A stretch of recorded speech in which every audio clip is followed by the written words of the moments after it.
Is it on? Good morning, everyone. I am looking for my poncho and my gloves because it's a little cold and rainy out. Um, Someone type something so I know who's in here. I've been here since about 5 o'clock this morning. Crazy.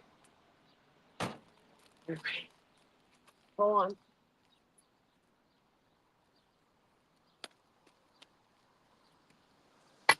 on. There are comments, but I can't. Hold on a second, folks.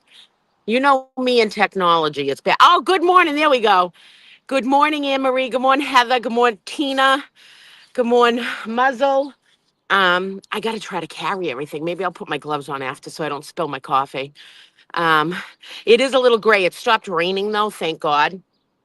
Um, Hold on. I got to try to figure out how to carry my flag, my coffee, the stick. Oh, hold on. Got to unroll the American flag. Woo! All right, I got my car parked. I'm in the lot down here. Um, I have my car decorated. Hold on. There we go. Hopefully nobody steals anything. Um, Earlier today, I made a post on. Oh my God, I'm gonna drop everything. Hold on. I'm a freaking mess. I'm a mess this morning. Hold on. Um, I was parked here. It was dark, and a guy walked up. Like I didn't even hear him because it was raining. And a guy walked up. Sorry, I'm moving around a little bit. A guy walked up to my car. I didn't even hear him. I had it rolled down a little bit so I could hear people. And he walked up to my car and he's like, "Hey," and I went to grab my. I keep a knife in my car, and I had pepper spray, and I. He's like, "I'm from WBZ News," and he had his little WBZ microphone thing. And I'm like, dude, you can't creep up on a car like that. Like, you're lucky I didn't pepper spray you and stab you. It was dark out, you know. I carry pepper spray with me. Um, so, anyways, it's Earth Day. Who would have thunk? Like, I didn't even remember. It was Sherry D. Good morning. Thank you, love, for being here and all the hard work you are going to be doing. Um, but anyways, I'm like, you can't creep up on someone's car like that. Like, he didn't even make a noise like, hey, hey, hey. He was just at my window, you know? And yeah, safety first is right. I always carry stuff, you know, when I come home from late, you know, from concerts and stuff like that. So, scared the shit out of me. I got my Julie, I don't know if you can say, hold on. I got my Julie Grant shirt on. See you next Tuesday shirt. Um, but I'm heading up to. It's a little bit of a walk from the parking lot, but they already told me they were going to enforce the buffer zone rule for the 2 hour parking. Sorry, I'm bouncing all around. I'm just trying to carry everything. I don't want to go without my coffee. Um, and so I didn't want to have to move my car every 2 hours because it'll be a pain in the ass. And if there's a lot of people down here, um, it will be a pain in the ass. Well, and I got to put my flag up so it doesn't go on the ground. I tell people don't walk up on someone. I know the way he walked up, he's a moron. Seriously. Um, and then he wanted to do an interview on Earth Day, and I'm like, I don't even remember it was Earth Day.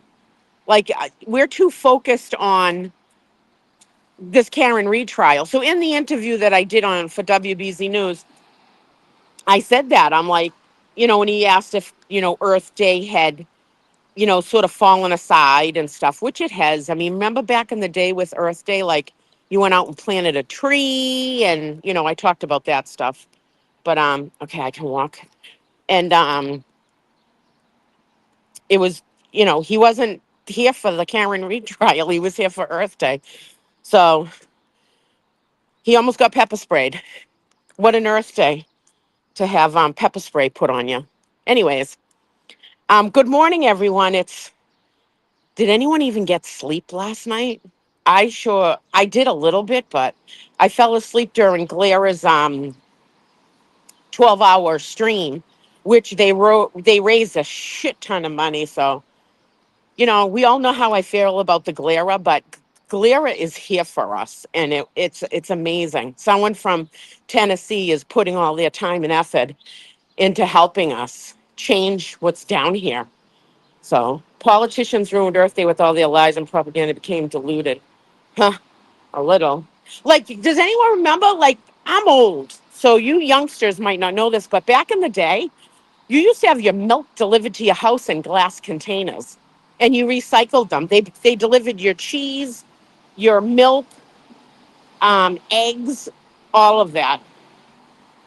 This is the bakery shop that they're so good to us. Bathrooms, bagels, excellent coffee. I already have a coffee, so um, I'll come down and get one later because I always try to frequent the business. They also have the Grateful Diner, which is across the street over there, down a little bit. We passed it. I should have turned it on it. Down on this road here is back that way is the Mexican restaurant and the barbecue place, which is really good. And hopefully Hartman's already here. All right, let me say hi to him. Hi, James. Hi, Tina. Hi, Quiz. I can't scroll through it. Well, I can walk. Once I get up to the courthouse, I can put some of the stuff down and talk to you guys. I don't understand why we can't go back. I know that it worked. It would give people jobs, to deliver milk again, milk and eggs and stuff. You'd have your local people that make milk and eggs and stuff. Their profits would go up, and it was nice. You had the milkman. I mean, there were kids that are younger. There really was milkmen. Good morning, everyone. I heard Dina ask if anyone slept. Never slept this early. Sherry Day. And I want to thank all the mods that are in this chat. You guys got your work cut out for you. Um, the trolls have been awful. Hi, Mama. Hi, Quiz. Hi, Pixie. Um, the amount of plastic, where it's Earth Day, we'll talk about a little bit. The amount of plastic that we use in the world right now is crazy. And we're a throwaway place now. Like when I was younger, you had your TV for like 10, 15 years. I mean, that's really going back. But now everyone buys a new TV like every year. And it's just a throwaway thing. Hi, someone was from Ireland. There it is, Fairy. Um, you guys in Ireland are just so back us up. It's beautiful.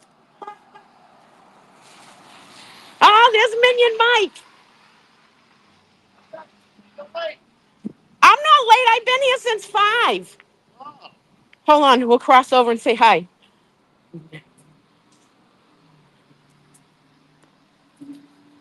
Hold on. I got too much stuff. I'm live streaming. Oh. Hold on, folks. I'll show you Minion. Hold on, I'll go this way. Minion, say hi to everybody. Hey, good morning, everyone. Free Caribbean. Sherry D's like, Mike. I've been here since 1:15 myself. Yeah, I parked down there because they're going to make everybody move every 2 hours here. That's all right. Park right here, so every 2 hours I can move up. By the end of the day, I can drive up. Well, you guys can all take turns and everything. That's what we sort of were going to do the last time. Yeah, well, that's what I thought you were going to pull up there. I was going to, but I'm not going to mess around because for me to, if you park in the front, then my car's all decorated. I would have to actually cross the line of the buffer zone. And the last time, the 2 bike cops came down to see if I was even an inch over the line. So I'm like, fuck that. I'm not even playing around. Well, I figured if I parked here every 2 hours, I could move up one. Yeah, well, you'll have to get the other people to move with you. Yeah, well. Whoever parks, which they'll do. Yeah. Brandy was behind me the last time, and we were gonna do it, but they were they were easier up on it. But they said once the trial starts, forget it. So I'd hug you right now, but I got too much shit in my hands. I'll catch up with you. All right, everyone, say bye to Minion Mike. Hi, everyone. You'll see him in a few. Ah. All right, huge scandal this morning with politicians kicking about kickbacks. Oh my God. See, that's what they're fighting so much about is a lot of people made a lot of fucking money, a real lot of money. and they don't want to lose their money. They just don't. So, hi, Mark. Is that Mark Cunningham? Because I can't see the full names. On this chat thing here, you can't see everybody's full name. It breaks it down. And we all know how I am with technology. I don't want to push a button to make any, I'll screw it up. Let's just say it like it is. I'll screw it up. So, and last night I was at Monday Night Dive Bar, and I was going to go home and write a morning prayer, but um, I actually started crying when I went to do it. I mean, it's a little bit emotional. Boots on the ground and the keyboard warriors. We've been in this for a while, and I'm just gonna wing it and say it from the heart. Hi, crime. Um, it's we invested a lot of time last year fighting for this, and it's a bit emotional. You know, we want change here in Massachusetts, and I want to do a shout out to Kevin and Carol and Gail, who were the first ones to ever stand out from Canton and protest. I mean, they're amazing. So you got the news people. There's Penny. Hi, Penny. Good morning. So the news people are up on these steps and they're filming from there. We're going to cross the street. They're not going to want to interview me because I got the Julie Grant "See You Next Tuesday" t-shirt on, in light of Julie Grant just being a shitbag reporter. Um, all right, I'll be able to put some stuff down. Hold on, gotta take a sip of my coffee. I'll put it, there's stands right here for the media. Anyways, um, let me put this up. Good morning, Bridget. Good morning, Adventure. Let's see if I can put the pedestal out on this.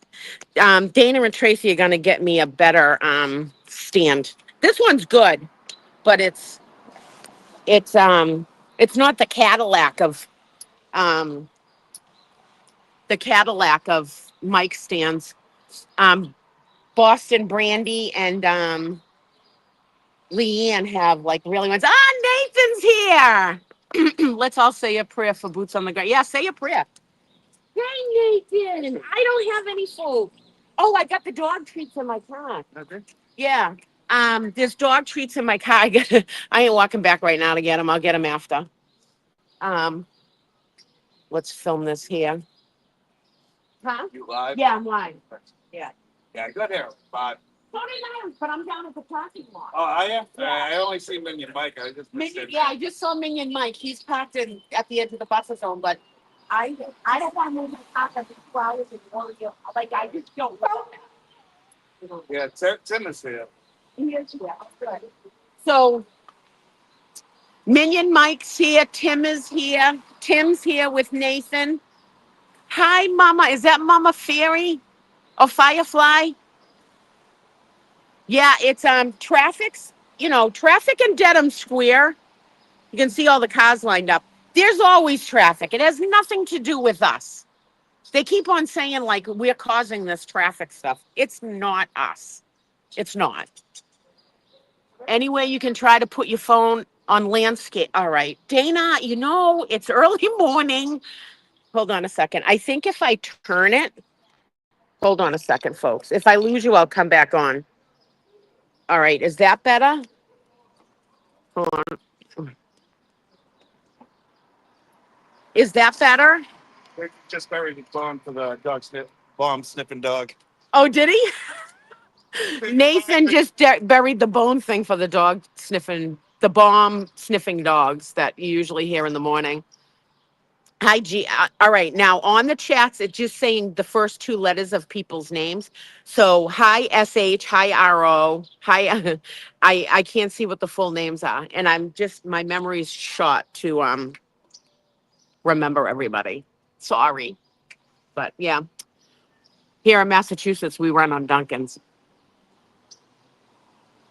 Anyways, yeah, right. Clara did an amazing job last night with the live stream. Kudos to the Galera. Um, Massachusetts loves Will. He's one of us. He was adopted by the Reeds. I mean, come on. I think Clara should adopt me. I lived in Tennessee.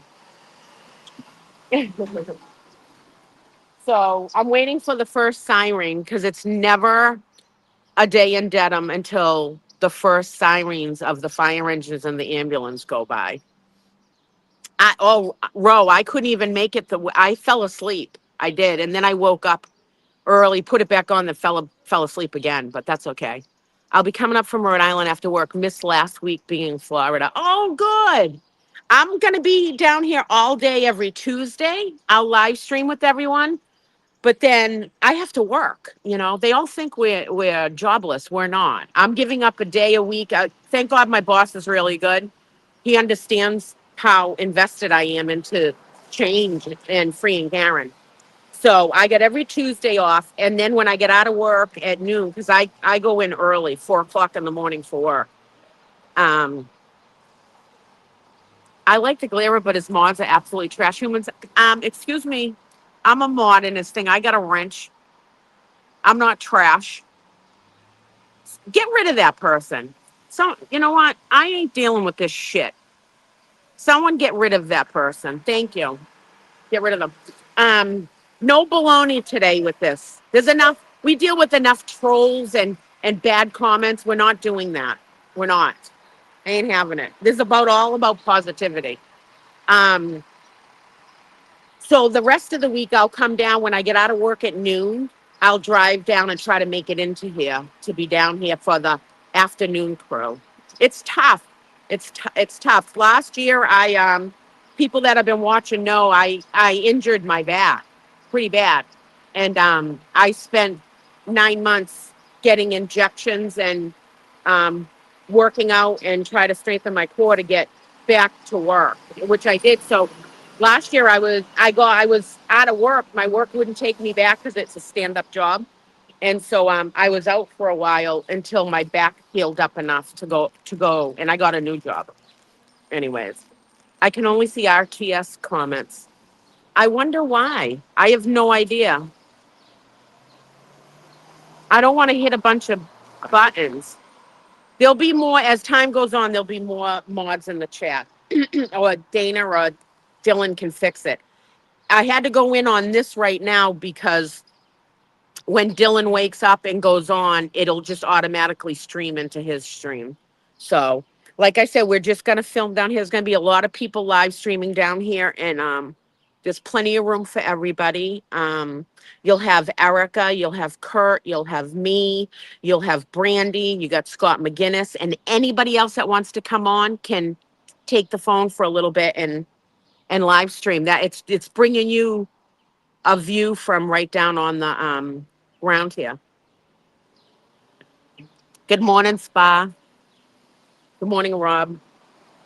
We can't do alternate, but that's all right if you can't do it wherever you can. Oops. Hopefully it. I left my umbrella. I brought my poncho though. I left my umbrella in the car, but that's okay. Morning. Try to say good morning to the runners. Sometimes they say "fuck you" to us. Oh, don't forget Hadman. No, I'm not going to. I talk to Hadman every single morning. And when JLR was here the last time, I went over to him because JLR was like, I didn't know who he like.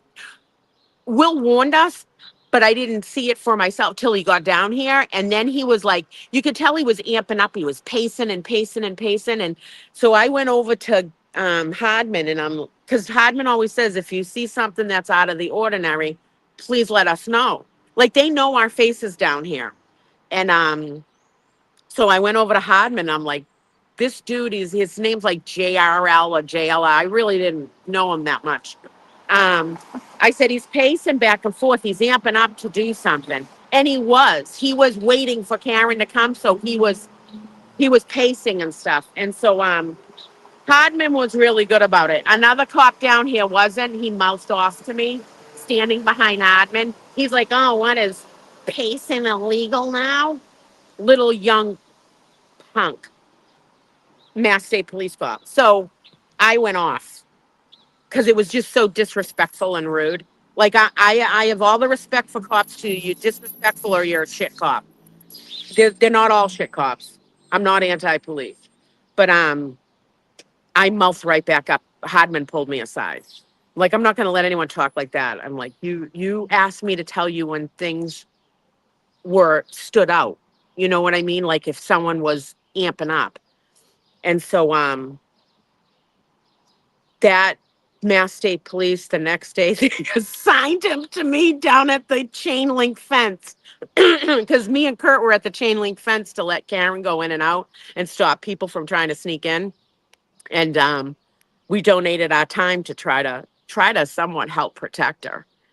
We did the best that we all could, but anyways, so they assigned him to me down there, and I'm respectful to him now. I say good morning to him. You can tell he can't stand me. I mean, he literally cannot stand me. Uh, that's Lauren. We can honk right now till 8 o'clock. So, anyways, yeah, you mouthed out. Well, if you disrespect me, I'll mouth off like that. Like there was no need for that. We're helping them do their job. They know our regular faces. So if one of us are coming up saying, "Hey, there might be a problem," now they take it seriously. But back then, they didn't give a shit about any of. They didn't give a shit. They didn't even care about Karen getting in safely. It looked, all of us come in and trying to protect this innocent woman because you're innocent walking into court during your trial, and we did the best that we could, and despite everything we're trying to work with the police down here, and he just was very disrespectful. I think he's kind of no like I don't know how long he's been on the force, but you don't treat people that way when they're coming to give you an information about someone there might be a problem, and as we all see afterwards how we ran around at Karen, saying all that shit. But anyways, it was like a free for all down there. Anyways, he got assigned to me for like 2 days. He had to stay by there. I was nice though.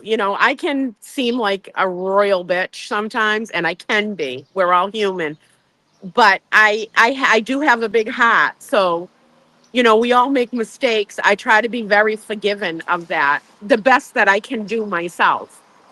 Um, we all have bad days and good days, and I try to be respectful.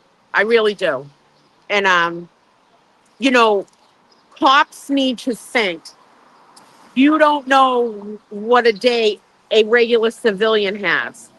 If someone's having a bad day, like there's criminals in the world, there's people that get arrested for certain things, and you don't know what kind of day they had. Someone might end up being drinking and driving, okay? Let's just say that. But you don't know, did they just have a relative die, their mother die, their father die, and they tossed a few, which they normally don't, and got behind the wheel? I mean, pray to God they don't harm anyone, but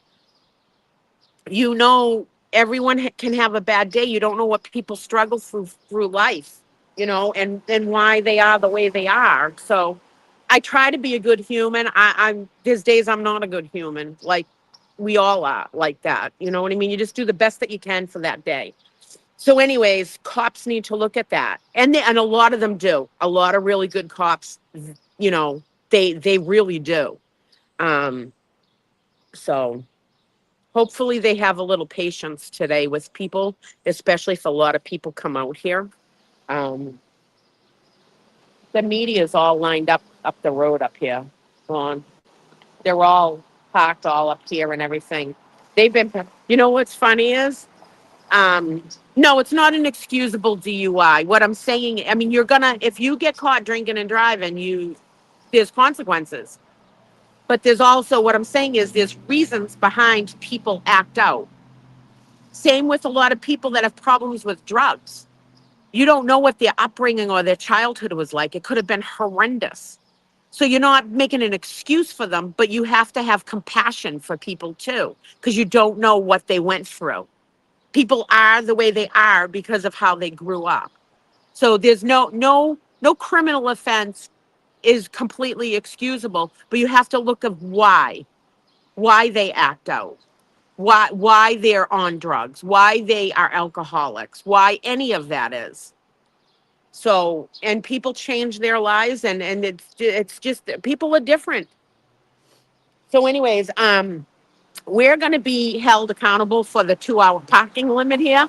But these news media trucks that are all up here, they never have to move, ever. All the parking spaces they take up when you, all right, are there, why have compassion when you can just ban everyone from the chat?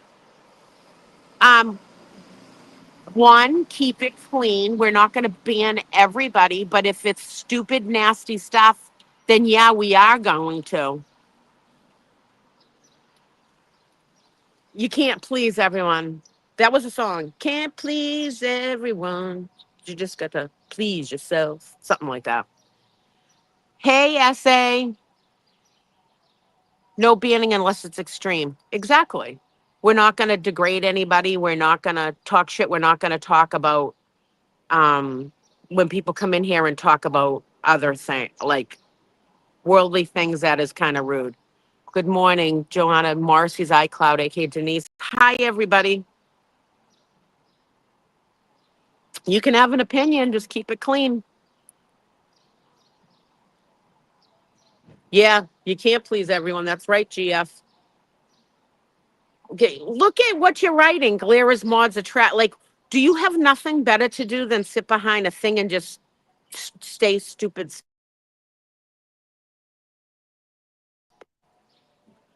Dina, you sound exactly like my mom. I mean to a freaking T.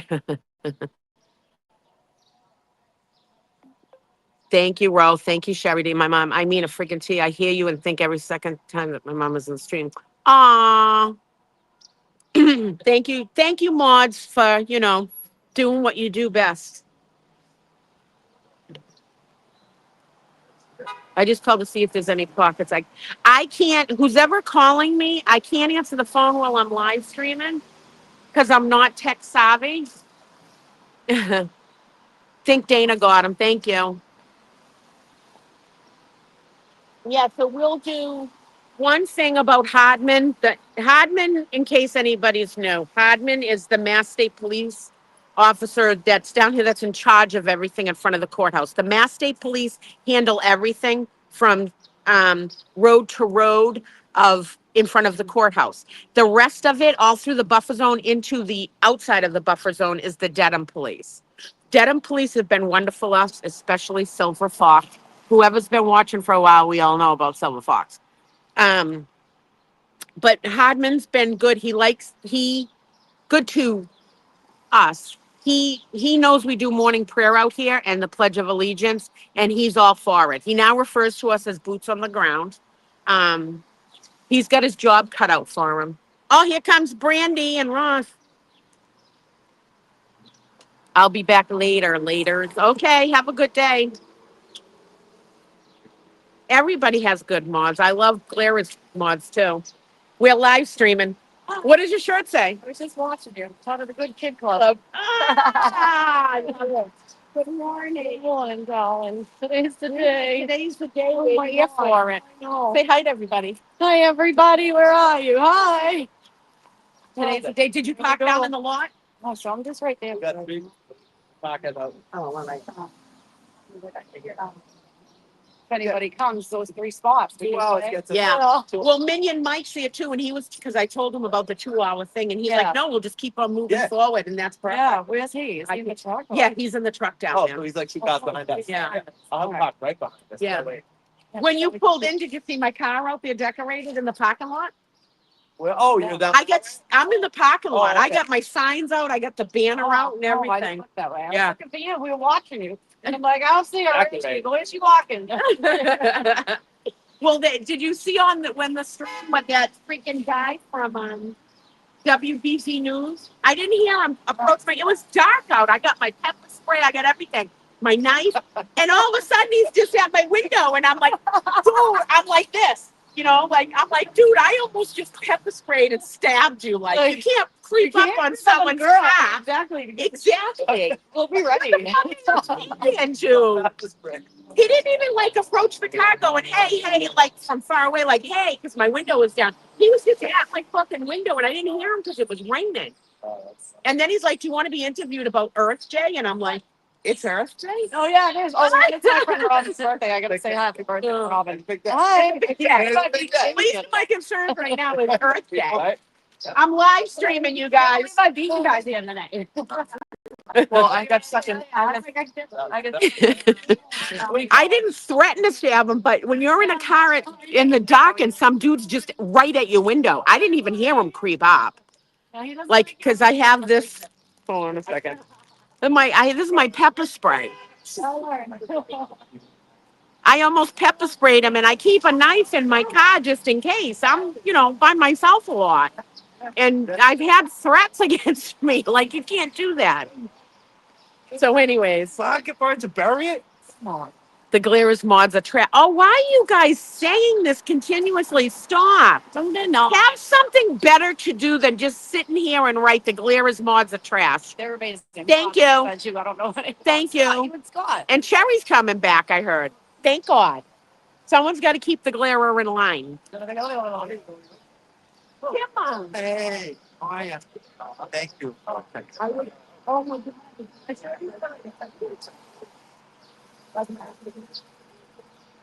Guys, the flag still stands for freedom. Okay? So, if you're coming down here, we encourage you to bring a flag. You got a little baby one?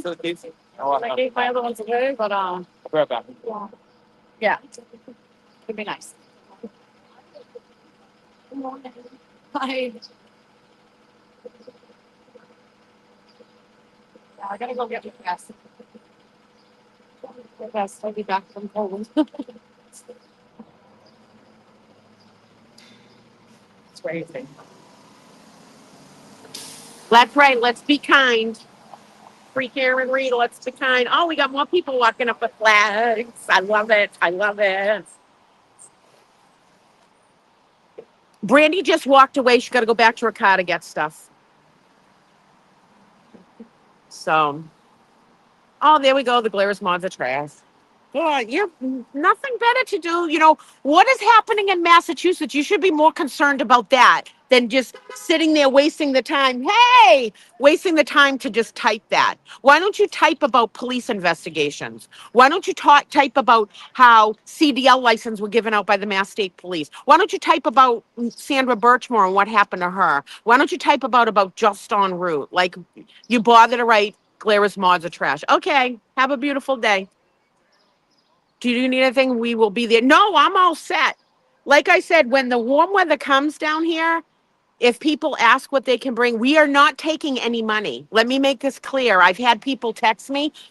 That's very, I appreciate the offer, but nobody here is taking money to get anything. We are all set. We don't need any money. You want to donate to Karen's defense fund to help feed the lawyers and the interns and everything. We don't take money. If you want to pick up a box of Joe and come down and be with us, then do that yourself. We're not taking any money. We don't want any accountability of having to handle any type of money and all that. We don't need it. We're okay. We appreciate it. We really do from the heart. If you come down here or drive back down here, drop off a case of water on hot days. That's perfect. It's $3. But you don't have to give any money at all to feed any of us. We're going to fend for ourselves. Last year, we took money to feed everybody. I mean, there was hundreds of people down here. And we used to get pizza. Erica and Chrissy and Allison and Jess, they handled all that. But this year, we're not going to do that. It's more or less fend for yourself. Pack a lunch or frequent the businesses down there. Hi, NA from Cambridge.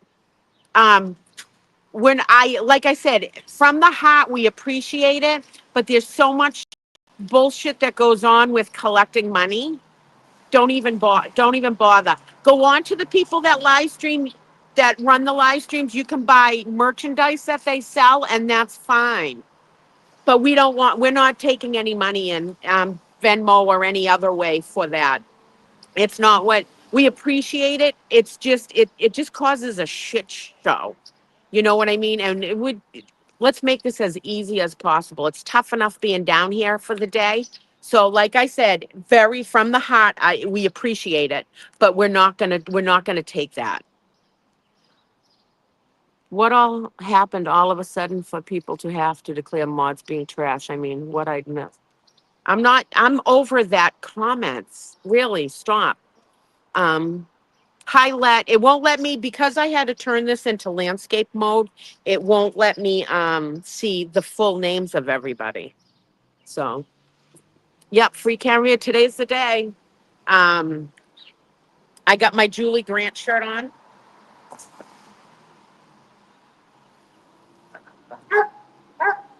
in light of how Julie Grant is just a freaking idiot.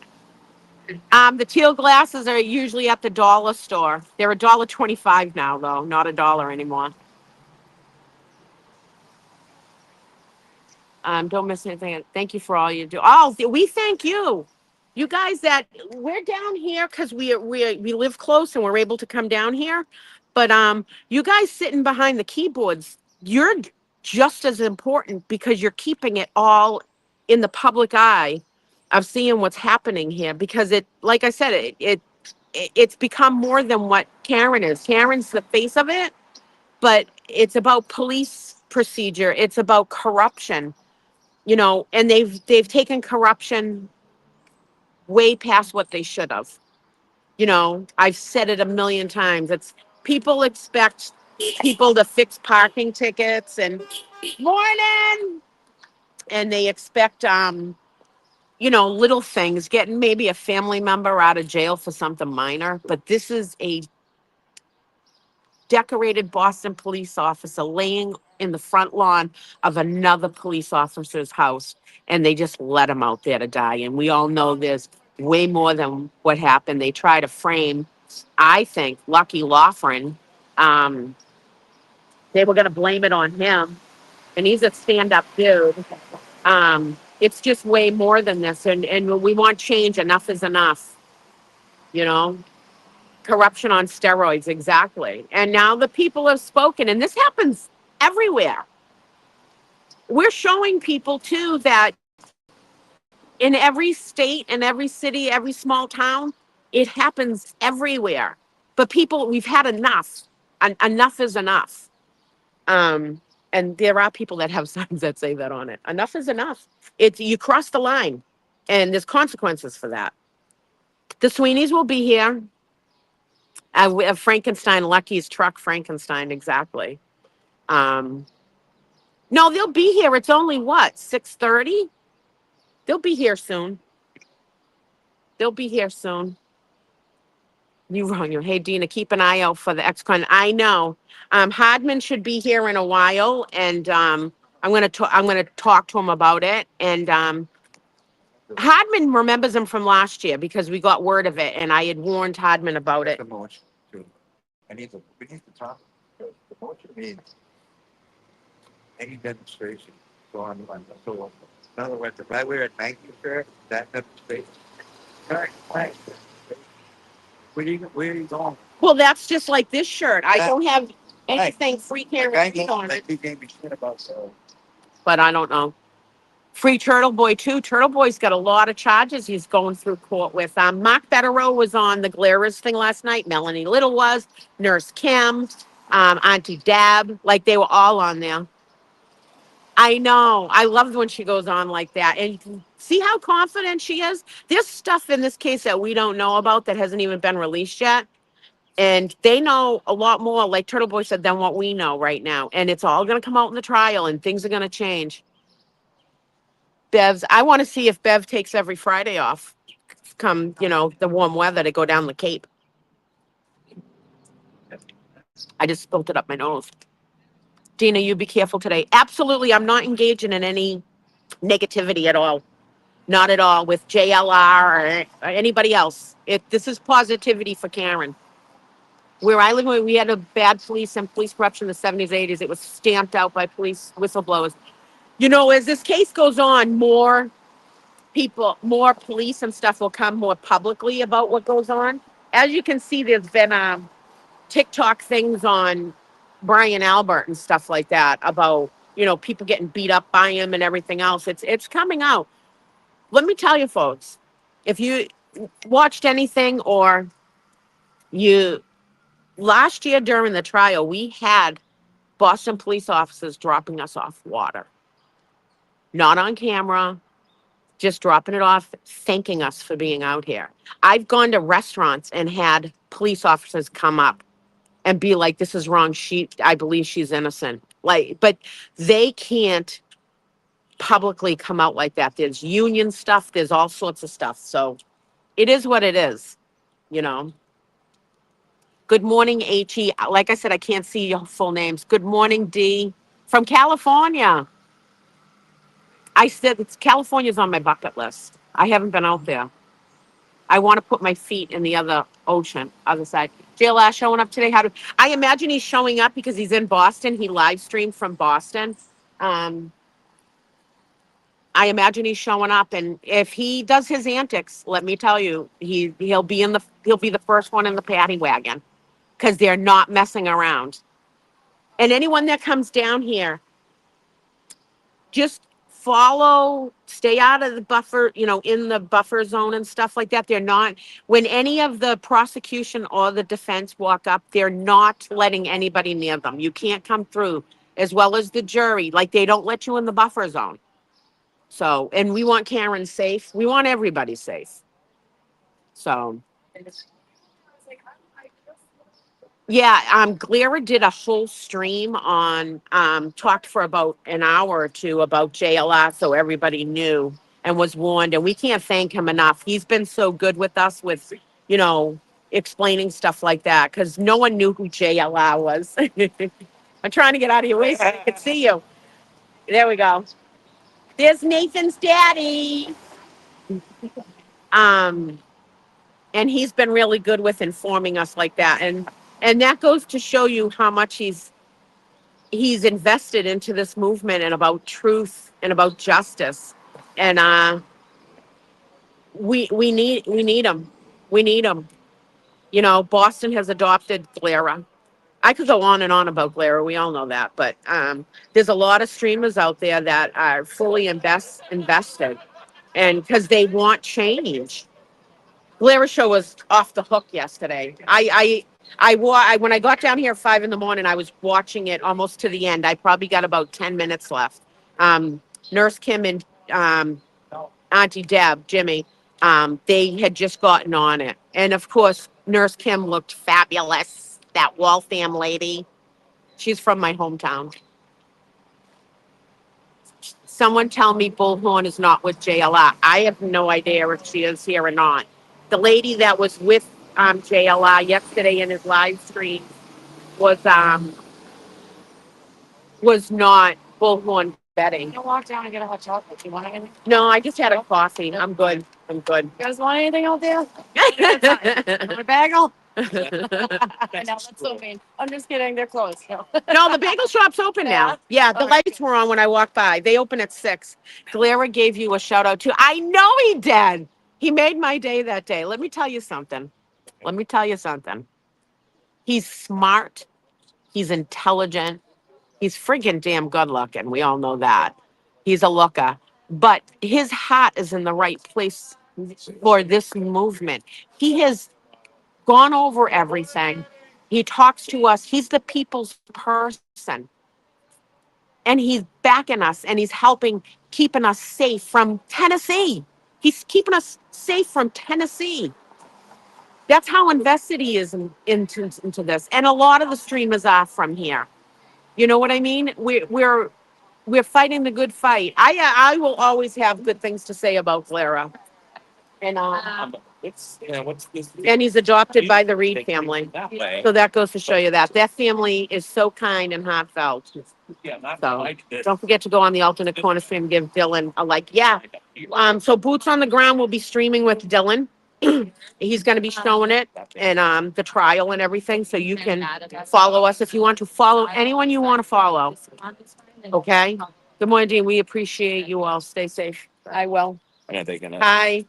But I'm live streaming here, just so you were warned. okay, thank you. You're welcome.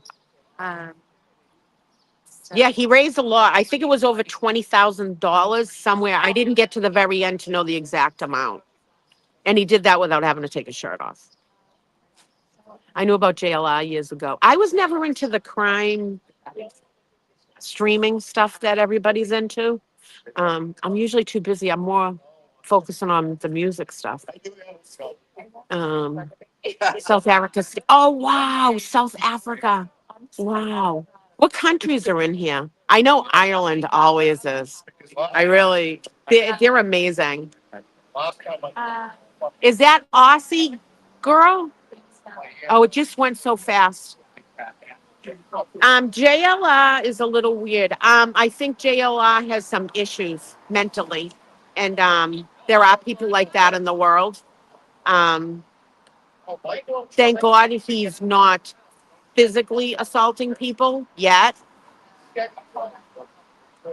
Hey, RVA, I have good days and bad days, but I try to be positive. I don't have much time left on this earth. I'm 58 years old. So I have to try to be more positive and not let shit rent space in my head. It takes more work to be negative than it does to be positive. Silver Fox, Silver Fox. Someone gets about Silver Fox. He's probably around here. He's sort of usually behind the scenes in his car, but he's really. Let me tell you something. Silver Fox is a decent, good cop. He really is, and he's easy on the eyes too. So his sidekick Olivia seems okay. Heather Taylor buy some. Fight that's watching daily. Robin G. Sherry D and Robin G. You guys are amazing. Yeah, we merged together to try to just bring everybody um, together as one and bring you guys boots on the ground as much as we can. And we're taking turns because it's exhausting all day to hold a camera and stuff and out in the weather, and you need a break. I like Dina. Wish Dina didn't get mad at me. Ellie, I don't even know who you are, and I'm basically not too mad at anybody.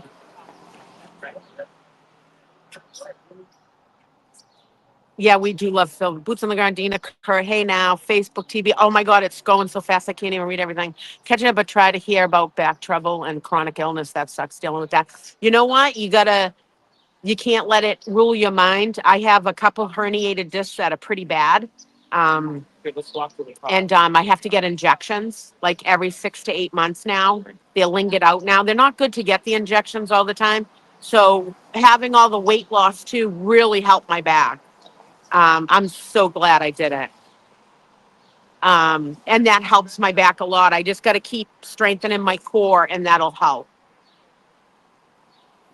We're going to say a morning prayer this morning, the Pledge of Allegiance for Karen and her team and everybody. All right. I'm going to go over and talk to a few people. I'm just going to leave you on for a few minutes. Let me turn this around. I took over the media's shit, their stand. Let me see. Okay, there we go. You guys can all see us.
Like it is.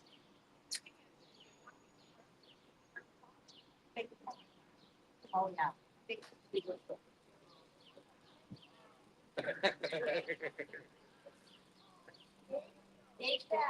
I'm a visitor.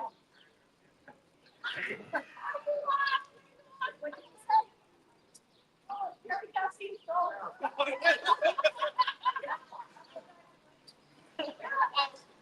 Got us a clerk.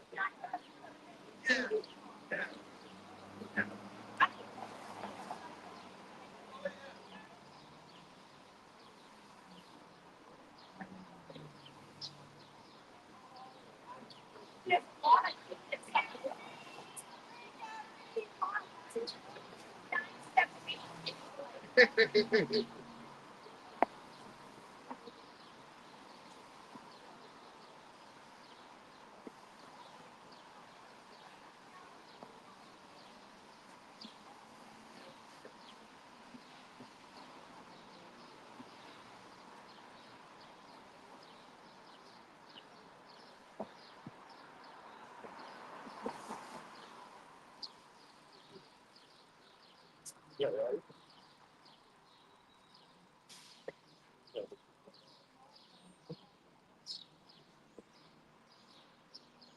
This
I know. Yeah. Yeah.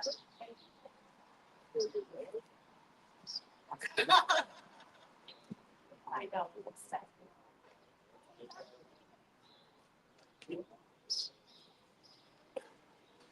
It's up to the top.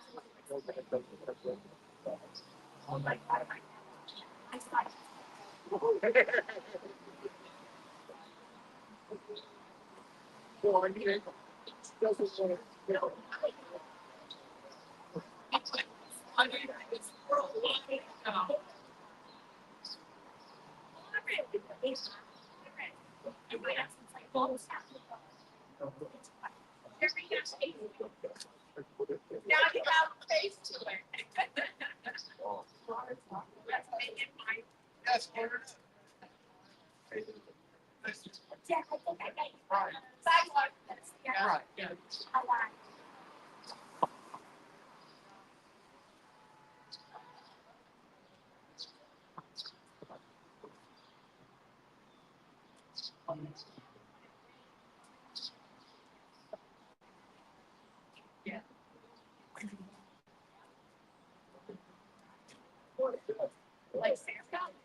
Hey guys, this is live streaming, just so you know.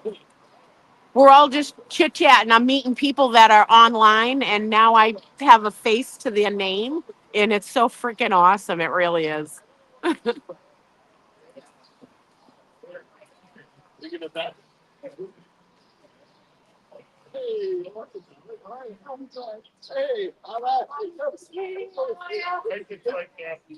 What's going on?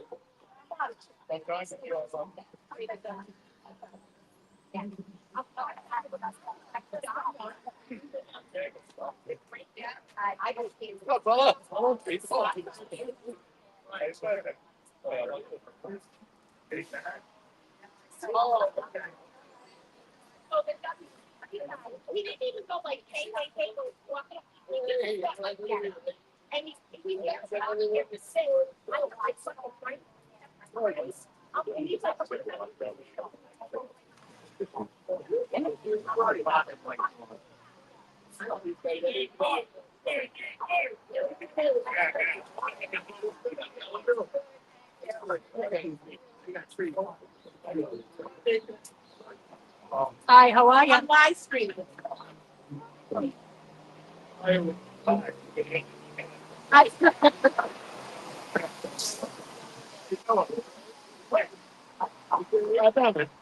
I gotta say hi to the wife.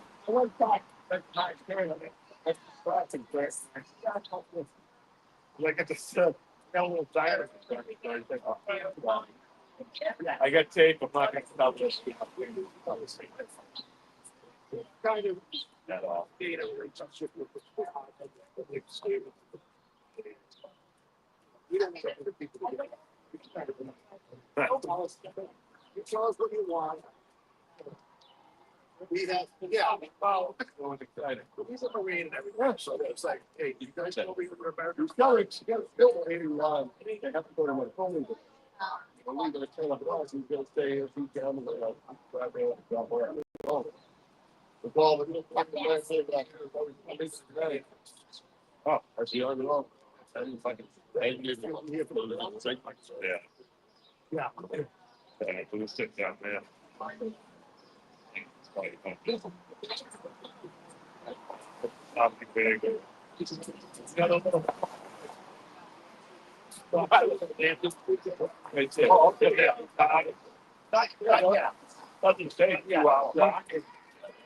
Hey now, good morning. Sorry, how you doing? Thanks for seeing you. Good morning. Today's the day. Randy Paul. Sometimes. Good morning. Free Karen Reed. Is he on there? Good morning, everybody. Hey now. Oh, Finally got home there. Now, what you got? Okay. wow. Oh, yeah.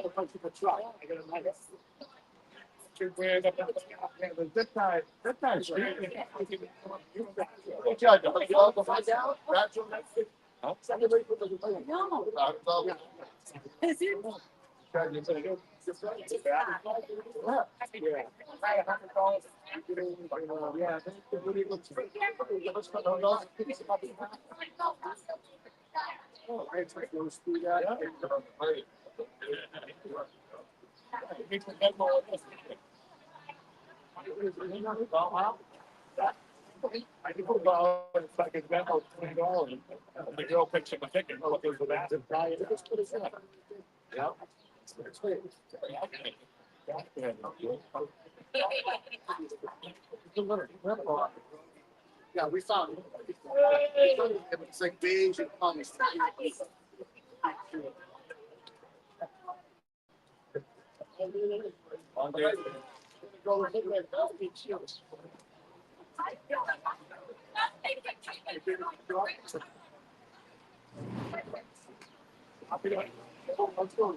I like the little tables they set up.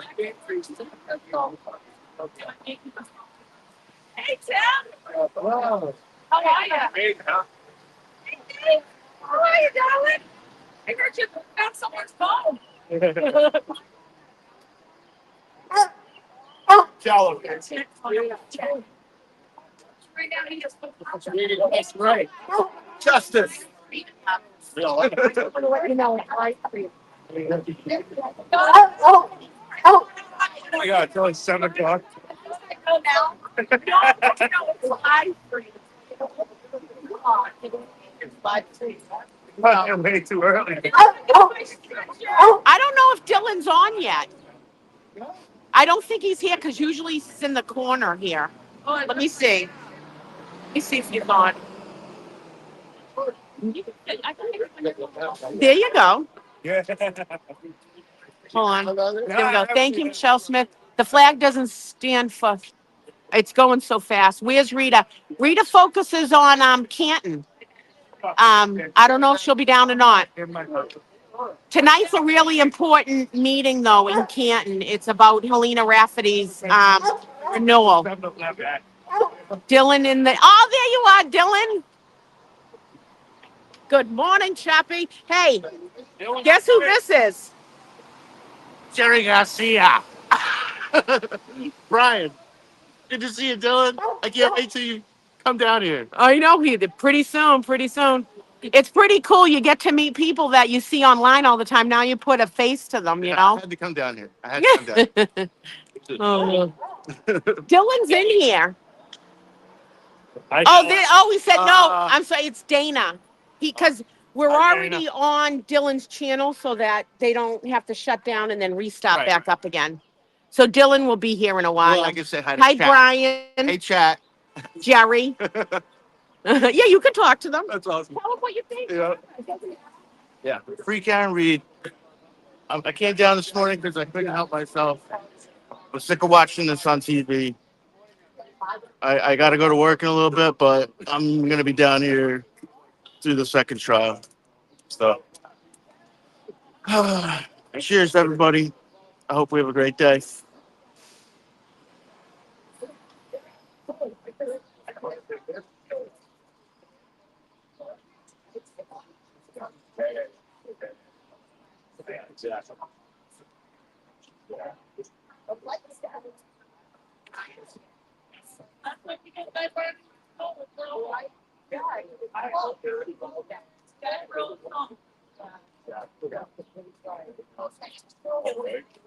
I went to this place and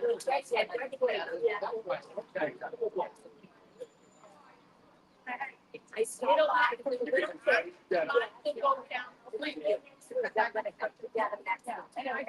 I have to babysit this week with my grandchildren. Oh,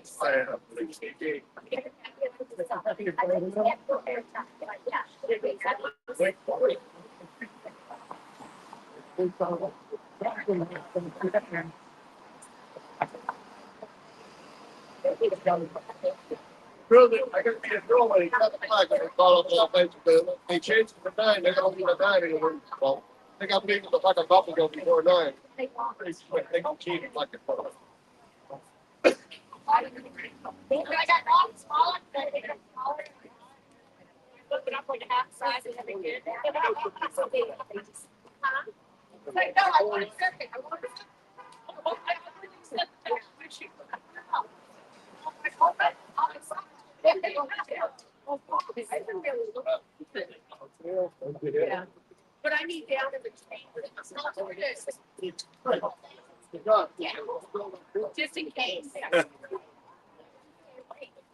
Oh yeah. Oh yeah. I'm on my way for prayer. Oh, good. I don't know how long my phone will last. When it goes dead, someone else will pick it up. We all get the stream. It should last a little while, except he will live on Resist Sound on Wednesday evening at Jessica. I can't wait to see Jessica. I haven't seen her in a while. Oops. You're on a media stand right now. Hank's voice irks me to my core. To myself, it irks everybody. Brat. Just as bad as Lally. Yeah. I don't even know how many people are in here. It's Yeah. by Dina 30,000 mAh battery bank. Tracy and Dana are getting battery things. So and Kurt's got one I can plug into, so that'll be fine. I honestly can't stand whose voice is worse. It's a close call for me. Hi, Robin G. Welcome in, sub. Yeah, hit the like button, folks. That helps the channel stay being a channel. Let's fucking go.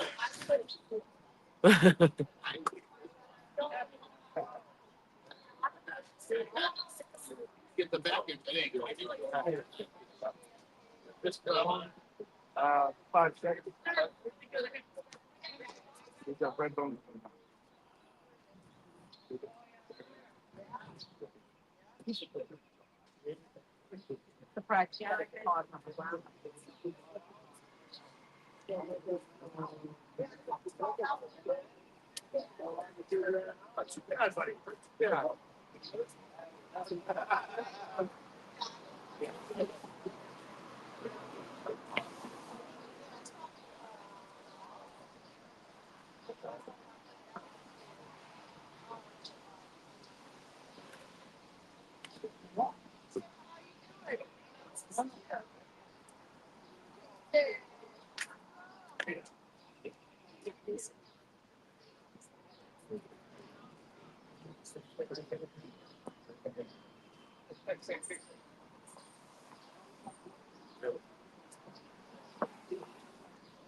If it weren't for Turtle Boy, we wouldn't be there.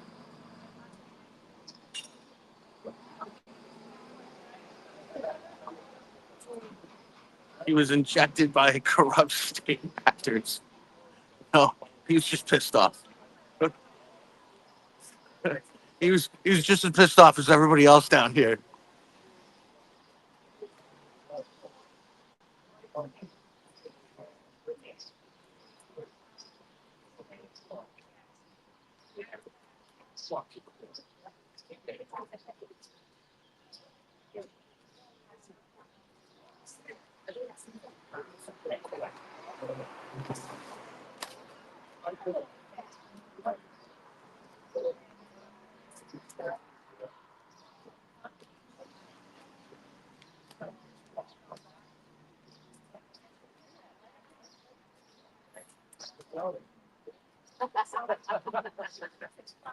And that, you get the camera handle when you get a chance. And if you take your phone off, do not disturb. You have it set to automatic. Do not disturb.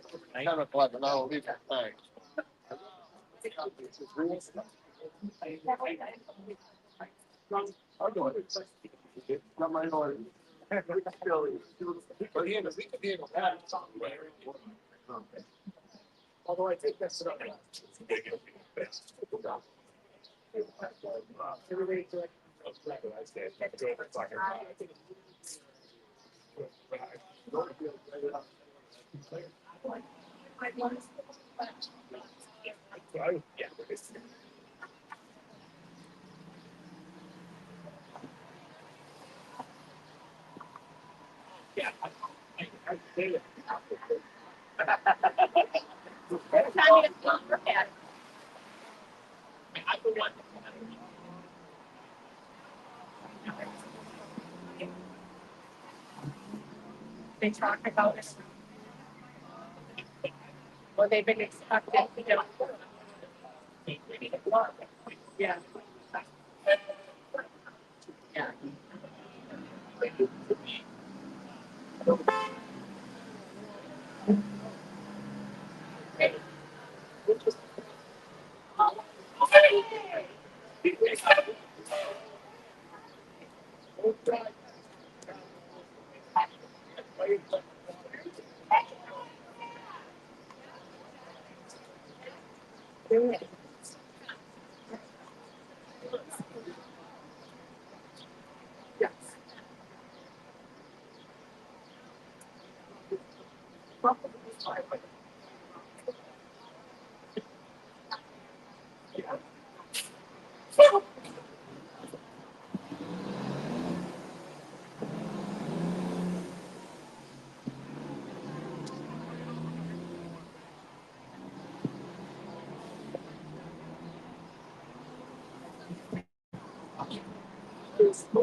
Just pass it over.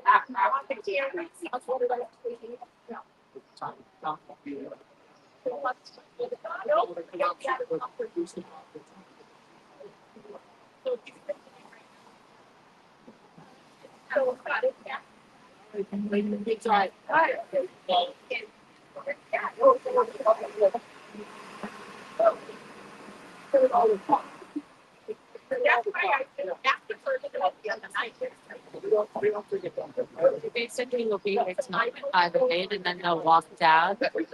So, Were they that way this time, or they see? they have to be 500 feet away.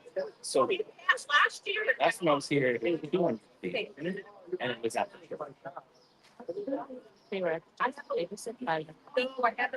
But they, maybe it I was, thought, right. And maybe it wasn't 205, but coming in under there now. Might be that they don't care if they're. So I guess this is my kind of like thought. I like the way to get more people come, and I like the idea of the across the street, like establishing shots. And then I think it's on the street actually. No. Hey, good morning, Tracy. If anything goes wrong with the stream, just remember, it's Dana's fault. Love you both. Peace out.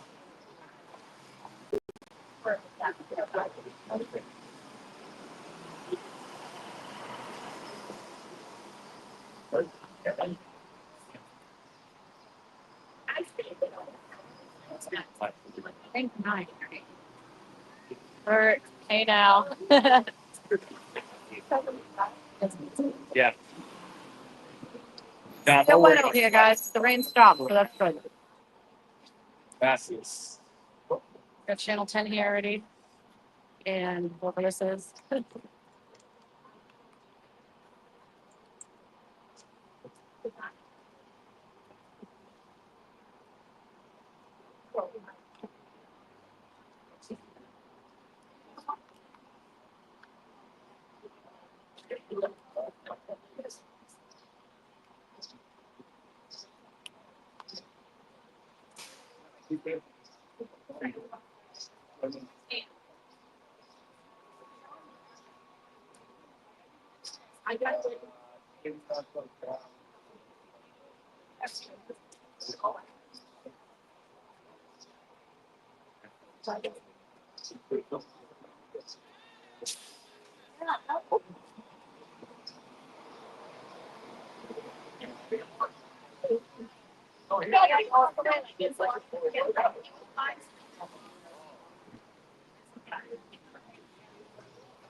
Hey peeps, we're gonna do morning prayer at 7:30 because we have to be out of the buffer zone at 8 o'clock.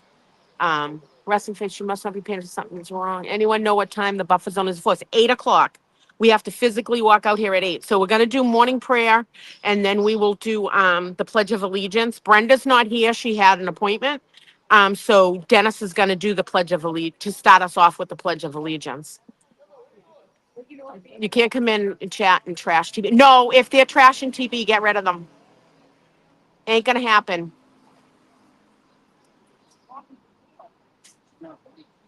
Oh, we'll get here because morning prayer's at 7:30. And right after that is a Pledge of Allegiance, and then we got to pack up to walk out of the buffer zone.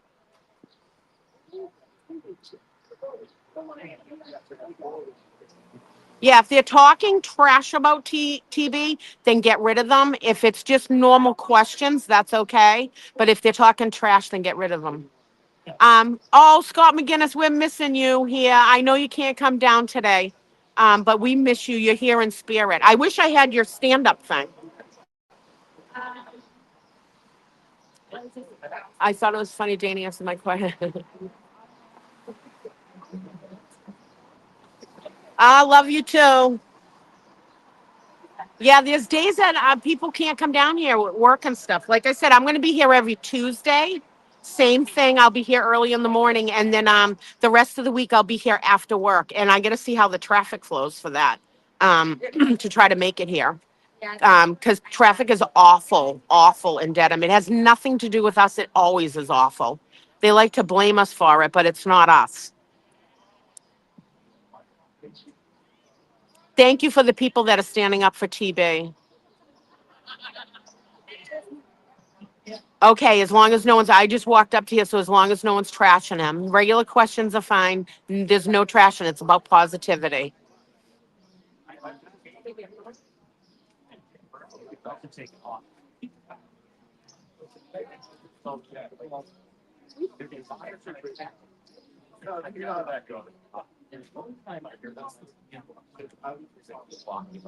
Yeah. But if I'm doing small things, the gimbal sometimes the float. Yeah. Like if I'm trying to exactly. I think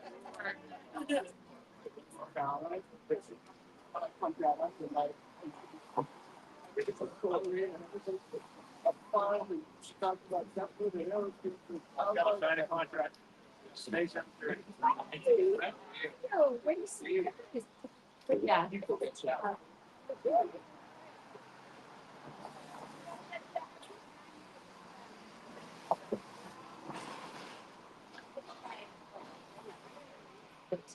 Yeah. Yeah.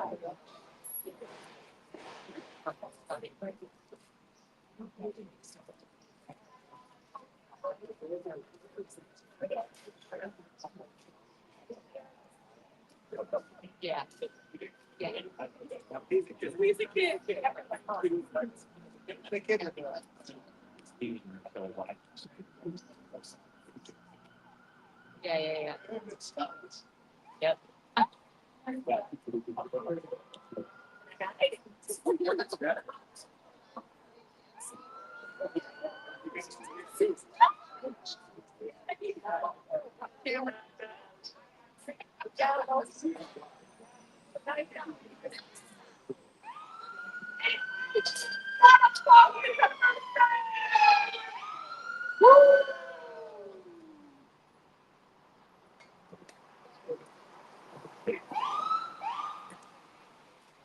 Something I missed me on that. Something that's.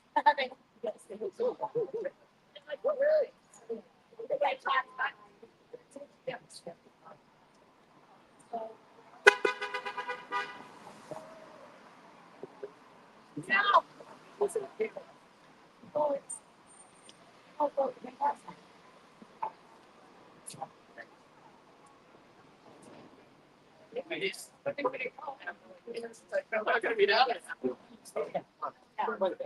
Where we go? Follow with you. How are you on Sunday? That's what's like. Yeah, did you go on Easter? Yeah.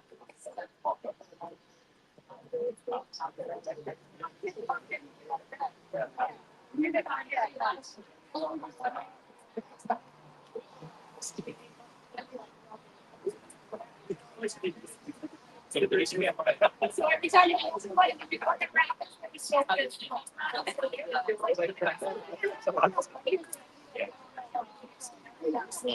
doesn't like it. So you know, I see your man. I do look up my video next time.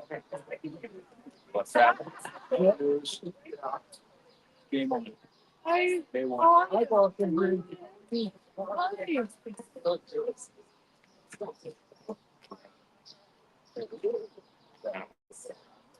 So the SD doesn't like this.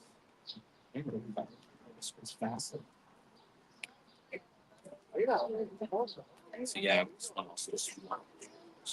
All right. Well, this one I'm not as worried about. You have to be here? Yeah. Um, For this, I have 4 cards. They're Okay. numbered 1 through 4. In some order. Okay. So every time you take one, it'll in the next Next one. one. So they're in the Okay. pet peeve. Like, it's so simple. The idea how many times if somebody else is shooting with my gear, step out of your cards. Like, what order do you shoot? 3, 4, 2, 1. It's just not that hard. So anyway, as we rotate through them. Let's get a couple established shots. That's getting introduced. Good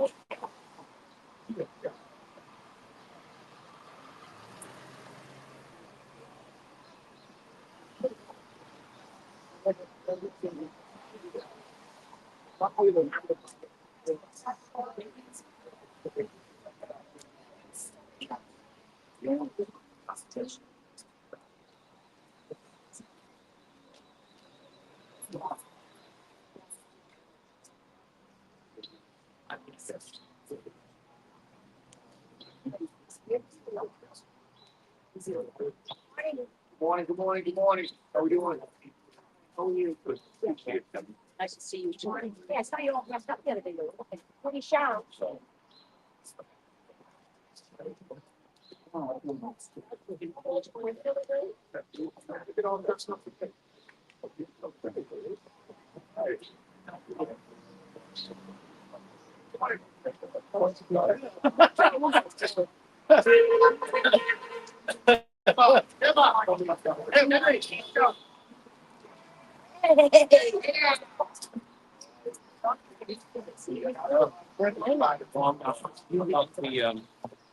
I have Chris.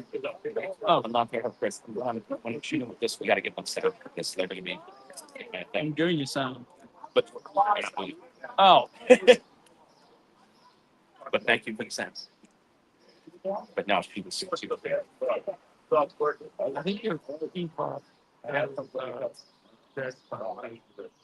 It's weak. Thing is, that's where we fixed it recently. I have to log into. I have to log into the app. It takes a toll. It definitely takes a toll. Yeah, it's not. It used to never used to me. I like these. We just got.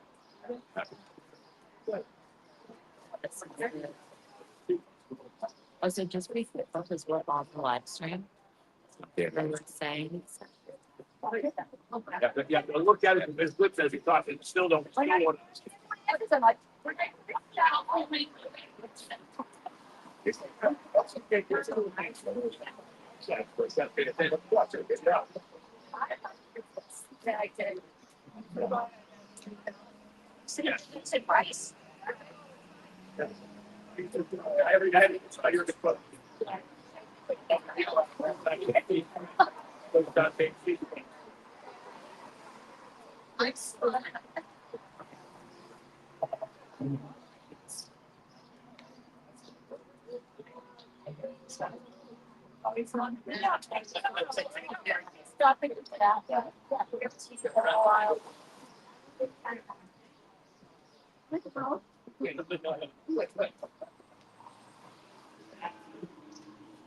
Good morning. How are you? Good to see you.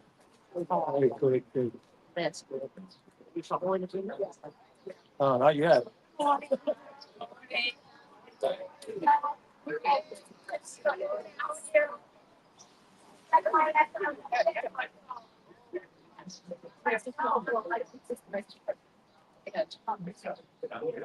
Yeah.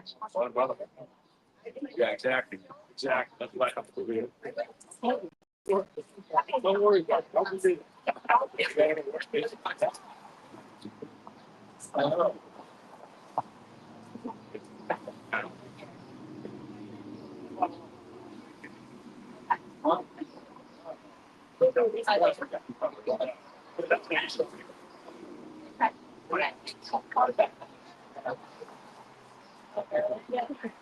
Sidewalk. Oh my gosh, What's the magic word? I should say. I know. No. This is a golf game. Is the whole mind why I put this out.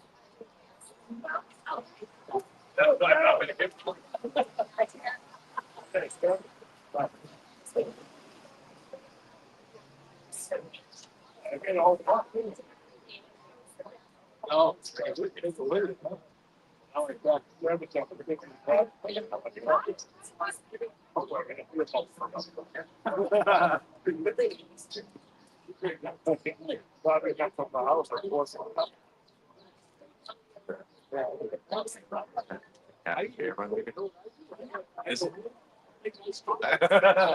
Yeah. How did I know that? Yeah. Showed it. Yeah. Yeah.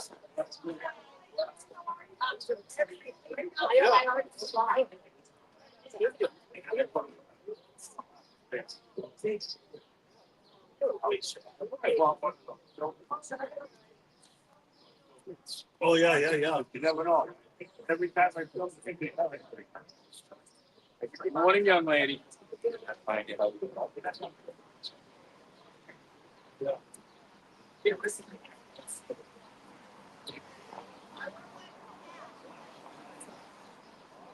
Hi, how's it going? Okay.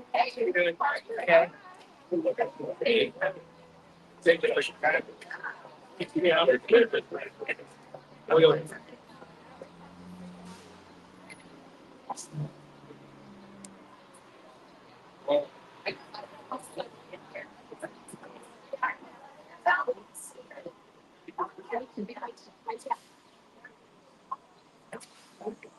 Where'd you go?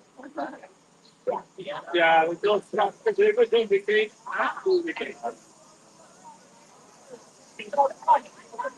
Oh, yeah. There were so many accidents. Oh, accidents. Yeah, look, the cars flying down. Yeah, everything. Yeah, 95 all the way from Ceredigion, right? Then it was all the way down.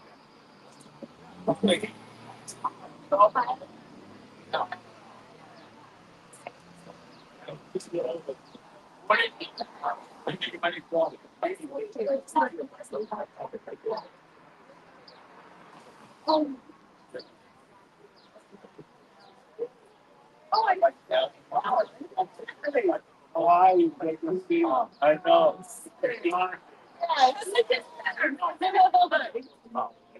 It feels weird. It's like surreal, right? I did. It's pretty scary. Isn't it? So, my husband. She's got this live streaming right now. Thank you. I'll have her move it in a second because I know she's borrowing that stuff.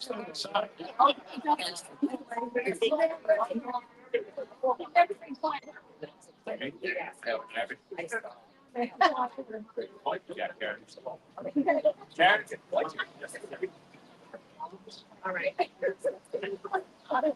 How embarrassing is that?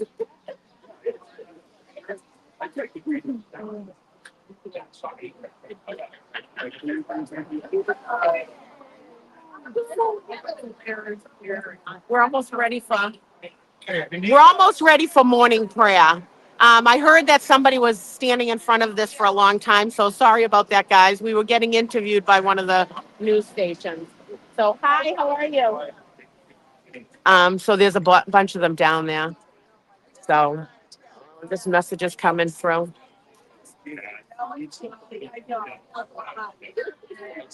No, no. All the time. That's a good sign. I guess to get your money to come Oh, you yes. yesterday. You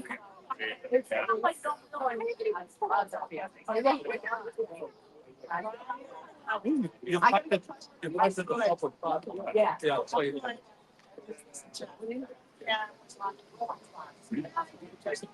I had asked for free flexing with my lower school, like about that.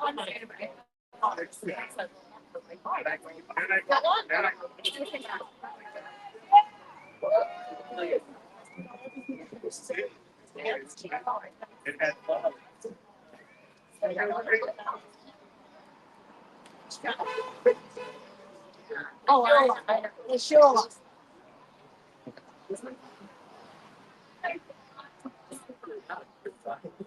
Oh, I mailed it to Mary. Oh. Yeah, yeah. So hello. We have most of our clients out.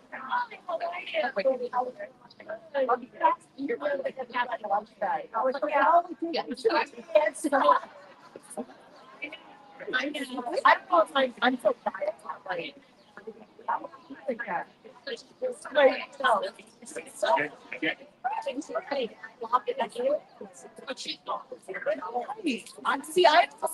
I'm like, oh,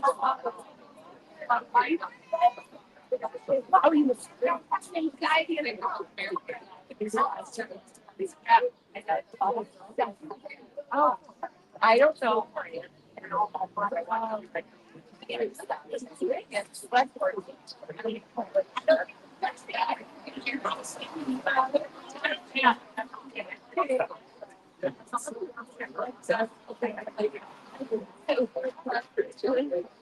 Why do I not look? You look like you. No, I am on a mission. Okay, well, you did have some fun. Everybody knows this is live, right? Oh, Because it's kind of hot. it's like. So somebody was just saying, Now start it. take the stream. Good morning, everybody. I don't know which way it's facing. Yep. Yeah, whenever you're ready. Okay. Good morning, everybody. We just didn't want the mic around people. Yeah. We whatever works. We usually like there's Yeah. a good picture with this way. Do it over there. All right, let's go. Morning prayer and Pledge of Allegiance. Let's go. All right, we're getting ready.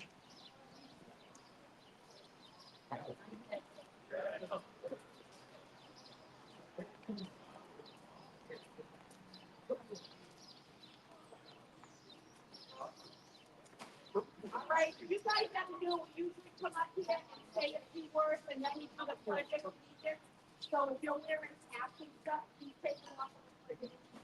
Don't hold that to our hearts about it. But first off, I was gonna take a prayer out of a book or something, and I just keep it stuck for a while, and I just want something up high. So I want. Got it? So I wanted to say prayers for Karen and her team that are fighting for what's right here in Massachusetts. And prayers for everyone here that we've been fighting this fight for so long. We all know what was put into this. And for people that are new here, prayers for you too. Let's all keep ourselves clean today. We don't know if people are going to be here to instigate or anything. We prided ourselves on no one getting arrested, no one getting in any physical or violent fights or anything. And that's important to this movement. We're trying to show people that you have a voice in you to fight what's right. We haven't always been here to find out what truly happened to Boston police officer John O'Keefe. This is not an anti-police movement. We need special prayers for the people in Canton that have been fighting, that have been speaking out and had their lives interrupted and threatened. So our prayers have to go out to that. In the meantime, we're here for the second trial. We know stuff's going to come out that's going to prove that Karen did not do this. John was not hit by a car. We know that from Act. There's no other question about that. We're here for police policy change because we saw how bad the police in this investigation tainted this investigation. That being said, I'd rather do a prayer that we basically all have heard of all of our lives. So you want to start it off. Our Father, who art in heaven, hallowed be thy name. Thy kingdom come, thy will be done on earth as it is in heaven. Give us this day our daily bread, and forgive us our trespasses, as we forgive all who trespass against us. Lead us not into temptation, but deliver us from evil. Amen. Amen. Pledge of allegiance. Please have your hats off. I pledge allegiance to the flag of the United States of America, and to the republic for which it stands, one nation, under God, indivisible, with liberty and justice for all. Free Karen Reed! Free Karen Reed! Hey now! Hey now! The flag still stands for freedom. Yes, That's right. yes. Except in Dedham. Except in- Everybody stay safe. All right, folks. When we were growing up, we did the Pledge of Allegiance. Thank you. We did the Pledge of Allegiance in school, and it should come back to the school.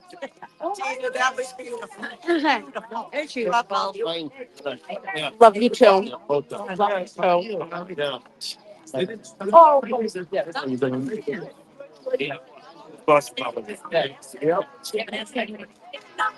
Well, let me see if I can turn this around. That's not it. Shoot. I don't know how to turn it around.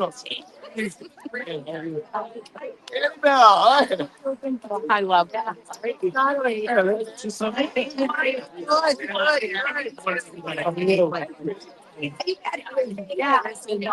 Thank you.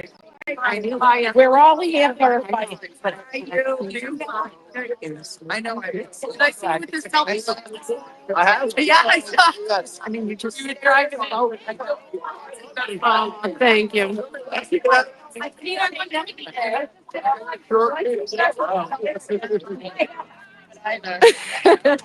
Driving me, I see. Stream was coming great, by the way, this morning. Oh, good. In the parking lot watching. I'm like, I can get up here, but yeah, I can't. Good.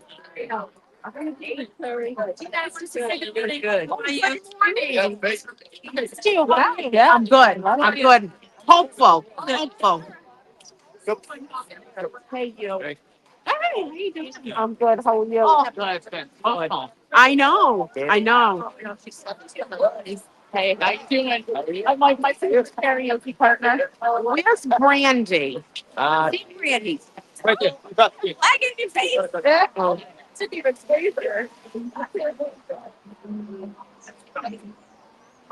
Thank you. I was just coming to get you. Yeah. I was waiting. I have to come get my stand. Can you go? Are you battery full? Yeah, you want Can me? you Yeah. can you go on? All right, folks. We're gonna switch over to Brandy's thing. You don't have to leave. She's gonna come into it, Ross, give me the phone. and then I can go off. I gotta check my battery and stuff like that to see how low I am. So that way because we're here all day. So Give me 1 minute. You portable battery. Hold on. Let me just send myself the link. that's your. I don't have that kind of thing. I have to send myself the link to you. Hardman's here, and he already knows about JLR and stuff. So that's all set. I'm gonna get a group photo in front of the courthouse, right? Get a picture of the other group picture. Yeah. All right. Sorry. Yeah. Sorry to get me. Why don't- I just gotta. Get everybody to go over.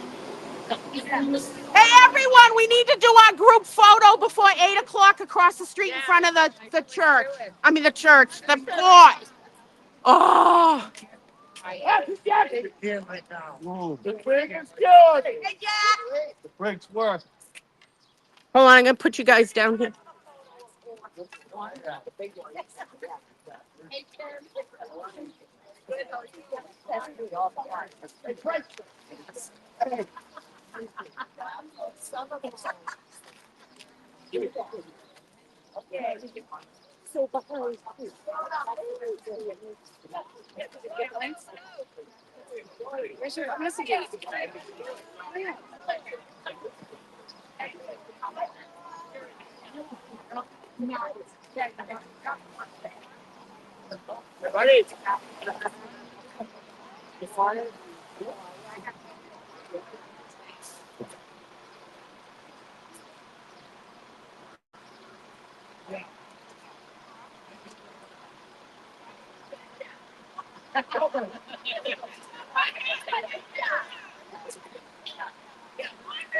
Lauren, take the picture.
Is it on?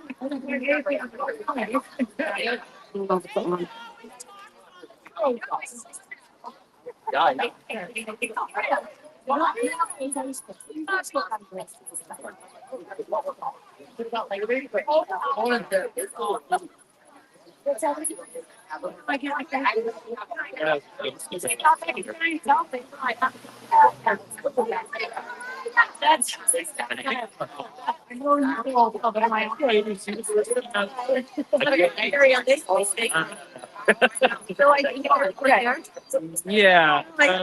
You have time. Yeah. Okay, thanks. And that doesn't necessarily make any sense. That's the registry of deeds.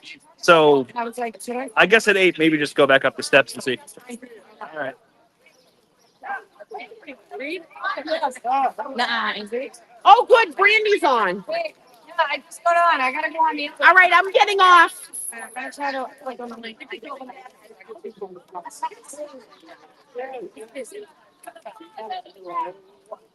What's that?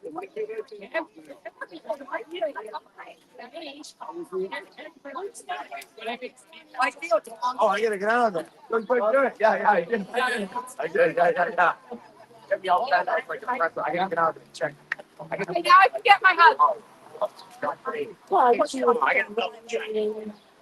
I'm good. So that I could go, huh? I can go. Here again. I unfortunately, yeah. Why are you doing it? You gotta turn me.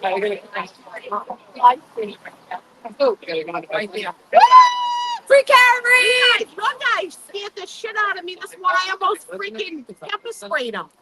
He came over to my car. It was dark out. Yeah, you want to talk about Earth Day? birthday. Guys, I'm like, dude, you almost got pepper sprayed on Today's Earth not the Day. day to talk about Earth He Day. put stuff on my car. He didn't be like, hey, he did like Yeah. Yeah, he said something. I was like, what the fuck? I had my pepper spray. I'm like, you don't creep up on a car like that. Oh my God, it's crazy. Oh my God.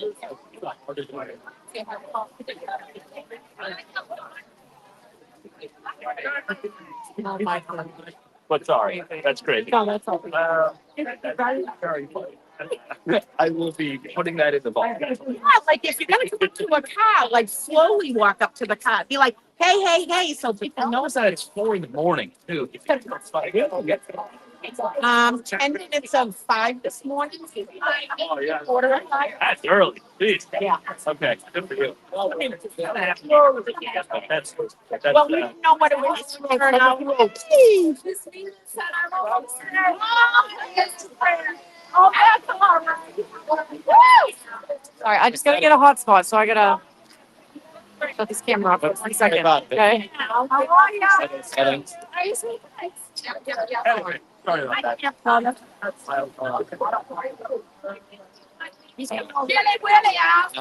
Now go to your Wi-Fi. Go to Wi-Fi.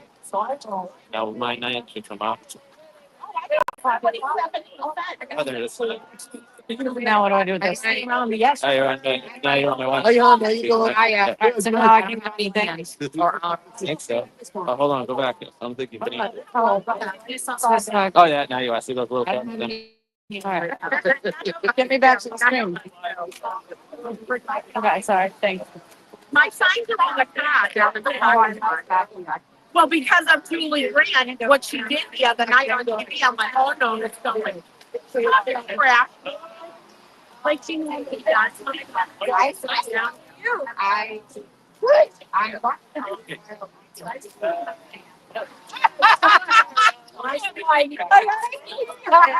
That's yes. On the job thinking.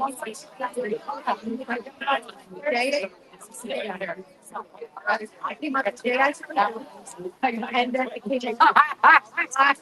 Yeah, it's like, look at it, would you know? Yeah. They don't. They don't. Just have to. Yes. Give me some.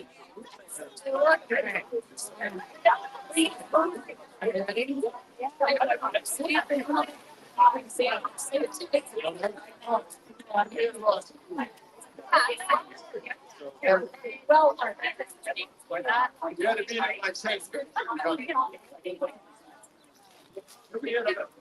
I'm glad we can hold our time, but. That's all right. Get life.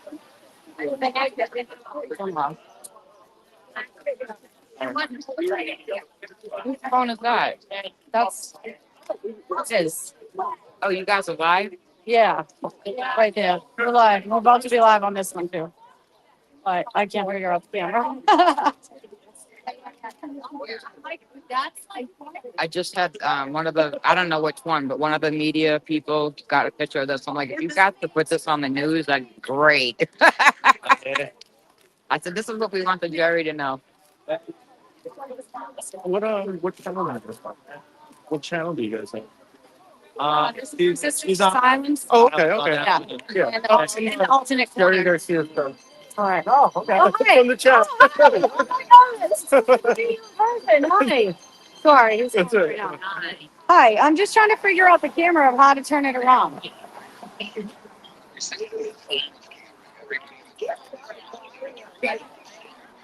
Oh, sideways. All right. There you go. All right, that's- All right. oh, that's it. This way. All right. Is that better? Sorry. All right. There we go. Is that better, guys? And let me see. Oh, I can find the chat. Thank you. John. All right. All right. Perfect. You see another stand. I was, All right, it's probably something wrong. I was, Garcia's ghost. All right. It's a Brian one, so I didn't All right, sounds good. Bye-bye. know. Yeah. Sorry, guys. A little preoccupied. Better now. My youngest daughter. I'm a newbie. You can't expect much from me. I'm sorry. I was supposed to be the backup girl. Someone the groups and everybody harassing him, so he's like, I'll tell them something. I just got your message now. Sorry. And Janet. All right. And look at all these beautiful people. Look at all these beautiful people. I love them. The best. Not decorated. Not a decorated dude. It's not very decorated. Decorated too. That's high. Did any of you guys need somebody else? I did. Yeah, it's really fun. I went to anyone in Bronx. Yeah, I love the guys. Because he's watching all this. I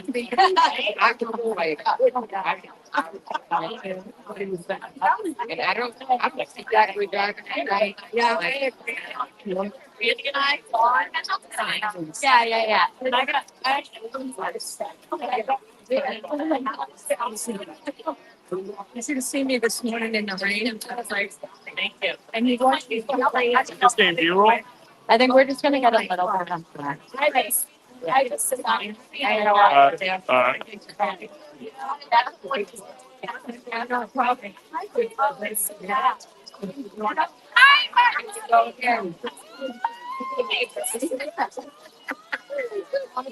Sorry.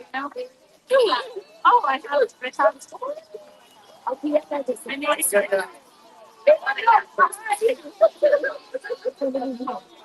Okay.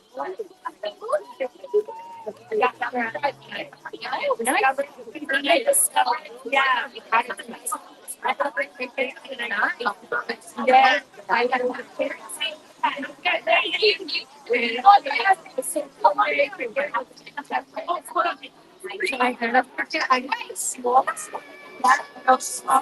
Yeah, I tried. I know.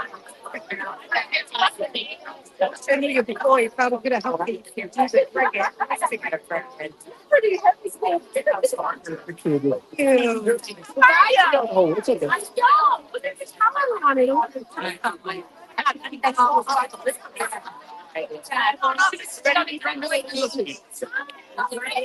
No, I know. I see revenue. What? No.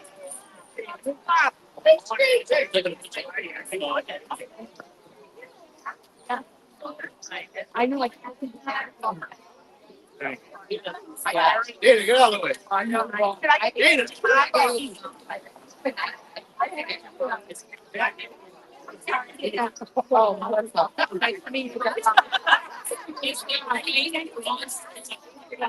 Yeah, I you could tell little like yeah, I do vlogs I watch no, I have money. Oh, this is about the money. I can't. Yeah. What else? Well, that's I got it.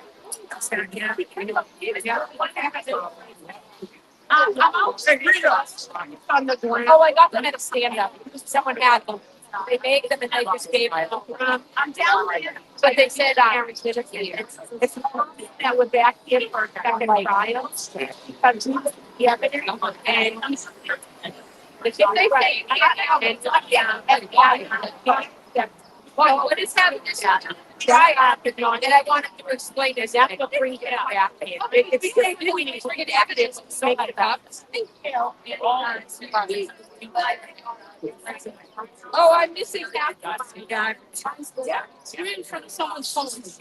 Last year, back I was able to just down here today. I'm working now.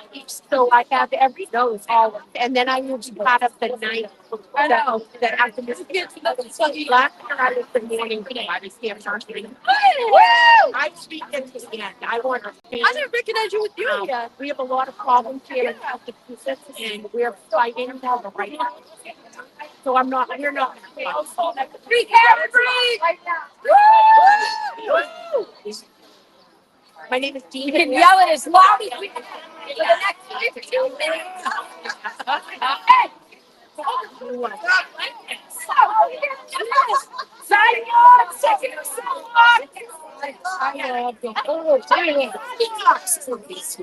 Walk my dog on the top of the telephone.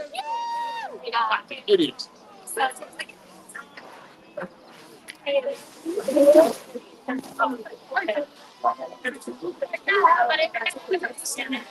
Free category!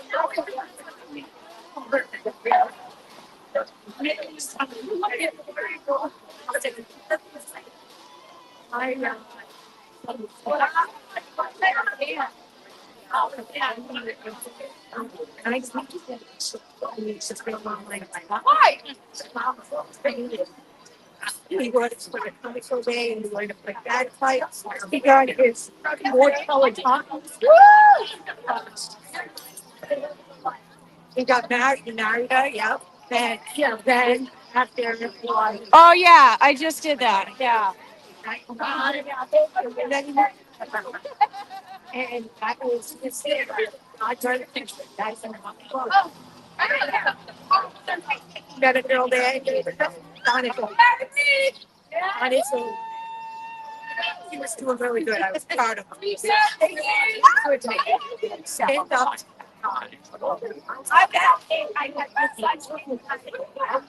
Yeah. Yeah, that's the worst. We're still going. I would not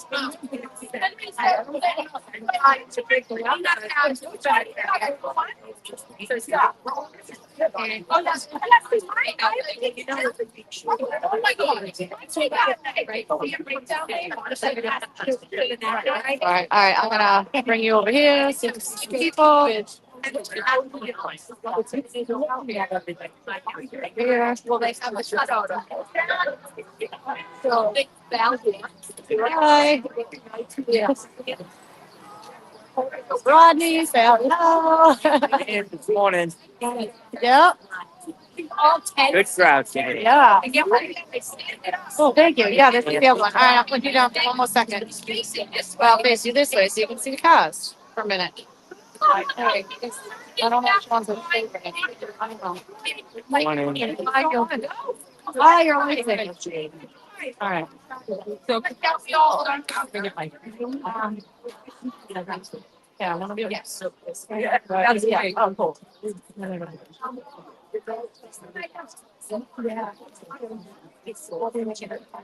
I know.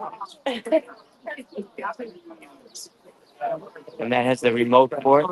What's that? I like the remotes. Yeah. Oh, thank you. Yeah. Robin, I know. Oh, wait.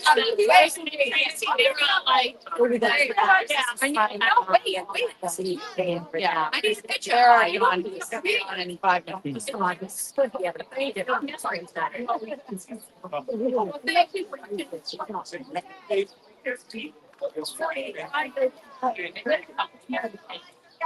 just get the picture. You should be an amazing thing. Yeah. You could hear no. It's not great. She's one of us.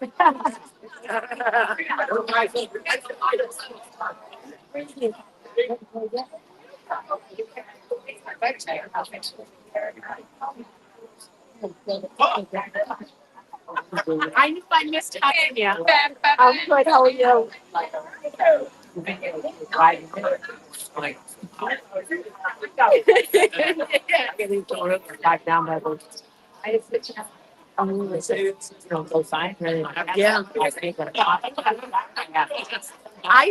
I'm a lot. Yeah, I'm a lot. Just so that I don't have to worry about moving my car every 2 hours, you know. My car's all decorated down there. Oh, it is? Actually, no, Oh, it's yeah, decorated. I do that.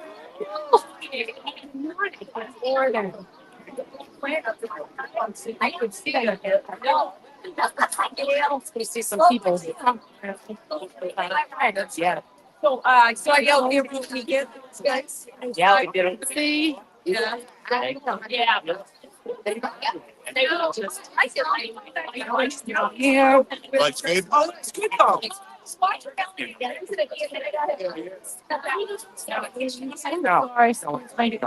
and then I'll run through here real quick. Hi, Bobby. One time, how are you? Good, how are you? Say hi. Hi. Just trying to show all the peeps. Say hi to everybody. Sure. Thank you for being here for us. Thank you for being here for us. The resistance, the boots. Thank you. I need to get a picture, before we all scatter. We can read. Yes. Awesome. You are. You're natural. I'm ready for it. All right. Sorry. I'm sorry. Let's go see Tim. We love Tim. He's the best. And of course we love Peter Murphy. One of the fans. We love everyone.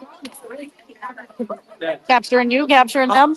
Hi, How you doing, honey? How'd you do with traffic? well, I came here like 6:30, so. You was Randy. I'm like, I got resistance on it. I'm like, So resistance is on. I gotta go on John's right now. I don't know if I can't chronicle. So I'm gonna go park this for a minute. But I wanted to walk around for a little bit. Behind me. Oh, see the people up there? I know. That's why I like show them everybody. I don't know. Oh, excuse me. And so, hi. All right. Hey, Jack. That would be all right. I'll park you. Let's see. I'll park you over here for a minute.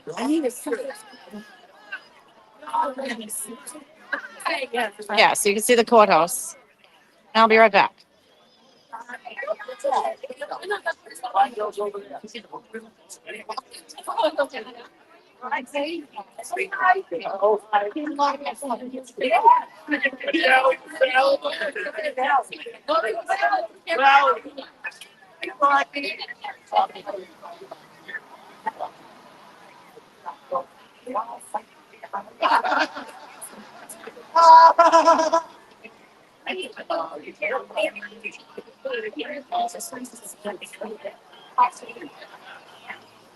I can't hear anything.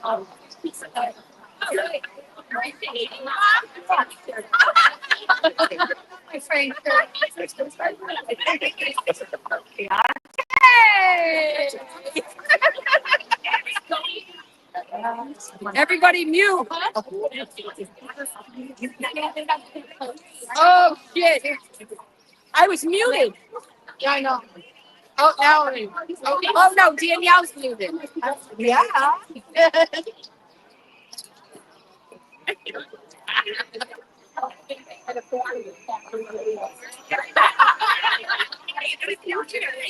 I gotta. How the hell am I supposed to do this? Oh wait. Oh wait. Maureen muted you.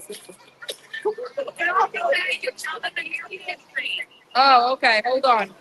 Okay, I got it. Hold on. I got it. Here, wait. Wait, I'll do that.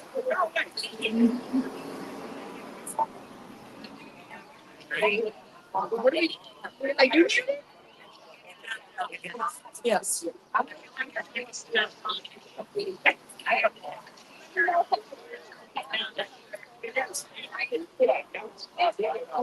Where is she?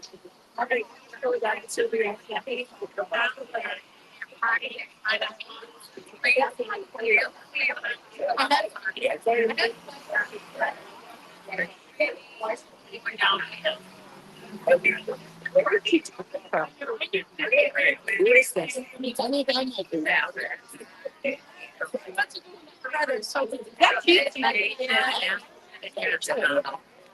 Yeah.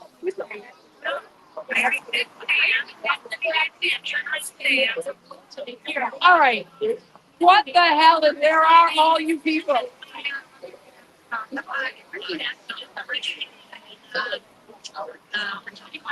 I feel like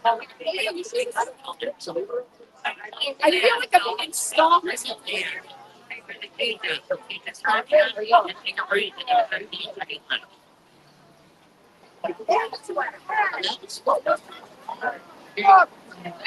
Nice. Nice.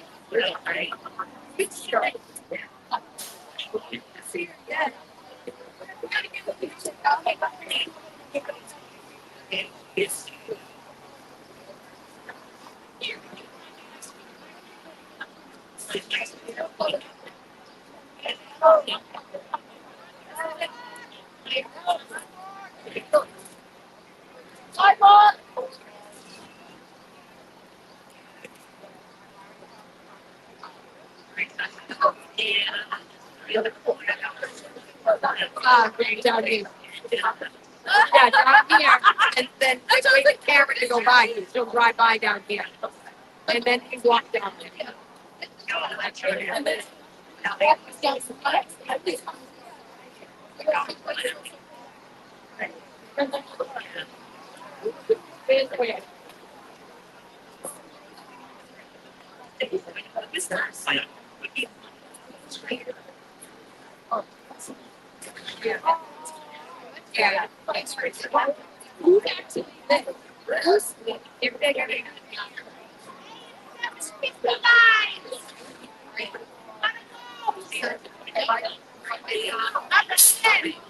Yeah, we gotta take off. We gotta go. Come on. It's 7:59. We got to get out of the buffer zone. I'm gonna run to work. Oh, it was so good to meet you in person. Now I have a love face all to of the you. name I love all of online. you. Come back again. Yeah. Keep fighting. Thank you. Keep We fighting. will. We ain't got no quit. I'm gonna jump online. I'll see you later. All right. Thank you. All right. It's 8:00. We're going. Where are we going? We got to get out of the buffer zone. Right. Which way are we going? Going that way, that way. Yeah, that way. Take everyone. Carry this one. Good morning. How are you? Good to see you too. right. Stay safe today. You too. Stay safe. Hi, Carl. Hi, Gail. Everybody's dispersed. Good morning. I bet you guys are great. Yeah. Hey, Stay safe. Thank you. Okay, but can you hear me? Oh, there's my Duncan. Get the Dunkins. Where's my Duncan?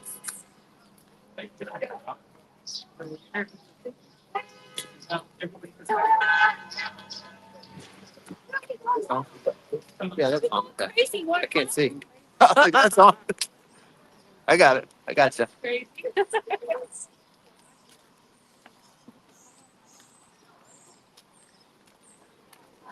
This is the buffer zone. Is this the buffer zone or is that the buffer zone? Behind us? We're in the buffer Oh, this zone. is When we pass the it's sign that says out buffer of the zone, then we're out of the buffer zone. all right. So the end area. Oh no, I want. Good morning, everybody. Morning, Rita. I'll see you up there. How are you? Yep, good. Take care. We'll see you there. Are these your littles? Yeah. Oh, it's school Oh, vacation. Oh my God. Oh my God. Good morning. How are you, my friend? Good to see you. nice to see you. We're doing this again. Thinking about the question, right? How did you buy it? Sorry, what? Yeah, go ahead. Oh, I forgot to pee before I came up here. No, I'm good. I'll Thank you. Oh, say no, thank you. She's so shy. Okay. Oh, say no, thank you. Look at the hair on her. Can I have a portion of it? Just one little strand. The license plate.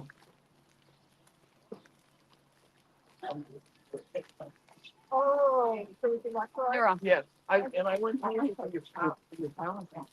Get rid of the stuff. you know, you look slowly. You see how the Look at Monaco Village. Oh, I got that. I don't know how to put it in my ear. I don't either. I don't wear headphones. I don't know how to do it. I'm not a technologist. Hold on, hold on. This is as far as I get. You're doing a good, fabulous job. I had a Zoom thing that I had to do. Skylight. Let me see. Hey now. And I had to go on the Zoom and the guy he said to us, Good morning.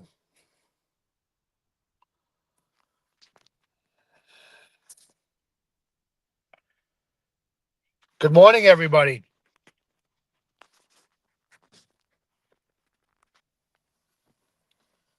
Kurt here. I don't know if I'm taking over the stream. I can't see the let me see if I can see.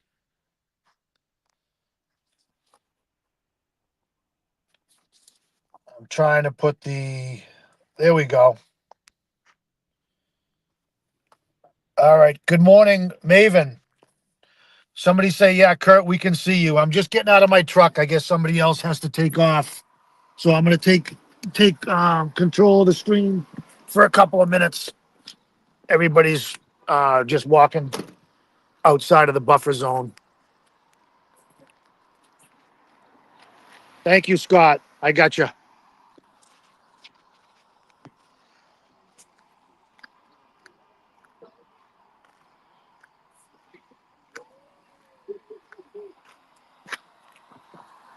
So it's after 8 o'clock, so everybody's moved up outside of the buffer zone.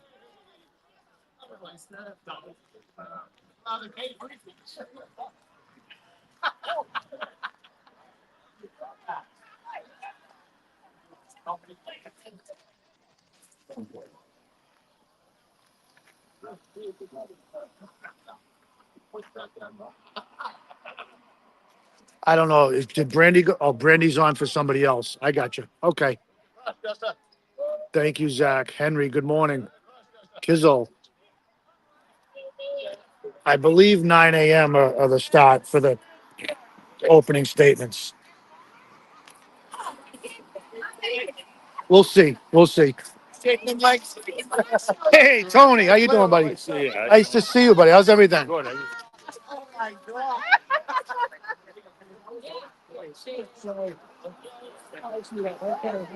Nice to see you. I don't know. Trying to stay away. Hello there. Hi, sweetheart. How are you doing? How's everything? How you feeling? You hanging in there? Good. Good. Hopefully the rain's done for the day. Hey now. Hey now, good morning, sweetheart. How are you? How are you? It's Jilly. Good morning, Jilly.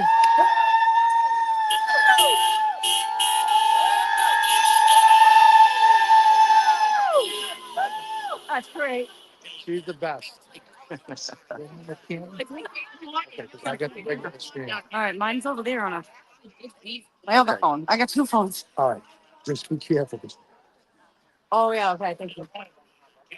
If they say anything, I'll just be like, oh, I didn't know. I took over the stream. Good. Cover up all my camera. Everybody needed a break. I'm live, guys. I'm live. Good morning, Nathan. Say hello to everybody out there in TV land. Woo. Hey now. Hey now. Good morning, everybody. good morning. Some of the girls needed a break, so we're taking it over. Good morning, Kizzle. Are you going to eat this much? Hecky, hi. Good morning, Bailey. Yeah, I guess Brandy's got two cameras going. They asked me to take the stream for a little bit. We're down in the buffer zone. LV Cops, good morning.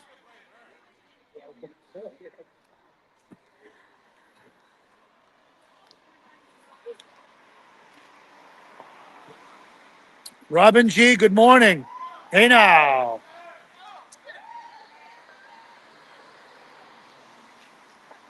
Auntie Bev's coming down the street.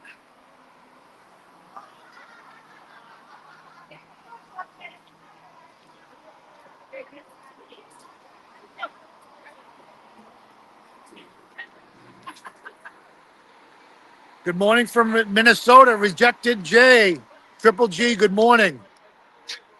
Yes, John wasn't hit by a car in all his injuries. Yes, free Karen Reed. Yes.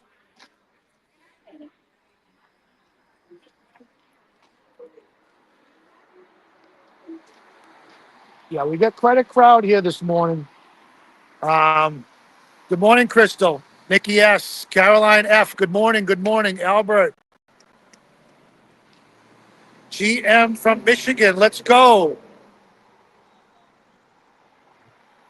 Good morning. The cast me. I don't know what the rest of that was. Rejected J. Free Karen Reed. Absolutely.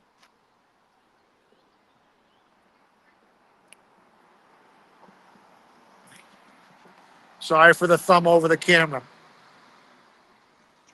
Good morning, Jack from Scotland, from Bonnie, Scotland. Good morning. Good morning, Lola from Los Angeles. Jenny Liz 4, Catherine. Clarito from Newburyport. Good morning. Hey now, the alternate. Hey now. Anthony F. Tracy V. Good morning, Tracy V. How you been? Miss you. Yes, Albert. The car did not hit John. Aaron Hack. Thank you, Aaron. I appreciate it, hon. Fill in when I can, you know. Nice to help out. We got a lot of support down here today. Awful lot of American flags. Lot of news people that haven't been here, you know, and it's nice that we're getting the coverage, but you don't like the people that jump on the last minute, you know. I asked two or three of them, my famous question, how come you're not over at Morrissey's office, trying to get an answer from him. Adam Lally, good morning. Hey now. Gary Bees, good morning.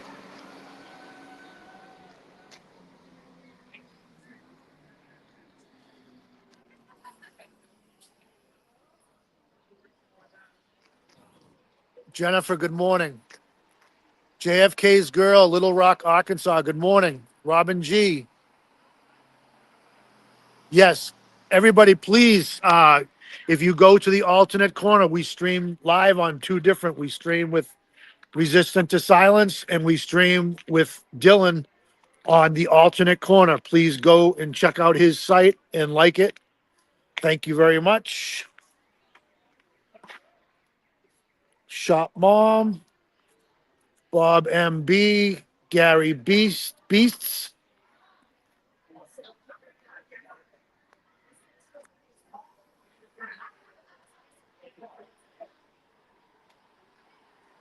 Janine, I'll be there Friday. Janine, we miss you, hon. Can't wait to see you.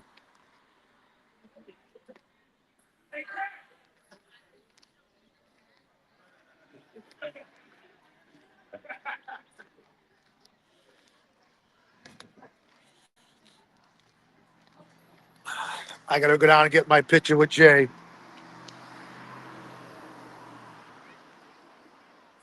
All right, I'm ready.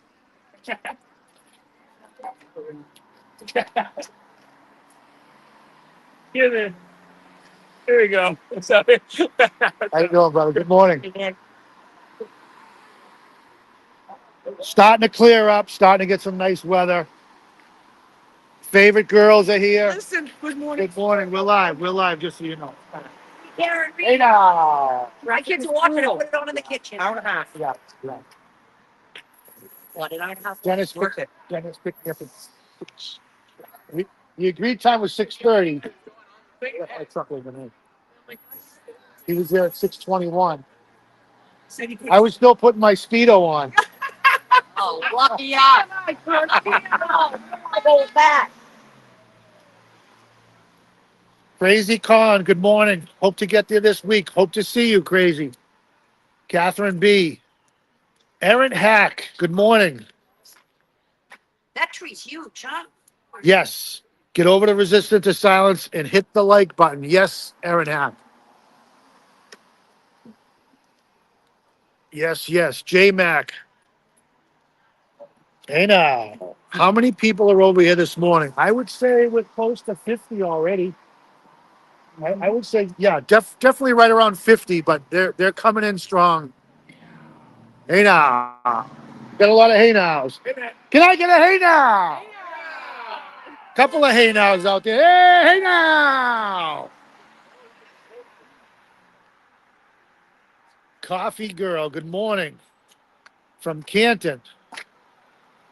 Yes, Dennis is here. Brenda is going to be here in a little bit. Ashley Mack, Tess Tickles. Good morning. Good morning, Gina. Gen X from Tampa, Florida. Good morning from Tampa, Florida. JFK's girl. Hey Now was like a Howard Stern reference, but it was also, I forget the name of the show. You remember what the show Howard Hey Now came from? Oh, I can't think. I'm losing. I can't think of the name of the show. Um, somebody help me out. There should be someone in chat that can help out.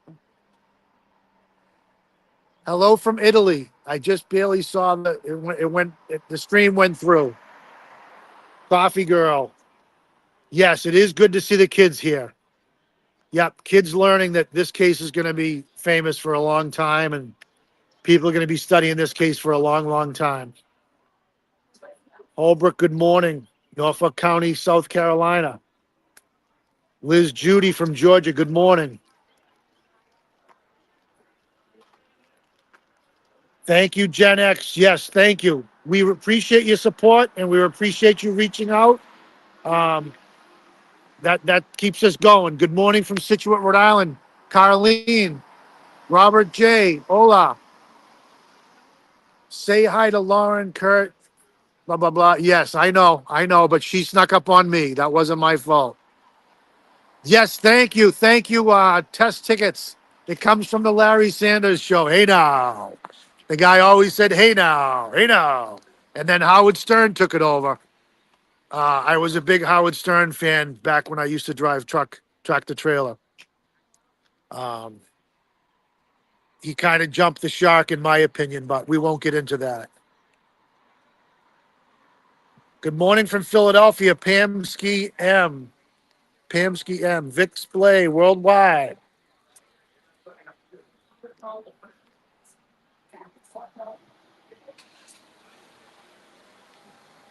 Sassy Bart. Palm Bay, Florida. Jammed in Joe. Thank you, Dana Leonard. Yeah, somebody just said that. Thank you for chiming in. Hey now. Hey now. Hey now. Nathan. Hey, Nathan, can I get a hey now? Hey now. Oh. Can I get a hey now? Hey now. Hey now. You guys know the trick. If you come down here, you got to bring a bag of dog treats. All that camera time we just gave you. Got to bring a bag of dog treats. We love our puppies down here, right? Can you sit? Can you sit? Not a chance. Not a chance.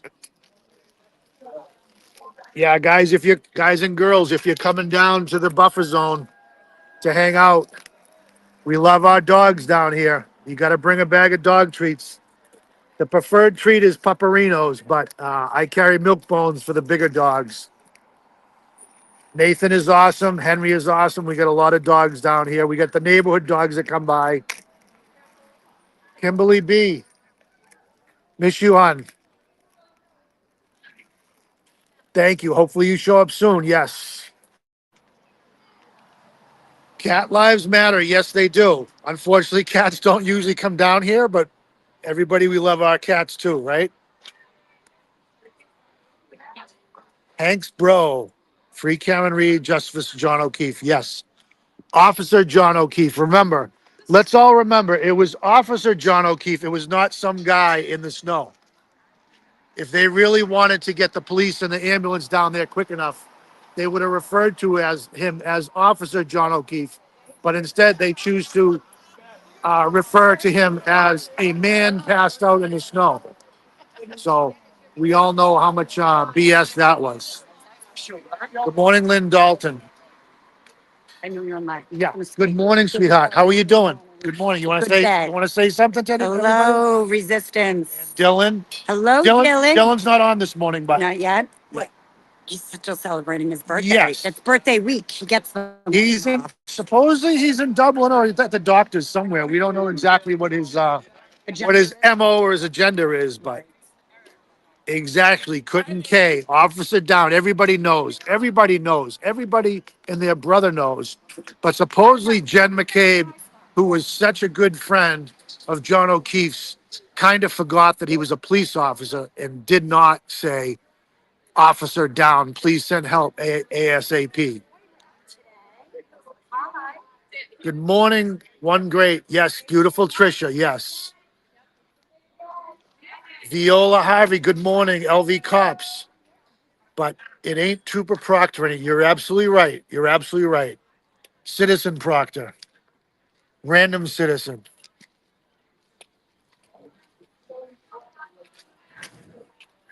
Spacey ST at Leslie, good morning.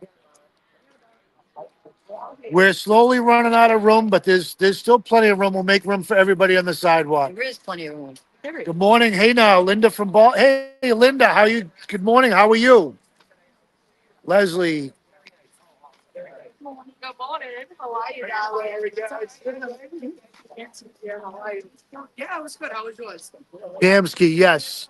Yes, of course we have much respect for the men in blue. That's the reason why I'm here. My father-in-law was a former Boston police officer. He's since passed away, but that's the reason why I'm here. We respect our good and decent cops. We do not respect crooked cops.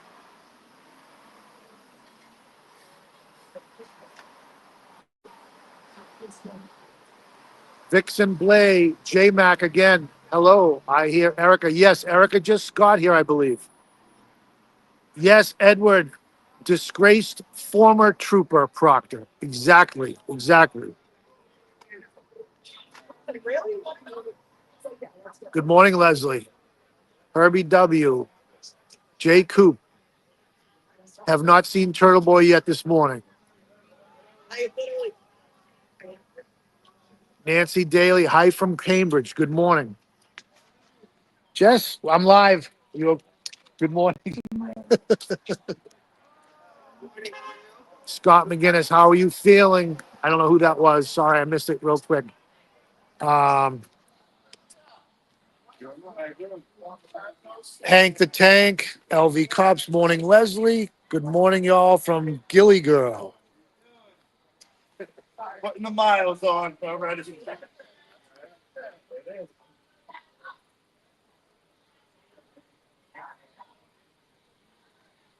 Couple months of this.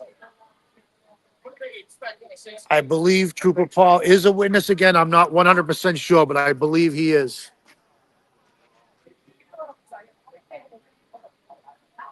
Henry Hall, I don't know who Ray Donovan is. I don't know. Thank you, Pamsky W. Pamsky M. Good morning, Carolyn W. from Charleston, South Carolina. Data Justice, good morning.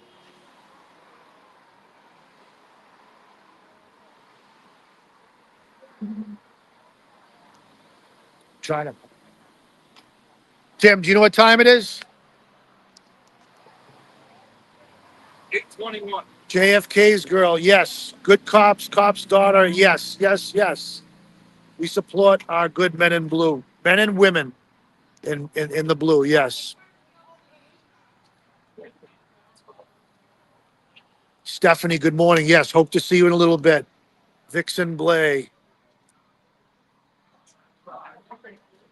Diane B, good morning. Thank you for all of us that can't be there. We're all here in spirit. Yes, Diane B. Yes, we appreciate your support and we appreciate you watching. We appreciate it if you go on and check out Resistance to Silence and check out the alternate corner. Give them a like. Good morning from Tulsa, Oklahoma, Terry. Erica A, good morning. Good morning. Lynn Dalton.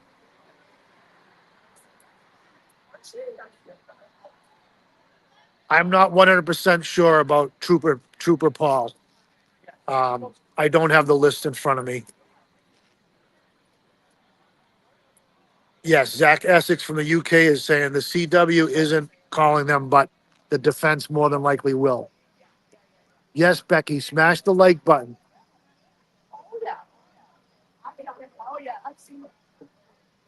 Yes, Scotty, it's merely a flesh wound. But 'tis but a scratch. Good morning from New Hampshire. NH Dude, Barbie. Hi, Barbie. Hey now. Thank you, Jillian48.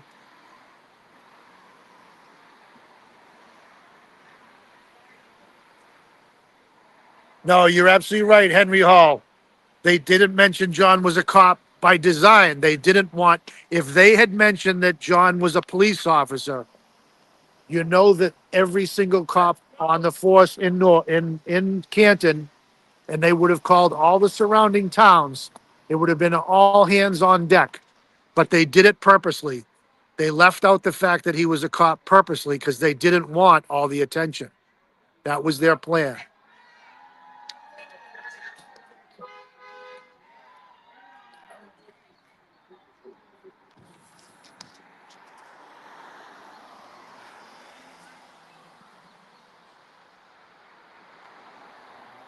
Leslie, Trooper Paul will take the fall. I don't know. We're hoping somebody finally breaks and speaks out. You know, somebody knows something.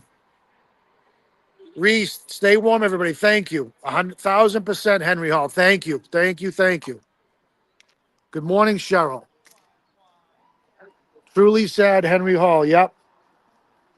Guys and girls, we're expecting Karen's car to drive by. I'm expecting within the next 10 minutes. We're not sure if she's going to be a little early this morning. We're hoping so. First day, I'm sure they're anxious to get in there and get things started and get prepped. Jilly Bean, hey now.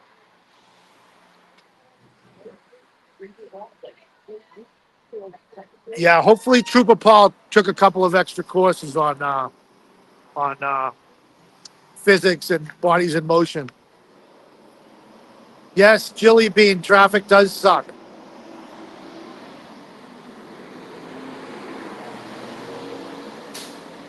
Viola Henry looks great there, waiting for Jackson's opening. Yes, we all are.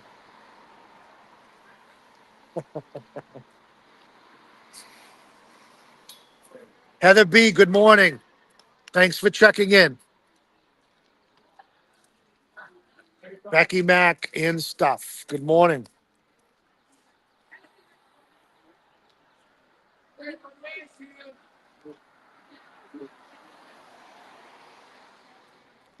So I don't know if everybody remembers. Usually I have a sign in the front of my truck that says no sign zone. Um, I was told by good morning. I was told by Trooper Hardman that I should take my sign down. I says, well, it doesn't say anything referring to Karen Reed. And he said, don't be cute. Mindy, good morning. Bias, Bev, be safe. Thanks all for showing up. Thank you, Bev. 847, okay. We're here at 847 is the ETA of Karen's car. Can everybody hear me okay? Am I going in and out at all, or is the stream working good this morning?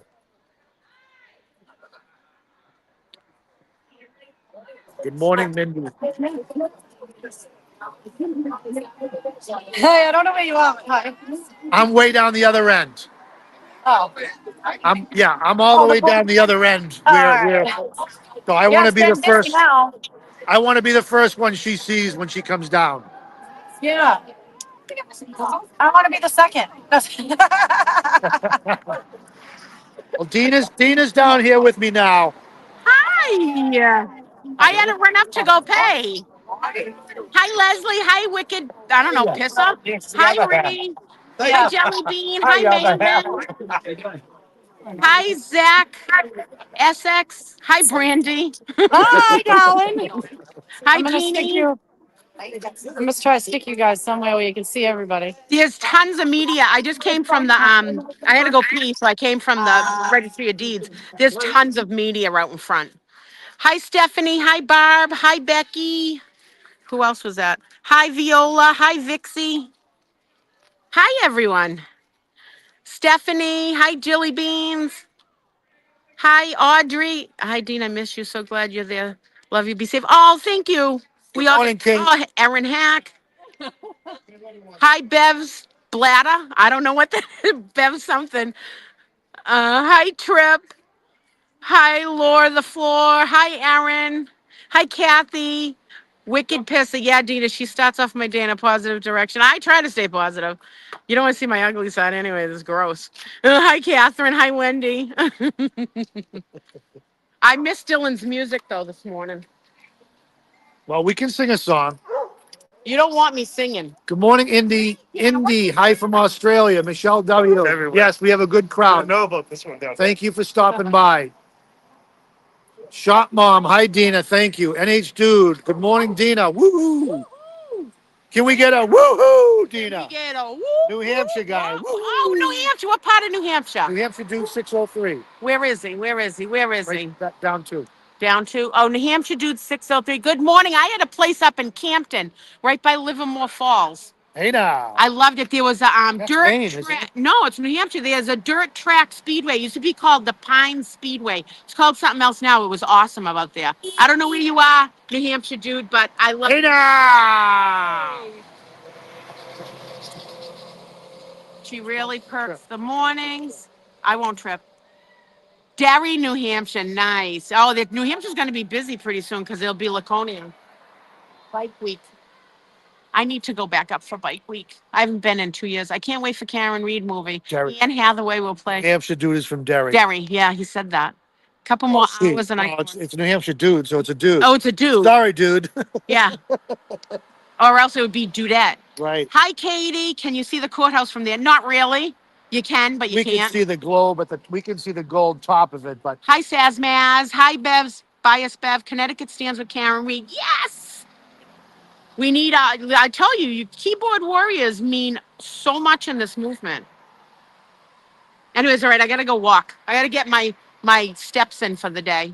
Or else I'll be, oh, decorated dude. You're a decorated dude? You're a New Hampshire cop?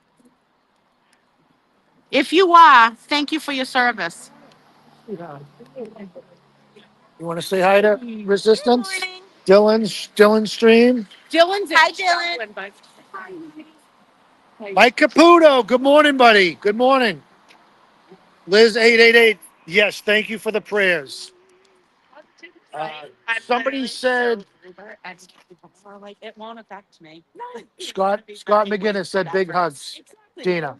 Scott McGinnis said big hugs. Oh, Scott's got a couple stitches, yeah, right? Scott, we don't know exactly, but he's got Yeah. stitches or something. Hey, But he's in Scott, the chat. I hope it's a really good story because I love good stories and when you end up injured, and they're pretty good. One time If it's not, make it a good story. None of us will know the difference. this is the God's honest truth. Once I was drinking at my friend's house. We weren't driving, we were just all drinking there. And she had a pool slide and the water thing, spigot was broken. And I had a few drinks. So I got up to the top of the slide and went to go down it and it had no water on it. I skinned my ass. Hey now. Hippie chick, good morning. Good morning. Brenda, good morning. D. Barub. Santiago, Chile. Good morning. Valerie. Thank you, D, for being safe. Good morning. Good morning. Thank you. Decorated dude, Peter Murphy. I'm live, guys. Good morning. Good morning. How you doing? Good. How Good morning. Hey. Hi. Hi. done that? Can she have a cookie or you got enough? No cookies. Thank you. All right. Thank you. Retired officer Peter Murphy with us this morning with his security pooch. Yeah. This is my troll smelling dog. Troll smart dog. Oh, We ain't got no quit, Kurt. yes. This is the start of a Louisville, Kentucky. Hello. Whitey Bulger. Yep. Melanie Joe. Johnny Delgado. Johnny!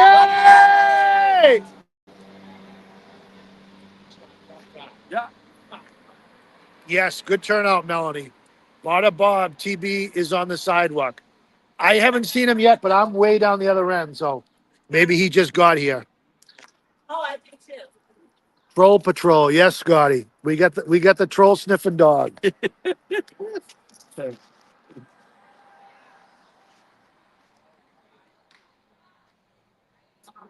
What do you think, Kurt? 75 plus numbers?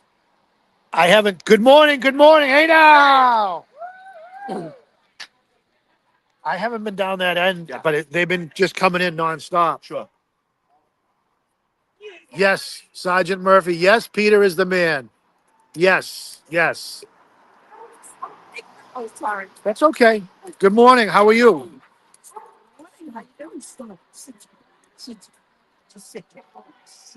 Oh, sorry, hon.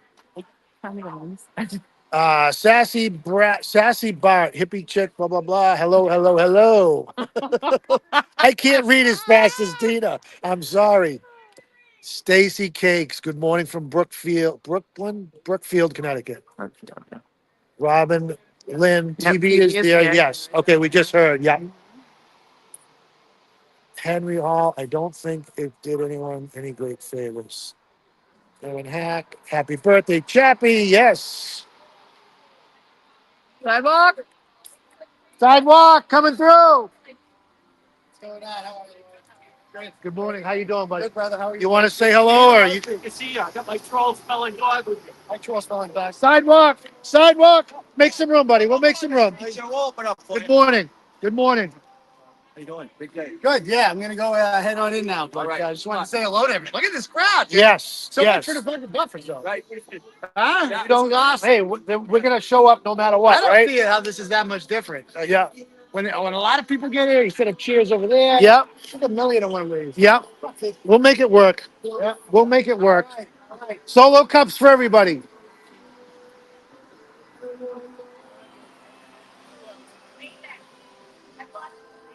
Everyone's guesstimating we gathered another 30 people, so we're probably closer to 75 in that range now.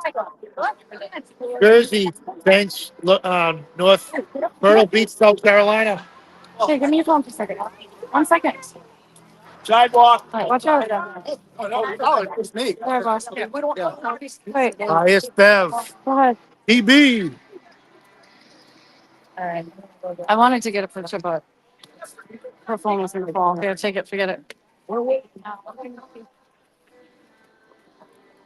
It's this guy.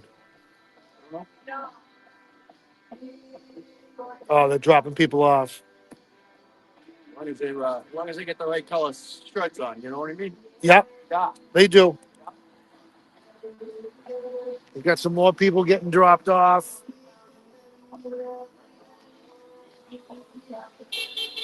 Hey now. Wow. Good morning, Connor M. LPH picks. Yes, prayers for Karen attorneys. Yes, yes. Thank you very much. Yep, of course you can. Hi, Heather Baker. Good morning, sunshine. That's all. Yep, these two belong to me. I seem thrilled. Yay. I know. They want to go back to Susie the B, car. let's go. Leslie. All right, let's go down here. Find a spot. Number They heard the 2020. well, yeah. Trying to multitask. Hey. I know it. Oh. We're guessing about 10 minutes before Karen's car gets here. I know I haven't done it yet, but good morning to my beautiful wife, Donna. Hello, everybody. Billy B, we want you to be here too, hon. We miss you. We miss you. Okay, we got a pocket somewhere. Yeah, hold this one. Good morning, Annie. I got this one. Hippie chick. I see Tracy. Alan Jackson is great. Viola. Good morning, sweetheart. How are you? How's everything? How was your ride in? You want to say anything? No, We're live. I know. It's okay. Sometimes I forget to tell people. Let go. Just let go. Here you go. So, Live the tape. Get it out. All right. You got it. You got it. Yeah, we got music going on down here. Um, some people criticize us for the party attitude, but you know what? We got to embrace it.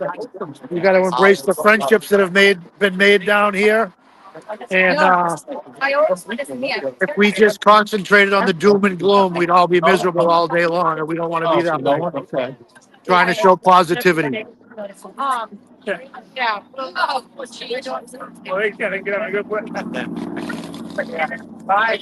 Hey, Mac, let's go. Let's go.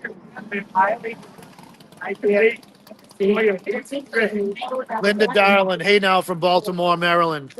Yes. Yes. Good morning. Hey, I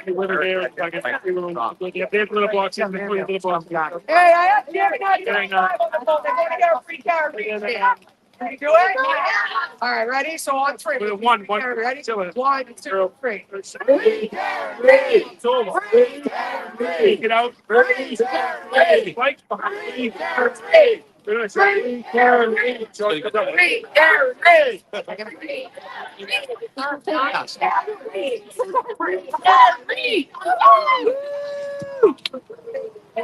Wait, will you get the other ones?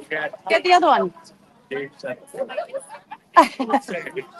39.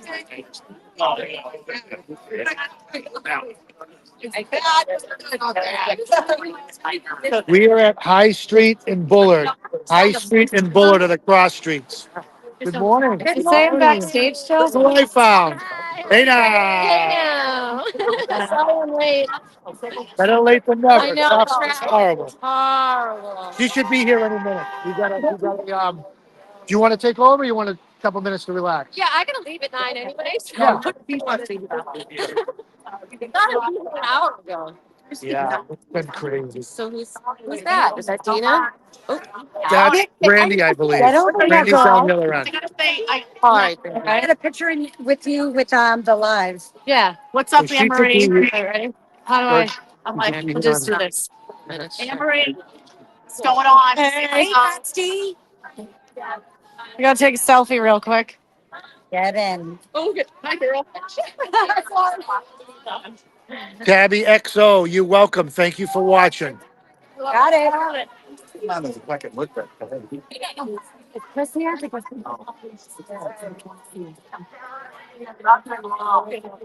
Yes, Karen Reed did nothing wrong. That's right.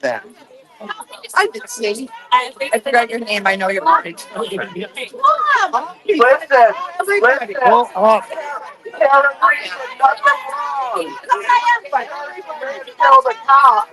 Everybody. Dorothy D. Karen has not arrived yet. No. Turtle Boy said Brianna Taylor deserves to die because she's black, but Karen Reed is white. So it's a good thing we're all here to protect an affluent white woman. Why do you have to make it about race? It's about a human being. It's It's about a human being, not about race. Karen Reed, can We have our first widow. Karen Reed is white. I'm glad that you We got our first crazy person down here. So we realize that lady knows our colors. Yeah, let's not give her the attention, guys. Yeah, I know. Randy, don't give her the attention she's looking for. I know. I had to walk away. Like, let me go pack myself over here.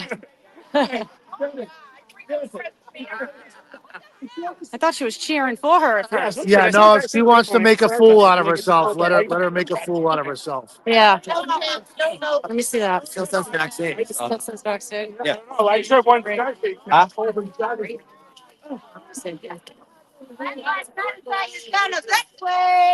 is this?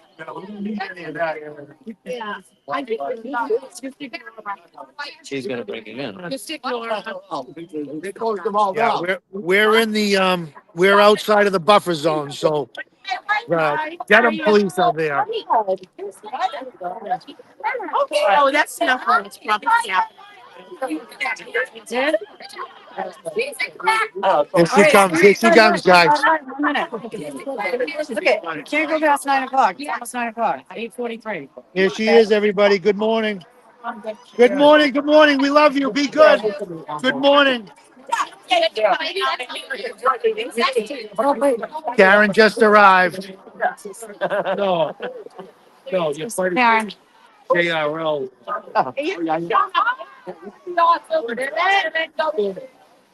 It's gonna get loud. It's gonna get Karen. loud.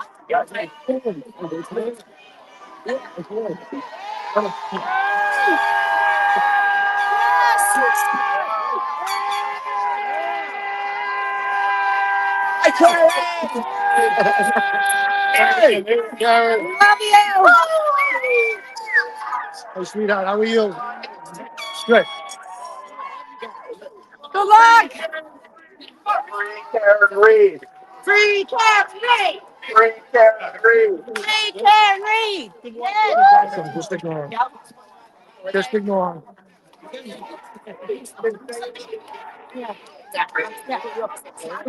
There's nothing.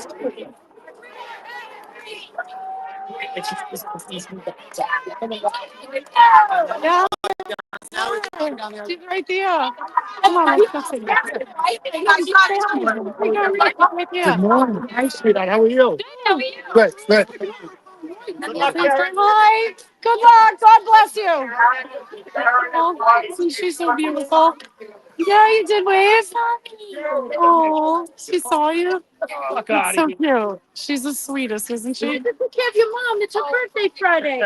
Oh. No, that's what the Friday is. Good luck. Picture. A picture of it. Yeah, guys. Hey, be careful in the traffic. Come on.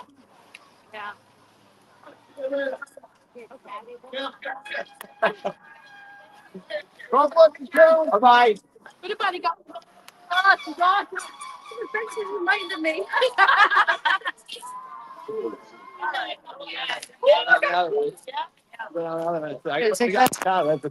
Oh, you do, yeah? Bye. We'll see you tomorrow, ladies. Drive safe.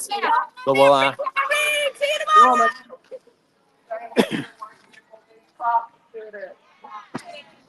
They just arrested someone in the buffer zone.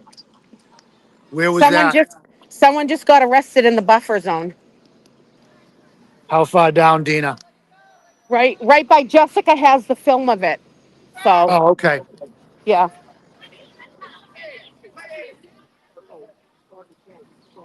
Yes, everybody, please stay safe. Do not engage anybody that's trying to cause trouble.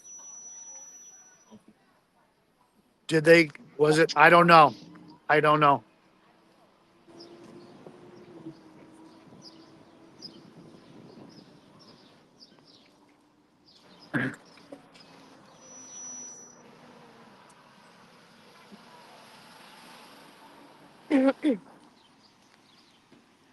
Keep on walking.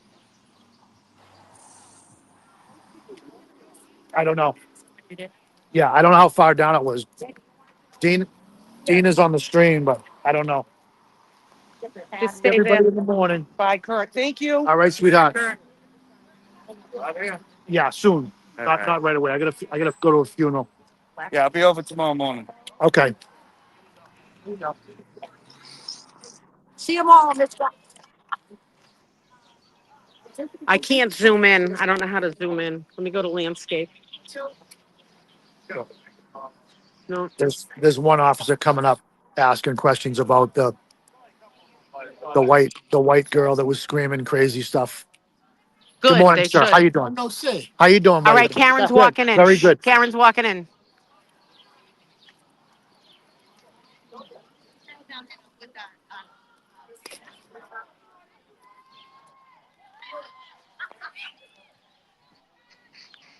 They're not going to let everybody walk through at this time. You guys are. Oh, shit. Good morning. Good luck. How you doing, buddy? Good luck to you and your family, buddy. Yeah, you too. You too.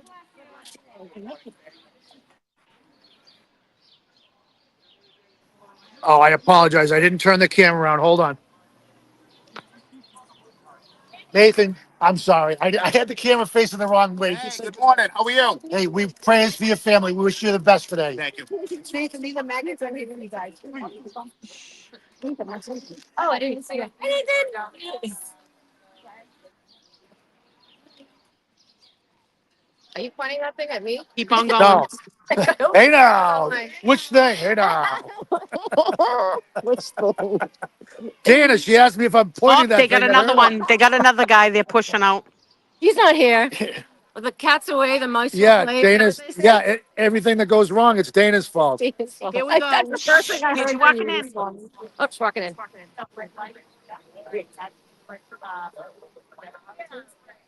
Yes. Good morning, Jilly Bean. Hi, Nathan. Aaron Hack. Yes, yes, yes. Sage Nick.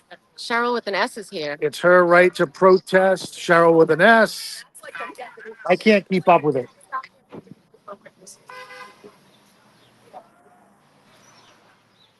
Yeah, so we still got a good crowd. A lot of people are leaving. I need to leave soon. Also, I have a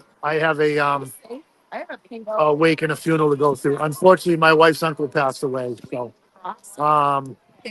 Yeah, you can read. Oh, okay. You guys are good. yeah, just cover. Good check. Just cover. You're afraid. Yes, I can say. Yeah, just there you go. Perfect. Perfect. Thanks for coming down, hon. Very good. Yeah, what time does the afternoon? You guys go all down. I know it's so much better than my Some of them go down to the diner and the pizza shop for lunch, and then they come back. Uh-oh. They're awesome people. What? Bob's yelling. Bob's yelling. Yeah, they get some commotion down here, and the Dedham police are coming down to try and see who's stirring up the trouble. They're never here. They come the first day and they think they're just going to come in and start making us look bad, and it's not going to happen. Most of the state police and the Dedham police know that we're peaceful and that we're all just trying to show support for Karen and show support for our First Amendment rights, but we're not going to put up with people coming in here trying to disrupt and make us look bad. Yeah, they are. Yes, that lady is probably getting paid to be here. Yes. Super weird message too, by the way. Yeah. Yes, Aaron. Yes, please, everybody. Your little reminder: hit the like button for Resistant to Silence, and for the alternate corner. Guys, can we just get the signs back into the buffer? Yes, for sure, sir. I get it. Yep, for sure.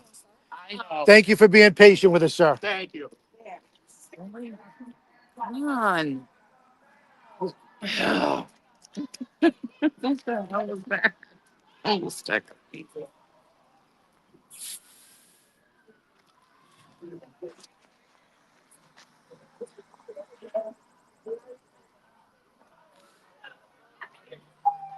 Yes, some people are just weird. Yeah, she's definitely a weirdo.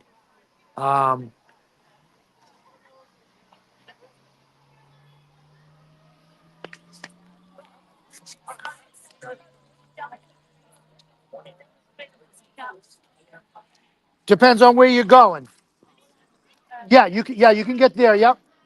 Take a right here and then take another left at the end. Right at the So end. they have a guy, they arrested a guy. Some people witnessed it too. I don't really know the whole story of what's going on, but he's in the paddy wagon. And then there was another set, which you guys saw people out protesting about racism or whatever it is. So, freedom of speech for those people, they have a right to be out here just like we do. But, yeah, I don't know what's going on with the guy in the van, but they arrested him.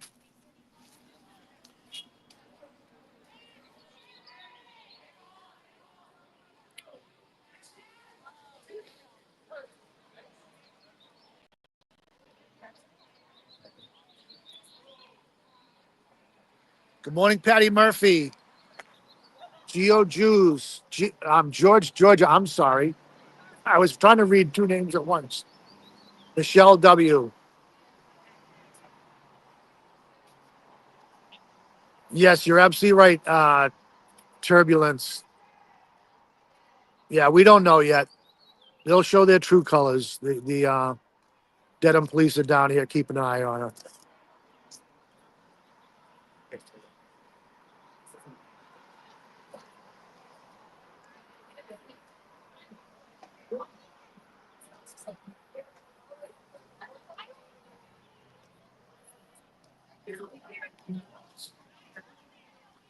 Miss, get the flag off the ground, please. Thank you.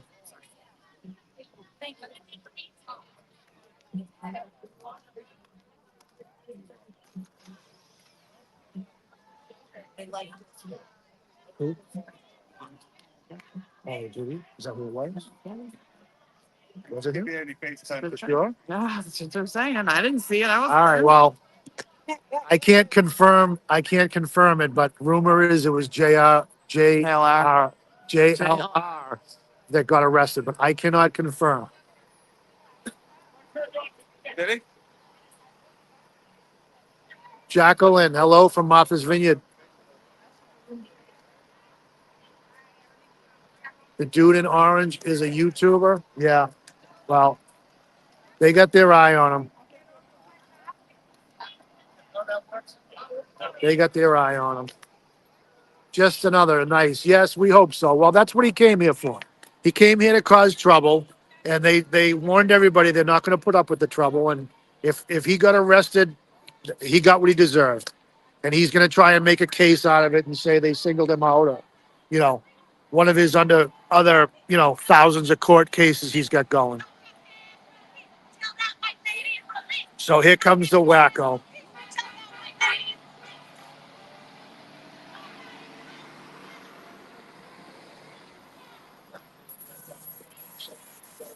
I'm not even going to put her on video and show her support, but she's trying to make it about show that white lady.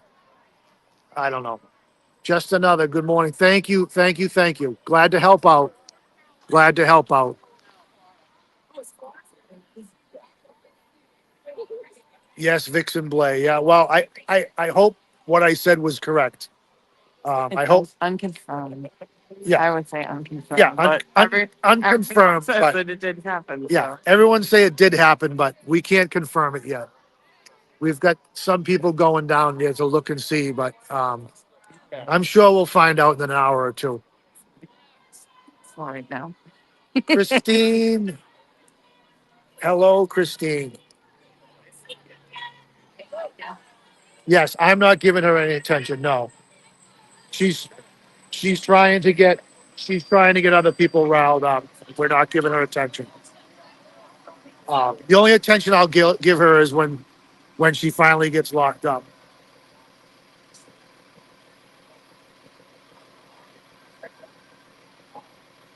Yeah, you're right, Scotty. He might have brought clowns with him. Oh, shit.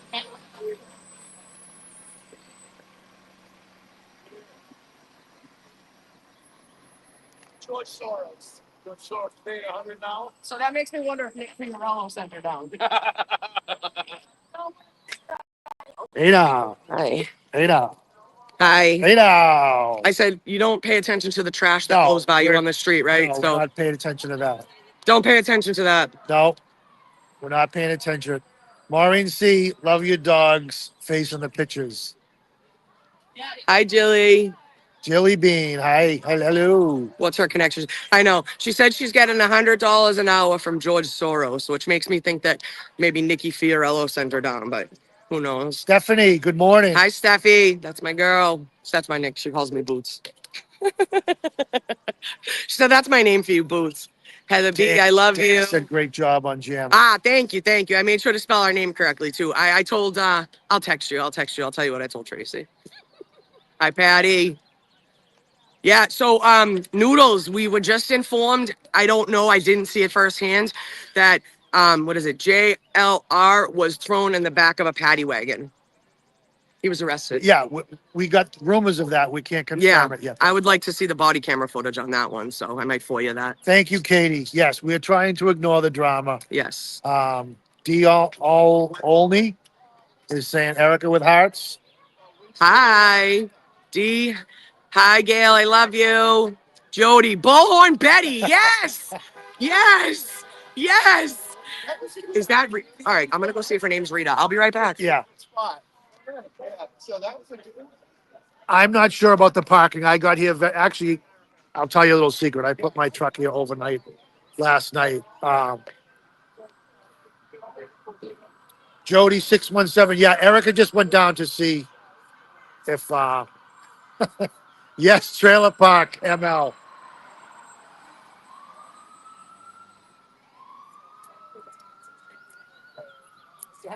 Renee Rose. Hello, Renee from Mexico. We miss you, sweetheart. I hope you're having a great trip.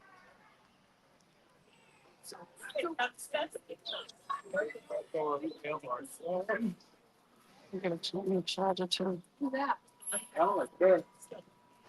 Yeah, Good there they morning, are, the Red boss Boots. lady. Red Boots in Yeah, the Mexico. boss lady. Oh, I can unzip my jacket now with my. I Take it keep all seeing off. Dina walking up behind me. I think she's behind me, but she's on the stream. Yeah. We're just stripping down this side. Sidewalk behind They you. just said it's bow in the Thank you, Blue Point. Yeah. Somebody's saying I don't- JLR was not arrested. He's Yeah, I don't lying. know So if it's it was, bow. say that. The Chinese guy, the bow. Oh, yeah. We don't give him attention Bow is either. the one that got We do not arrested. give It's JLR bow. No, we attention. don't. I gotta go. Okay. I have to go to work. Oh, was it? Yeah. Tracy's got to go to work. Oh, bye, Tracy. Bye, love you. Why are you messing with my phone? Tracy's gonna go to work. I'll see you Say bye, tomorrow. Tracy. Bye, love. Bye, love Thanks, you. sweetheart. We'll see you. I'll talk to Have you a good soon. day. Sorry. No, I'm good. I know. Bow's going. I'm gonna stick you up here for a minute. Just gotta go. Is anybody parked right where, Scotty? Right here, Scott. So we got people here, yeah. Down Kurt's end, I don't know. But Yeah, I'm still down at the Bullet Street end, Scott. It was around. All right, wait. usually this is the happening end, Kurt, but not today. Well, that ain't no way. Well, later in the day it will be. Tommy, thank you for the heads up. Thank you for the heads up. Yeah, I'm with Dina.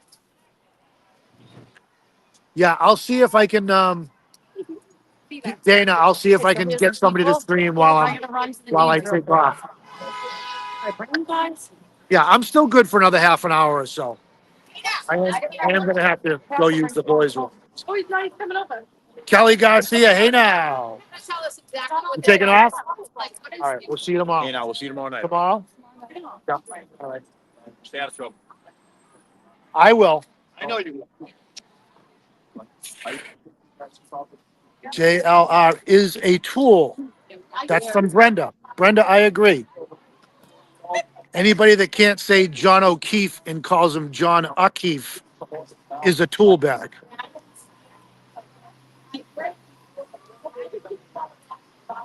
Turn you over there. See you guys tomorrow. Yes. Tomorrow morning. Tomorrow morning. Yeah.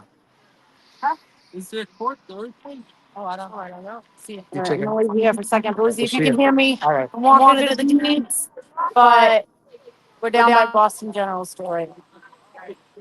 I'll be back. All right, Dana. I don't know. Oh my God, I told her that.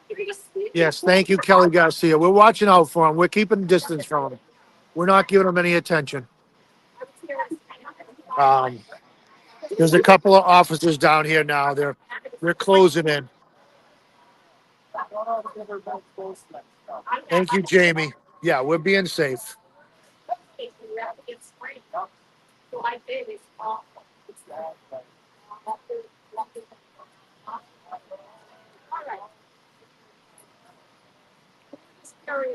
Like what the act. Yeah.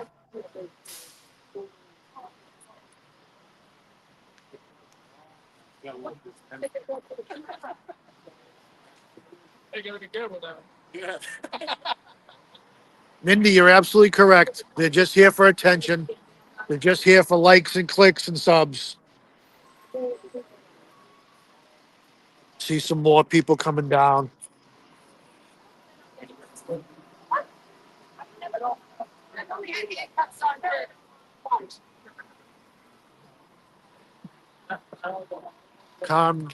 Kamada, I'm sorry, I can't pronounce that one. Supposedly one person's in the paddy wagon, but we're not sure.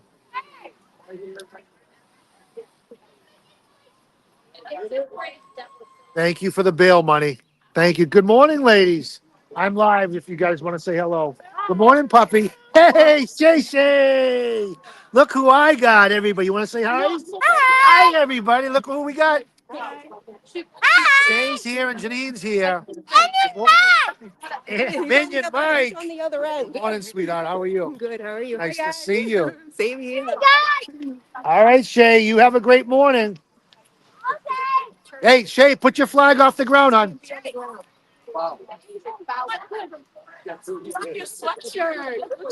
Thank you, photos, B.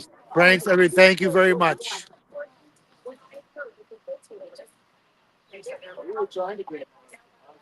BOA. I don't know who BOA is.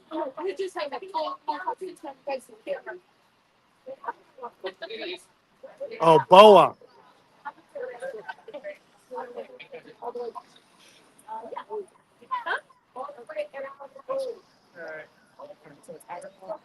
Erica, the courthouse has added 2 more fans for your viewing pleasure. 2 more ceiling fans. Awesome news. I don't know. I don't know who Eric is interviewing with, but let me see if I can get a look. Oh, it's actually inside edition.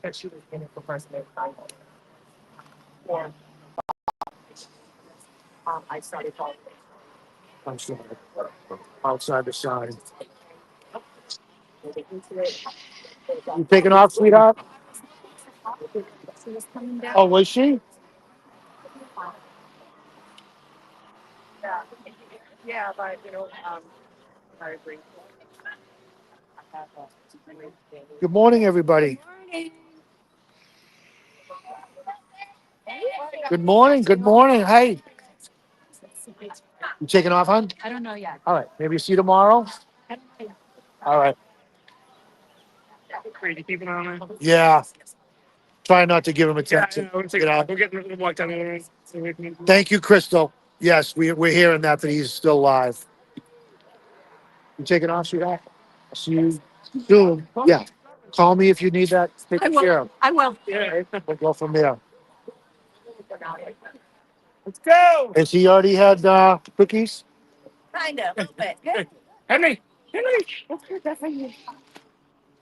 See if we can give my buddy a cookie. Oh, he's already doing the dance. Can you guys see? Henry, do the dance again. There you go. There you go. Give me 1 second, guys. Got to give Henry a cookie. I just walked out here. Oh, yeah. Did she already walk down? You think go out too? Hopefully she did. I gotta go. I've got all the anxiety. I can just picture. He's saying no. I mean, he's saying no right now. You're being a little baby today. It's early for you. Henry wasn't in the mood for a cookie this morning. He'll have it later.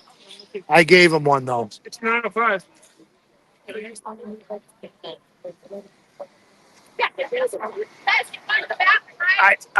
I think I know who Bo is, but I wanna double check.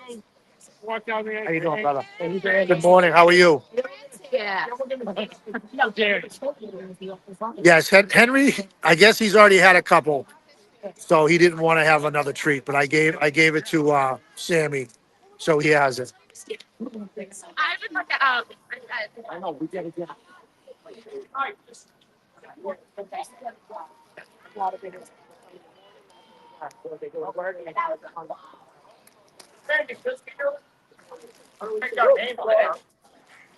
Good morning. Can they have cookies? Oh, they would love a cookie. Do you guys want a cookie? This one's a puppy. It's very exciting. All right. Can you sit? Sit. Actually, what I'm gonna give it to Daddy and let Daddy give it to All you. right. Sit. Okay. Daddy's got Sit it. down. Sit down. Easy. You got one first. There you go. There you go. We love our dogs. Thank you. We love our dogs. Look at the Thank tails you. going. Look at the tail going. You guys have a good morning. Have a good walk. We'll see you tomorrow. Have a good day. Take care, buddy. Be good. What's happening, buddy? Good to see Long time no see. Oh, sorry, you guys. Welcome Sitting here back. cooling. Things. Everybody left. Good morning, Libby. Hi. This is Canton Chronicles. This is RTS. Morning, guys. So trying to set the TV up right now so we can watch it. If he takes a right here, they might be going down to the back parking lot. To beat him? I think he already did that.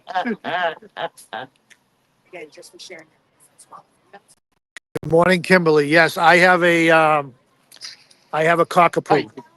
Very similar, but ours is like apricot color. Becky Mac, yes, we got your treats. Or I heard a lot of people down here got them.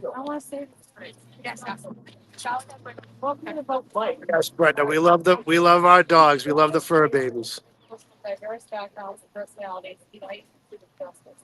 The rules are very simple. Stay in your own lane. Keep your blinker off. You don't have something nice to say, don't stay in your lane. Last but certainly not least, door here in the box. You're unable to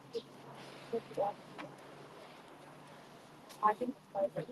Erica, who is Bo? Is that the guy? Wow. Okay. Bow the Destroyer. Yeah, is that supposedly that's the guy they locked up. Yep. Okay, you heard? Yes. Yes. Okay. Somebody said it was Bow. Yeah. Somebody said it was Darla, but then Lauren Sackler called me and said they said it was Bow.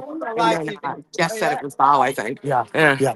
But I'm We're still live. no, it's fine. I was kind of honestly Bow's more respectful than it. Oh, Like okay, in yeah, the buffer thanks. zone. So I'm kind of shocked. Like Let's I go for wonder a what walk. happened. I wonder if it was his speaker. I wonder what it was because JLR I could see Wanna getting go in for a trouble out here. But Bow, Yeah. he's usually good. Yeah, Oh. usually, but No, he's I don't. Yeah, yeah, please. yeah. Wild. Gilly girl says Bow wears the combat boot. Combat ammo. Yeah, Yeah. yes, Okay. yes, yes. He has the All right. speaker. I Ross, I'm thought gonna walk that's to who the it other was. I bus. I'm just gonna go wanted to back. make sure. I wanted to clarify. See if What are they anyone's down still there. All right. All right, can you have that on and ready by the time I get back? Thanks. Whose car is whose car are they looking at? Brandy's. Oh, that's Brandy's car? Yeah. Oh parked out yeah, front we of got a the library. TV. We're trying to set it up right now so we can watch it. Oh, okay. We got Wi-Fi I down got you. here. I would put it in the back We'll just in watch case it a it pretty girl rains. instead. Oh yeah, maybe put it in the back, Ross. Put it out the back. There's a lead. Scott, that's what we think too, pal. I think it was Bow speaker. Yeah. And Nick Rocco, I don't know, but I want to FOIA the body camera footage because I think that would be fantastic. Oh yeah, all right. Do you want to walk down the other end or no? Oh, okay. All right. Right here, the chance. Yeah, I'm double fisting here. How are you? I don't know. I wanted to walk down there and find out. Hey, I I want won't to show. take. Come on, you know you want to. It's We fun. don't judge. We don't judge. I don't. I am more than all set. Thank you, though. Listen, the office Stay stands. higher I'll them be to here. come in on the bikes.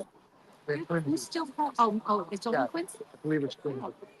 They used to say Quincy, but jail say Yeah, I maybe can't. it's I can't Quincy walk with after. these You're two. right. This is ridiculous. I'm gonna take one last walk through. And then I Good got luck.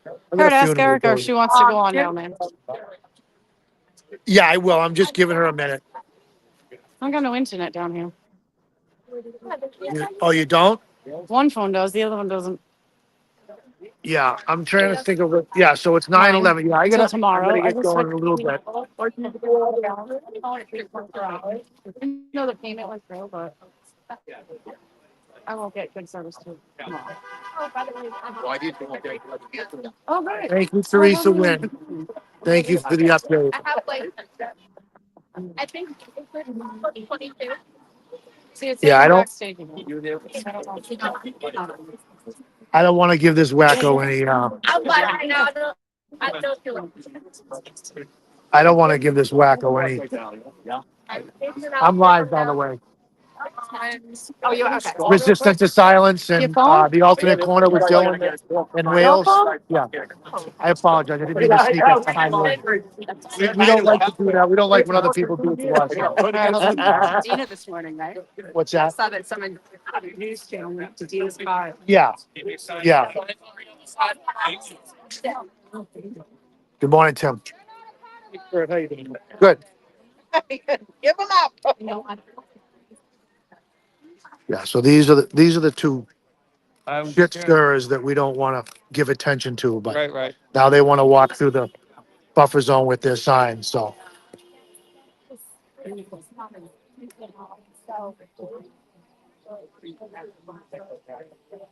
They're technically outside of the buffer zone right now, so they should be arrested. I believe they're getting a warning, but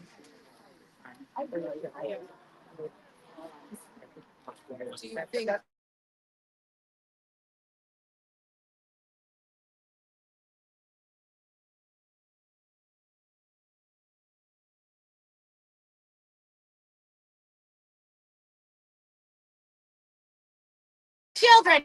But if anyone walks by here with a sign that you don't like, read, Karen, read. read, read, treat her right.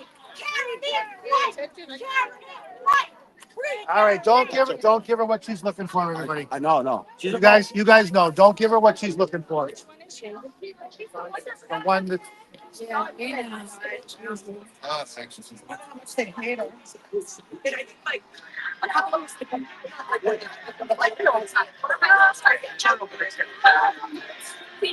when you get a second. Yeah. Are you ready to take over? Yeah. I can do that.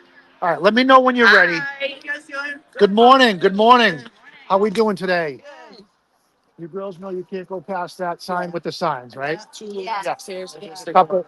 There's a couple of restaurants here, so I was like, are you serious? yeah. They're trying to get the attention and they're trying to get us riled up, and we're not gonna let it happen. Good morning, Mike. Nice to see you. Brother, good to see you. Your sides. Yeah, thank you. I appreciate it. Oh, Yes, thank you, Gilly girl. Ignore. Exactly right. Exactly right. That's what we're trying to do. Guys and girls, I'm going to be signing off soon. Erica's going to take over. I'm trying to say hello. Carmendar, don't take the bait. Exactly right. Thank you, Gilly girl. Thank you very much. Yep, glad to do it. Glad to do it. And thank you all for watching. Guys and girls, we got a runner. Make some room. Make some room. Make some room. Hey, make some room. Yeah.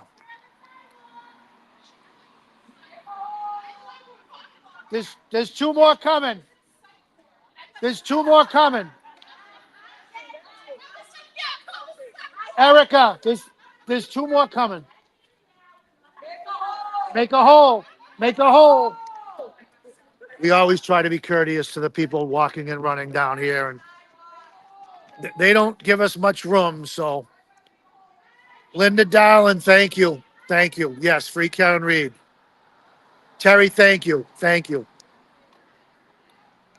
Leslie, thank you. Thank you. Thank you for checking in. Thank you for watching the channel. Thank you for supporting Karen. Thank you, Leslie. Thank you. I'm just doing what I can do. But thank you for the nice words. Got a lot of support down here today. I haven't seen one negative comment, or every now and then we get the bird thrown at us. Nobody this morning. Becky Mack, thank you very much. Thank you. Debbie L. Free Karen Reed from California. Hola! Scott McGinnis, thanks, buddy. Thank. Street Squirrel, thank you. Good morning. Good morning. I'm going to give one of our other support. Gary Titus, good morning.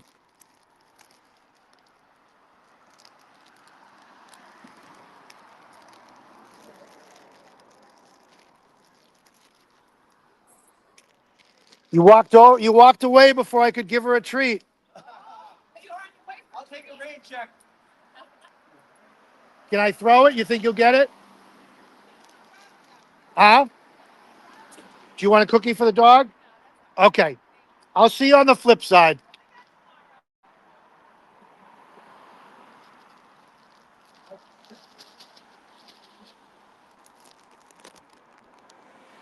Lisa Oach, thank you. We'll see you soon. Yeah. See you soon, Lisa. We miss you. Sorry, I was going to give one of the dogs a treat, but she said next time. I think she's already gotten a couple. Tessie 617. Hello, good morning. Debbie L. Thank you, Debbie. You have a great day. Yeah, I'm just waiting. Excuse me. I'm just waiting for Erica to sign on.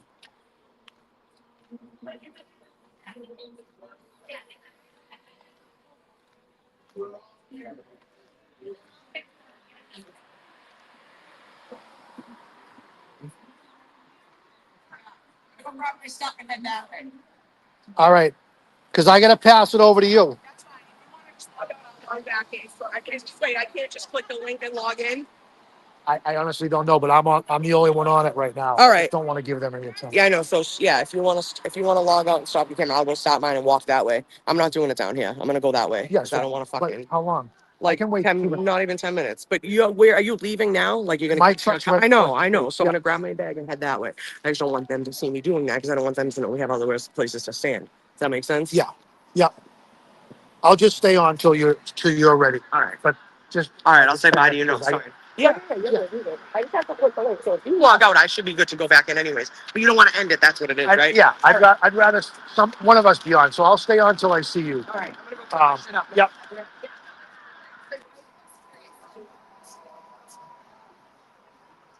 First two motions we can do Here we quickly. go. I'm not issuing an order.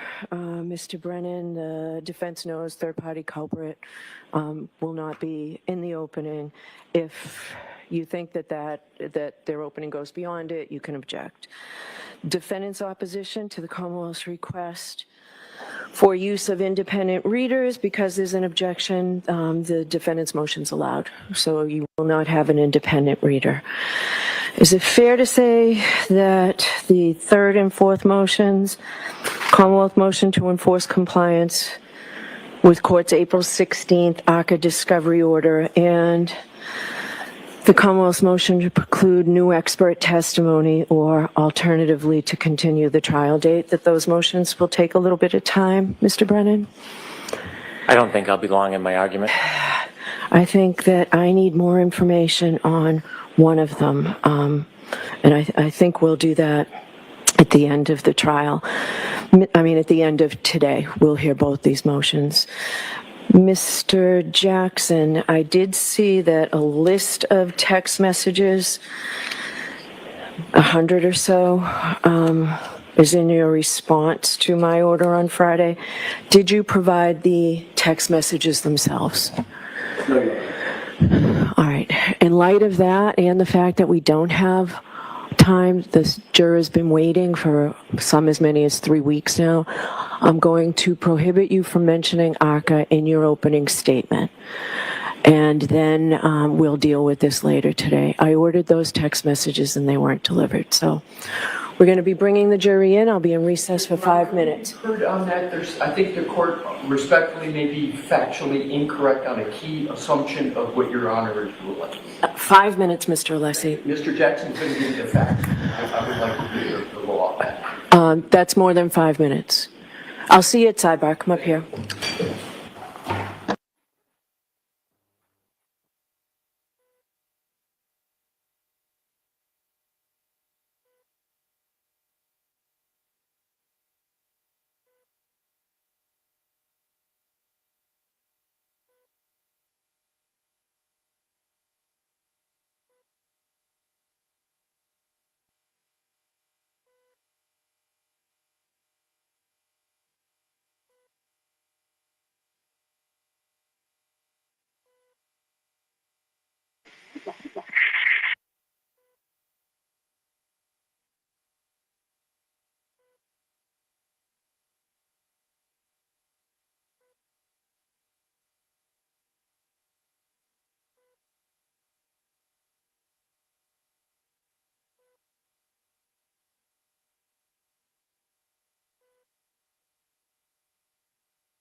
Yeah, I'm not giving this person the time of day. She's back here going off again, but we're not giving her what she's looking for. Um, she just bumped into one of the supporters, so hopefully she does it again and we give the police a heads up and they finally carry her out of here. But one of the newscasters is giving her what she wants and putting her on film, which is horrible because she's going to try and make us look bad. Yeah, they're Robin G. They're trying to put their own spin on it, but we're not giving them that.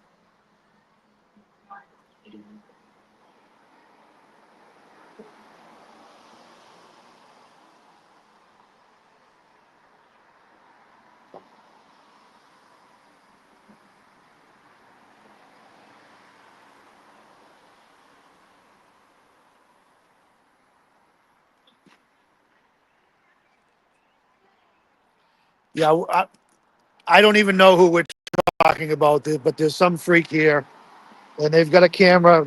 I don't know. They're calling her Bullhorn Betty. I don't have any idea who she is, but she's one of those people that we've all been here from all last trial, and we've all been here almost every morning this trial, trying to support Karen and trying to support peacefully. And the first day of court, this jackass shows up, and she's just trying to ruin everything and make it look like we're all the problem.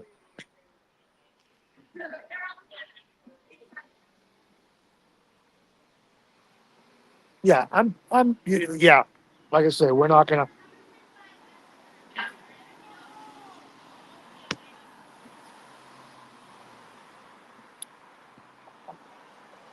Lovely Sarah. Is that what they call her? Do they call her Bullhorn?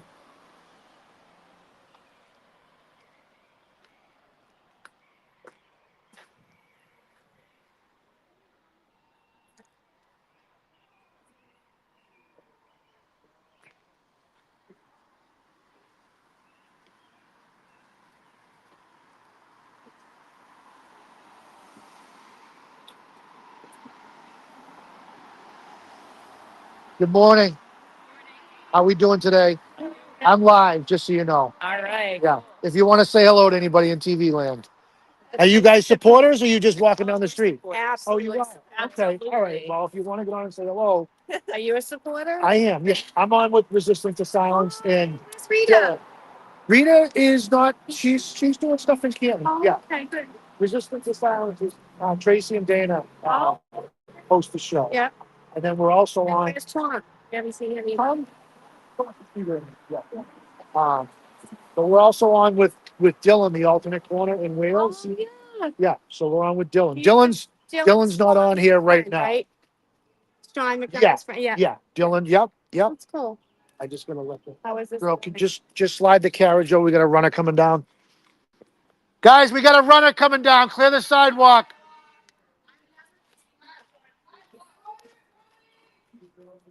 Go get him, bud. Go get him. Where are you ladies from? Quincy. Very nice. Yeah, you live right near Michael Morrissey. Hi.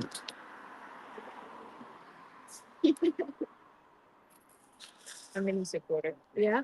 Yeah, mini supporter. That's right. What's this? For the white race people. What are they? There's we're not giving her any. She's been trying to cause. There was a couple of guys like lined up saying we're here to end white racism. Are they joking too? Like, are they just trolls? Yeah, yeah. There's 2 or 3 trolls. This woman with the backpack with the sign. Yeah. She's just trying to stir the pot. Yeah. Yeah, she hasn't been here No, all year or never all seen week. her. Never seen All her. the times we've been.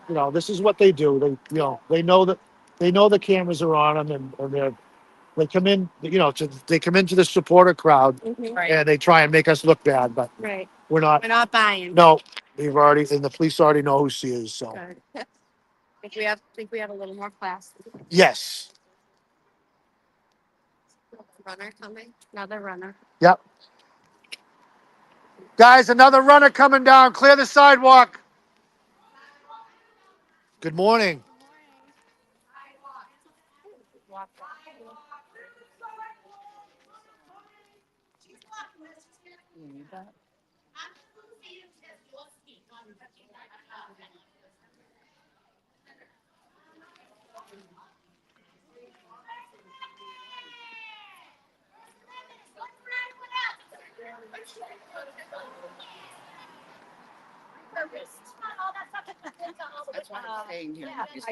Yeah, yeah. To their kids, destroying all their lives, because I don't think you could handle 10 minutes of that heat that people like y'all have put on those poor people. You're a poor people. Hey, good morning. Good morning. Hey, hi. Come down there, I didn't really. Yeah, yeah. I'm live now.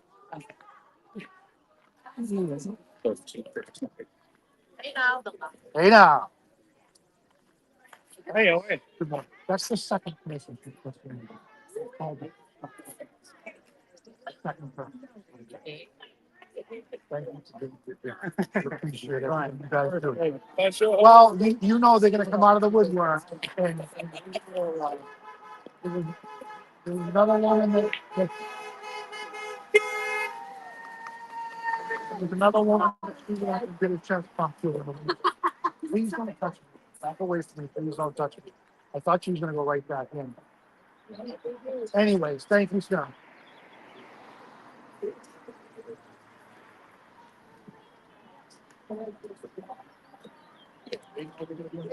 No. No. The other side.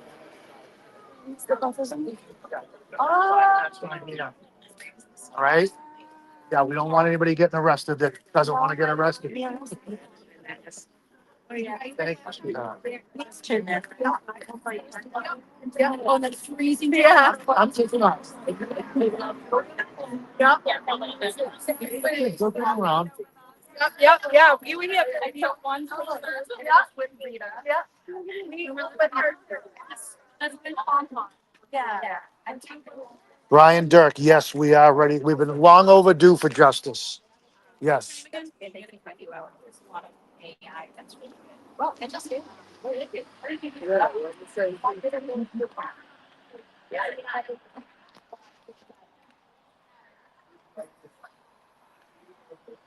Frosty, I can't confirm who got arrested. Supposedly it was Bo, but I don't know for sure.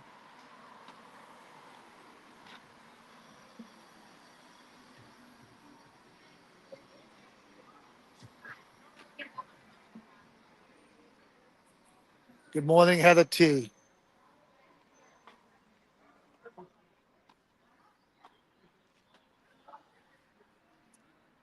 Right back at you, Brian. I didn't know that was you. Now that I know who you are, now I know who I met this morning. Yes, good morning. I'll try and remember. It's hard to remember everybody.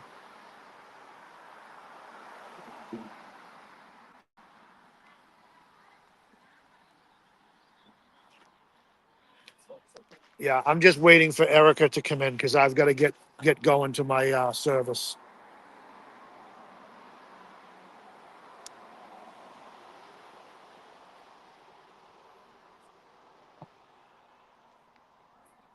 Yeah, hopefully Erica's going to come on soon.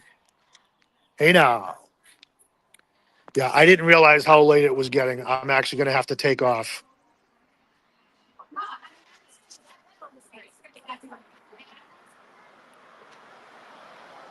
I'm going to keep myself muted until I figure out who's coming on next. I believe it's Erica.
What up, guys? Mm-mm-mm.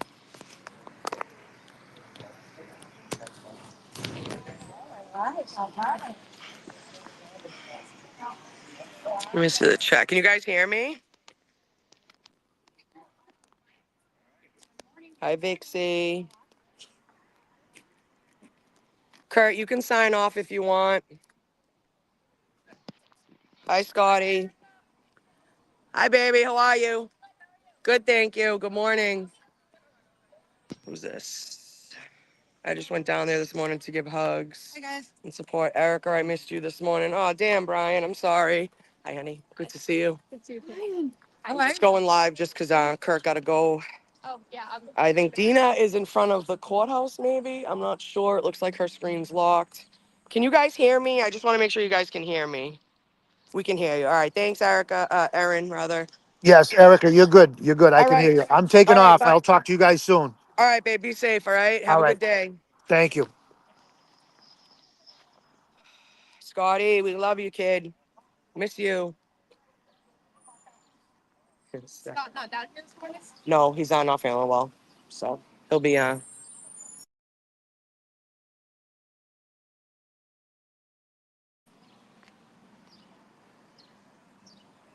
good to see you guys. Probably gonna forget anyway. I'm the same way. The Canadian. Yeah, thank you, Kurt. All right.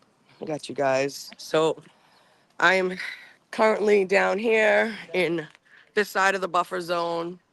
We got everybody out here. They already got one in the back of a van. Not saying I don't know if he deserved it or not. Hey, Nancy. I'm from Charlestown. Neighbors. Hi, Leslie. Wait, Cambridge, Mass, or England? LOL.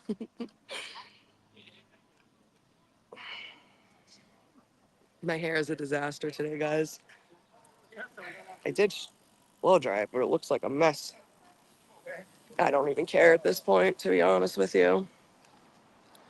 No, Heather, they haven't. They're actually down the other end. I snuck down here so I could go live and hopefully get away from them. Kurt had to leave and go to work. So I wanted to make sure we had some, footage for you guys and make sure we were here to answer any questions, stuff like that. Nice shot, Erica. Oh, God. I'll get it together someday, guys. I promise. Now you can see my fake belly, my fat belly. Okay, so at first we thought it was, I always say his name backwards. At first we thought it was Jonathan Lee Richards, who is JLR. He was here last year. If you know, you know. He showed up one day and was like harassing Karen. Grant was all for it. Grant recorded the whole thing, stuff like that. He was very rude. Stop, handsome. He was very rude, very aggressive. Yeah, whatever. Anyways, Hardman had already said like he wasn't going to stand for it in general. And then Bao is a short man with a black ponytail. Appreciate that you look at always. We appreciate. Yeah, I love you guys always.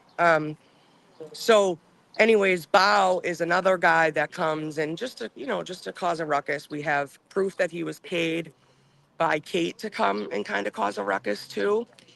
He has a speaker on his camera setup that basically while he's live, if people hi Colleen, if people put oh yeah, it's Clash with Bao. I was calling him Bao the Destroyer. I'm such an idiot.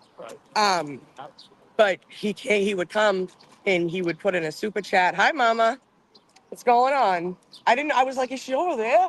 I gotta pee anyways. All right, do what I'm you gotta roaming do. around. Oh, Yeah. good, you're live because my battery's on like You 35%. need a charger? You got one? No, but I got Okay. brandy. David. I do need a charger, but All right, I have 2 different kinds in my bag, so let me know. okay. Because I got brandies too. All right. He handed it to me, but I gotta hand it back to her. Yeah. Charge up. I'm here. We're doing good. Take your time. You deserve a break anyways. Been going all morning. I almost pepper sprayed. Oh, wow. What are you up to? You all right? Yeah. Huh? I heard it. Yeah, you're live, just saying. But I hear. Well, that shit pissed me off down there. And again, like, I kept saying, and like I said to everybody else, like, I have to, my biggest thing, bye! My biggest thing is always, what is it, like, do as I say, not as I do? And I can give great advice, but then it's like, obviously, like, I have a temper as well. And my thing is I just don't like my people being disrespected. And I will take disrespect before I let my people take it. Does that make sense? That's just the type of person I am. So I think it infuriates me like just a little bit more, you know? Yeah. It definitely is. Yeah, people, you know how it works, right? People got to go to work. People got to go do their You thing. know what? The girl keeps passing over the buffer zone thing, and he keeps telling her to go back in. And she keeps doing it. Something up and let her go in deep. Well, my whole thing is too, right, is like, I thought we couldn't have a bullhorn, right? Like, if I had a bullhorn out here, they would be, I thought we weren't allowed. I thought they weren't allowed. So the fact that they're allowed, yeah, sorry, guys. Some people came over. So, yeah, so we thought it was Jonathan. If they could hear the bullhorn, he told him. Yes, he radioed it if they could hear it down here. Yeah. Be in trouble. Yeah. But, yeah, so Jonathan Lee, we thought got arrested. Supposedly it was Bao. No, we thought at first it was Jonathan Lee Richards, but I guess it was Bao. Which I will say I'm kind of surprised because Bao's usually really respectful of the rules. So I was actually shocked. Like, I would have assumed it was Jonathan Lee Richards because he's like an animal. Somebody said they witnessed it, and they said the minute. Yes, Jeff. They arrested him like. Yes, yep. They yoked his ass right up. Oh, we got the fan on. Floor will be back at 9:47. What time is it? Hi, David. Good to see you. Hi, guys. So It is down that one. it's the next one. Okay. Yeah. What? To get to the parking lot, can you go down this? Oh wait. Yes, you can. You can? cut back. Fence. I think if you go before If you cut behind here, just take a left. Okay. Yeah, you're good. That's wait, where go Mello. back. That's where Mello gets dropped off in the back. Shut up. Aiden tweeted that 2 Mass State Police troopers were directing him back to the buffer zone, and another trooper didn't give him a chance to even move and put him in handcuffs. Apparently, he was streaming. Yep, that sounds about right. Where is he now? They still In the back of a cruiser. Oh, he's back. Yeah, in the back of like a paddy wagon, essentially. That JLR. Who streaming it happened. Aiden says it was Bao. Yeah, it was Bao. Flash with Bao. I was calling him Bao the Destroyer. Thanks, Katie. I appreciate that. Hi, Cheryl. I love you. So happy you're here. All right. I would have. You're good. You gave us good information. But I just don't know who that lady is. Oh, that's what I wanted to do. Okay, Krusty, pay Bao's bail. I'm sure you made him do that. Right, exactly. But I guess he was back there screaming. Oh, shit. Oops, dropped my glasses. I'll be right back, guys. I just have to send pictures to somebody. Bobby Silver, if you're paying attention, I'm going to send you pictures. I need your help with something. Trisha McCormick. She's still here? No. You do before the Honorable Beverly Cannoni, the Justice of the Superior Court, now holding in Dedham, within and for the County of Norfolk. Draw near, give your attendance, and you shall be heard. God save the Commonwealth of Massachusetts. This court is in session. Please be seated. 2282 CR 117, the Commonwealth versus Karen Reed. Can I have counsel identify themselves for the record? Morning, Your Honor. Adam Lally for the Commonwealth. Morning, Mr. Lally. Good morning, Your Honor. Hank Brennan for the Commonwealth. Morning, Mr. Brennan. Morning, Your Honor. Alan Jackson on behalf of Ms. Reed. Good morning, Mr. Jackson. Good morning, Your Honor. Elizabeth Little, also on behalf of Ms. Reed. Good morning, Ms. Little. Good morning, Your Honor. Robert Leslie on behalf of Ms. Reed. Good morning, Mr. Leslie. Good morning, Your Honor. David Yannetti for Karen Reed. Good morning, Mr. Yannetti. Good morning, Ms. Reed. Good morning, jurors. So I have 3 questions I have to ask you because I haven't seen many of you for a long time, and we do appreciate that you are all here, ready, willing, and able to get started early. We sometimes have to deal with a few things before bringing you in, but we do appreciate your patience. So those questions are, were you all able to follow the instructions and refrain from discussing this case with anyone since we last saw you? Everyone said yes or nodded affirmatively. Were you also able to refrain from doing any independent research or investigation into this case? Yes. Everyone said yes or nodded affirmatively. Did anyone happen to see, hear, or read anything about this case since we last met? Everyone said no or shook their heads. Thank you very much. Jurors, can I have each of you stand and raise your right hands, please? Do each of you solemnly swear you shall well and truly try the issue between the Commonwealth and the defendant according to your evidence and according to the law, so help you God? Yes. Thank you. You can have a seat. Jurors, hearken to these indictments.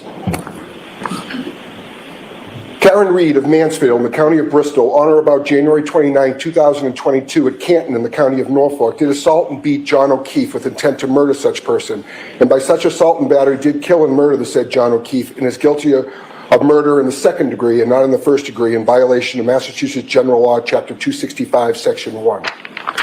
002, Karen Reed of Mansfield in the county of Bristol, on or about January 29, 2022 at Canton in the county of Norfolk, did operate a motor vehicle upon a way as defined in General Law, Chapter 90, Section 1, or in a place to which the public has a right of access, or upon a way or in a place to which members of the public have access as invitees or licensees, with a percentage by weight of alcohol in their blood of 8/100ths or greater, or while under the influence of intoxicating liquor, and did so operate said motor vehicle so that the lives and safety of the public might be endangered, and by such wanton and reckless conduct so described to cause the death of another person, to wit John O'Keefe, in violation of General Law, Chapter 265, Section 13 and a half.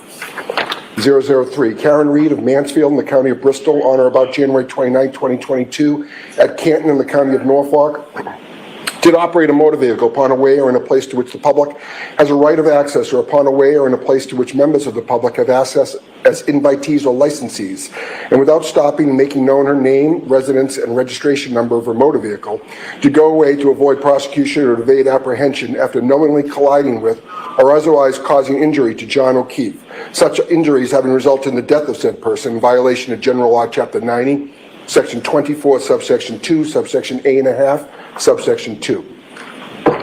To these indictments, the defendant has pled that she is not guilty, and for trial has put herself upon the country which country you are, and you are sworn to try the issue. If she is guilty, you are to say so. If she is not guilty, you say so and no more. Jurors, hearken to the evidence.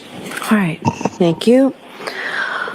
All right, members of the jury, I'm about to make some preliminary remarks to you to acquaint you with some of the legal principles, procedure, and terminology that you may inquire during the course of this trial. These comments are not intended to be a substitute for the more detailed instructions on the law that I'll give you at the conclusion of the case. So you'll remember that this is a trial of a criminal case. Ms. Reed is charged with second-degree murder. She's also charged with manslaughter while operating under the influence and leaving the scene after causing personal injury or death, the indictments that Mr. McDermott just read to you. I'll describe the law in detail at the end of the case and the elements of these charges, but briefly, murder is the unlawful killing of a human being. In order to prove Ms. Reed guilty of second-degree murder, the Commonwealth must prove beyond a reasonable doubt that she committed an unlawful killing and that it was done with malice. In comparison, manslaughter while operating under the influence is an unintentional, unlawful killing caused by wanton or reckless conduct while under the influence of intoxicating liquor. And leaving the scene of an accident after causing personal injury or death requires the Commonwealth to prove that Ms. Reed knowingly collided with John O'Keefe, that she caused him injury or death, and then she fled the scene. These terms and the elements of the crimes will be explained to you in detail at the end of the case before you begin your deliberations. Now, please remember that Ms. Reed starts this trial presumed to be innocent. The fact that she was arrested or that she was indicted is not proof of anything. An indictment is just a piece of paper.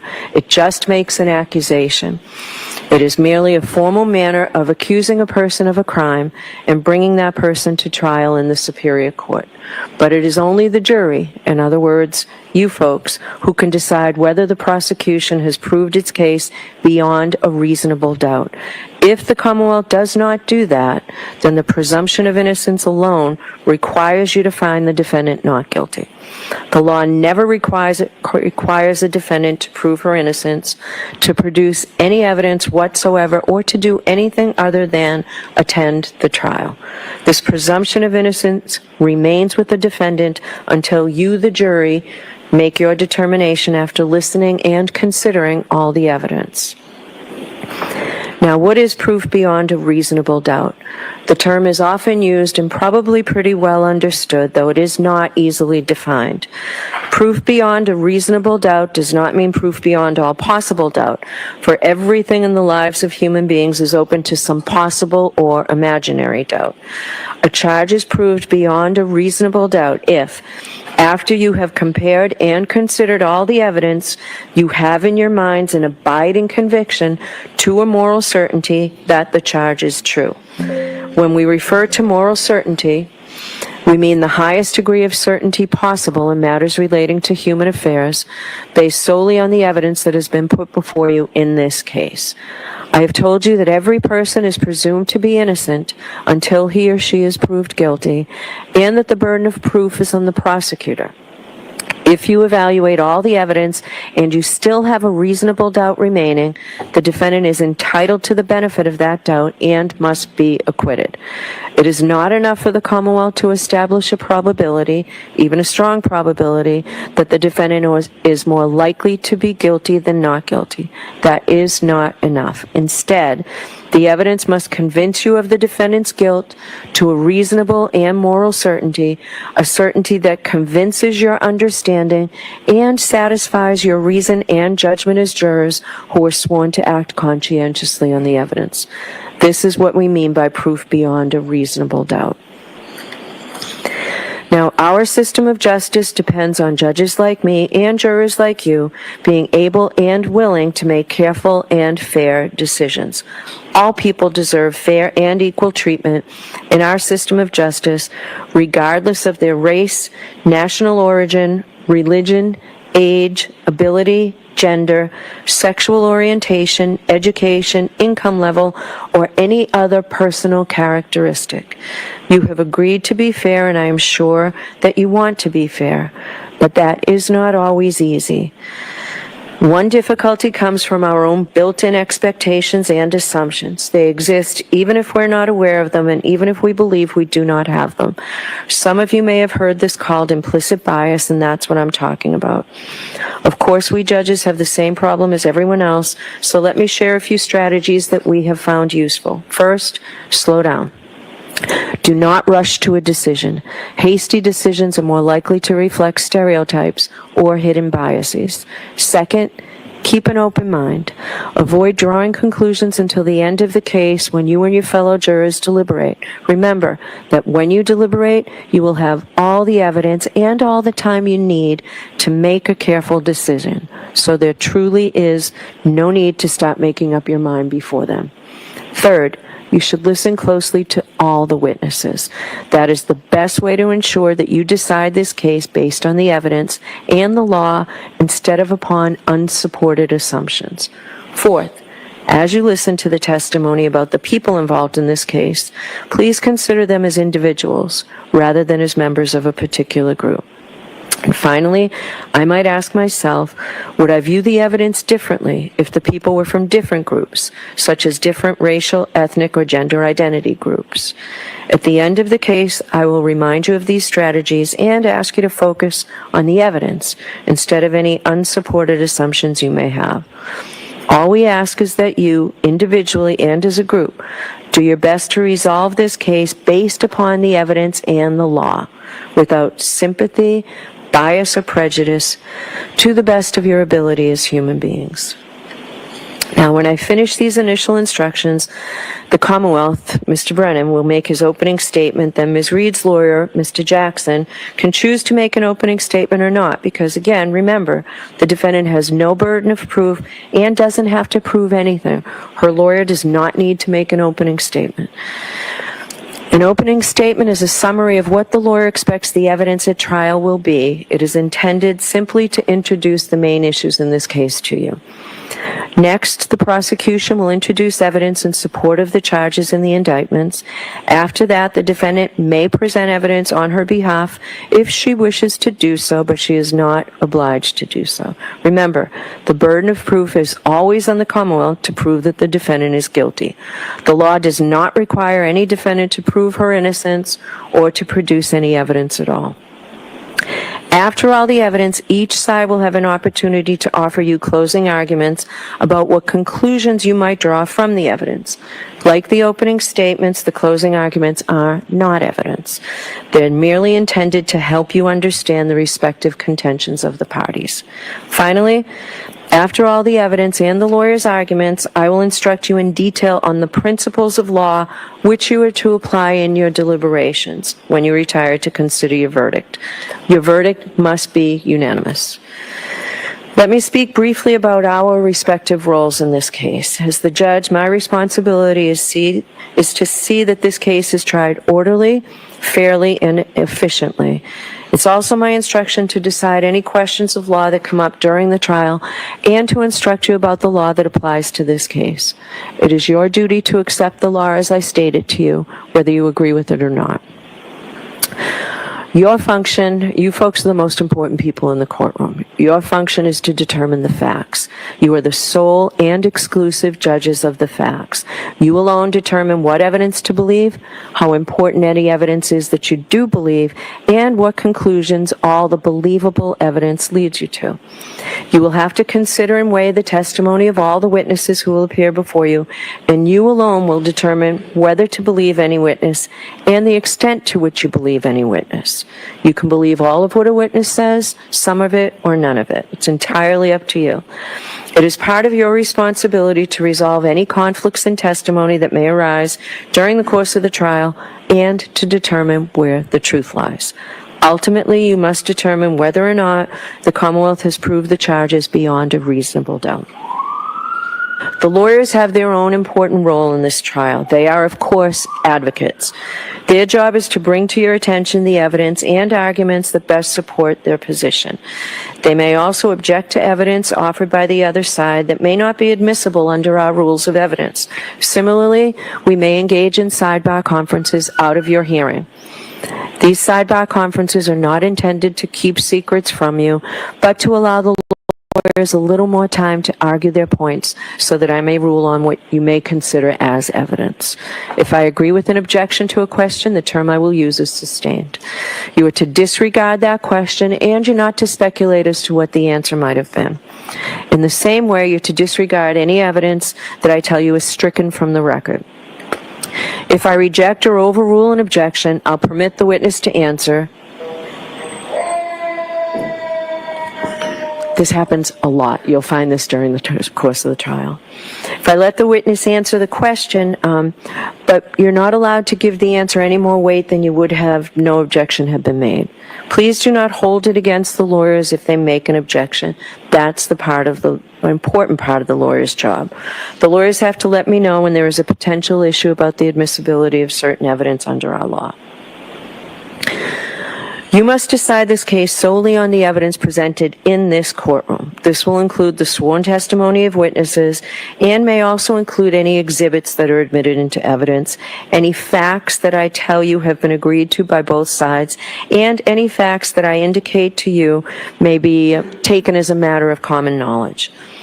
Questions to witnesses, no matter how artfully phrased, are not evidence. Only the answers which you receive from the witnesses who are testifying under oath are evidence. So, if a witness is asked, isn't it true that after you learned that your uncle left you money in his will, you poisoned him? And the witness's answer is no. Based solely on that question and answer, there is no evidence that the witness has an uncle, that the uncle had a will, that the uncle left the witness money, that the witness knew that he did, or that the witness poisoned him.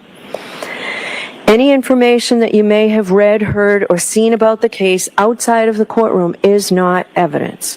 My instructions to you and any other comments I may make, the lawyer's openings and closing arguments, and any comments they may make are not evidence. I will emphasize this point because it's crucial to your understanding of your role. If the lawyers or I make any comments during the trial. Those comments are not evidence, and your verdict must be based only on the evidence. In Massachusetts, lawyers are not allowed to make comments other than during opening statements and closing arguments. They are permitted only to ask questions, but they cannot comment on the witness's answer. If a lawyer comments, you are to disregard it. In this way, communication in the courtroom is not like everyday conversation. If a lawyer seems to agree or disagree with an answer, or if a lawyer expresses confusion or any other reaction or emotion, you are to give no weight to what that lawyer does. In the interaction between a lawyer and a witness, you may consider only the witness's testimony as evidence. In a similar way, any comment I make is not evidence. But of course, you can't disregard what I say when I provide you with instruction or direction. Remember, however, I'm the only one who can instruct you or direct you in any way. Finally, on this topic, if one of the lawyers or I refer to some part of the evidence and that does not coincide with your own recollection, it is your collective recollection which you are to follow in your deliberations. Now, in this case, I anticipate that we will go by bus to an area that you'll hear about during the trial. You may consider as evidence anything that you observe about the layout of the area, including the scene of the alleged crime when we do go there. I will give you further instructions prior to our leaving for the view. Now, in this case, I'm going to allow you to take notes. Any jurors who wish to take notes during the course of the trial, except during opening statements and closing arguments, because remember, those aren't evidence. If you wish to take notes, you may do so once the evidence begins. Notebooks and pencils will be provided to you. The notebooks will be collected each day, and they'll be locked up, and they will remain confidential, and they're destroyed at the end of the trial. Nobody sees them. You're not required to take notes. The choice is entirely up to you. Some jurors may feel that notes are helpful, particularly if the case involves many witnesses or complicated issues. Notes also can help you remember specific testimony or evidence, such as times, places, dates, names, relationships, events, distances, things like that. Other jurors may feel that note-taking is a distraction and may interfere with hearing and evaluating the evidence. If you do take notes, I suggest you keep them brief. They are not and cannot be considered official transcripts of the trial testimony. However, bear in mind that although the court reporter is recording everything that transpires here, we do not have the capability of providing you with a transcript of the testimony at the conclusion of the trial. So you'll have to rely on your own memories of the testimony, perhaps supplemented by your notes. Regardless of whether or not you take notes, please remember that how a witness testifies may be just as important as what he or she says. Therefore, your observations of the witness's appearance and demeanor on the witness stand may play an important part in your assessment of his or her credibility. Do not let note-taking distract from an appreciation of all the evidence.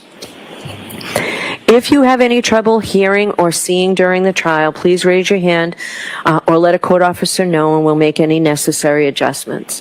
We generally take a morning recess at around 11 o'clock or so, but if you need a break at any other time, please raise your hand and let a court officer know.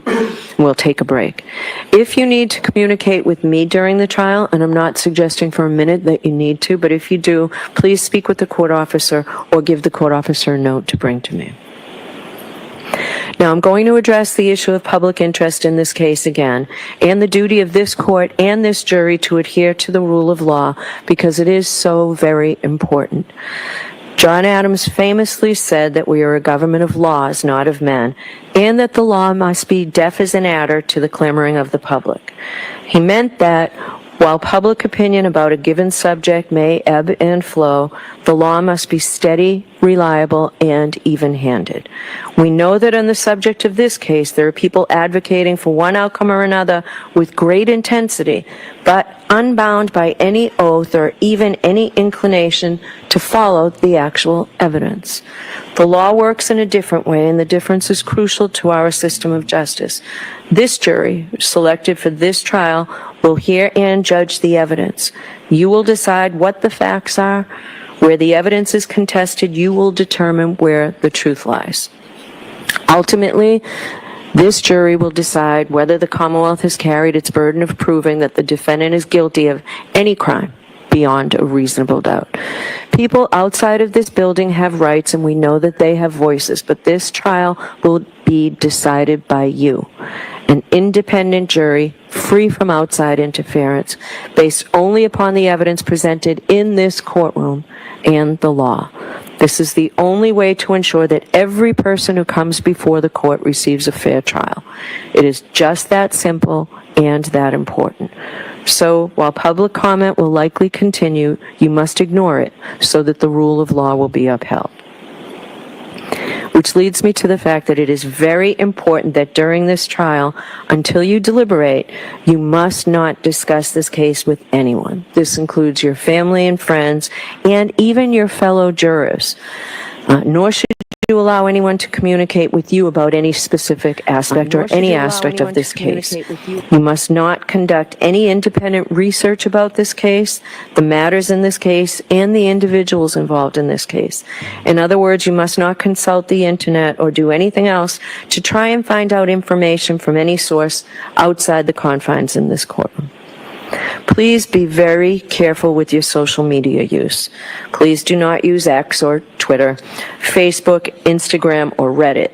Though you may never have seen anything about this case before on your social media feed, you cannot control what may pop up. You should also remember that use of these platforms can be public and traceable, and any searches undertaken or information received by you can and likely will be discovered, so please be extremely cautious. If you inadvertently see something about this case, please disregard it and let us know. As best as you recognize them, please have no contact with any of the participants in this trial or anyone associated with either side, including the lawyers. Please do not visit any locations that may be mentioned during the trial. We'll go on a view, as I told you, and I'll discuss that with you before we go. Remember, you were instructed that you must not, and you assured us that you would not read, watch, or listen to any account of any aspect of this case in any news media, social media, or from any other source. It is critical that you follow that instruction. Finally, please continue to keep an open mind. I know that you will try this case according to the oath that you've just taken as jurors. When you took that oath, you promised that you would well and truly try the issues between the Commonwealth and the defendant according to the evidence and the law. If you follow that oath, approach this case with an open mind, and make your decisions fairly and without prejudice or bias or sympathy for anyone, then you will arrive at a true and just verdict, and that's all we ask of you. So it's now time for the opening statements. Mr. Brennan. Thank you, Your Honor.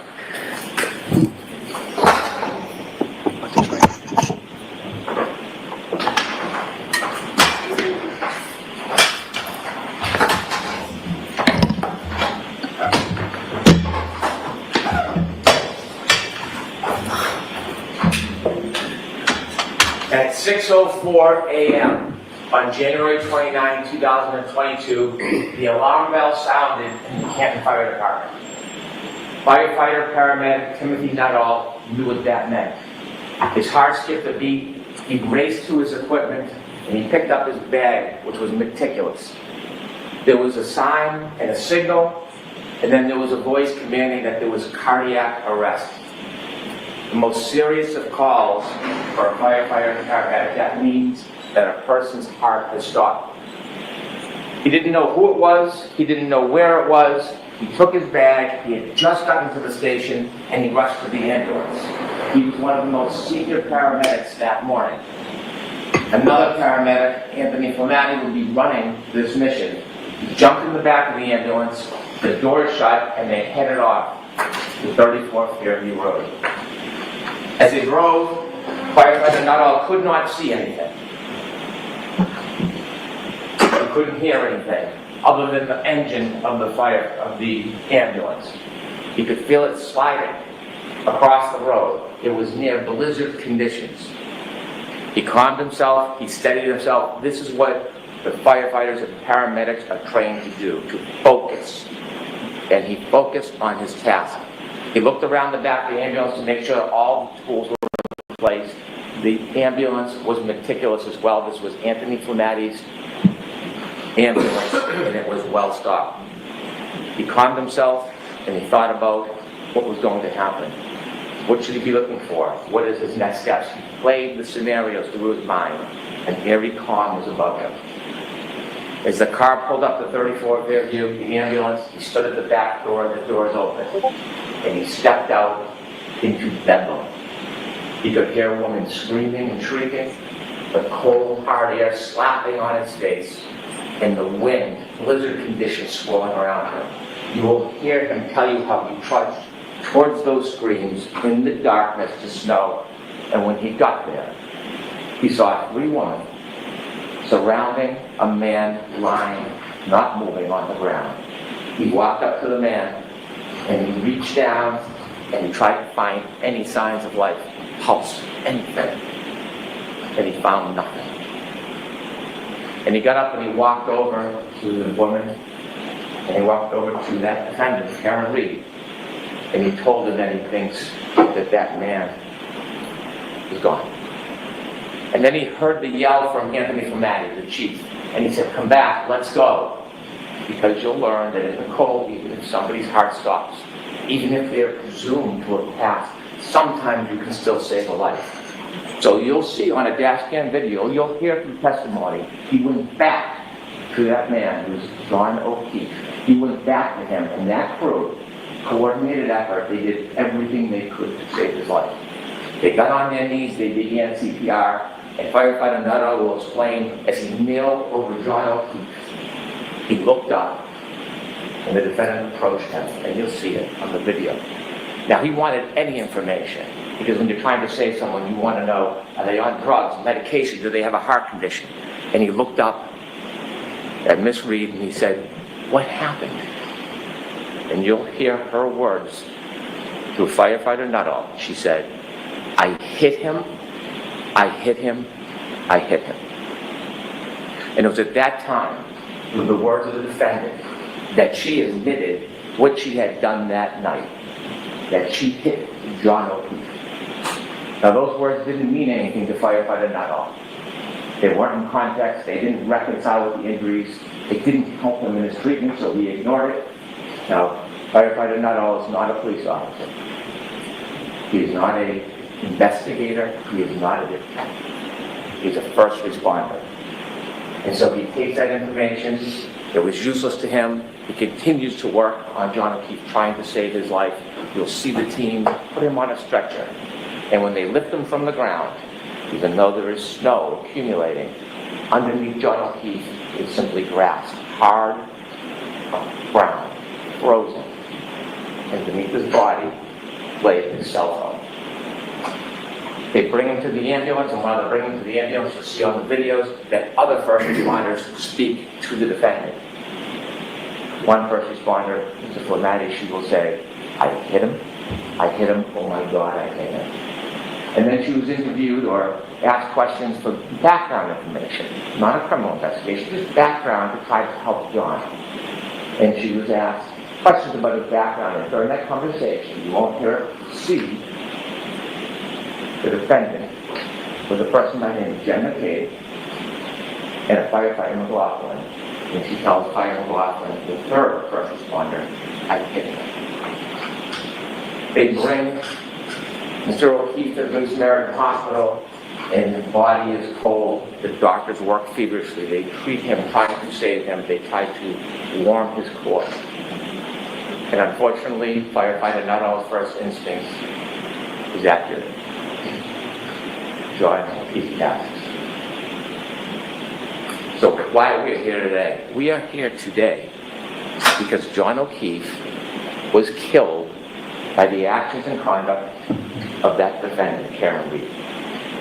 You will learn through this case, through facts, science, and data, you will learn that on January 29, 2022, when the defendant and Mr. O'Keefe were in front of 34 Fairview Road, all the way to the left side in a dark corner near a flagpole, you will learn that Mr. O'Keefe got out of the car.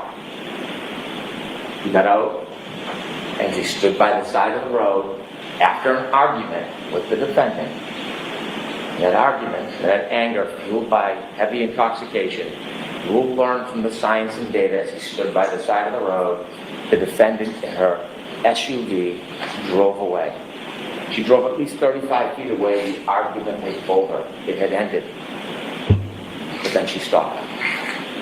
She stopped, she put the Lexus into neutral, and she waited for 2 seconds. And the facts and the science and data will tell you that despite the fact the argument was over, she then put the Lexus into reverse, put her foot on the gas pedal, and began to press, not 25%, not 50%, up to 75% acceleration.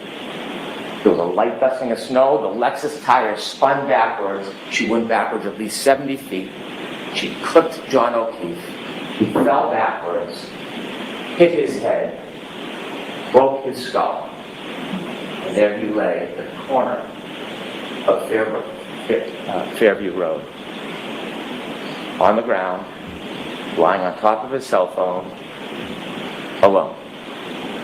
And then the defendant will later tell that when she left, he didn't look mortally wounded.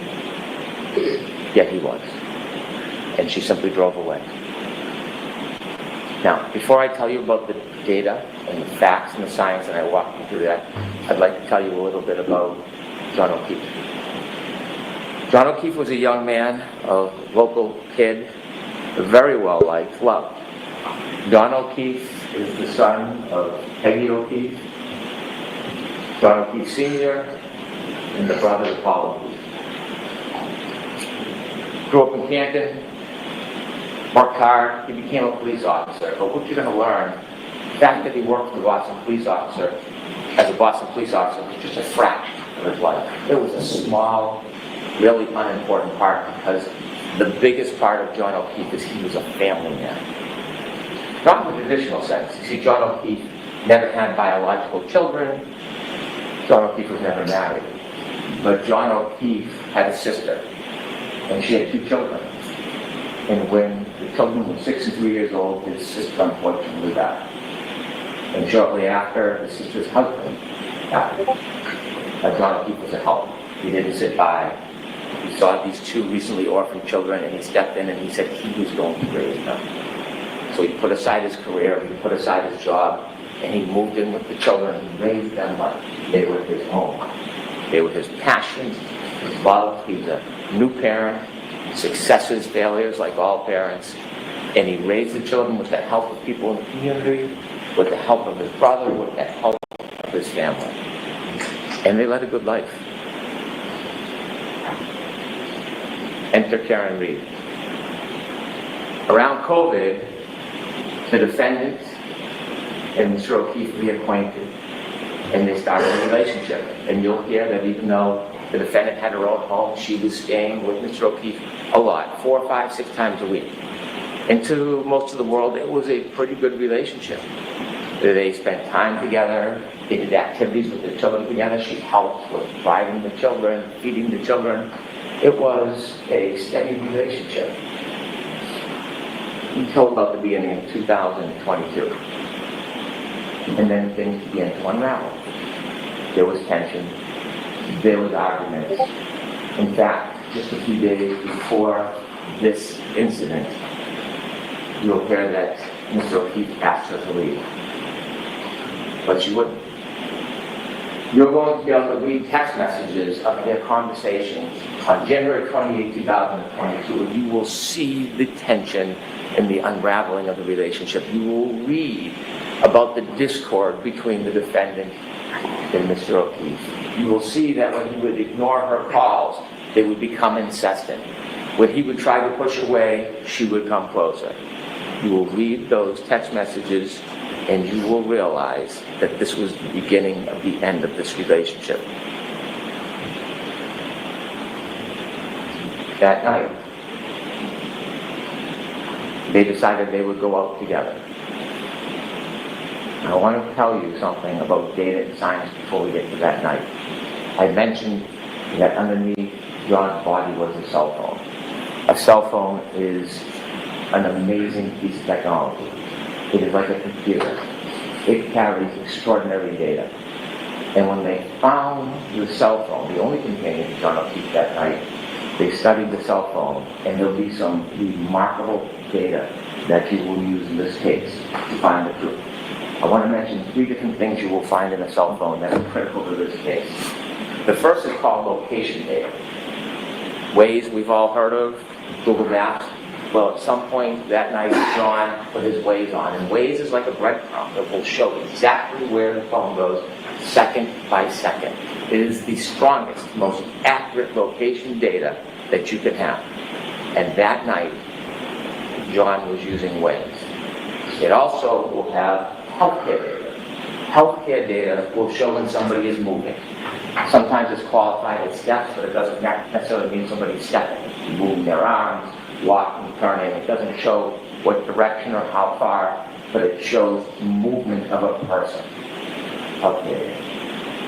And the third thing, remarkably, will be an expert in this case, who found a data file on the phone, and it tracks the temperature of the cell phone battery. That will be critical to your analysis in this case, the temperature of the cell phone battery. And so with that, I want to take you back to the timeline of that night. After the discord, both the defendant and Mr. O'Keefe decided they would meet at a bar called McCarthy's. Now, McCarthy's is a local bar, a blizzard is pending, and people are getting together in a celebratory mood. They go to McCarthy's, and you'll see a video of McCarthy's, and you will watch both Mr. O'Keefe, friends, and the defendant drinking alcohol. And you will count 8 vodka drinks that the defendant drank.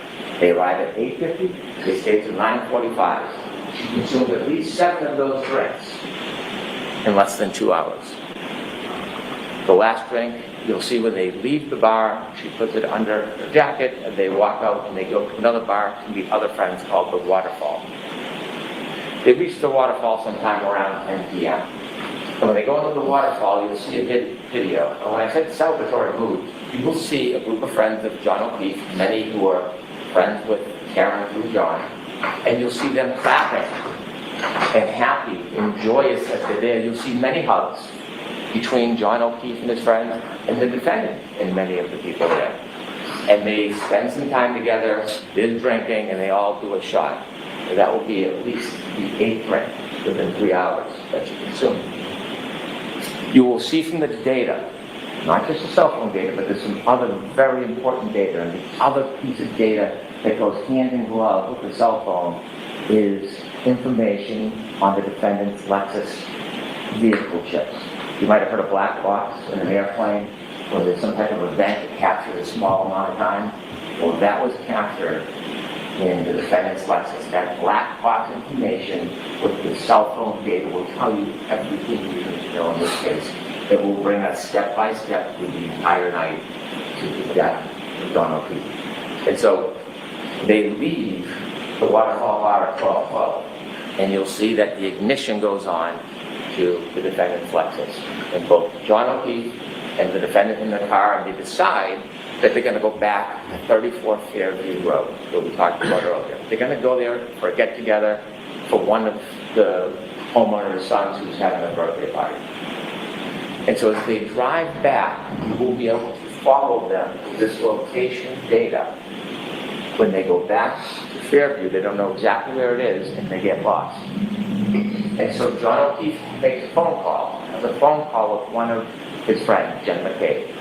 And during that phone call, which the defendant listens to because she recounts it, and trying to get directions, Jen McCabe tells John O'Keefe, it's near Bella's mom's house.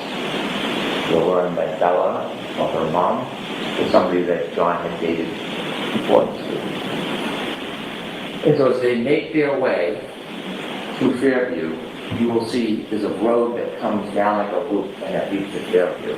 They take a wrong turn on the loop, and then they do a 3-point turn in the driveway. You'll see the exact precise driveway they turn into because some type of acceleration movement triggered that black box in the Lexus. And that's important because that's 7 minutes before the collision. And you'll see from the Waze exactly where the car was. You'll see from the black box the event of the 3-point turn in the driveway, and then a return down to Fairview. But before they get there, at 12:23, a truck is coming the other way. And the witnesses in that truck will say they blinked the lights, one of them saw a man and woman in the car, John and the defendant, and then they followed the Lexus because they were going to the same house. The truck stopped at the driveway, and the Lexus, the defendant's car, you will hear, because of the waves, can be counted second to second, never stops. It rolls very slowly all the way to the end of the yard, in the corner where there's a tree line and a flagpole, and they reach that location at 12:34:33. And they're in the car and they stay there. The truck waits, it's somebody in the house who comes out, the person goes back in the house and they're there for about 5 minutes. We're now down to 2 minutes before the collision. The truck leaves, and now it's just the defendant and John. And while they're waiting outside at 12:27, John gets a text from Jen McCabe, parked behind us in the driveway. 12:29, she texts again, are you coming in? You'll hear that Jen McCabe and others look out the window and see the defendant's Lexus in front of the flagpole at the far end. It's snowy, it's dark, it's windy, they're waiting. You will know that John O'Keefe was in that car, that Lexus, and didn't move because his healthcare data is not moving. It's not moving until 12:31:56. At 12:31:56, he begins to move. He will have 20 seconds before he falls. 20 seconds. He gets out of the car, the Lexus, and in that 20 seconds, you'll hear that user initiated. He looks at the phone, at the text message he generated. There's now 12:32:09. He closes the phone the last time. It will be the last time he uses that phone. From the waterfall bar, you see that he's in that pocket. And at that time, 12:32:09, last user, he has 7 more seconds he will move before he lies dormant the rest of the night. We'll also have the information from the defendant's Lexus black box. The clocks run differently. There's a 30-second variance, but it's right in the heart of that time. And you will see through the data at that time, when he makes his last movements with the phone, is when her car leaves 34 feet at least, stops, neutral, and then shoots into reverse with the tires spinning right towards him. Right where he got out. You'll know they're arguing because the next morning she tells the firefighter, I'm sad because our last moments were fighting. She drives away. They said she's made later statements that when she left he didn't look mortally wounded. He lied on the ground on top of his phone, white dusting of snow, the snow now picking up. And he was just there. It's 12:37. Now, when he's in the car, before he gets to Fairview, the battery temperature of that phone is 77 degrees. 77 degrees in the warm car. Now that he's been outside the car for 5 minutes, drops.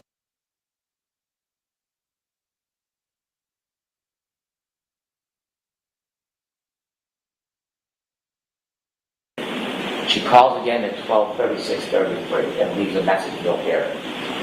And you will hear the anger and rage in her voice. She leaves a message. John, I fucking...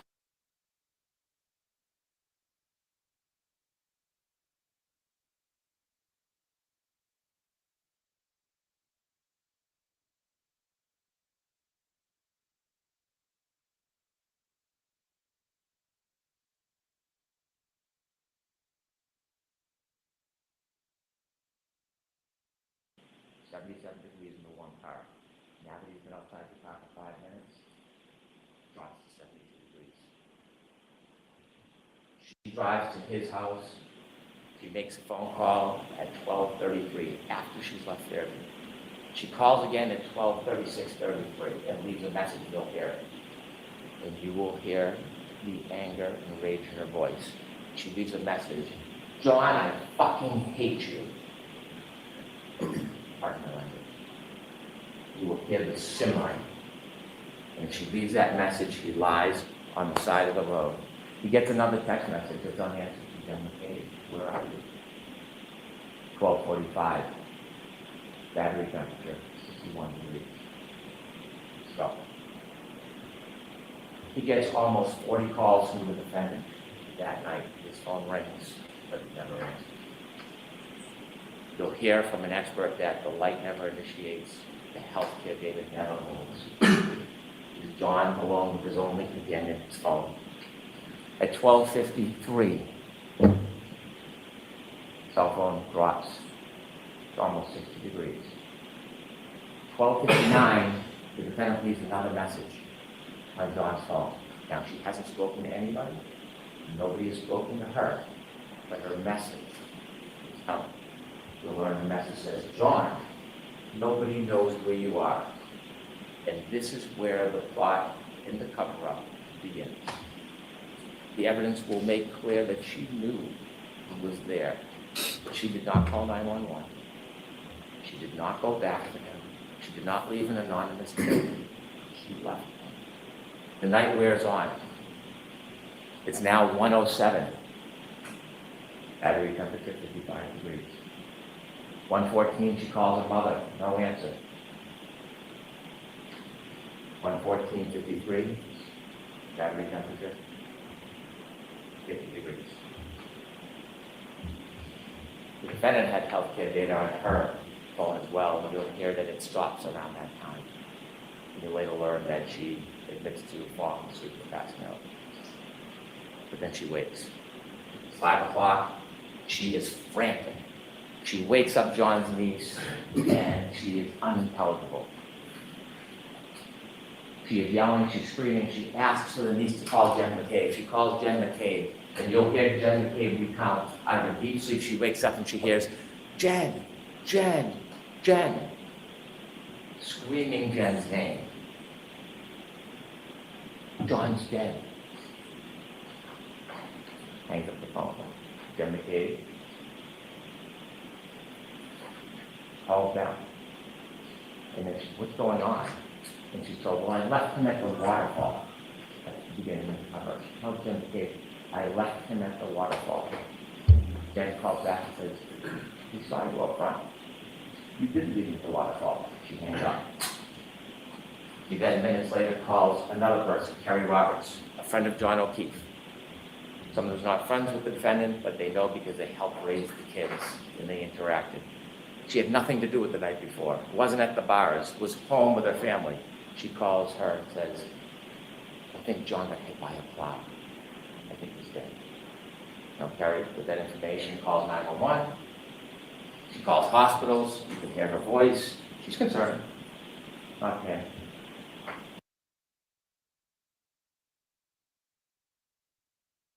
McCabe, and you'll hear Jen McCabe recount. Out of her deep sleep, she wakes up and she hears, Jen, Jen, Jen, screaming Jen's name. John's dead. Hangs up the phone. Jen McCabe. Down. And then what's going on? And she's told, well, I left him at the waterfall. At the beginning of the cover. She tells Jen McCabe, I left him at the waterfall. Jen calls back and says, he saw you up front. You did leave him at the waterfall. She hangs up. She then minutes later calls another person, Kerry Roberts, a friend of John O'Keefe. Someone who's not friends with the defendant, but they know because they helped raise the kids and they interacted. She had nothing to do with the night before. Wasn't at the bars. Was home with her family. She calls her and says, I think John got hit by a plow. I think he's dead. Now Kerry, with that information, calls 911. She calls hospitals. You can hear her voice. She's concerned. Not him. And then she gets another call from the defendant. And she tells the defendant, come to my house. I will help you look for him. And the defendant says, I was so drunk last night, I don't remember anything. Waiting for her to arrive, she learns she doesn't arrive. Instead, the defendant goes to Jen McCabe's house. Kerry Roberts, the other friend, then goes to Jen McCabe's house, pulled behind the car. And when she does, she's on Bluetooth, and she can hear the defendant say, my taillight's broken, my taillight's broken. And she looks, and the snowpack in the right taillight, she can see a piece of the taillight missing. The defendant desperately wants to go to 34 Fairview Road, but Kerry Roberts takes over and says, we're going to go back to John's house. Maybe he's in the house and you didn't see him. So both cars, driven by Kerry Roberts and then Jen McCabe, with the defendant, go back to John O'Keefe's house. You'll see a ring video where you see them go into the house and they look around, and you'll hear about the woman, Jen and Kerry, enlisted into this task. Look for John O'Keefe. They cannot find him. And then when Kerry Roberts comes into a room, she sees, rather than looking, the defendant simply standing there, staring at the wall.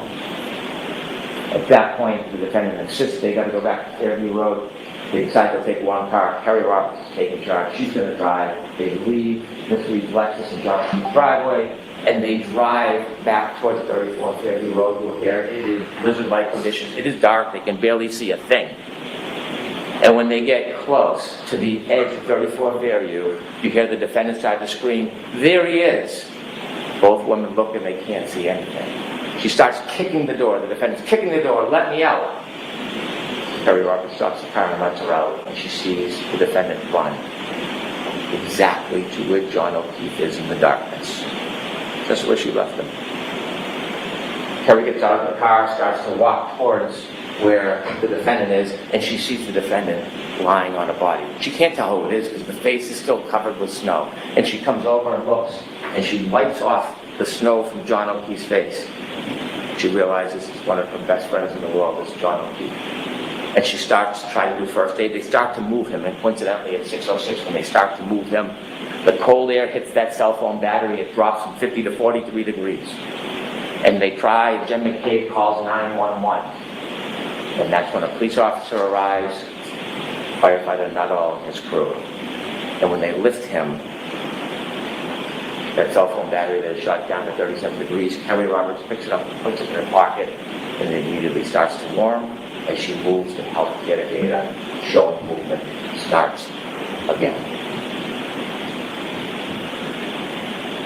At that point, nobody knows what happened. The Canton Police Department come. You can see their police cars and cruisers.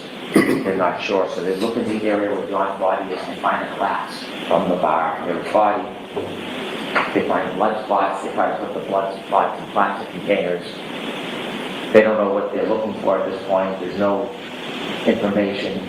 They don't believe or know that there's a crime. They just know that John O'Keefe somehow ended up here with the broken glass and the blood. And so that morning, you can see the work.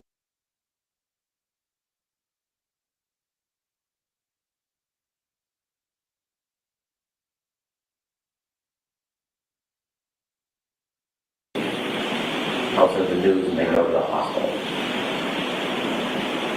They go to the Good Samaritan Hospital, and Kerry Roberts is walking, and Peggy O'Keefe is going to go see her son, with her husband. And as she walks down the hall, Karen Reed is also in the hospital.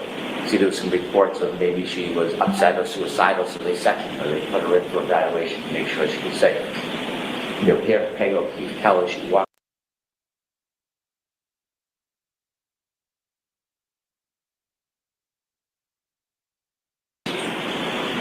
As she walked by Karen Reed, she stopped and she said, "Karen, what happened?" And you'll hear that Karen was excited and yelling, "He's dead." She stops her excitement. He becomes stoic. Doesn't say a word. Peggy pays respects to her son, and then she has to go back home because she has to help the children. Now while she's out, the Canton Police Department sent an officer to the house to make sure the children are safe because they're alone if they're home. And when the officer pulls in, he doesn't notice anything, but you'll see in the dash cam video notices something. That tail light has a big missing piece to it. They can't find the children. Ultimately, Peggy comes home, a friend can take it down, and they bring the nephew home, and he is distraught. And then Peggy hears a knock on the door. It is the defendant and her father. They want to come in. They come in, no condolences to Peggy. And they ask, "Can you go upstairs in John's room?" And she's busy consoling her grandson. They go upstairs, they're upstairs for about 15 minutes. They come down, and quickly they leave. Now they got there from the defendant's father, drove his wife and the father to that house. But when they leave, they take two cars. They take the Lexus with the broken tail light with them back to the defendant's father's house. And you will learn that when police start getting some of the information, they learn about the broken tail light, they learn information that she had told people that she had hit him. They went down to see her. And on their way down, they decided they would get a warrant to take the Lexus. When they get down, you'll hear from Trooper Lieutenant who took a look and you can see the missing tail light. They went in and spoke briefly to the defendant. They took the car, they brought it back to Canton. And so, what you'll learn from the forensic evidence that will help with the science and data is that not only was the cell phone left behind, but also around that area, broken tail light was littered around John Owen's body. Littered around that area. When they got into the hospital, they noticed there was a shoe missing. As time went by, snow melted, they dug with excavations, they found his shoe on the border between the street and the grass. You'll learn days later when they did a plant excavation, they found his hat frozen into the ground.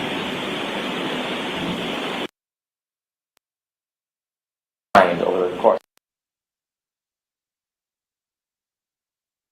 of that broken tail light in that area. His hat, the sneaker, the glass. When the defendant left Mr. O'Keefe behind, took with her something of Mr. O'Keefe called trace evidence.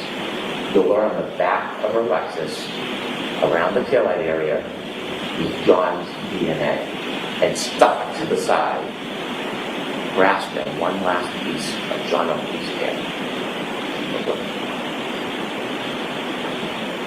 Now, John O'Keefe fell backwards and hit his head after he was clipped by the car.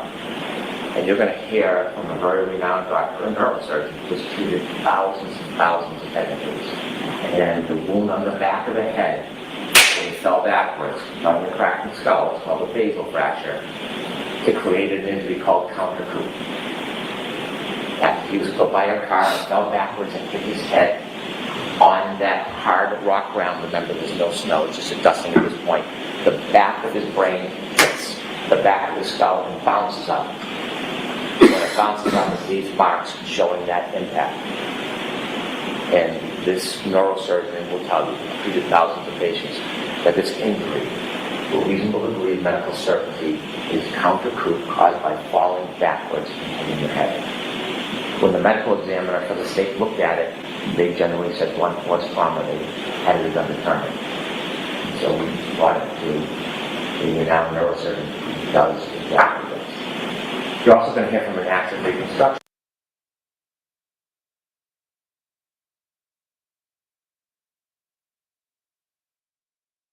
He will come in and explain to you exactly what I talked about, how the data from that black box coincides with the cell phone and the movements in the car, the moments before, during, and after the defendant's.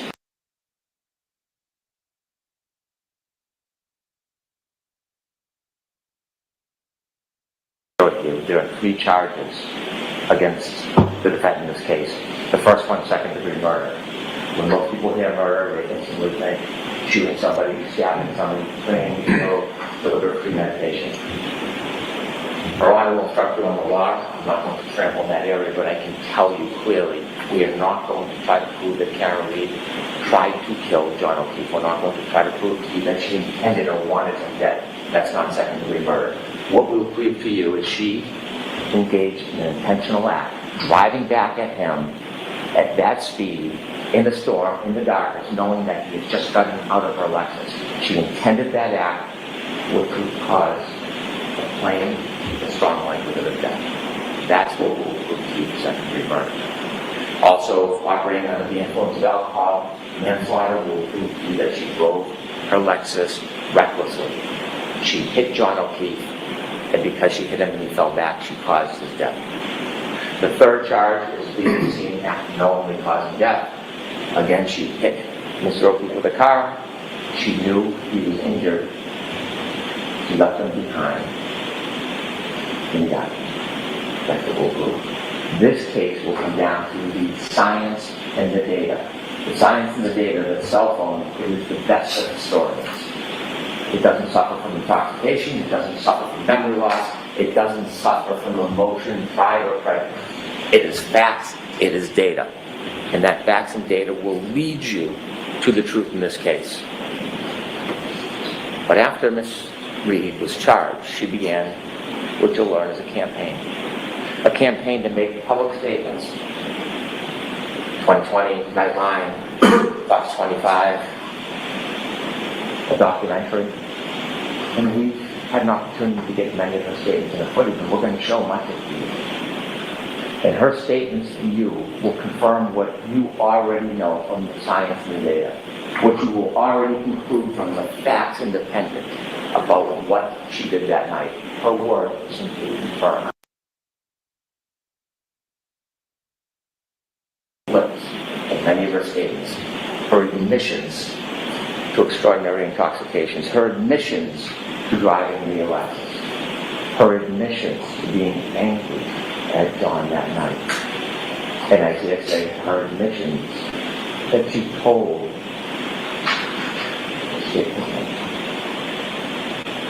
I'd like to play for you clip one. You're going to hear the first of the statements that she made after she was charged.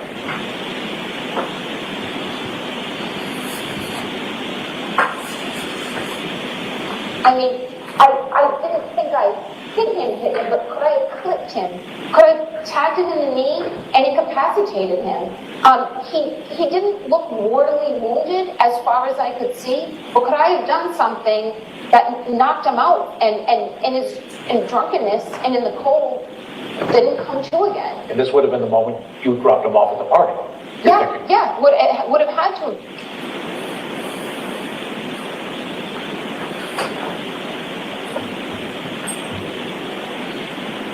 Ladies and gentlemen, I simply ask you to follow the evidence, follow the science, follow the data. Ignore speculation, surmise, conjecture. Stay true to the evidence. It will lead you to the truth. That on January 29, 2022, a very intoxicated defendant was angry and arguing about the relationship with John O'Keefe. And after the fight was over, she left, but she brought the fight back to him in the form of her SUV. She clipped him, he fell backwards, he broke his head, and then this man who helped, a lifetime of help, was left at the corner of that yard, left to die with no help. The facts, the data, and the evidence will bring you the truth, and the defendant's own words will confirm everything you've already concluded. All right, thank you, Mr. Jackson.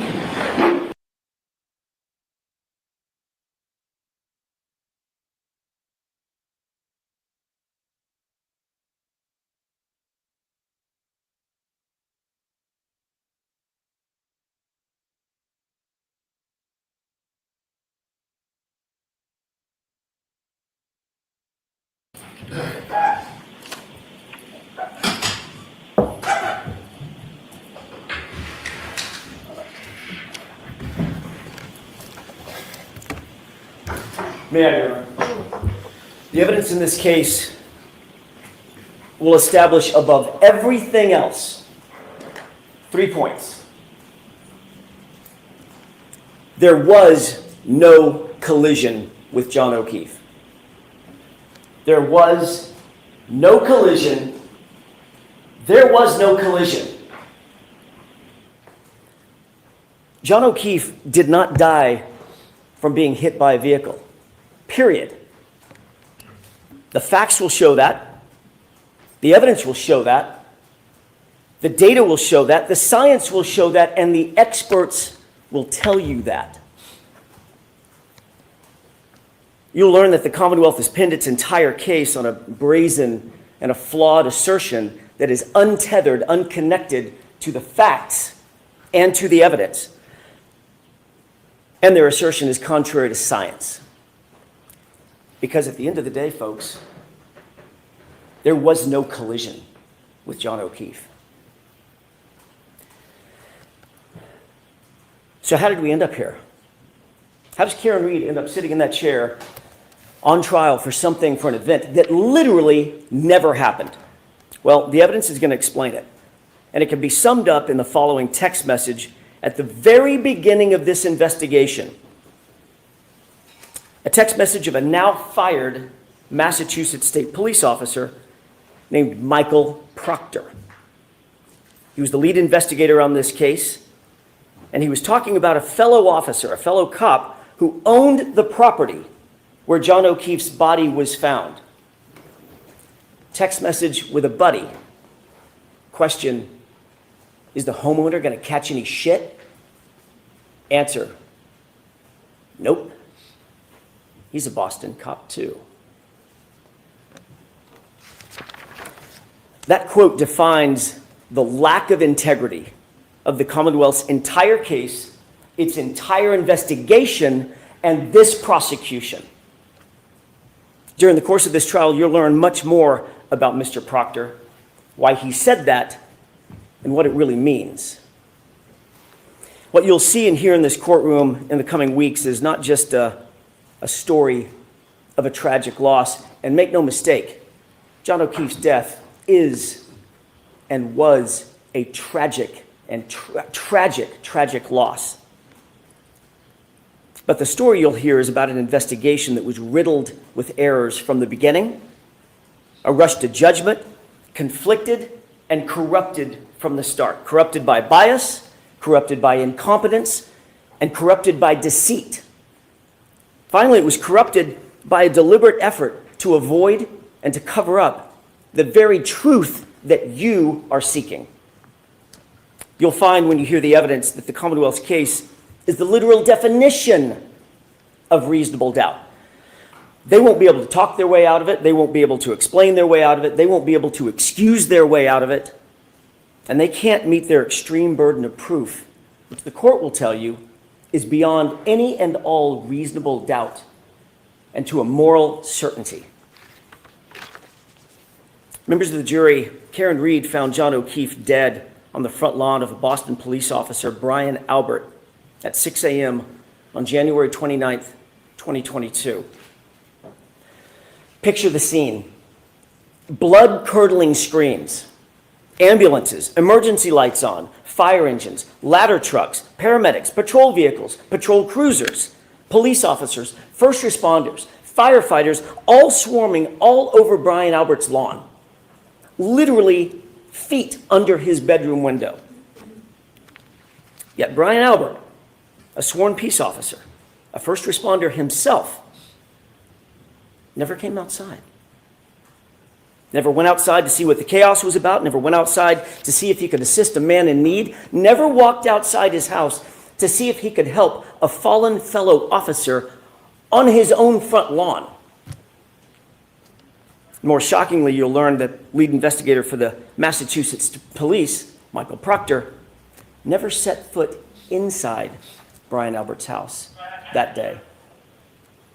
Never engaged in any investigation inside that house that day, even though a party with much alcohol had just occurred in that house, and even though a Boston police officer was found dead or dying just mere feet from the front door on that lawn. He never secured the crime scene, never separated and secured witnesses. He never properly collected evidence. He never secured the evidence. He never searched for signs of a struggle inside or outside the home. He never properly canvassed the neighborhood. Michael Proctor never did any of these things, even though fellow officers of Michael Proctor's actually mentioned, in their words, not mine, that it looked like John O'Keefe may have been, quote, in a fight. You'll have questions about that conduct. During the course of this trial, you'll find that the Commonwealth will not have answers. You'll see from the evidence in this case that this case carries a malignancy. one that has spread through the investigation. It spread through the prosecution from the very start, from the jump. A cancer that cannot be cut out, a cancer that cannot be cured. And that cancer has a name. And his name is Michael Proctor. Now, you didn't hear his name in the prosecution's opening statement. Not once. And I suspect that was probably by design. But make no mistake about it. The evidence will show in this case that Michael Proctor is the very definition of the Commonwealth's case. And he's also their Achilles heel. He was the lead investigator on the case officer, the architect of the entire prosecution. You'll learn there's not a single part of this case, folks, not a single part that he didn't touch, that he didn't direct, that he didn't orchestrate personally. Every single bit of it has his fingerprints on it. You'll learn that Michael Proctor was a longtime family friend of the Alberts. And he's been disgraced by his own agency, not by us, by the Massachusetts State Police. Investigated, suspended, and fired. The evidence will show that Massachusetts State Police found him guilty, found Michael Proctor guilty of bringing dishonor to the department for his conduct, not in some other case, not in some tangential case, in this case. The investigation of Karen Reed. Conduct that included bias in favor of his friends, the all-powerful Albert family, and bias against my client, Miss Reed, the outsider. Do you have any idea how hard it is for a state trooper to get fired? Well, the evidence is going to show that Michael Proctor earned it. Every bit of it.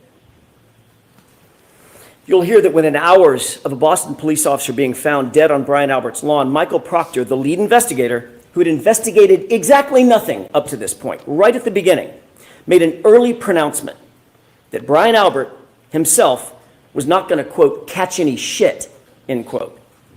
And that was for one reason, and one reason only. He's a Boston cop. The evidence will show that Michael Proctor made this statement in a text conversation with his high school buddies. A text he never thought would see the light of day, certainly never thought we would get a hold of.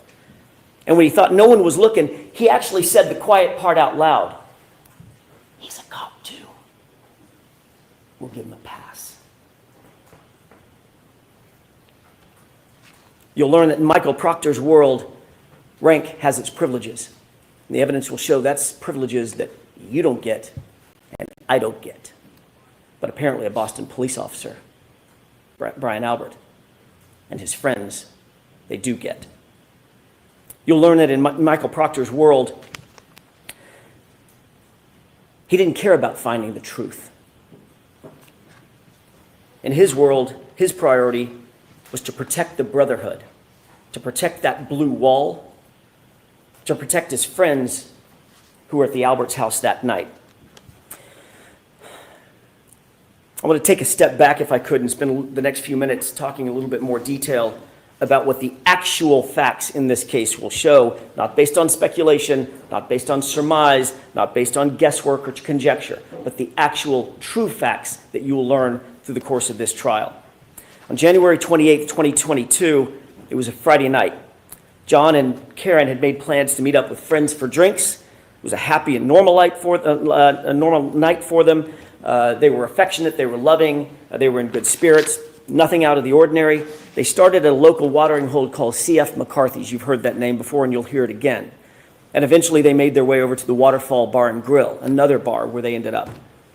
When they got to the Waterfall Bar and Grill, the Albert family was already there, already heavily drinking. You'll learn that this was no ordinary family, the Alberts. The Albert family was a well-known Canton family. Some might even describe them as a very powerful Canton family. Brian Albert was there at the waterfall. You'll hear that he's a longtime Boston police officer. His wife, Nicole Albert, was there with him. His brother, Chris Albert, a powerful Canton politician. He sits on the select board. The select board actually governs the police department, the Canton PD. He was there. His wife, Julie Albert, was there. Their daughter, Caitlin Albert, was there. His sister-in-law, Jennifer McCabe, was there. Her husband, Matt McCabe, was also there. They were all there drinking before John and before Karen ever arrived. You'll learn that a man by the name of Brian Higgins, also a law enforcement officer and longtime friend, longtime pal of Brian Albert, he was also there. And the two of them, the two Bryans, had been drinking most of the night together. You'll see video footage from the waterfall, which will show you that Karen and John were happy. They were affectionate. They were caring. They were loving. Just business as usual, out on a date on a Friday night.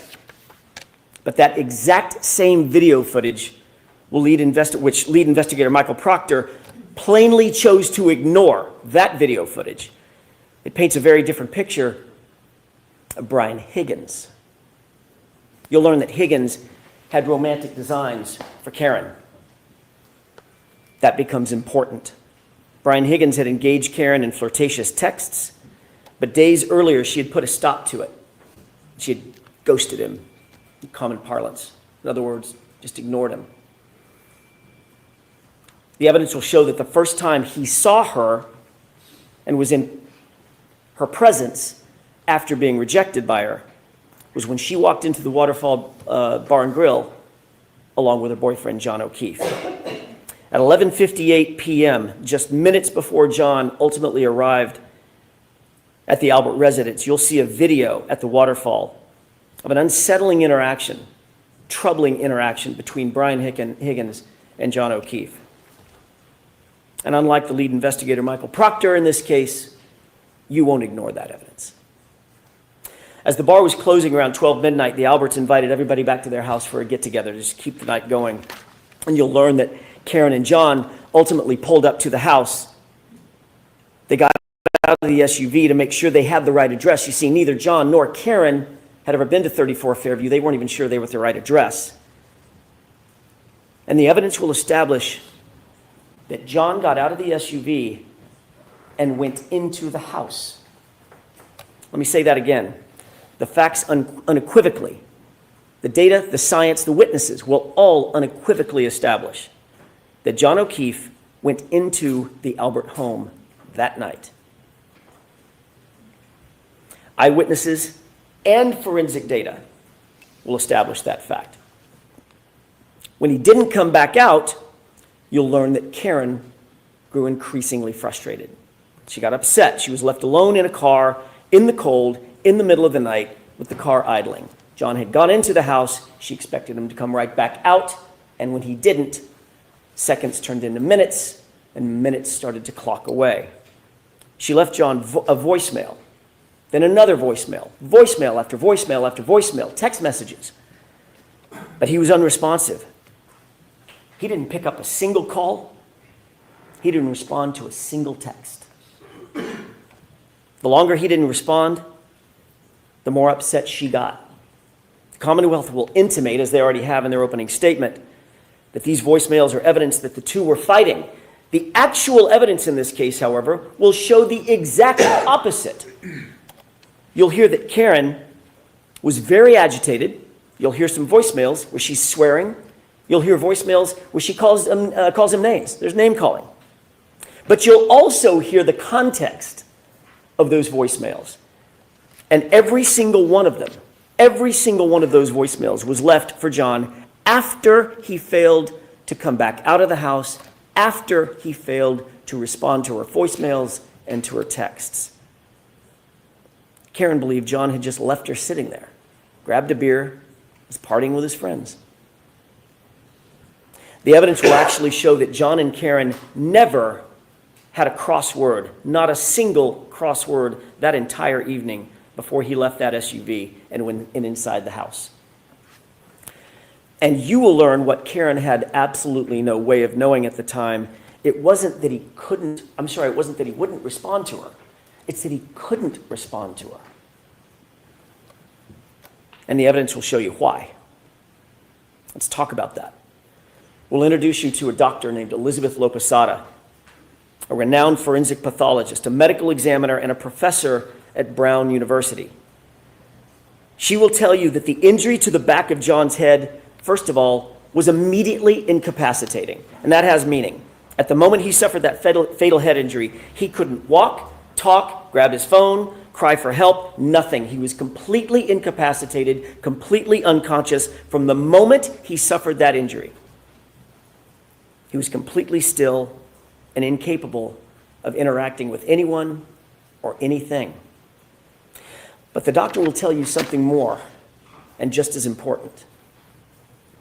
She'll tell you that John O'Keefe did not suffer from hypothermia, as the Commonwealth will undoubtedly allege. His body showed no signs of it. No frostbite, no cold-induced injuries to his organs, no damage based on cold or frost. Ladies and gentlemen, the scientific evidence and the medical evidence will establish that John O'Keefe had to be injured somewhere else, somewhere warmer, and his body had to have been moved out into the cold. And that's where, ultimately at 6 a.m., Karen found him the next morning. You will learn that John did not have a single injury consistent with being hit by a car. Let me say that again. The evidence will establish that John did not suffer a single injury on his body consistent with having been hit by a car. Not one. You'll learn that John's torso, his ribs, his chest, his arms, his hips, his legs, his knees, his ankles, his feet, all of them, no broken bones, no fractures, no contusions, no torn ligaments, no internal injuries, not even a bruise. Nothing consistent with a car accident, despite the Commonwealth's contention that he was slammed into by a 6,000-pound SUV. Not a bruise. Dr. LaPosada will tell you with medical certainty that, in fact, John was not struck by a vehicle. Medically and scientifically, he could not have been struck by a vehicle. Therefore, as I said, there was no collision. She will tell you that the patterned abrasions on John's right arm, the patterned abrasions you see over my left shoulder, they're not the result of being struck by a car or a taillight.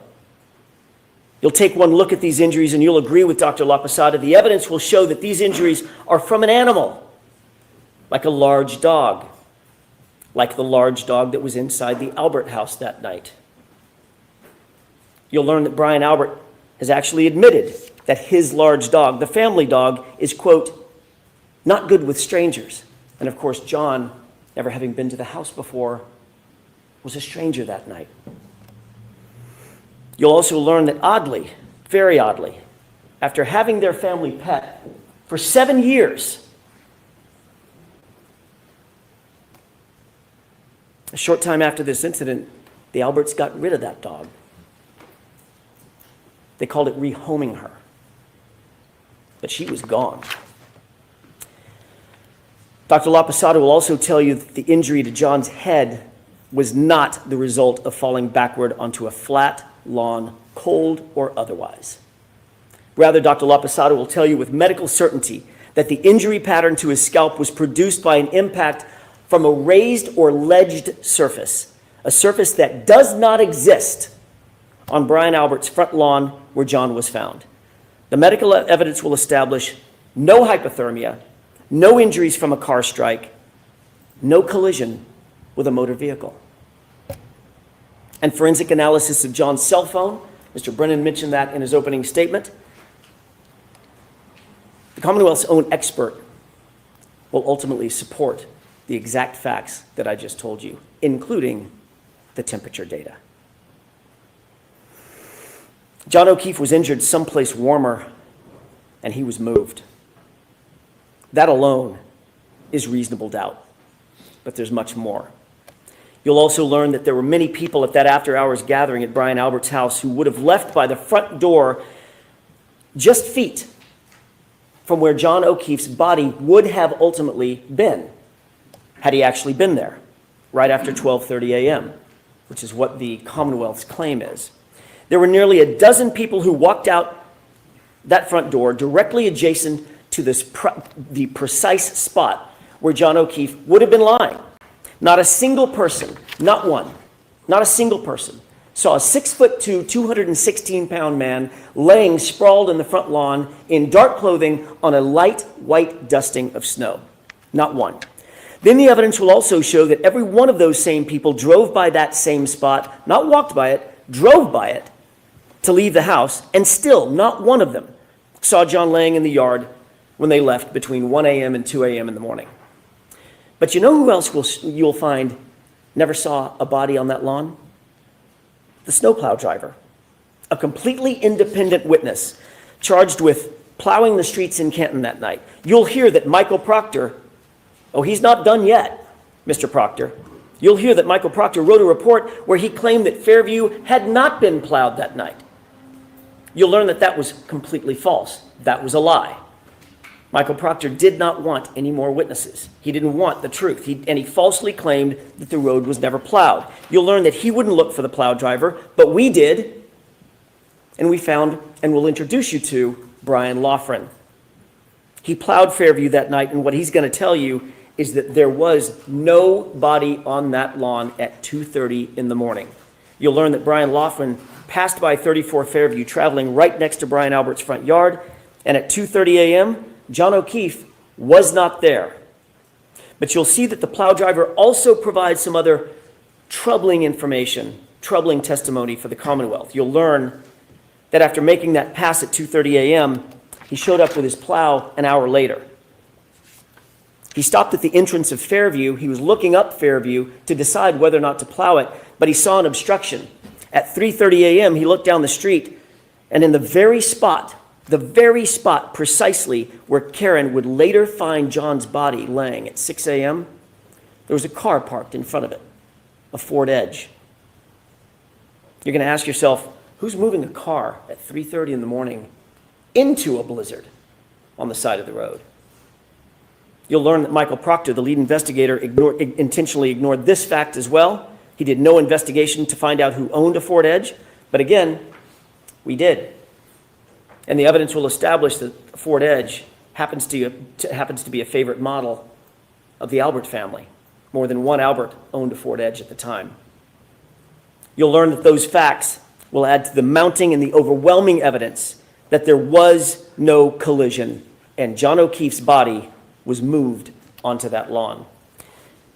You'll find that this is yet additional reasonable doubt in the case. You'll be introduced to science and physics, even from the Commonwealth's own experts. That science will establish that Karen Reed's SUV was not damaged by hitting a pedestrian, and conversely, John O'Keefe's injuries did not come from being struck by a vehicle. The Commonwealth mentioned triggering events, but what you'll actually learn from the experts, some of them the Commonwealth's own experts, is that a triggering event is not evidence of an accident. It does not evidence a collision. That's why we're here. A collision. And there's no evidence of one. Zero. You'll also find that those exact sort of triggering events that the Commonwealth will rely on are relatively commonplace on Karen's SUV, and none of them are associated with a claim of a collision. Folks, the science will not lie, and the physics cannot lie. And that science will tell you with certainty there was no collision with John O'Keefe. You'll add that to that rising mountain of reasonable doubt. I want to take you back to the night in question, January 29th, for just a few minutes. Remember, Karen had gone home after dropping off John and John walking to the house. While Karen was asleep at home with John's 13-year-old niece, what were the people who had been at Brian Albert's house that night? What were they doing?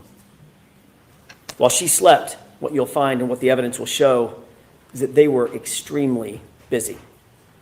You'll learn that after a long night of heavy drinking, Brian Higgins left the Albert residence, but he didn't drive home. Rather, he drove over to the Canton Police Department, where he kept an office at about 1:25 a.m. Not a Canton police officer, but he kept an office there. Why go back to his office? at 1:25 a.m.? Why go back to the Canton Police Department at 1:25 in the morning on the night of a blizzard? You'll learn that while there, Higgins made a call at 1:30 a.m. Higgins will later deny that he made that call. You'll find that curious. And his explanation for that late night visit to Canton PD, you'll find that it changes nearly every time he's asked about it.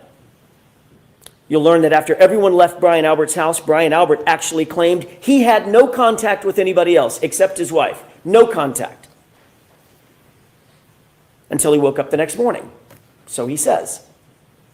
Then you'll learn that that, too, is a complete lie. His phone records establish that he placed a call to none other than Brian Higgins at 2:22 a.m., shortly after Higgins completed that late-night visit over to Canton PD. You'll wonder, what did they possibly need to talk about at 2:22 a.m. that night? The evidence will establish that Brian Albert called Brian Higgins first.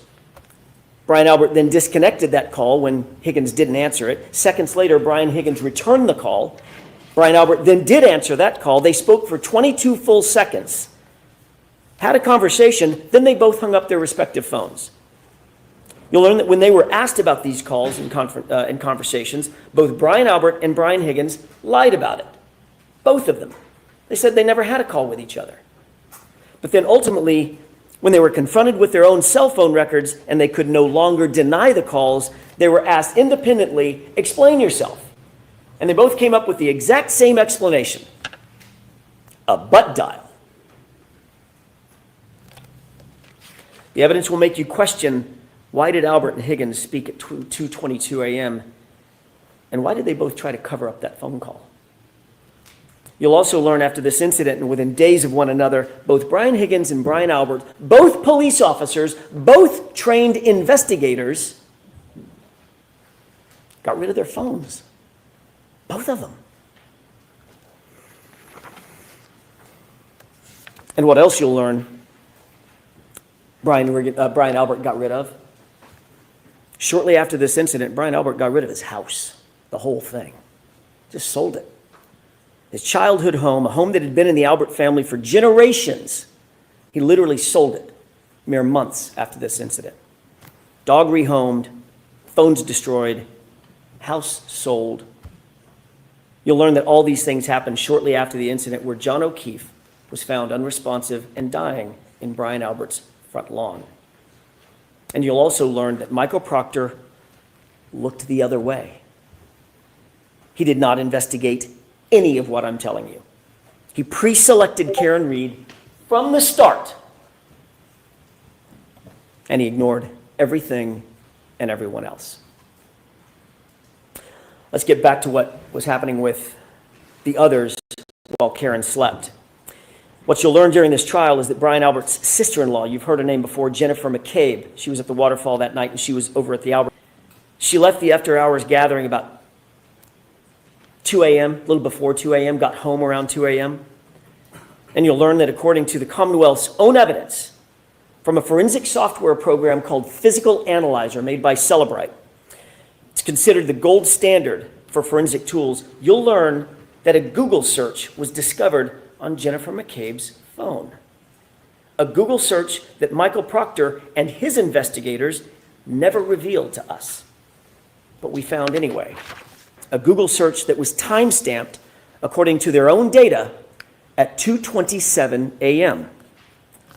5 minutes after that 2:22 a.m. call that Higgins and Albert denied having. And that Google search on Jennifer McCabe's phone read, "Hoslong to die in cold." Hoslong to die in cold. Now, she misspelled the first word. Hos is supposed to be how. But the meaning's the same. How long does it take to die in the cold?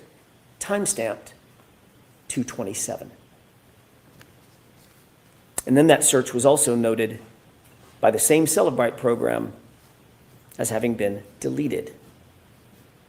The evidence will force you to ask, why is there a search on her phone? Why is it logged at 2:27 a.m.? When the Commonwealth claims that she first learned of John's death and where his body was hours later at 6 a.m. So what you'll learn is that while Karen slept, here's what was actually happening by some other very busy bees. 1:25 a.m., Brian Higgins makes an unexpected visit to Canton PD. 1:30 a.m., he makes a phone call that he later denies ever making. At 2:22 a.m., Brian Higgins and Brian Albert talk. They both deny and lie about having made that phone call. 2:27 a.m., 5 minutes later, a Google search appears on Jennifer McCabe's phone, Hoss Long to die in cold, hours before John's body was ever discovered. A Google search she denies making, and that she later, or at least it was later logged as deleted. Meanwhile, at 2:30 a.m., the plow driver confirms that O'Keefe's body was not on the lawn of Brian Albert's house, not at 2:30 in the morning. And at 3:30 in the morning, that area was obstructed by a Ford Edge like the one the Albert family liked to own. The evidence will show in the meantime, Karen dozed in and out of a fitful sleep for the rest of the night, only to awaken just before 5 a.m., and that's when she realized, in a panic, John had never come home. And you'll see, it wasn't like John to not come home. That morning, you'll see and hear evidence that Karen's emotions had morphed. It'd gone from frustration and anger, which you'll hear in the voicemails, to abject fear. Fear that something bad had happened. The evidence will establish by this time Karen was panic-stricken. She had a feeling something was very, very wrong. She was unable to get a hold of John. Karen went to go look for him. She got in her Lexus and she backed up to leave her garage at One Meadows. You'll hear a lot about that address, One Meadows. That was John's house where Karen was staying. She backed out of the garage, and during the course of the trial, you'll hear that she actually struck another car with that right rear taillight. During the course of this trial, the Commonwealth is going to desperately claim that Karen Reed's taillight was actually damaged by hitting John O'Keefe. They'll have no evidence of it, mind you, none, but they'll make the claim. We'll show you a video of exactly how that taillight was originally damaged, or exactly what happened at 5:07 in the morning. The facts will show that it was damaged in John's own driveway at 5:07 when Karen backed up and made contact with another car in the driveway. This is 5 hours after she dropped John off and he went into the Albert residence. As a result, the taillight was minimally cracked, but it wasn't completely shattered or damaged or broken. And that's the condition of the SUV when Michael Proctor got a hold of it. That becomes important. You'll hear from an independent police officer, an eyewitness to the damage on that SUV, someone not connected to Michael Proctor or under his control. And he'll tell you that he saw the taillight damaged before it was in Michael Proctor's possession, but it was not completely shattered. And you won't have to speculate how that taillight got cracked originally. You'll see it for yourself. It's on video. You'll learn that part of the reason that Karen's Lexus hit that car at One Meadows is because she backed out looking for him at a time when she was absolutely panic-stricken and grief-stricken. Where was John? Why hadn't he come home? What had happened to him? Is he hurt? Is he passed out somewhere? Her mind was reeling. The evidence will establish she wasn't giving anything away. Everything was on the table. What could have happened to John? You'll learn that when she woke up and he still wasn't home, she was just racking her brain for what could have happened to him, and she was worried about possibly the worst. He'd gotten out of the car, he'd walked to the house, she was confused, and later, when she found him at 6 a.m. on the lawn, where she last saw him going toward the house, her mind started reeling, oh my God, did a plow hit him? Did I hit him? Could I have hit him?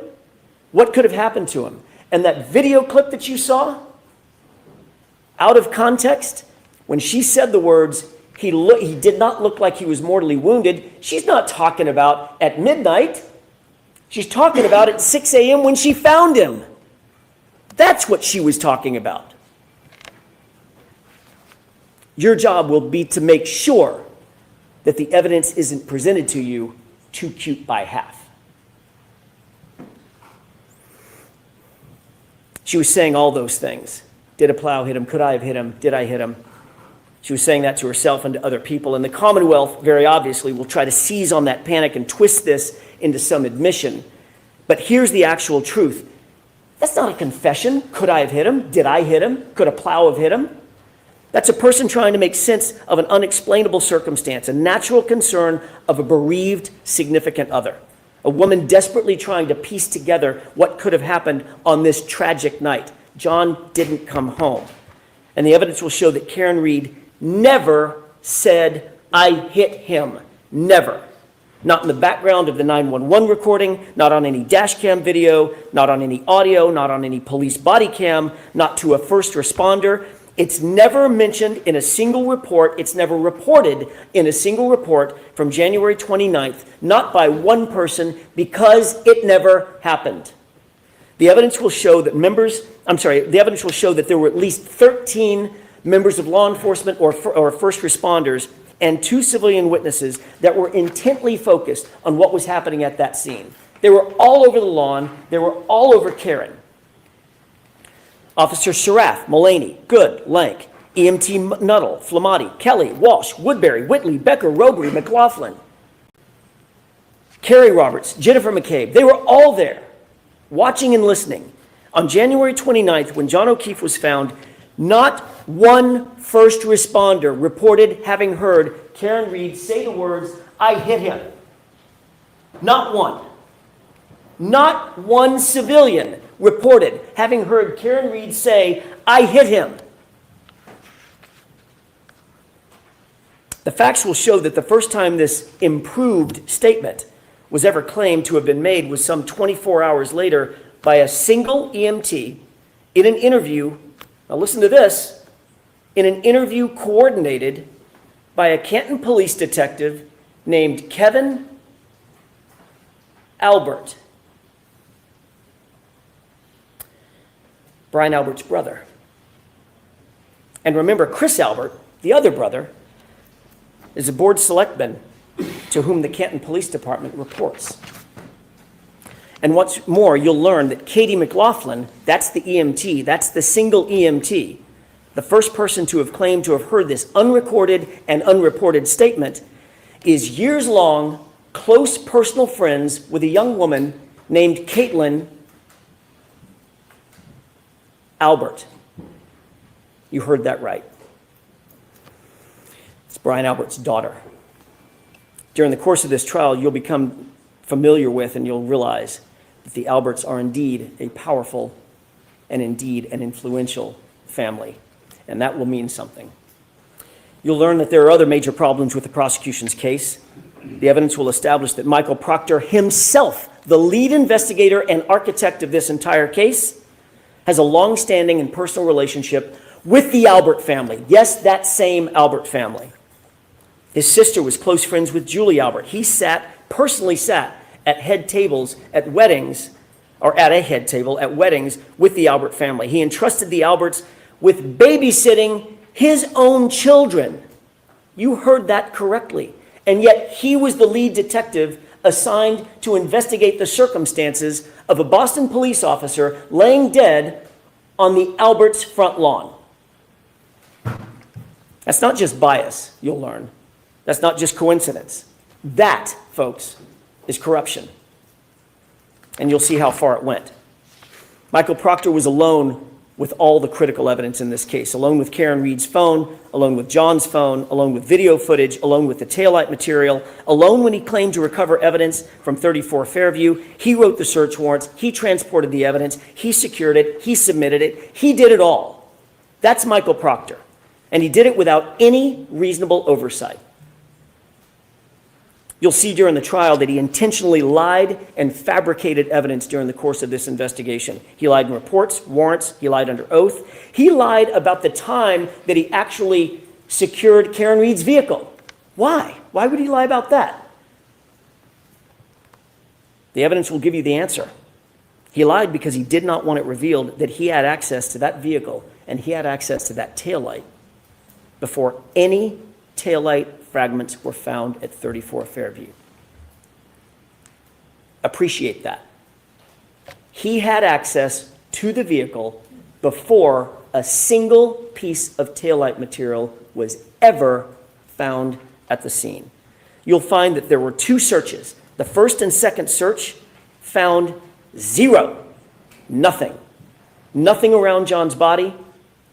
Nothing in the street. Not one piece of taillight fragment. But once Michael Proctor had that SUV and had the taillight in his custody and control, suddenly items started magically showing up. And not just a few items. 46 pieces of bright red taillight laying in the snow, supposedly found in the exact same spot that was searched not once, but twice by independent officers. It came up with 0. To be clear, you'll learn that before Michael Proctor had access to that taillight, not a single piece was ever recovered at 34 Fairview. That will become vitally, vitally important. And what about those shards of plastic, by the way? What about this DNA that the Commonwealth mentioned? They're going to try to dazzle you with talk of DNA because it sounds so scientific. DNA was on the taillight. But you'll learn that there was no DNA on the actual shards that they claim came in contact with John's arm. None. There was no blood, no tissue, no skin, no DNA on a single shard of plastic that they claim cut deep abrasions into John's arm, the arm that you saw overhead. The DNA that was actually found, the actual science will show, was found outside of the taillight housing where anyone with access to that vehicle would have touched.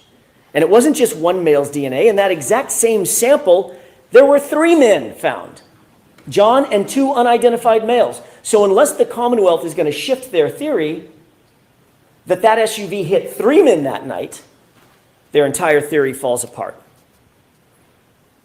And speaking of DNA, the evidence will further establish that John O'Keefe's shoe, the one that he was wearing when he was found, was sampled. And that DNA revealed 5, count them, 5 unidentified males. Recall that the evidence will establish independently that John was injured someplace warmer and had to be moved onto that lawn. 5 unidentified males touching that shoe. You'll also learn that you are not the first person, not the first to hear about the Commonwealth's theory of this case, that John was hit by an SUV. That's their theory. The Commonwealth presented this exact same claim to their own medical examiner, a woman by the name of Dr. Irini Scorti-Bello. And you'll learn that after reviewing what's called a law enforcement accident notifier, with law enforcement's theory of the collision written in it, defined in it, after conducting the autopsy herself, after examining John's injuries in detail, she refused to conclude that John's death was a homicide based on the Commonwealth's presentation and their theory. That's right. The Commonwealth's own medical examiner will not deem the manner of death in this case, a homicide. She won't do it. But they're nonetheless back again trying to present the exact same theory to you in this trial. Again, the evidence will show that that is reasonable doubt. Throughout this trial, the Commonwealth will try to convince you of paranormal events, phones calling themselves, messages deleting themselves, Google searches made and then unmade, evidence magically appearing and evidence magically disappearing. But all that smoke and all those mirrors will not ever reach their burden. Because that's what this case is ultimately about. It's about the Commonwealth's burden of proof. You'll learn that during the trial, the Commonwealth bears the highest burden known to our justice system.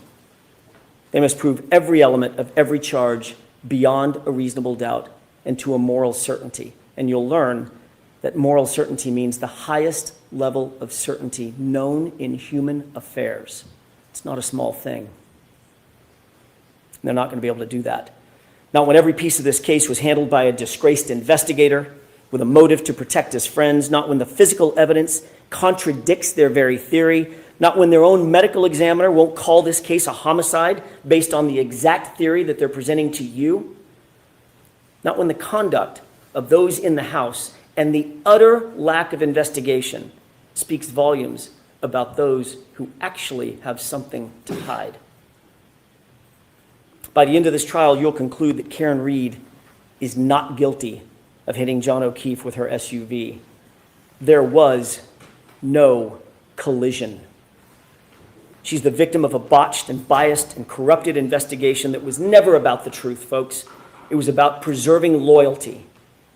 You'll find that this case is the very definition of reasonable doubt.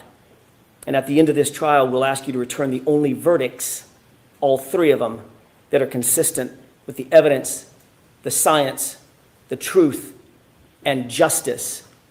Not guilty, not guilty, not guilty.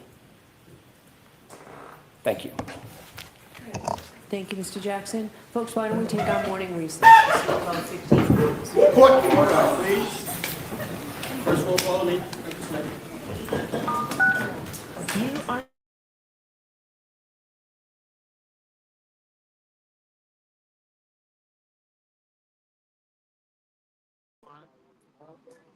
How y'all doing?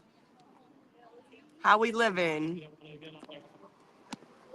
Everybody good? Mic drop. We got a good group down here. We're down out front of the dance studio, hanging out. People showing up, walking through. How is everybody?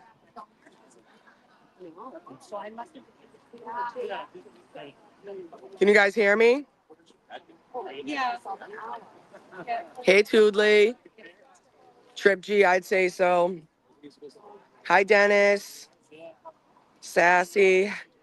Hi, Erin. Robin, what's up, my girl? Hi, Betty. I'm with your girl. Heather. Hi, Rhodey. Hi, Mama. Thank you, Karen, Reed supporter. We found the identities of the two idiots from this morning. Naturally, one of them. If anybody wants some updating news, the idiots from this morning were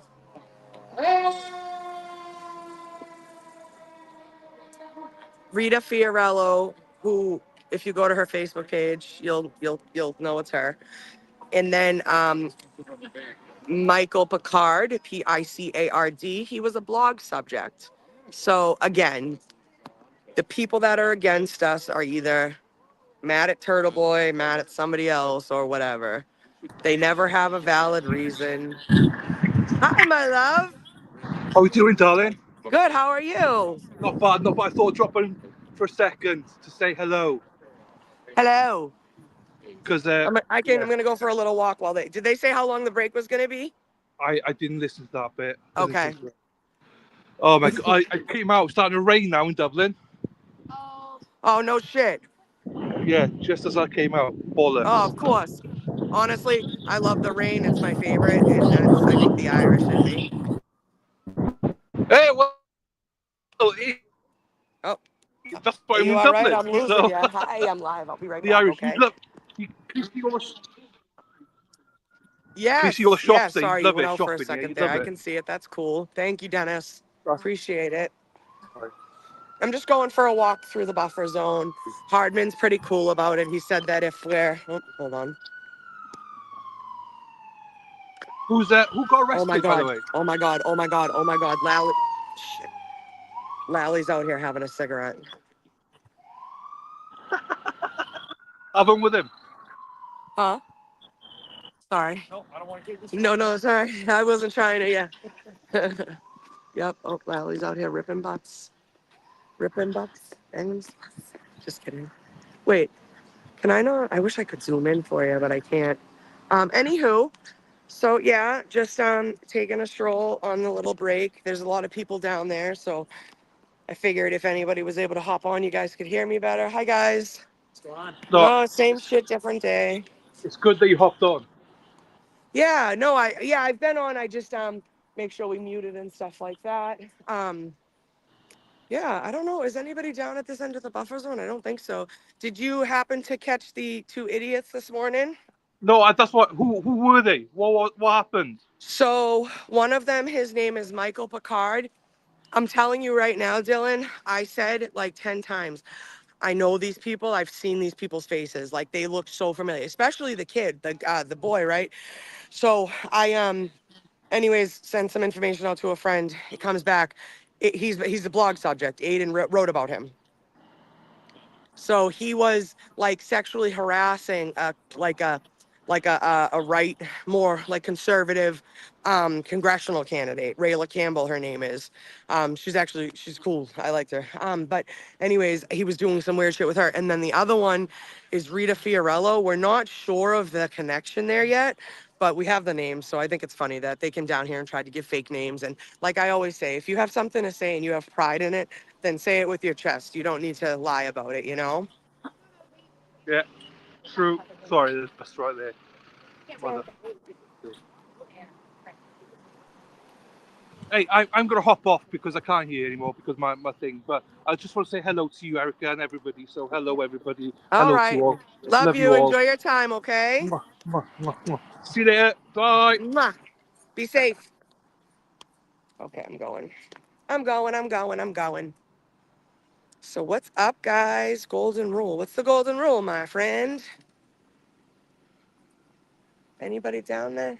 No, nobody's down there. All right, we're gonna go by the courthouse. You know what? I can switch this around so we don't have to look at my ugly face. There we go. And here we are. Do. La la la la la. Why does it do that? So frustrating. But it doesn't when it's like this. I don't understand that. It's gotta be. I wonder if my camera's broke. Anywho, if you can't say it to their face, you probably shouldn't be saying it. Yes, I like that, Frosty. I like that a lot, actually. It's the truth. So in front of Dedham Courthouse, taking a stroll.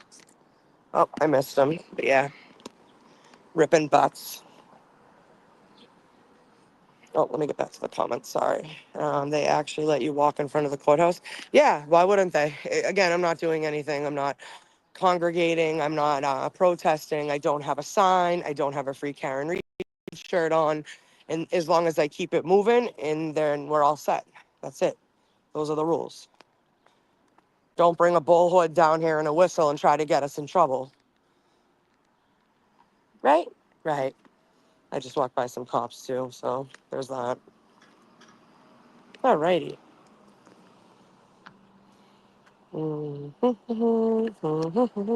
They arrested, no, Dennis, they arrested, what's his name?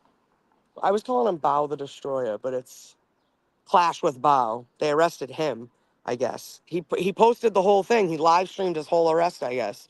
It's already on YouTube. I have to go watch it. I wonder how it is. Sorry. Oh, my glasses. I'm going to break. Okay. Amazing opener. Yes, absolutely.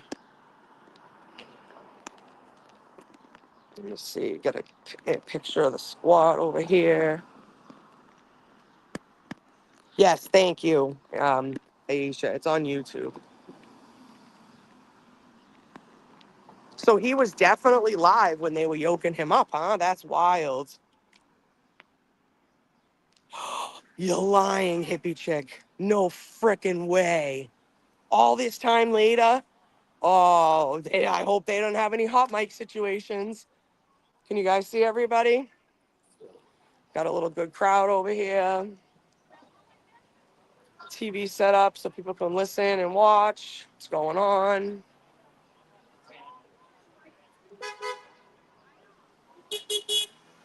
Got a couple of beeps. There we go. It's hippie chick. No freaking way. Oh my God. They're idiots. What idiots?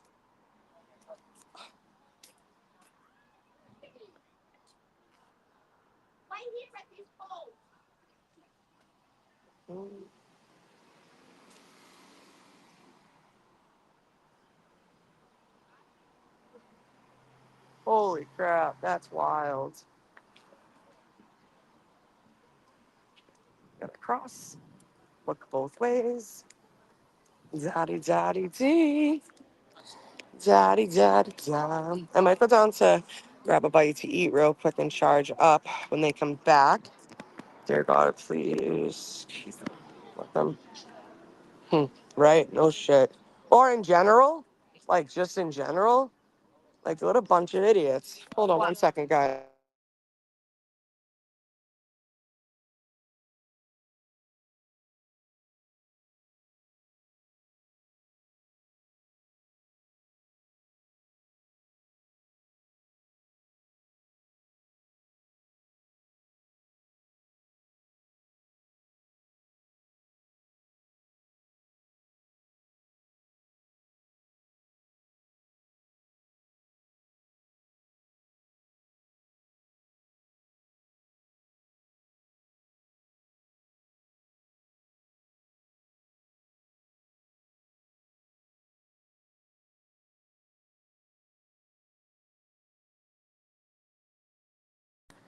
Hey guys, sorry. I'm back. I had to ask a question. So cute. Hi, hello. Hi guys. Sorry for blowing up your phone. I had to send you that. Dude,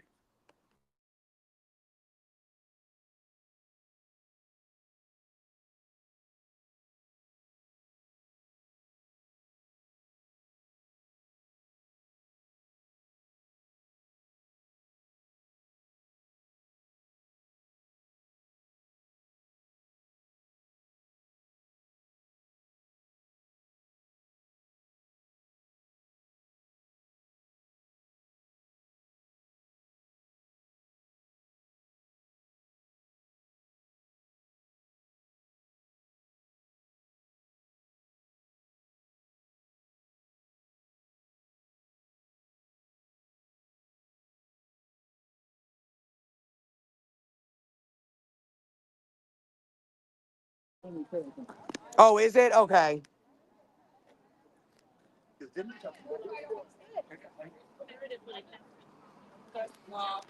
I'll give it to Mary. Okay, that'd be great. Yeah, yeah. Yeah.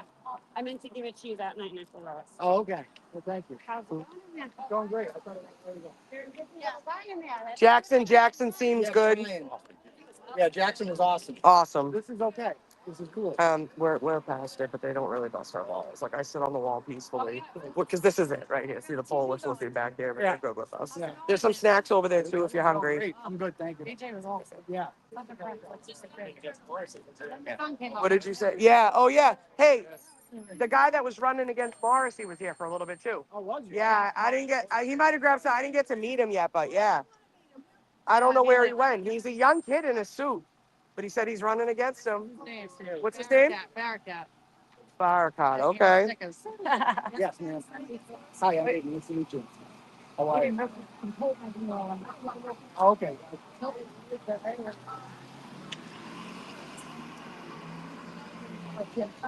Oh, there's you. Oh, okay. Oh, really? This was only 15 minutes, and then what time's lunch? You think? Um, Okay, sorry.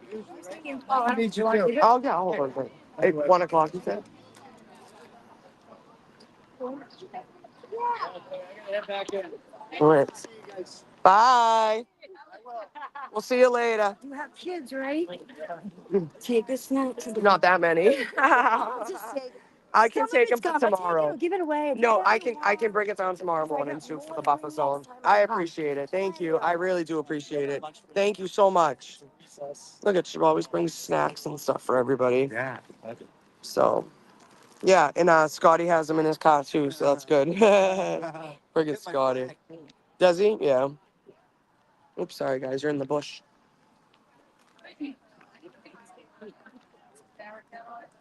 Smurf watch transparency. Excuse me.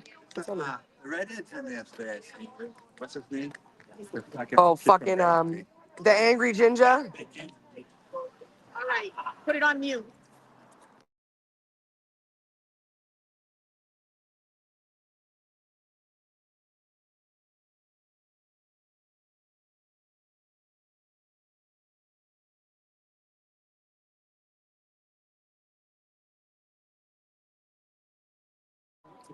Oh, see Barracat. Barracat.com. Keep it. Keep it. As I am. Hello, how are you? Good. You do the lunch thing? No. No, but we'll probably go down there to eat in a little bit. Yeah. No, because this isn't our property. We don't really have permission to be here, so yeah. I mean the street, yeah, but we can't set up a tent out here, unfortunately. Only met her through here. Yeah, we used to, but that's when we had the lot and stuff like that. We had bigger sidewalks, more space, honestly. Yeah. Yeah. Sucks, dude. Sucks. I know. It's warm, right? Oh yeah. No, yeah, that's the buffer zone right there. They- They're usually good to us though, live streaming and stuff, letting us walk around.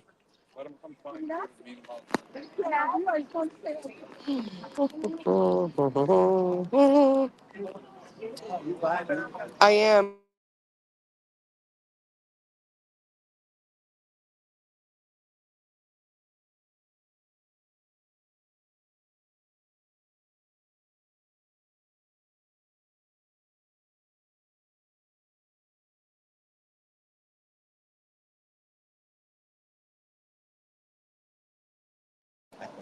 The Turtle Boy said it was just a 15-minute break. I think they're gonna do lunch at 1, I believe. I'm hungry. I need to go eat something before I get angry. What? No, I'm just kidding. What time are we? What time do you have to leave? Okay. All right, guys. I'm gonna take a walk down to. I don't know. You guys want to come with me, obviously. So I will keep y'all live, and then obviously when the stream comes back on, we'll listen to that. Wait. So the first witness is already gonna get called today? I'm not stupid, huh? Damn. Like, where am I supposed to put these snacks?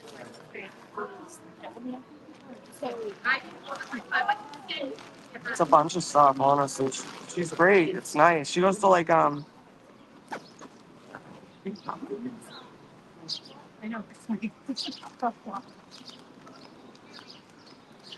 who's this? Get angry or funny? I really don't, but I just trying to avoid a headache.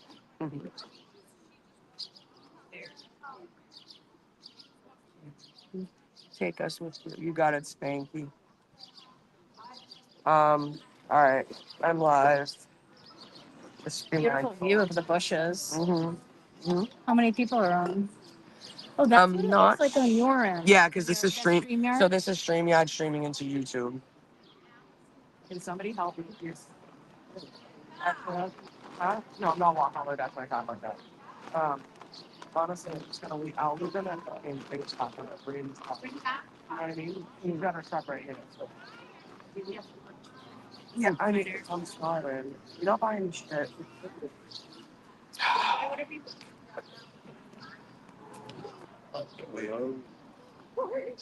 Your Gatorade, pal.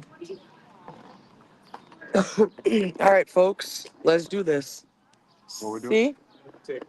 You leaving? Yeah. Okay, I'm on live, but I love you. Love you too. I'll see you later. Drive safe, all right? Yep. Lisa, I'm gonna go grab something to eat. I'll be back. You gonna be here for a little bit? All right, do you need anything?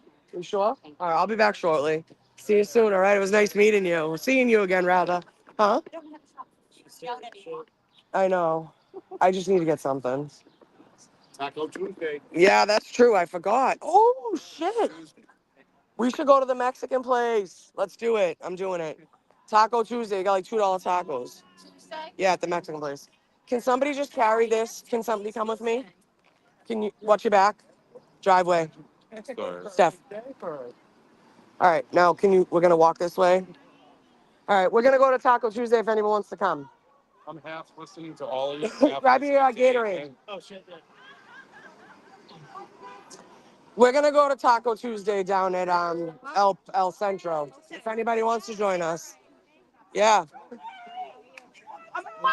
Oh shit! Microdot's girlfriend's in the chat too. Isn't that great? Here we go. Hi, Beth. I love you. Good to see you too. What's the story? We're gonna go down to El Centro on Taco Tuesday. We'll be back. If you want to come, we'll be down there. I need something to drink. I gotta. Me too. Me too. So if you want to follow us, meet us down there. We'll be there. I'm gonna get the big table. All right. I'm gonna see if they'll put it up on the screen. Okay. All right. I figure I'll go down ahead of everybody, Gina. If you want to let people know. All right. Let's go. We're gonna go do Taco Tuesday at El Centro. They'll put it up on the TV. What do you have? An appointment? Yeah. All right. All right. Drive safe. Text me. Tomorrow? No. Yeah, yeah, All yeah. right. I'll be here. Yeah, I'll Coming be back? here. Yeah, yeah. We'll be back. Yeah, yeah. Are But you- we're gonna go down there. Hey. They'll put it on the TV for us too. Are you where? El Centro. Down here and take a left. From here to Norwich? Hold on one second.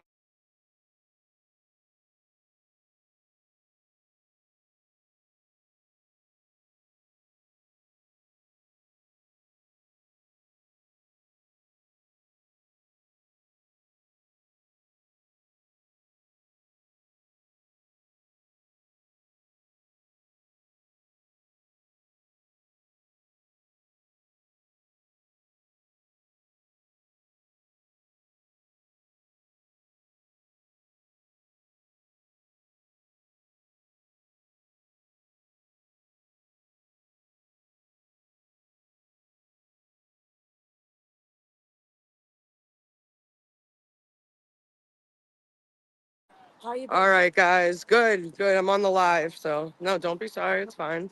Just letting you know.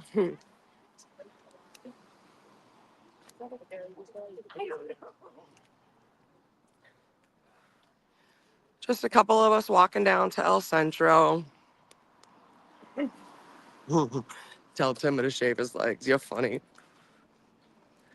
Dylan will be live on Yes. Robin G, I'm so excited. We're going to have a blast. That chat's going to be lit up.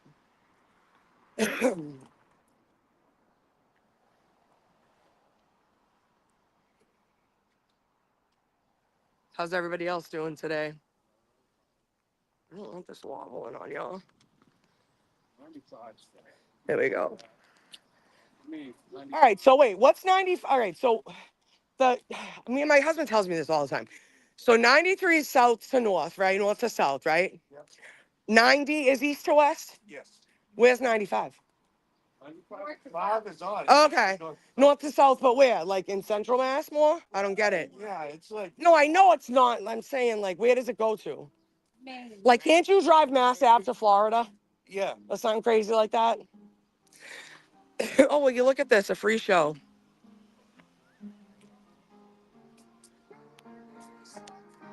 Hello.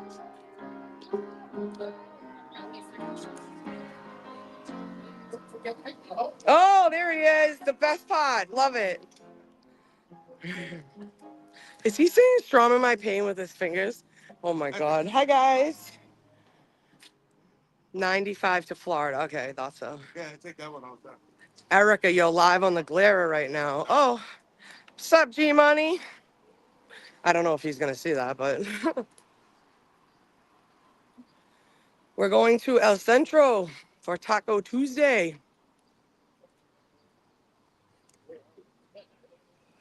It's right down. See where that barbecue sign is? It's right next to that. Awesome barbecue. Yeah. Oh, really? Oh, hell yeah. I walked in there once and I smelled it. It does smell good. I guess this place was like significant too, and they closed it, but nobody really knows why. What's Route 2 now? I like Route 2. Which way does that go? East to west? There's so many highways. I don't get it. I can get I honestly I could get out here without direction, like without the GPS, but I'm literally the worst. I type it into Waze and I just go, and then I get there and I'm like, how did I get here? I'm like, whoa. A lot of what's that stuff? What's it called when you like? Do you take the pike here or do you take? So that's the thing, right? So on Waze, when I type it in the morning, you can plan a ride and it'll tell you the times. So it'll say like an hour if I take 93, and 50 minutes if I take the pike. This morning it was easier to get on the pike. Yeah. So I get on 93 from Washington Street, right? So I take the bridge to Washington Street. I get on 93, get off 93 at the right before Southie, right before Albany Street, which is a fucking mess too. Okay. It goes from 2 lanes to 1, Oh, yeah. a 3 to 1 rather, something like that.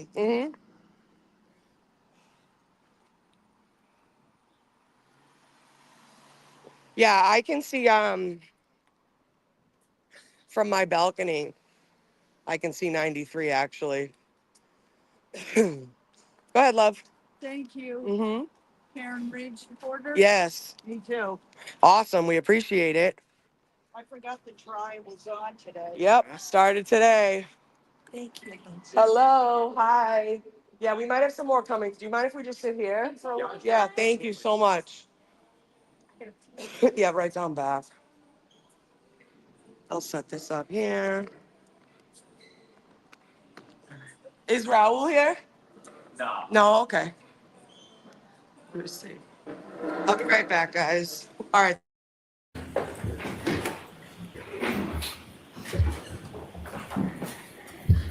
All right, Mr. Brennan, your first witness, please. Thank you, Your Honor. The Commonwealth calls Timothy Nuttall.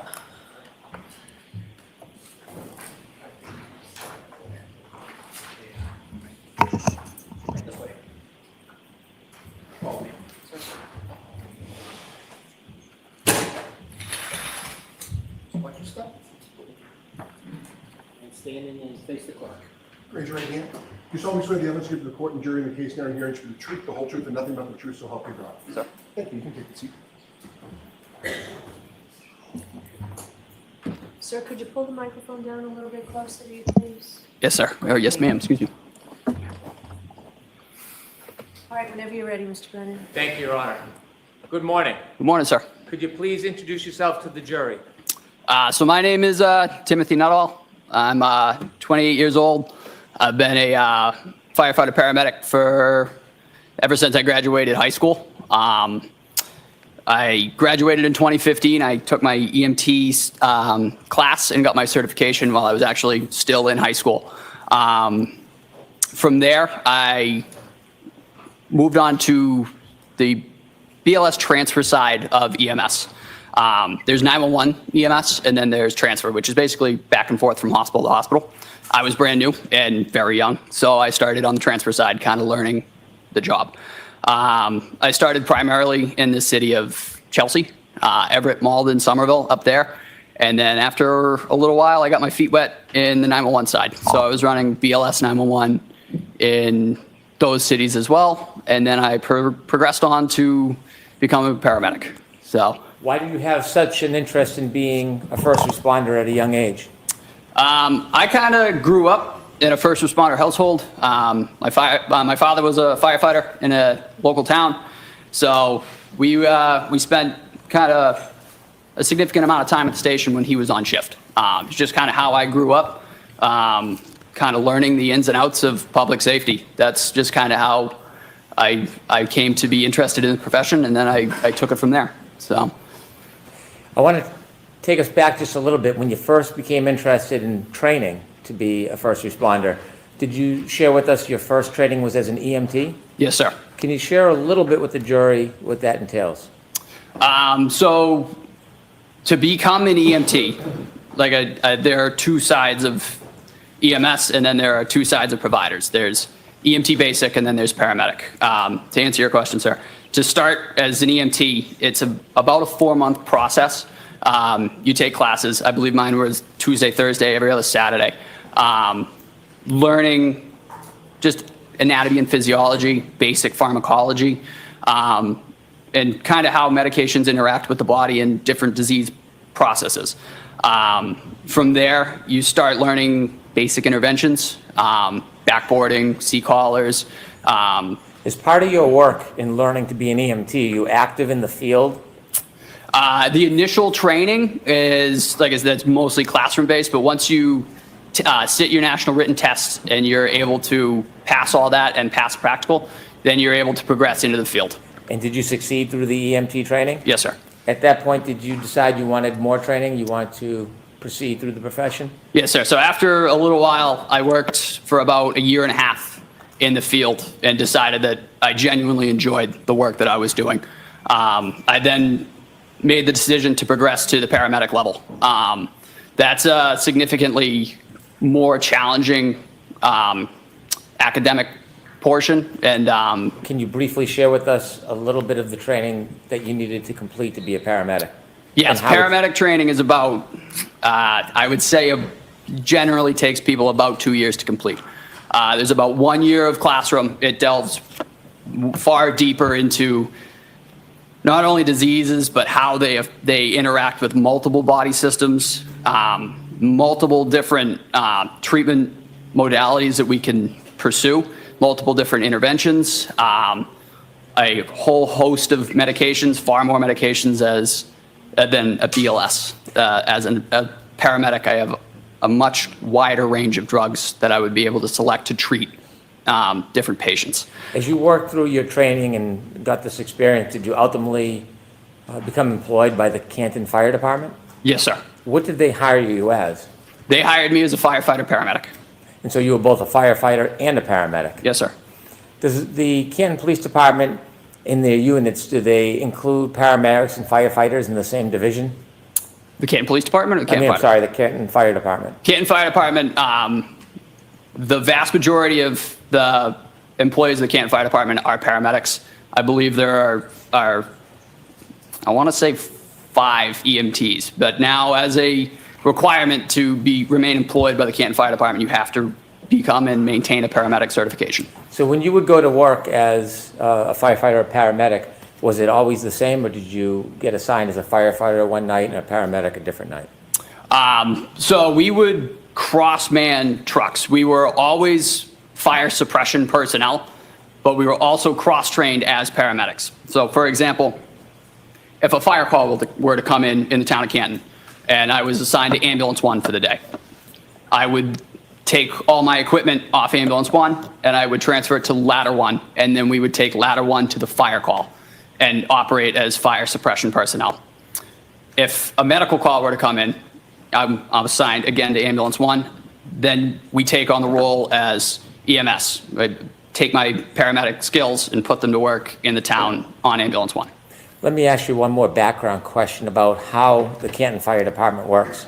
When there's a call, an emergency call, is an ambulance sent with other vehicles or alone to the call? Yes, sir. It's typically an engine, the engine of that district, and the ambulance of that district.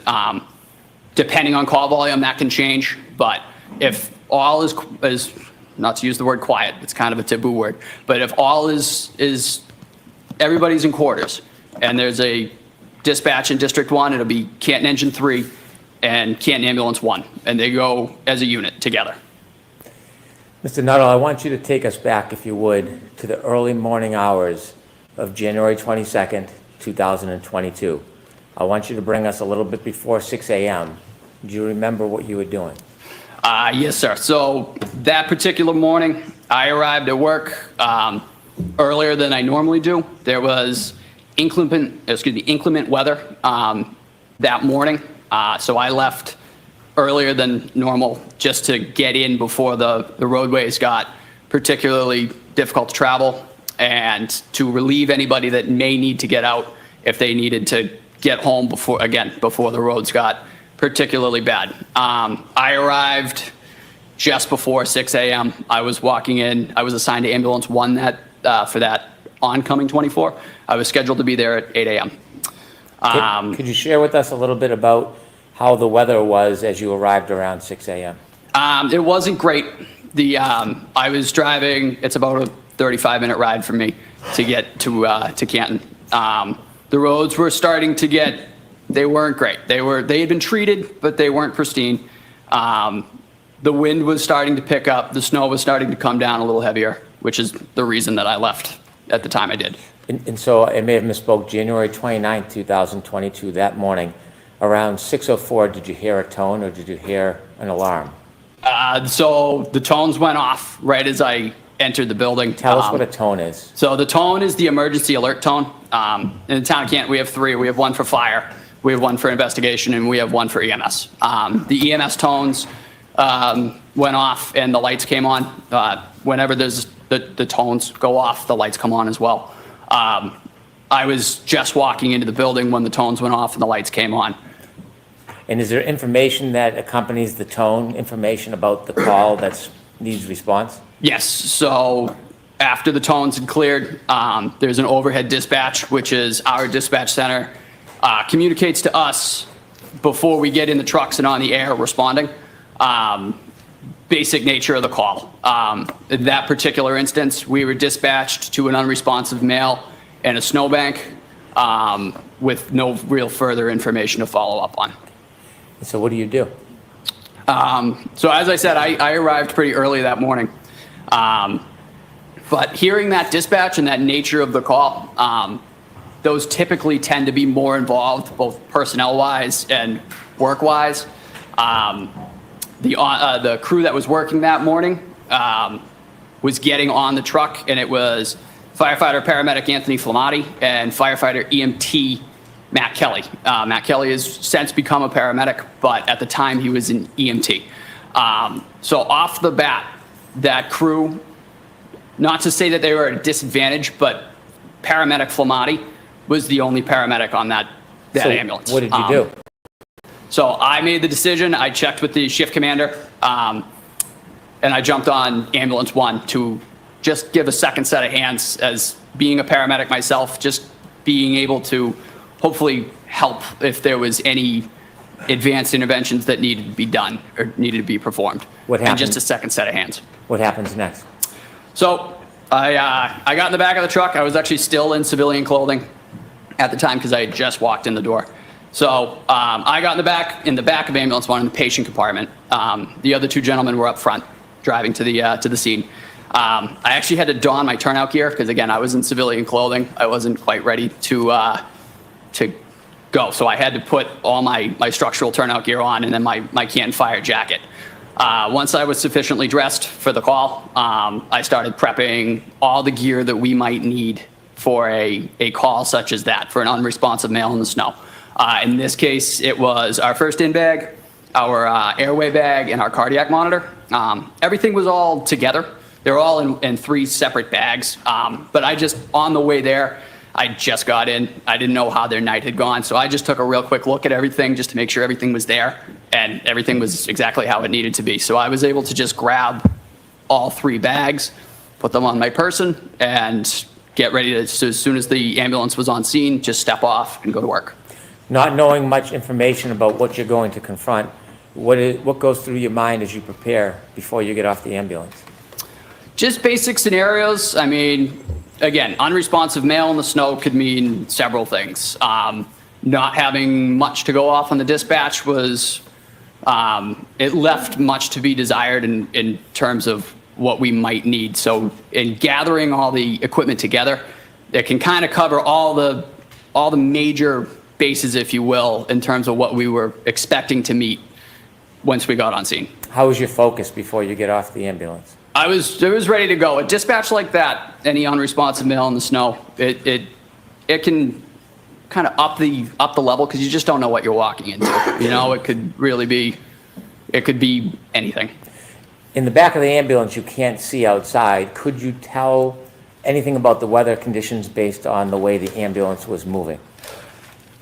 Again, being in the back, as you noted, it just seemed to be taking a little bit longer than normal. I really had no visibility at all. Like I said, I was in the patient compartment. It's very limited visibility in the back, and it's limited visibility. There's like a peephole that's maybe 1.5 by 1.5 to kind of peek up front. But again, I was so busy getting everything together, I really didn't notice, but I did note it took a little bit longer. We were going not slow, but we were going cautiously.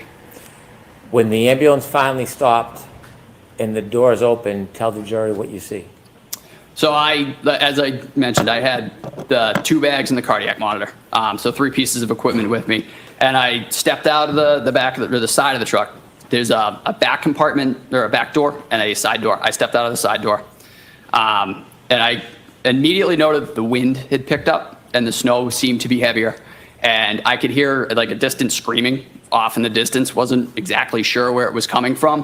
What was the visibility like? It wasn't great. It was still dark out. The sun had not come up yet. The snow was coming down, as I said, heavily.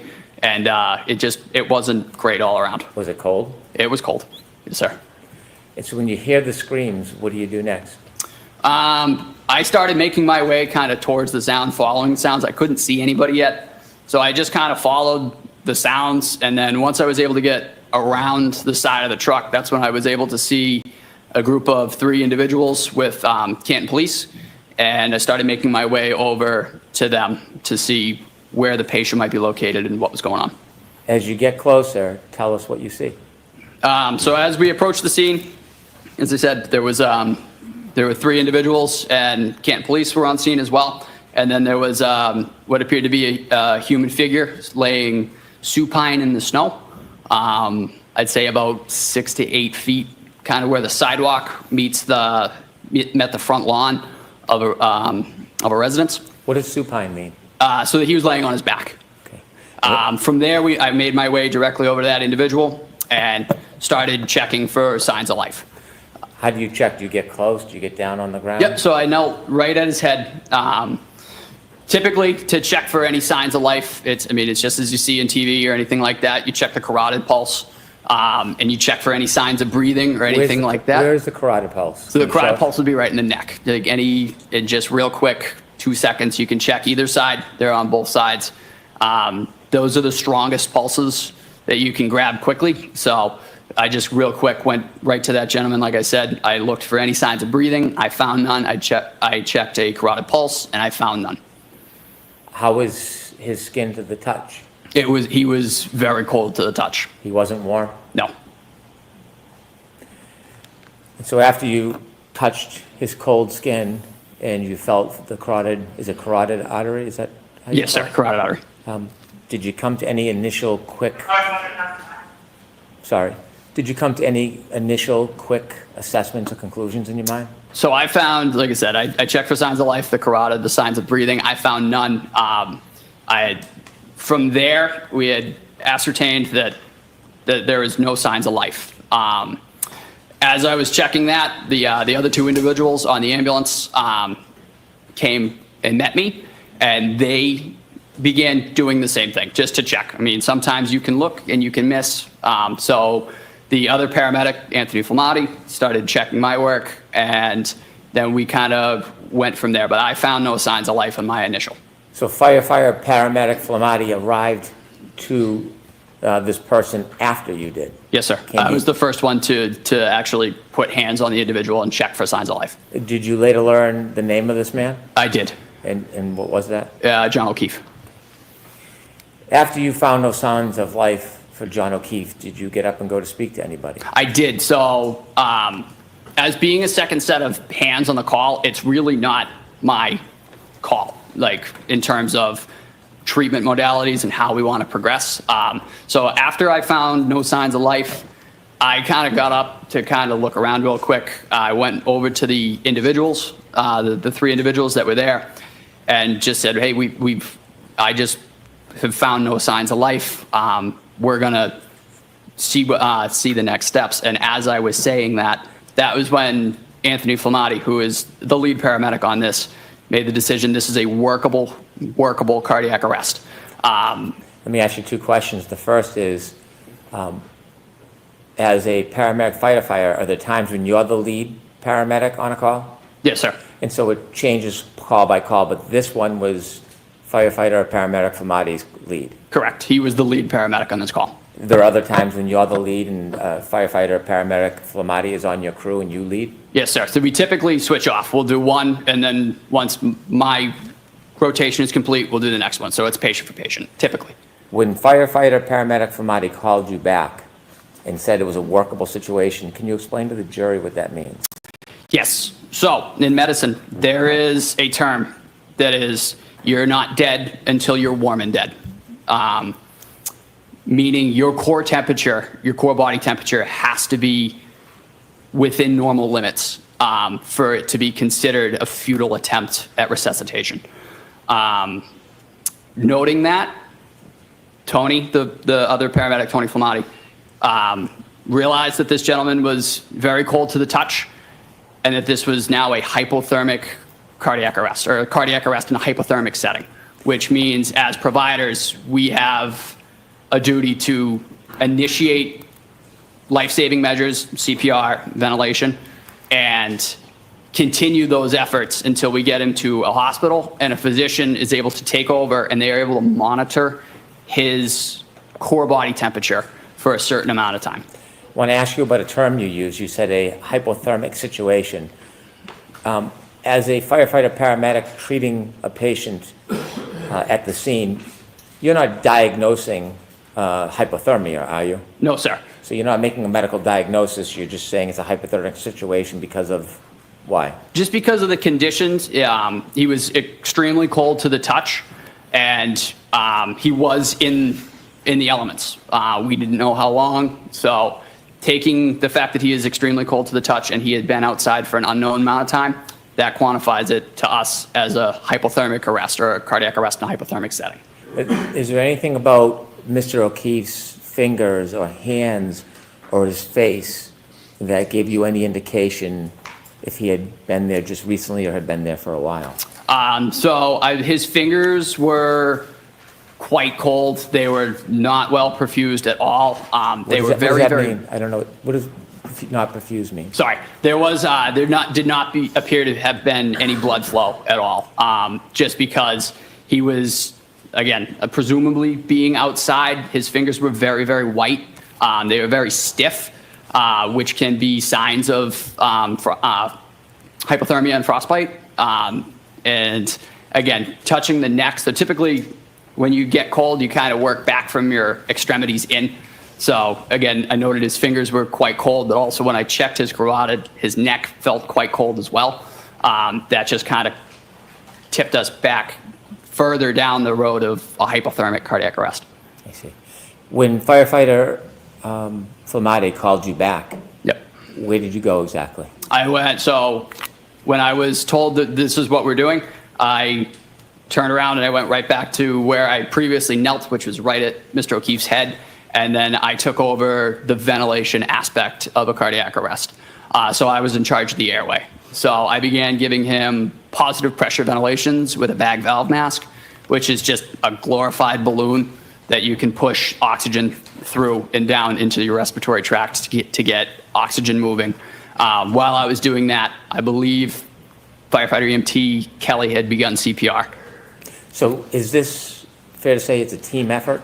Yes, sir. A coordinated effort? Very much so. And depending on where you're placed, whether in the back of the ambulance or driving or leading, does everybody have an important role to play? Yes. Yeah, we work in conjunction with each other. Typically, the most well-defined roles in a cardiac arrest in EMS is your airway monitor, which was myself in this situation, and then your cardiac and medication administration, which is, that would be Anthony Flamati, that would be Tony. Just because of my position at the head, I just took over the ventilation aspect, and that was where I remained throughout the call.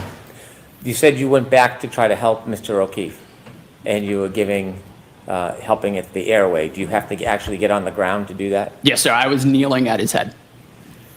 While you were kneeling at his head, well, let me ask you more of a background question. Is it helpful to get information about the history of the person when you're trying to treat them when you happen upon a scene and you don't know the history? Yes, sir, very much.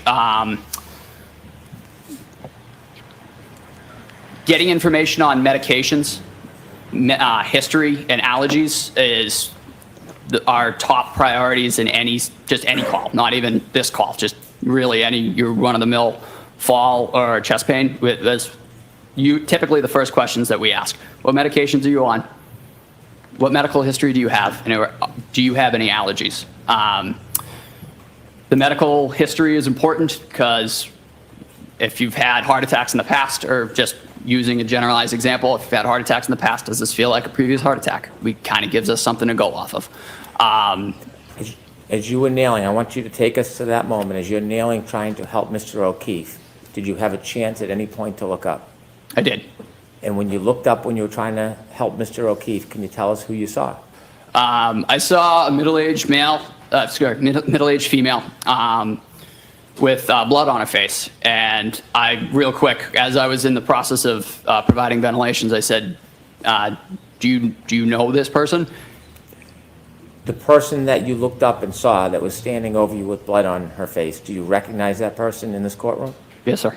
With the court's permission, sir, could you point out that person that you looked up and saw?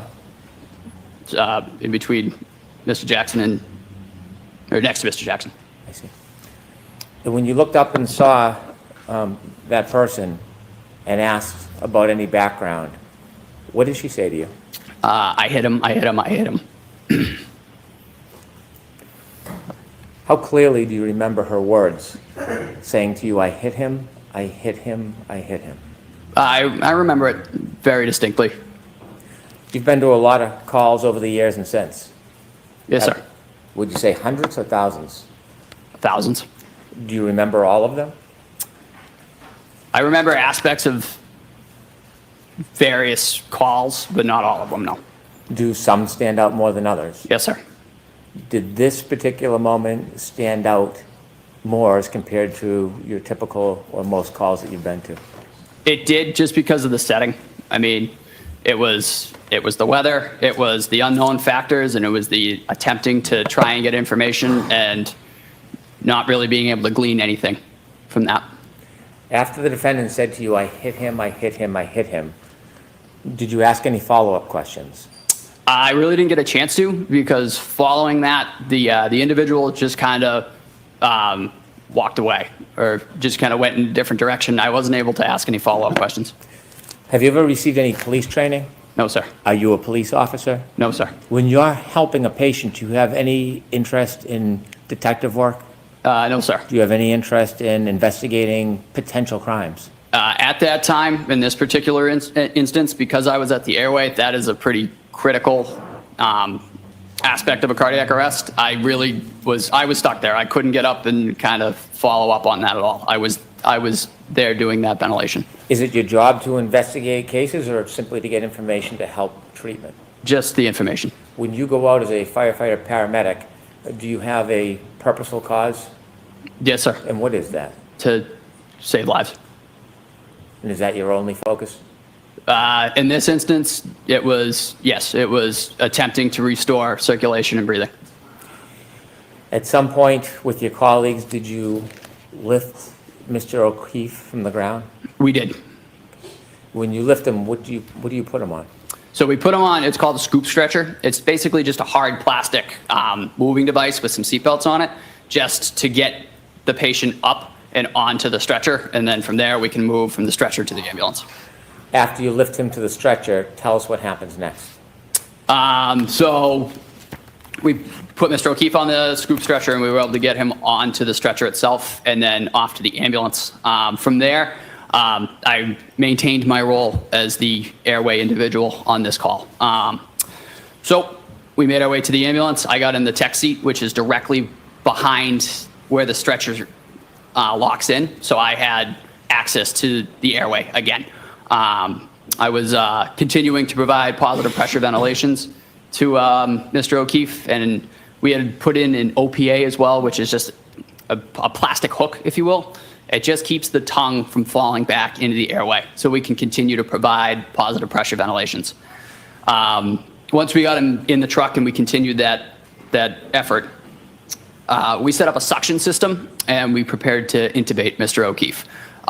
We prepared a suction system just because as I was ventilating outside of the ambulance, there were some secretions in the airway that I could see, and you could kind of hear it as you go to squeeze in breaths into the individual. You can kind of hear the secretions kind of getting like bubbly and stuff like that. So we knew we were going to need to suction him.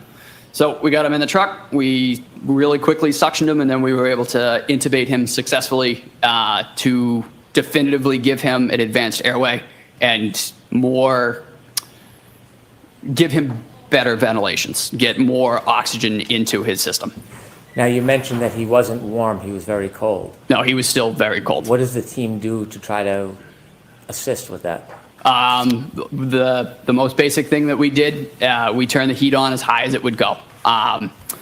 We also stripped all of his clothing off, just getting all of that wet clothing off of him. I didn't really have a role in that particular part of it, just because once you're on the airway, that is kind of yours. Nobody can breathe for him, so every time I squeeze that bag, he gets a breath. So I'm kind of tied to that airway for the duration of the call. So when your colleagues are stripping the clothes off him, is your attention on the clothes or more on the airway in your job? No, I'm maintaining the airway. If an endotracheal tube is dislodged for whatever reason, it is typically more difficult to get one in. So the integrity of that tube staying where it is and not being dislodged, that is another key aspect of airway management. As you're doing that, do you notice what anybody else, any of your colleagues are doing to help?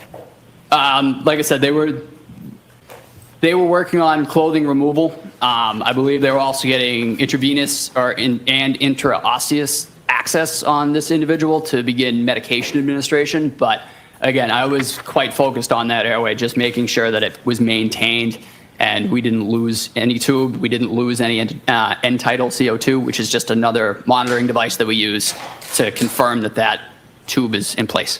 How quickly do you get to leave the scene and start moving towards the hospital? I honestly couldn't give you an accurate estimate. It didn't seem to be out of the ordinary realm, though. We were able to move within the flow. In addition to Mr. Keefe being very cold, did you notice any other injuries on him? So I noted that he had a hematoma right above his right eye. Could you explain to us what that is? Yep, it's just, for lack of a better term, it's just a big egg. He had a pretty good bump over his eye. And you said his right eye? Yes, sir. Did you know how that hematoma was caused? No, sir. No idea? No.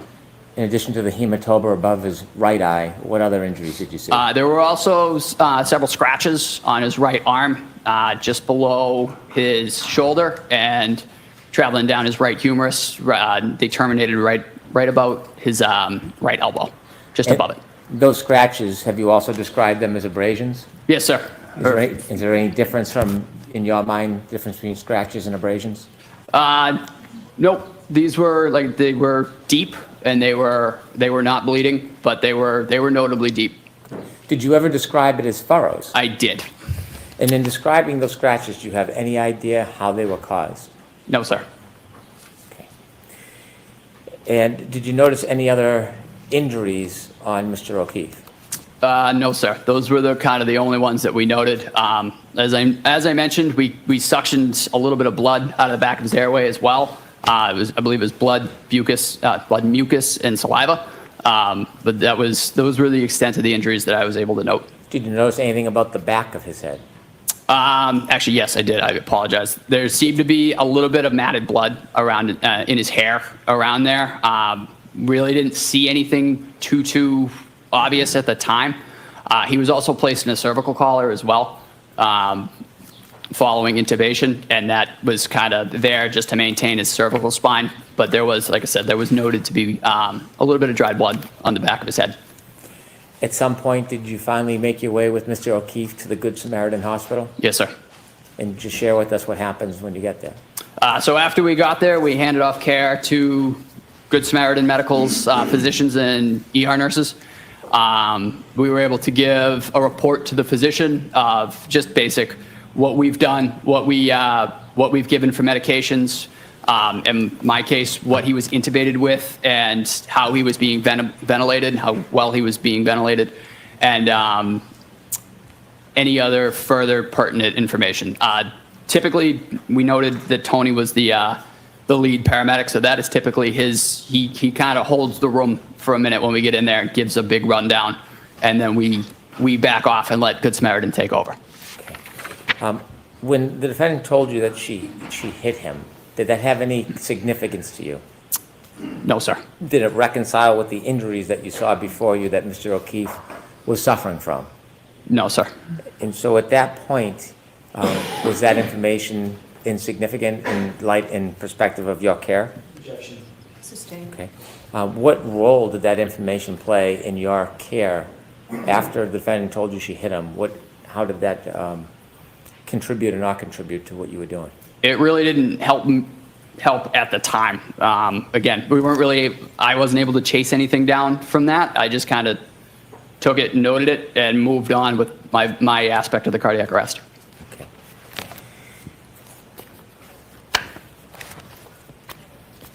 Have you had an opportunity at any point to see any video of that morning taken from any source, police car, dash cam? Yes, sir. Okay. Your Honor, I'd like to introduce a video stream. Okay. So this will be in evidence? There are agreements with some of the evidence already? I believe there's no objection, but I don't want to speak for the defense. There's no objection. Okay, thank you.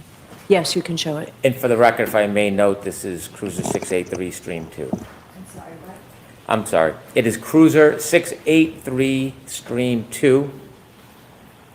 I'm going to ask to play a portion of it that's relevant to Mr. Nuttall. Ms. Gillum, if you would please move to 6:11 a.m.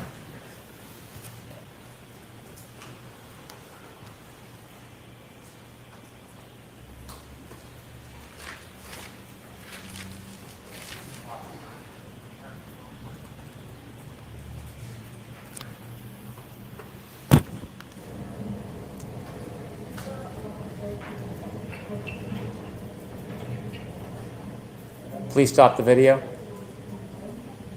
Mr. Nuttall, do you see the red lights reflecting on the left? Yes, sir. Do you know what those red lights are? Presumably, those would be ambulance 1.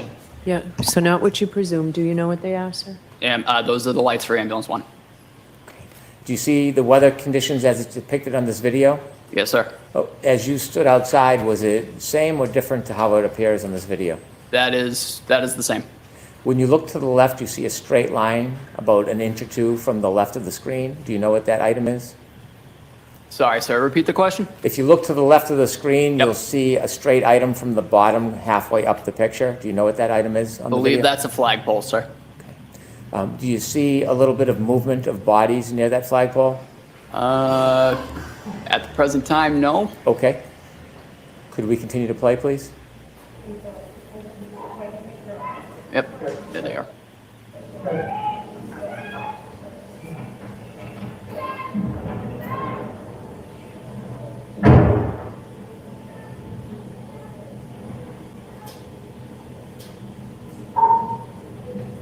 Could you stop, please? Did you see the first person in line now behind the person with in front of the person with the blue hat? I'm sorry, sir. Could you back it up like 10 seconds? Certainly.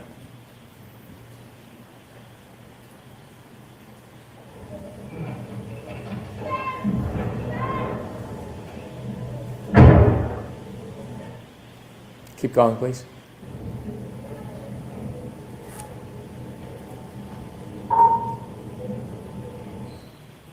Do you know who that person is? I believe that's me, sir. Okay. Could you please continue? Is this your first assessment? Yes, sir. This is ascertaining any signs of life or breathing. Is that you approaching? Yes, sir.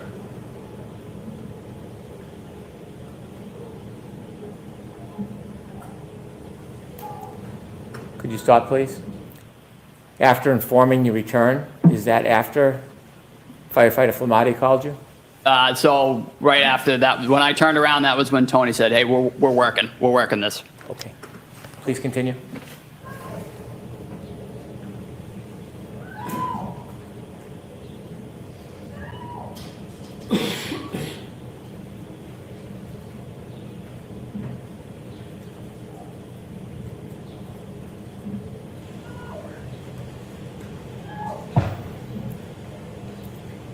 Stop, please.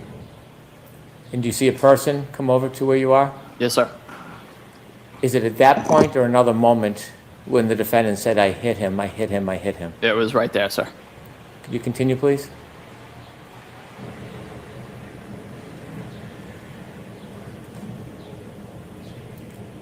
Could you stop for a moment? There's no voices or noises from people coming through that audio. When you were there that night, throughout the event, was it silent or were people speaking? Did you hear people speaking? There was, as I noted when I got out of the truck, there was quite a bit of screaming. It was quite chaotic. The wind was also a factor, but there were people around. They were speaking within themselves too, but there was screaming, there was wind, and there was different side conversations as well. And when you were working on Mr. O'Keefe, were you having conversations with your colleagues? Yes, sir. They're not picked up on the audio? No, sir. Please continue.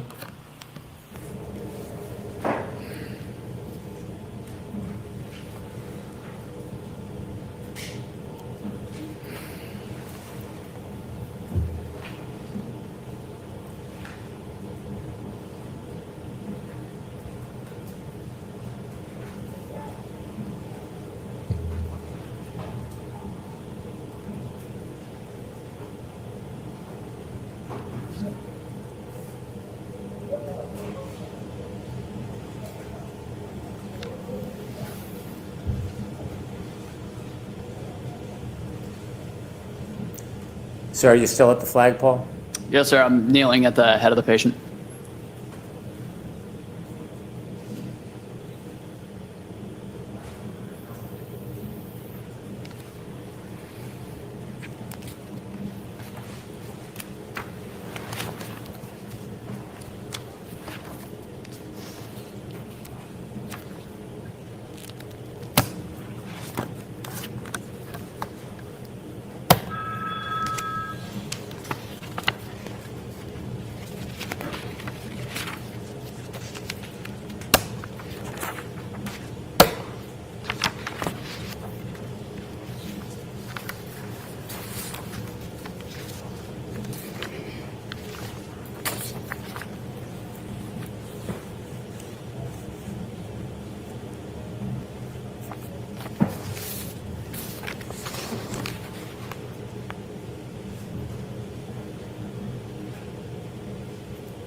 Are you included in that group of first responders? I am not, sir. I have actually exited to the side with the bags. I believe I'm entering the ambulance at this point.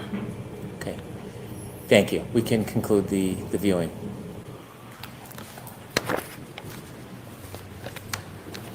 With the court's permission, I'd like to approach and show a few exhibits to Mr. Nuttall. They've been shown to the defense. Yes. Thank you. May I approach? Yes. Thank you.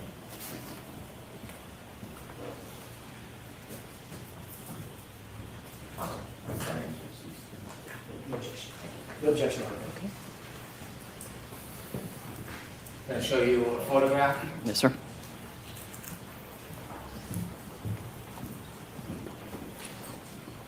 Sir, do you recognize what's in that photograph? Yes, sir. Those are the scratches on Mr. O'Keefe's arm. Does that appear the same as when you saw his arm that morning, or is there any differences? And if there's any differences, can you share them with us? That appears how they were to me at the time of the incident. Okay. May I approach you, Your Honor? Yes. I'd like to introduce this as an exhibit, please. Okay. Awesome. I'm going to hand you a... Hold on. I'm sorry. Thank you. Pardon me, Your Honor. May we publish to the jury? Yes.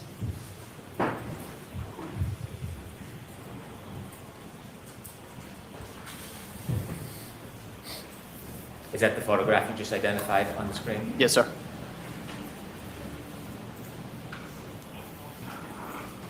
Showing you a second photograph, I'd like to ask you some questions about it. Can we take that one down, Mr. Brennan? Yes, of course. Please, Ms. Gilman. Thank you. Does that photograph, do you recognize that area? Yes, sir. Is that the same or substantially the same area where you helped try to treat John O'Keefe? Yes, sir. Does that look to be a fair and accurate representation of the area? It does. With the court's permission, I would introduce this as an exhibit, please. Okay, and there's no objection to any of these three? No. Okay. Yes. Thank you. Thank you. With the court's permission, could I publish exhibit 2? Yes.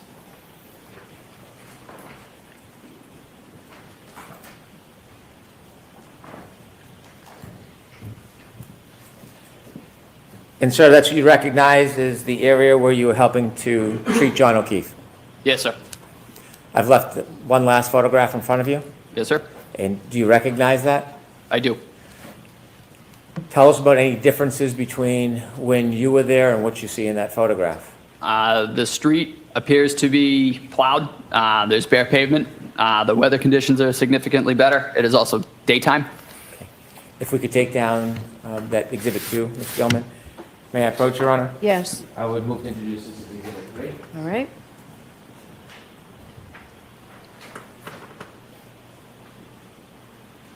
Exhibit 3 somewhere. With the court's permission, I'd like to publish exhibit 3. Sure.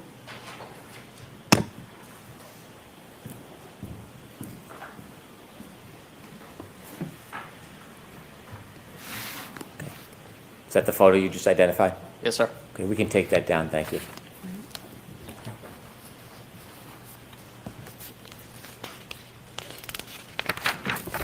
Thank you, sir. I have no further questions, Your Honor. All right.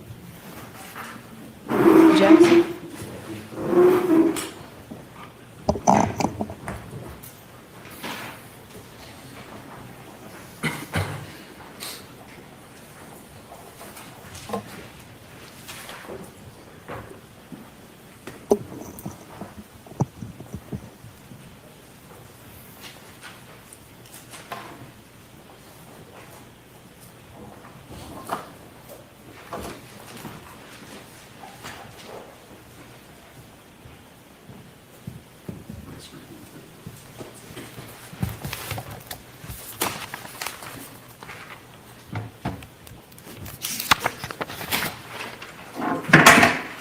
Thank you, Your Honor. May I? Yes, please.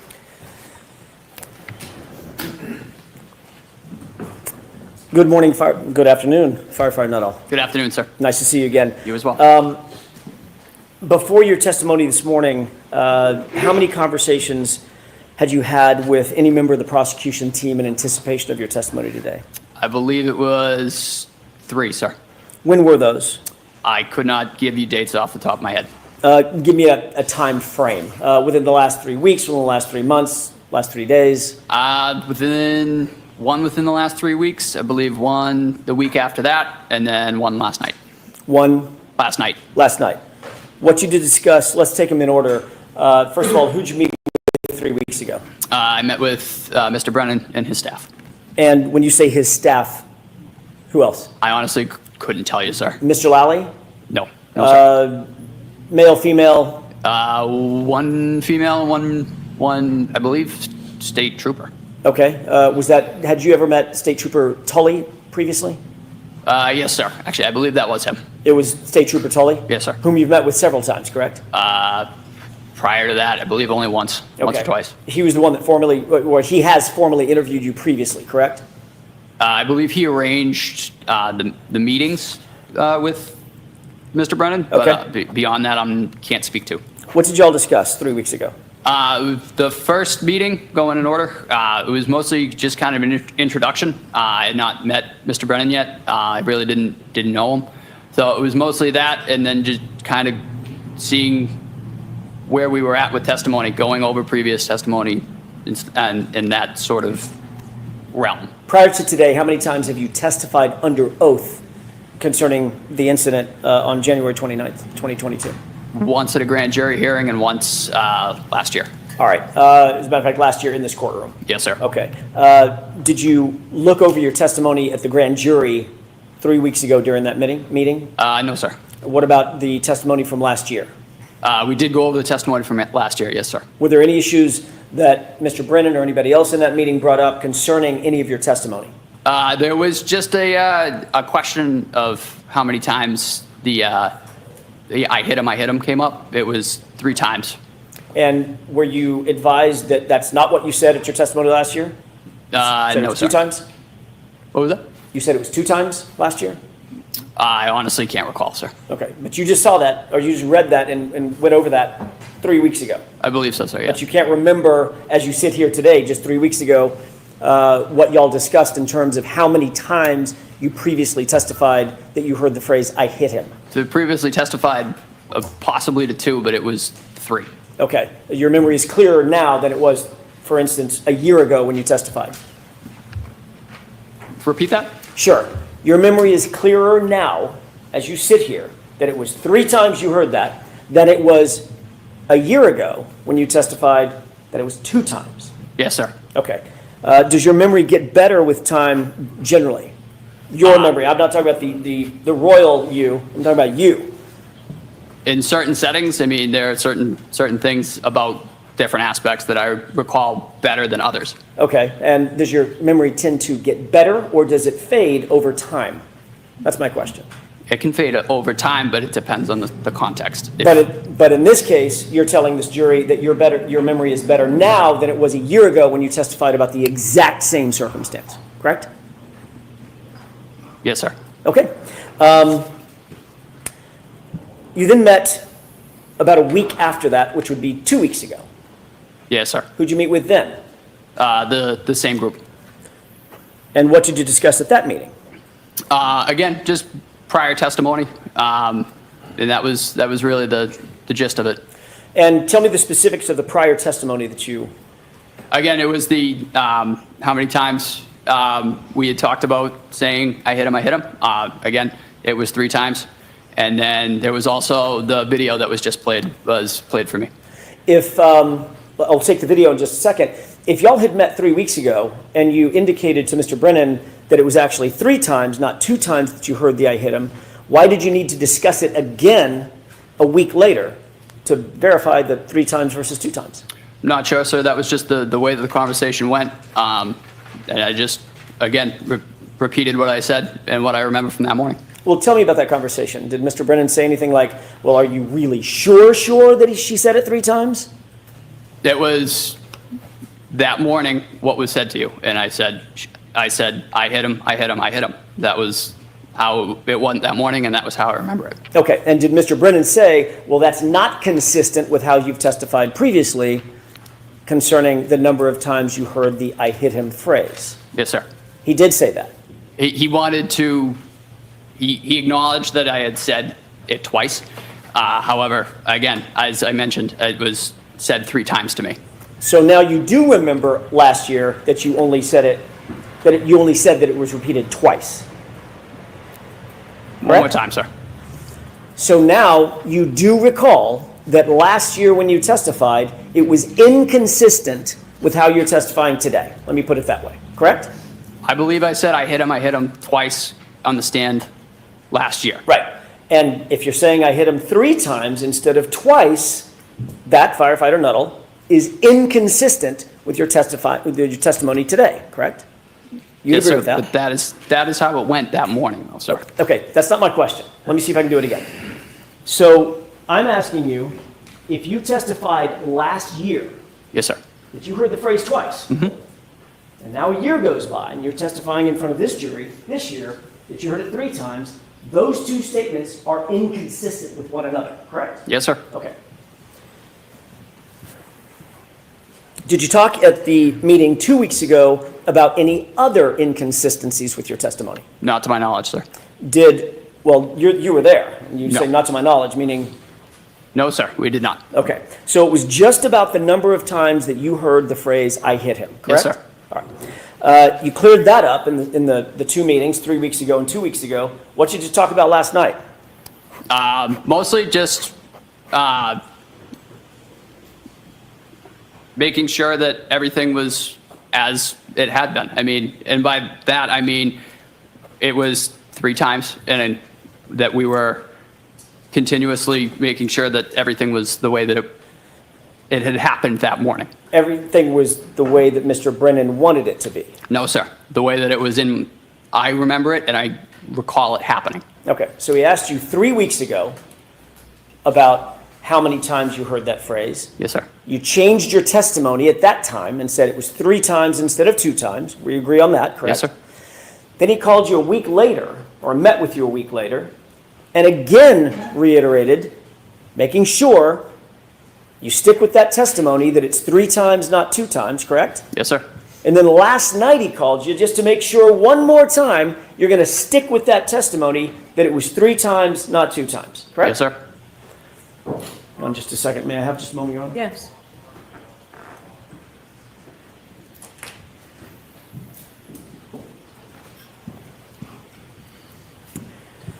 Okay. And when you talked last night, did you assure Mr. Brennan, nope, when we come in tomorrow, I'm certainly going to say it was 3 times, not 2 times? No, sir. I told him I would tell my recollection of that morning. Okay. And did you tell him that what my recollection is, I'm going to tell the jurors it was 3 times that I heard it? That was what I heard. Okay. Did you tell him that's what you were going to say today? No, sir. You didn't? I told him I was going to tell him what I remembered from that morning. Which was what? I hit him. Which is how many times? 3 times, sir. And that's inconsistent with what? I believe a year ago. Okay. Now, you also talked about, I want to get back to the other thing that you talked about. You said that at some point, either in the meeting 3 weeks ago, the meeting 2 weeks ago, or the meeting last night, you were shown a video. Yes, sir. Which one of those meetings were you shown a video? I believe the second one. Okay. Were you shown the entire video? No, sir. Just the clip that we saw? Yes, sir. Okay. What did y'all talk about in relation to that video? Mostly nailing down who was who in that video. Okay. Being the other personnel on scene, where I was, and that was about it. He showed you the clip that you showed, he showed you the clip that you just seen on direct examination, correct? Yes, sir. Did you tell him where you were? Yes, sir. Did Mr. Brennan ask you to define exactly where it was that you supposedly heard this phrase, "I hit him"? No, I was able to give that to him, sir. Okay. And what you told him was that moment when you see my client walk over sort of to the left of the screen, correct?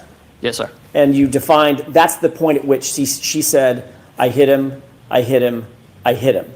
Yes, sir. And that's in response to your question. I want to make sure I'm clear about this. You asked, "Do you know him?" Yes, sir. And she repeated the phrase 3 times, "I hit him, I hit him, I hit him." Correct. Okay. We'll talk more about that in just a second. Did Mr. Brennan ask anything else about that specific video? No, like I said, he kind of asked me to point out different individuals on the scene, and that was really the extent of it. You saw that same video last year when you testified, correct? No, sir. You didn't see it last year? Not to my knowledge, no. In preparation for your testimony last year? I did not. Did you see it before your grand jury testimony? No, sir. Okay, so this is the first time that you've seen it. Yes, sir. And you were able to establish for Mr. Brennan exactly when it was that you believe you heard the statement based on your view about 2 weeks ago of that video. No, that was the way that I remember it. Right, not a trick question. My question is much more simple. You were able to establish after 3.5 years now, exactly where you were and where Miss Reed was and who else was around at the time that you believe you heard those 3 statements in order. I hit him, I hit him, I hit him. Yes, sir. Okay.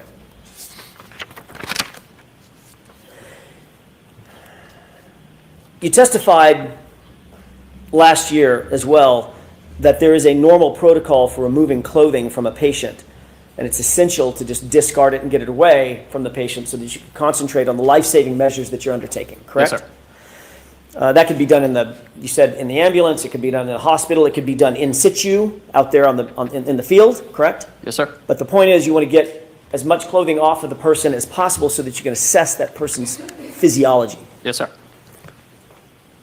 There's not really a lot of care taken to preserve the clothing from an evidentiary standpoint, in your view, correct? And we're trained to try and, just to take example of a shooting, try not to cut through the entrance wound of the clothing. Fair enough, fair enough. I mean, when you're literally trying to save someone's life, your job is to get the clothing off and get it out of the way. Yes, sir. You're not sticking it in an evidence bag and sealing the evidence bag, things of that nature. No, sir. So it might end up on the ground. Yes. Right? Might end up with some debris on it. Yep. Might end up in the floor of the ambulance. Yes, sir. Could end up in the floor of the hospital, or on the floor of the hospital. Is that right? Yes, sir. Okay. And if it's tossed in the floor of the ambulance, the clothing may well pick up debris from the ambulance. Oh, yeah. Yes, sir. Or the debris from the floor of the hospital or wherever. Mm-hmm. Is that yes? Yes, sir. Okay. You testified previously at the grand jury in April of 2022, correct? Yes, sir. I believe so, sir. Okay. So this happened in January of 2022, that same year in the springtime. You testified at a grand jury, April 20th, I think it was. Yes, sir. Does that sound right? Yes. Okay, I want to take you back to that testimony for a second. You testified at that hearing that Mr. O'Keefe was, quote, dressed appropriately for the weather. You remember that? Yes, sir. All right. It was obviously well below freezing at that time. Yes. That night that you responded? It was. We just seen the video. It looks cold as hell, right? It was chilly. All right. The wind was howling. Yep. It was snowing. Is that right? Yes, sir. And you testified that John O'Keefe, quote, had a heavy coat on and possibly 2 other layers of clothing. Yes, sir. In April 2024, you reiterated your very specific memory of and you even called it a puffy heavy coat that he was wearing, which was then removed so that you could assess his injuries, correct? Yes, sir. All right. Not to get too colloquial, but a puffy coat is like, it's got down and stuff in it, right? Correct. Looks kind of like Stay Puft Marshmallow Man, right? Yes, sir. Okay. Pretty distinctive article of clothing. Yep. And you testified last year that Mr. O'Keefe was wearing that clothing, which you had to remove, or somebody had to remove, in order for him to be properly assessed. I did testify that way, yes, sir. Okay. And you mentioned that your memory of that big, heavy winter coat was as clear as your memory of other specifics in this case, correct? Yes, sir. I asked you that exact question, didn't I? You did. And I said, your memory of him having that big, puffy coat on, which stood out in your mind, was just as clear as the other specifics that you've testified to about the case. Yes, sir. About that night. And turns out you were completely wrong about his clothing, correct? Correct. Matter of fact, he wasn't wearing a coat at all. No, sir. He wasn't wearing a winter coat, correct? Nope. He wasn't wearing a heavy winter coat, correct? Correct. And he wasn't wearing a puffy, heavy winter coat. He was not. Yet you testified that he was wearing all of that, and that was clear in your mind at the time. Yes, sir.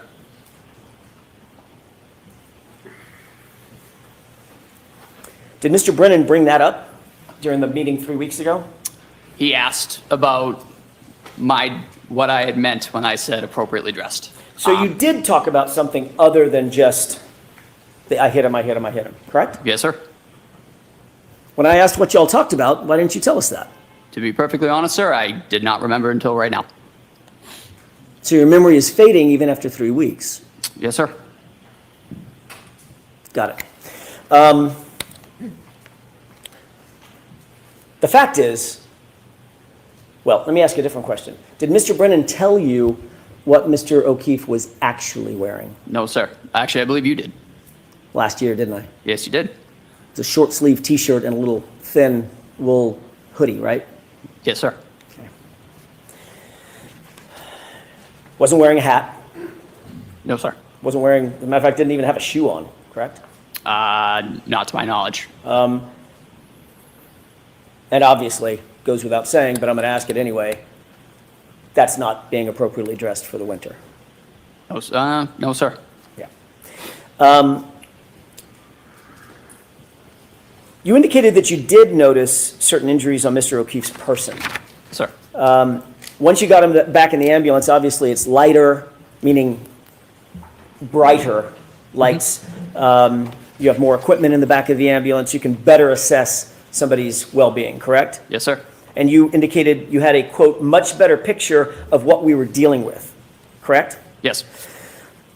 You noticed once in the back of the ambulance that he had trauma to the right side of his head. Correct. And as a matter of fact, when you were pointing at it, I'm doing that on purpose because you pointed to the right side of your sort of forehead above your right eyebrow, correct? Yes, sir. Okay.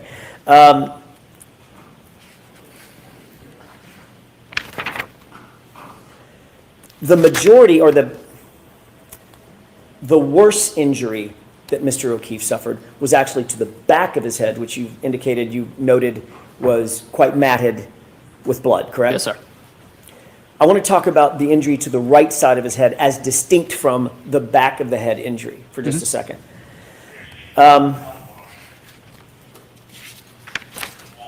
Before I get to that in detail, let me ask you, because I just sort of want to cover the bases. You noted the back of the head injury, correct?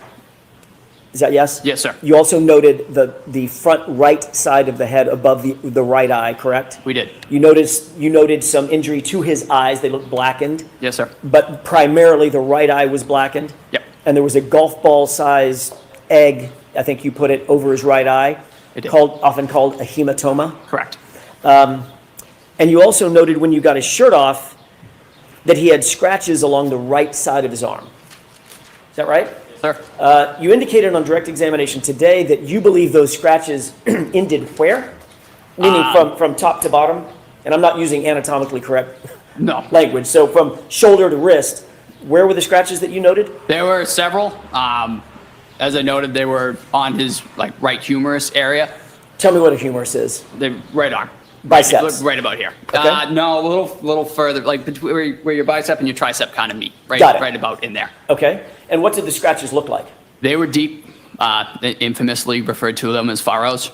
but they were quite deep. You could tell that there had been some material removed. Okay. Material meaning skin and flesh? Yes, sir. Okay. Some biological material? Mm-hmm. Is that yes? Yes, sir. And were they parallel? Meaning they were going in the same direction? Yes. Were there any scratches below the elbow as There well? were, yes. There were. They were not as significant as the ones on the upper arm, but they were noted. Okay. And those were parallel as well? Yes, sir. And they looked like scratches to you? That's how you described them? They did.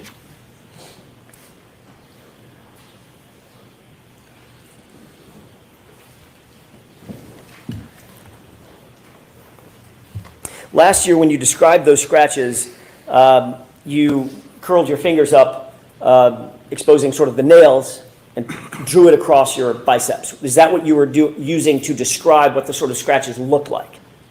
I just kind of used that as a landmark, to be honest with you, sir. It was just kind of how I quantified it in my mind. Okay. But what you did was you did this motion. Yes, sir. As you said, there were furrows. And remember, there was an embarrassing moment for me. Both of us, sir. I couldn't understand the word furrow because of the accent, right? Yes, sir. All right. Let's talk a little bit about the hematoma above the right eye for a second. That's basically damage to subdural blood vessels that causes acute swelling, right? Correct. And a very common cause of a hematoma over one's eye could be being hit or punched in the face. We talked about that. There could be several causes for hematoma, such as that. Obviously. I mean, it could be a golf club, a baseball bat, or it could be a fist. It could be. Okay. We talked about that last year. I asked you if the injuries that you saw on Mr. O'Keefe's face, including the laceration over his right eye, was consistent or inconsistent with a physical altercation, and you said it was consistent with a physical altercation as well. Excuse me? Objection to referring to past testimony before a question is asked. So sustained. Sure. Do you remember a laceration, in addition to the hematoma, about a 0.8 centimeter laceration over his right eye? I do. Tell me I'm using a word that maybe not everybody understands. I didn't understand it when we first started this thing. What's a laceration? What's the difference between that and a cut? A laceration is they're basically the same thing. A laceration is just a deep cut. Okay. So it's a parting of the skin. Correct. In other words, where the skin separates. Yes. And that can be from blunt force trauma, meaning something hits it rather than cuts it. You can get... Sustained. What are some of the causes of lacerations? You can get a laceration, as you noted, blunt force, but you can also get a laceration from a slashing movement, from a stabbing. I mean, that is still a laceration. What about a hematoma? That is primarily caused by blunt force trauma. Right. And the hematoma and the laceration were right next to each other, correct? Yes, sir. Okay. And you indicated last year, or let me ask you this way. Is that consistent or inconsistent with a physical altercation? Objection. Can you answer that? I could not say, Your Honor. Okay, next question. Well, last year, you indicate you can't answer that. Last year, you did answer it, didn't you? Objection. So I need to see counsel at Sidebar for just a minute, please.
Mr. Nuttall, we are going to let you take a break and come back and join us after the luncheon break. So this is Sounds good. the luncheon break. There's lunch here for you. I assume Tony is it here? It is here. Okay. There's lunch here for you. We'll see you in about a half an hour. All rise, please. Jurors, leave your notebooks in your chairs.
isn't the right thing to do. How can I ever change things that I feel? If I could, maybe I'd give you my word. How can I, when you won't take it from me? You can go your own way.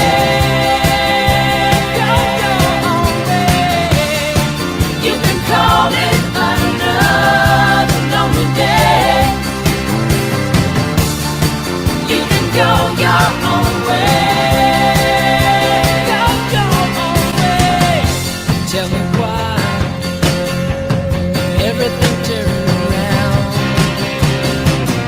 Packing up, checking up, so you won't do.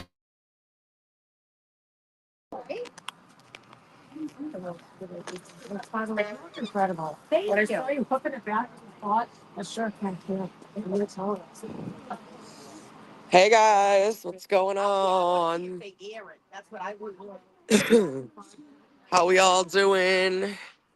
Is that everybody? Hey, everybody, listen. Let me see. What's going on? Oh, what did I do? What did I do? Here we go. So, Court TV asked to interview me because they heard me interviewing on one of the News Nation or something like that. So I have my Julie Grant shirt on. Yeah, it's And I have perfect. no jacket on. Love it. Interviewed for Court TV. Love with it. on. Love it. I'm dying to see if they friggin' air it. With So he interviewed me last week, very short, very brief, about the whole like jury doing great. I was told that it was played in between things on Court TV. You know what I mean? Like, Yeah. so I'm like, I need someone to send me a link. I need someone to catch it. So if anyone catches it, please message Yes. me with the video of it. Yes. I'm yes, dying please. to see it, and I want to see what Julie Grant's response is. I know that biatch. Because whoever looks at it, you can't really tell that it Right. Right. says unless you really know. I mean, Exactly. you know, but Yeah. If you know, you know. Definitely. Julie deserves it after the last interview she did. Dude, her face doesn't move when she talks. And again, no judgment. I Jesus used to go get a Christ. pair of sunglasses. I can't survive without it. No, my eyes is like, I have 20/20 vision. My eyes are so sensitive when it comes to the light. So I gotta walk back to the car. Where is Get it? my water. It's up in the loft. Oh, yeah, that's right. You said that. You want me to walk down with you? All right.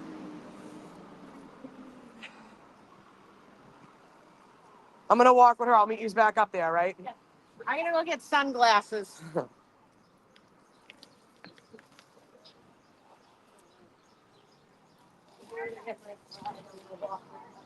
What? No, she's going to her car. I gotta get sunglasses.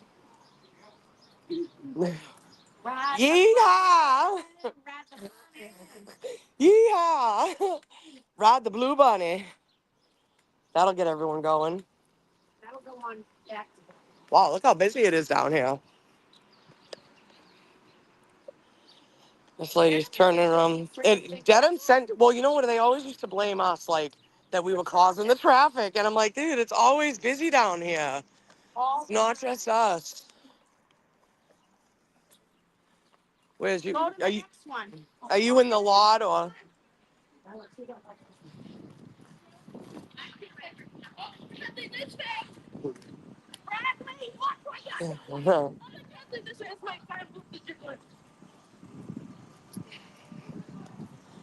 Fuck Grant. I regret getting in a picture with him a couple weeks ago. I honestly didn't realize he was there.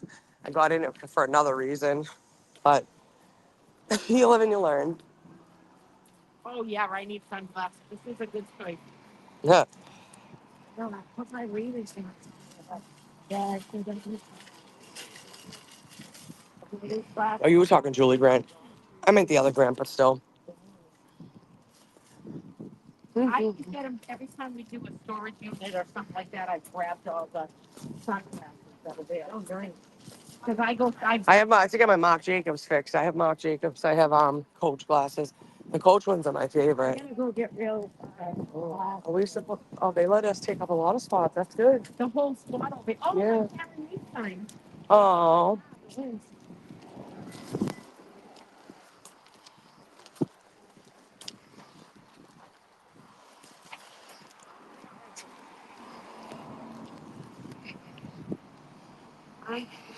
Yeah, you look good. Yeah, Skinny mini. Yeah, exactly.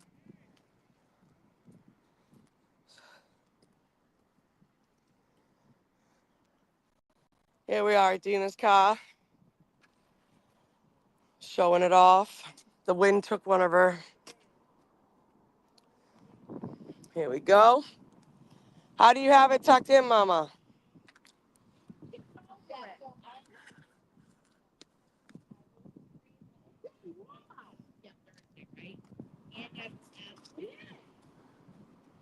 I'm dead.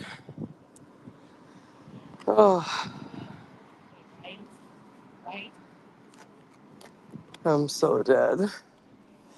Here we go. I got it in, baby. I think I got it.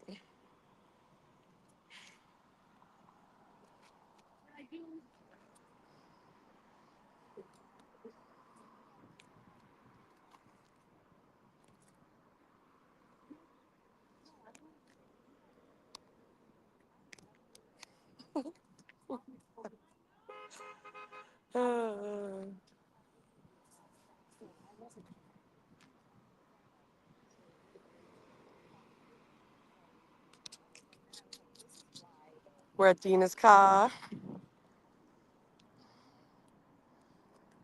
Looks good. Frank the Tank's back on the road. Yeah, they're taking a lunch.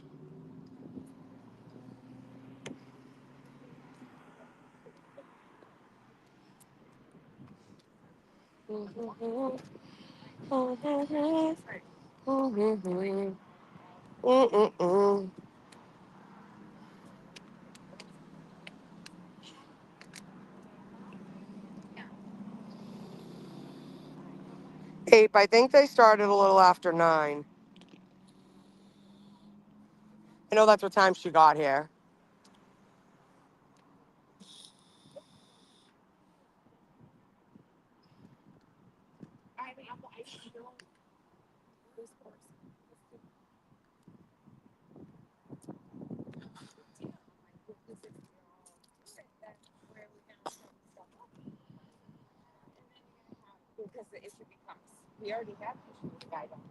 Aisha, the tacos were great. Yeah, that place is awesome. El Centro in Dedham Center. The owner's actually really sweet too.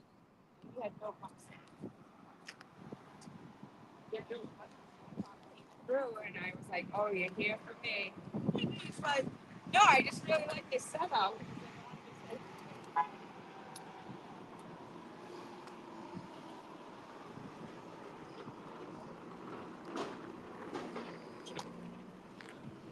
Just waiting for Dina while she grabs her stuff. Then I'm gonna walk back up to the buffer zone line.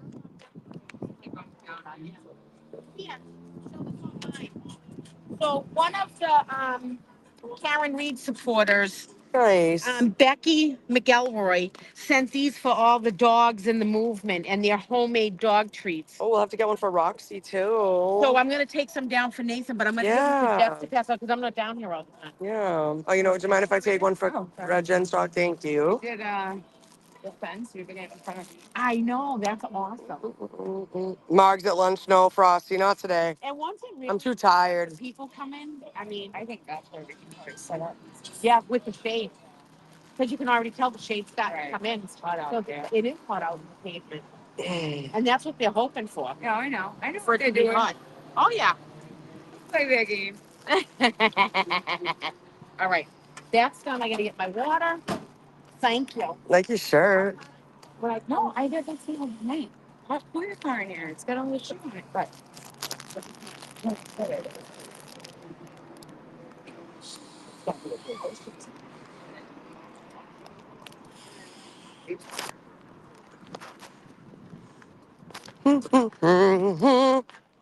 Zap, zap, zap.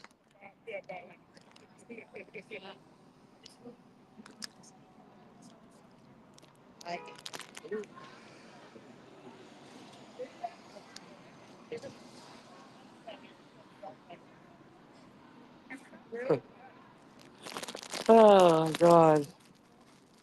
My sources have revealed the sidebar was about Rosa Leo's mother lying on the stand. Okay.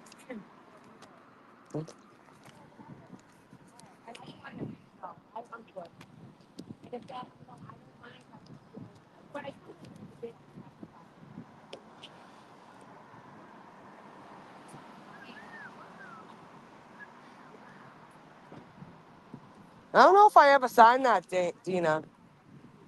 I'll have to look. Let's see. Oh, no.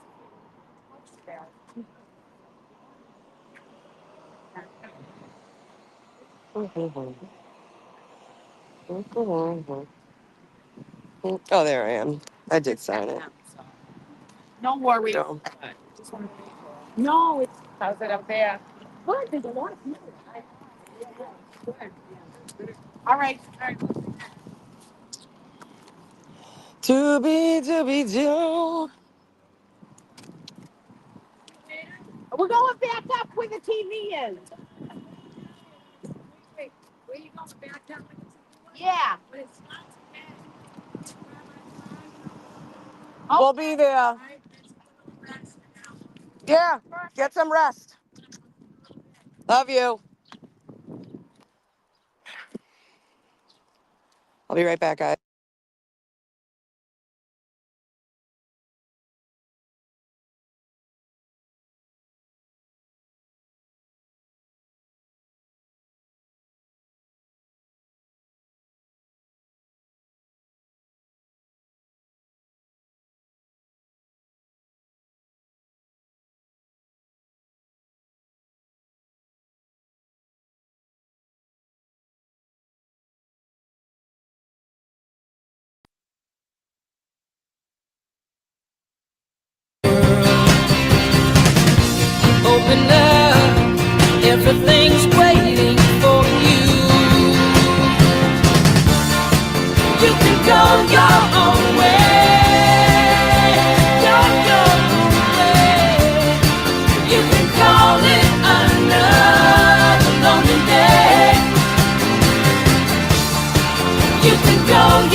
but we're not sure where. Ooh, aggressive. So aggressive. And he can't even go anywhere. Well, that lady was on her phone, not paying attention to the green light. Worst is when people are on their phone. And this traffic has nothing to do with the Karen Reed trial. Let me just say that. Yeah, Nothing. that's what I hate. I can't. They're all like, oh, You gonna let us go? too much traffic. And Is it gonna let us go? We'll see. We'll come see. on, white. All right, I'm going. I'm going. Little walking man. I wonder how that gentleman is from the diner the other day. Oh, the one that had the heart attack? Yeah, that was scary. I felt bad. Yeah, I heard that too. And one of the cops said to me, like, if he had passed, we probably would have heard by now. Right. Is it this diner? No, Orchid, Fusion Bar and Grill. No. Oh, no, it was the Grateful Dead. Yeah, the Grateful Dead. I think that's so funny. The Grateful Denim. Mm-hmm. Yeah, I wonder how long they're going to let them have lunch for. Probably an hour, I would assume. Market Heaven. I got to drink some water, but I'm going to get an iced coffee with it. That's the place we went into. Yeah, it's the bookstore. No, but it has a Coffee thing. yes. And the coffee's really And they good. have like juice and stuff too, though, like pomegranate tea and stuff like that too. Yeah, Oh, we got 7 seconds. we can do it. Dylan will be live on Resistant Wednesday night. We know, we can't wait.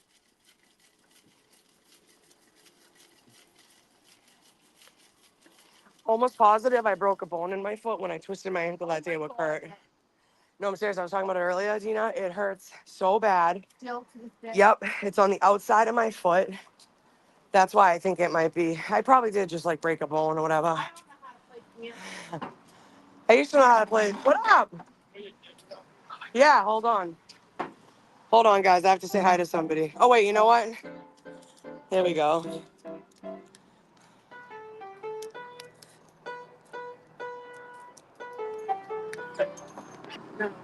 Wait. Remember that song?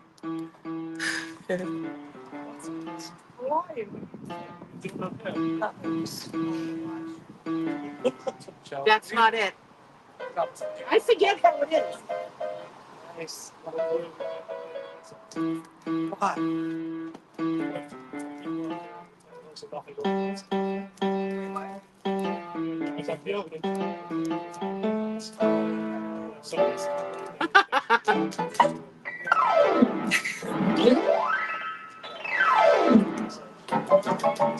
All right, that's it. It's actually long. I don't know how to play piano, folks. Are there a lot of people? I really don't. All right, well, I'm going live, so back up off me. How amazing is she, huh? Yeah, that's really freaking amazing. It was amazing. I understand. Have a great day, officer. Stay safe, officer.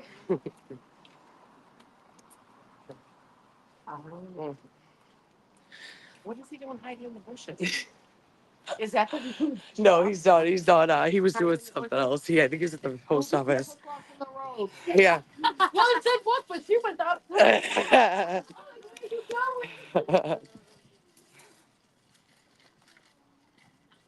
You know who we haven't? You know who we haven't seen recently was that boy and his mom, the one that likes the cars. I don't know, but I like motorcycles. Me too. Me and Anthony. What up? Me and Anthony drove out to Dedham on the bike Sunday, but we like missed everybody. It's fucking hot. What's up? I'm still listening to Oh, yo. Yeah. Yeah. We'd be loaded. No, Dina's got a tan. I'll probably sunburn. That's why I took my glasses off for a little bit. I don't want to look like a raccoon. But we're about to walk up to the crowd. Got a few free Karen peeps here.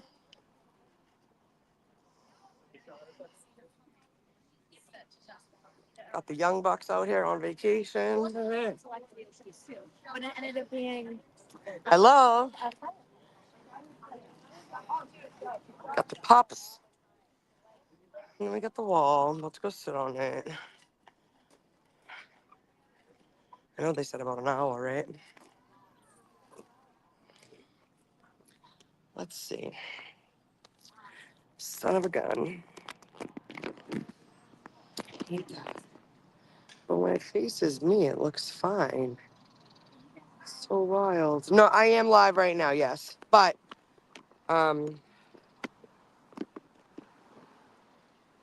just chilling for a sec.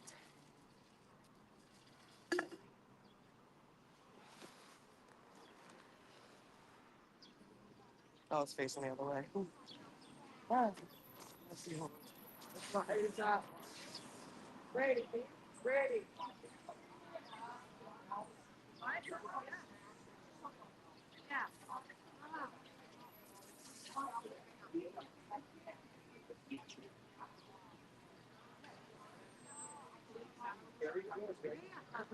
So much. I know, where the hell did Jess go? She was supposed to get a table out of my truck. Thank you. Sorry, right now. I have to go.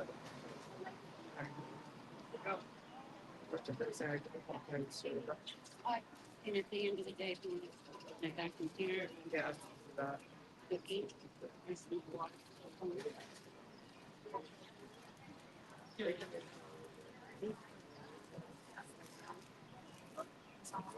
Yeah, if you don't mind, it'd be great. Yeah, I'll let people know about it. I'll let people know about it now. Give me a second. So we had the lovely Lisa make this, and it's basically just a notebook for Karen for round 2. So if you're ever at court, make sure you come and sign it. Okay?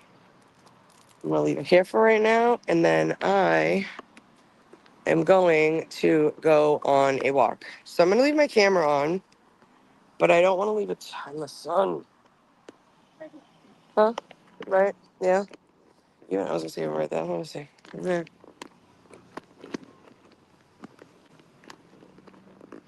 I don't want it looking at me either, motherfuckers. Oh, it doesn't work like that. I don't want it to be blurry. I don't think it is blurry though. That's good.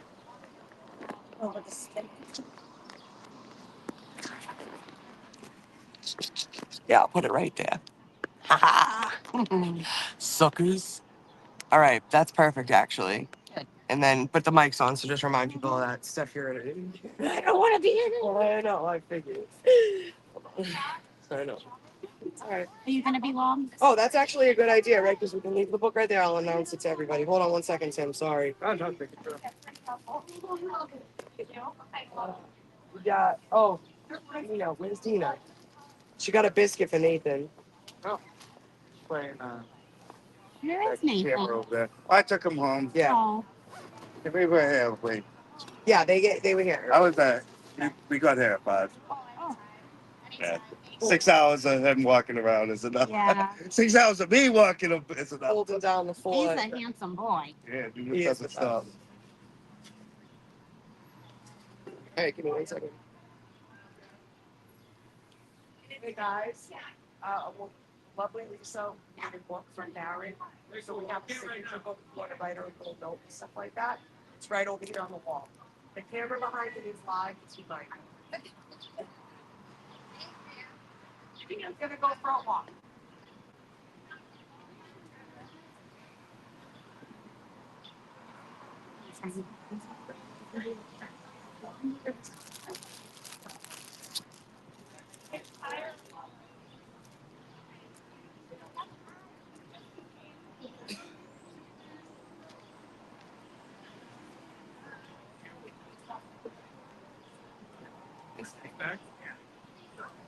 Back sounds good.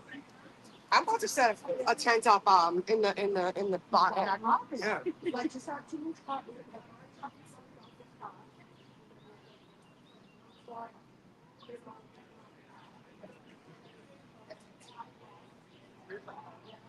Yeah.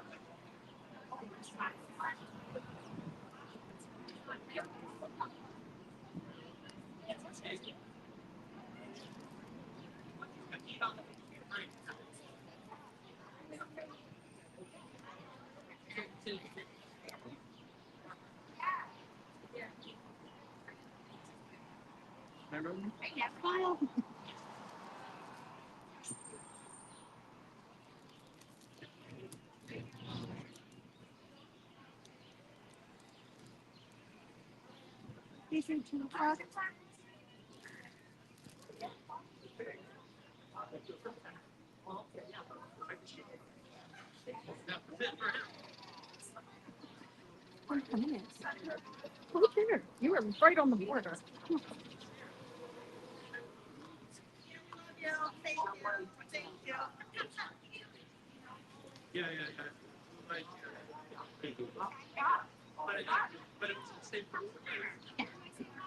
He's all done some slides.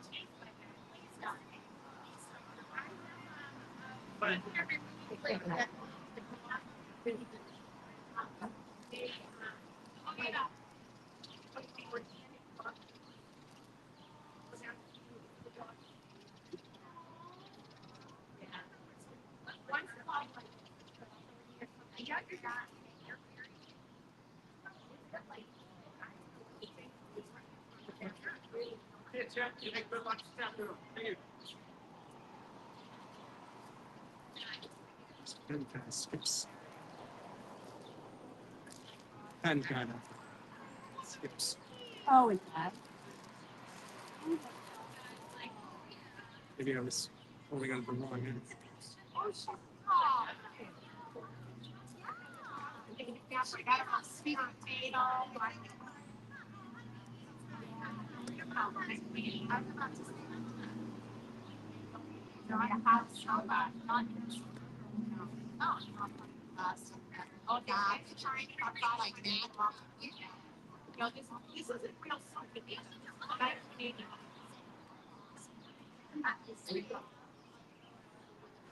These two dogs.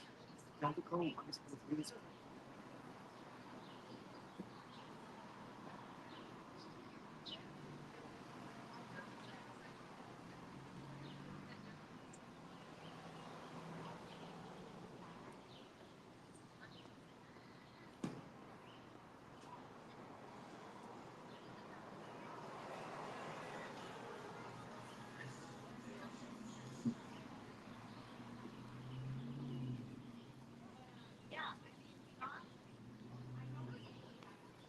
Live on. If that one doesn't work.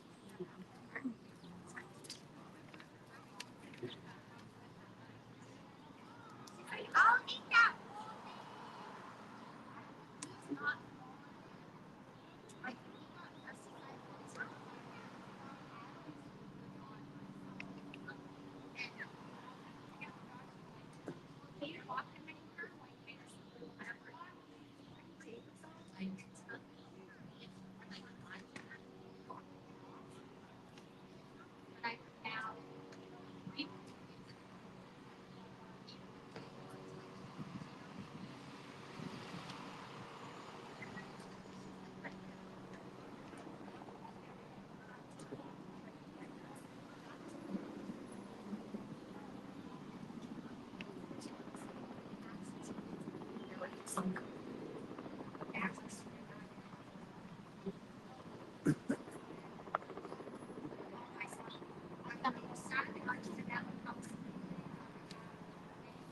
I'm sorry about the wall one. Hey, I have really bad handwriting too.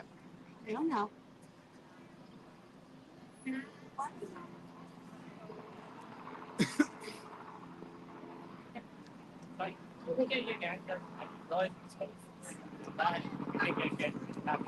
Yeah, where you want to go in the sun or in the street? I really think maybe someone.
It's so there's no guarantee locked. It's like okay, so like it's there's like this like they just look at the foot, you know, either foot or not. Yeah. It's like I don't know. Yeah. It's like I was waiting for that. You never know. You never know. Yeah. It's not perfect.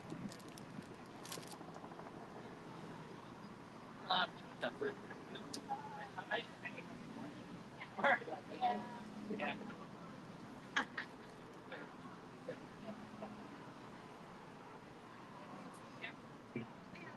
Yes, of course.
Yeah, that's pretty okay. You know what?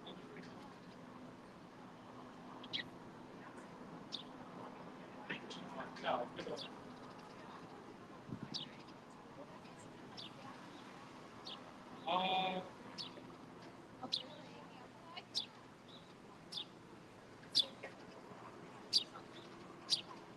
yeah, it's like sorry.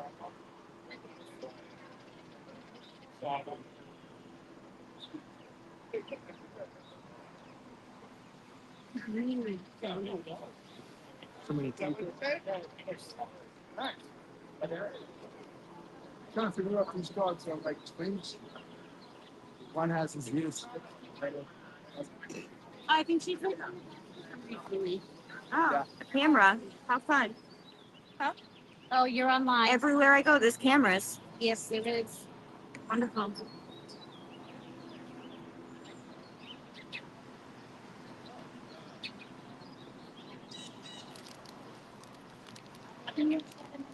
Yeah. Oh, you actually have to write it? That's absolutely fine. That's the That's why she- point. that's why she didn't want to look at me. She said she was gonna come down here and talk shit to me. So I think that's funny. But why are they coming out? Okay. I know. Oh no, Aiden's going back. I gotta go up and get my jacket. Maybe I left it on the barrel. I'll walk up with you. Yeah, you there? Can't see this 1 second.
I wanna live, I wanna give. I've been a miner for a heart of gold. It's these expressions I never give that keep me searching for a heart of gold. And I'm getting old. Keep me searching for a heart of gold. And I'm getting old.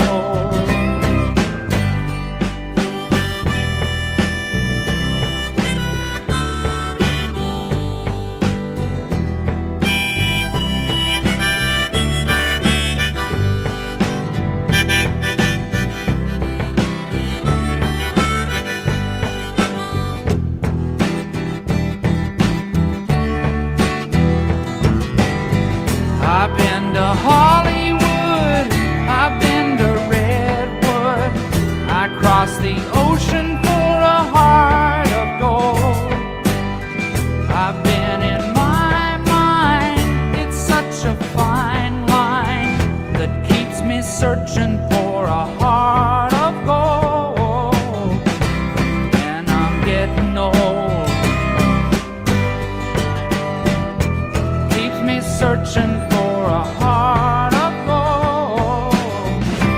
And I'm getting old.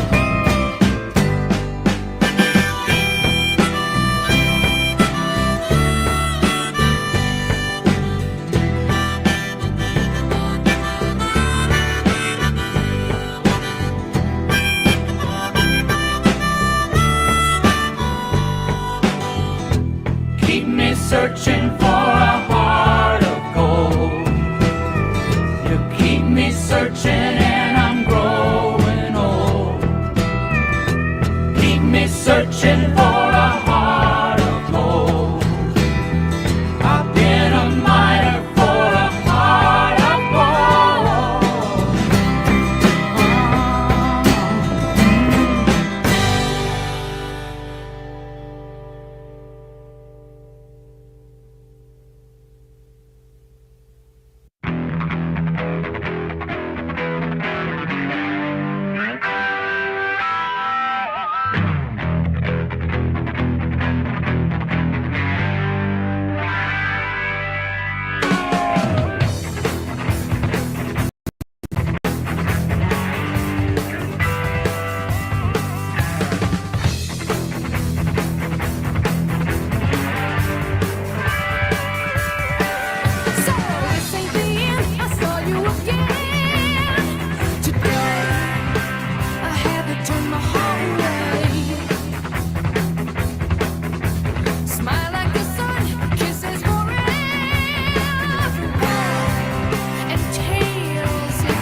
Hi.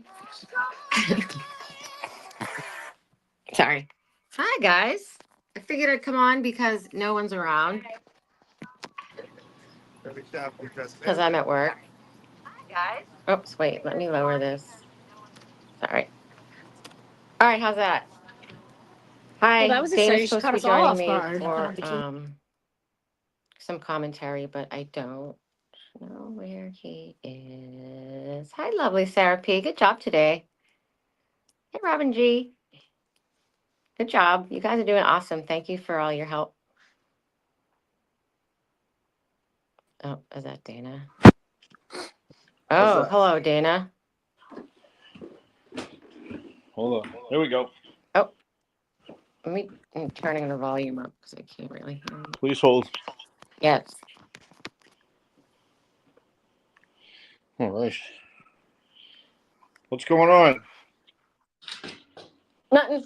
Just thought I'd jump on because we're just staring at people walking around.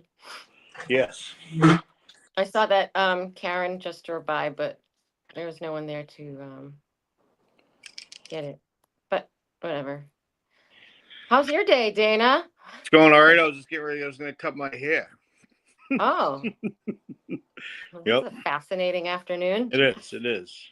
It's beautiful out though. Holy shit. Yeah, I heard it's real hot out there. Yeah. I like it. Awesome. Thank I hope God. it's like- Oh, what the shit? Who's in there? Who is that? Someone's It's true. playing. Someone's playing. It's always my Dana's fault. fault. That's fantastic. So what have you been able to watch? Have you been able to watch all that? Excuse me. I was able to fast forward through Spanky's opening statement. I heard a little of it and I was just like, yeah, I don't need to listen to this. So I fast forwarded to Jackson's and he did awesome. But yeah, I'm all caught up. I'm up to break now. So Yeah, you see Nuttall's all like backpedaling. I watched. I looked earlier just to kind of check in between when they were on a sidebar, and he didn't even acknowledge the jury at all. Well, he was there before. Hello. Oh, really? Yeah. All right. Hi, who's in there? Erica. People, listen. Hey, It's Dina. hot as balls out here. Yeah. Well, listen. That's what we I'm just hearing. went down to the other end of the buffer zone. People left their trash down there. They left signs. I just had to grab all the signs and walk through the buffer zone with them. So please tell everyone to pick your shit up. Seriously. Seriously. Yep. That is so rude. Newbies, no respect. No. And I did yell it this morning too. Well, I'll Good. bring a trash bag tomorrow. Yeah, I That's have. disgusting. No, please don't, because I have literally 4 rolls in my car from last year. Oh, you do? All right, I yeah. reorganized the truck this weekend. Oh, good. Yes. It Hi, shouldn't be our guys. responsibility, but No, I know, but can we help walked back down there because we forgot Dina's hoodie this morning, so it was good that we went and rechecked everything. And they were like 2 good signs too, like the big ones that Jen Root had made. So Oh, really? Oh, really? yeah, so I'll put those in my truck. Whoever's they are, they can get them from me. And then I think this was Shay's. She left it on the rock. Oh. Yeah. Yeah. How's Trash everything is going? unacceptable. It is. It is. Good. Bye. Good. Bye, How's guys. it I'm gonna go home going and down feed my there? dog, but I wanted to come say bye. Oh, bye. Brandy was You saying about leaving? she has to go home and feed her dog. Yeah, Oh, I'm gonna okay. bring him Bye, tomorrow, so Brandy. I don't have to leave. There you go. I don't know. Okay. And I'm gonna go Thank watch it on my way you. home too. Yeah, we'll be here. Yeah, All right, yeah. darling. Have a good night. I'll see you soon.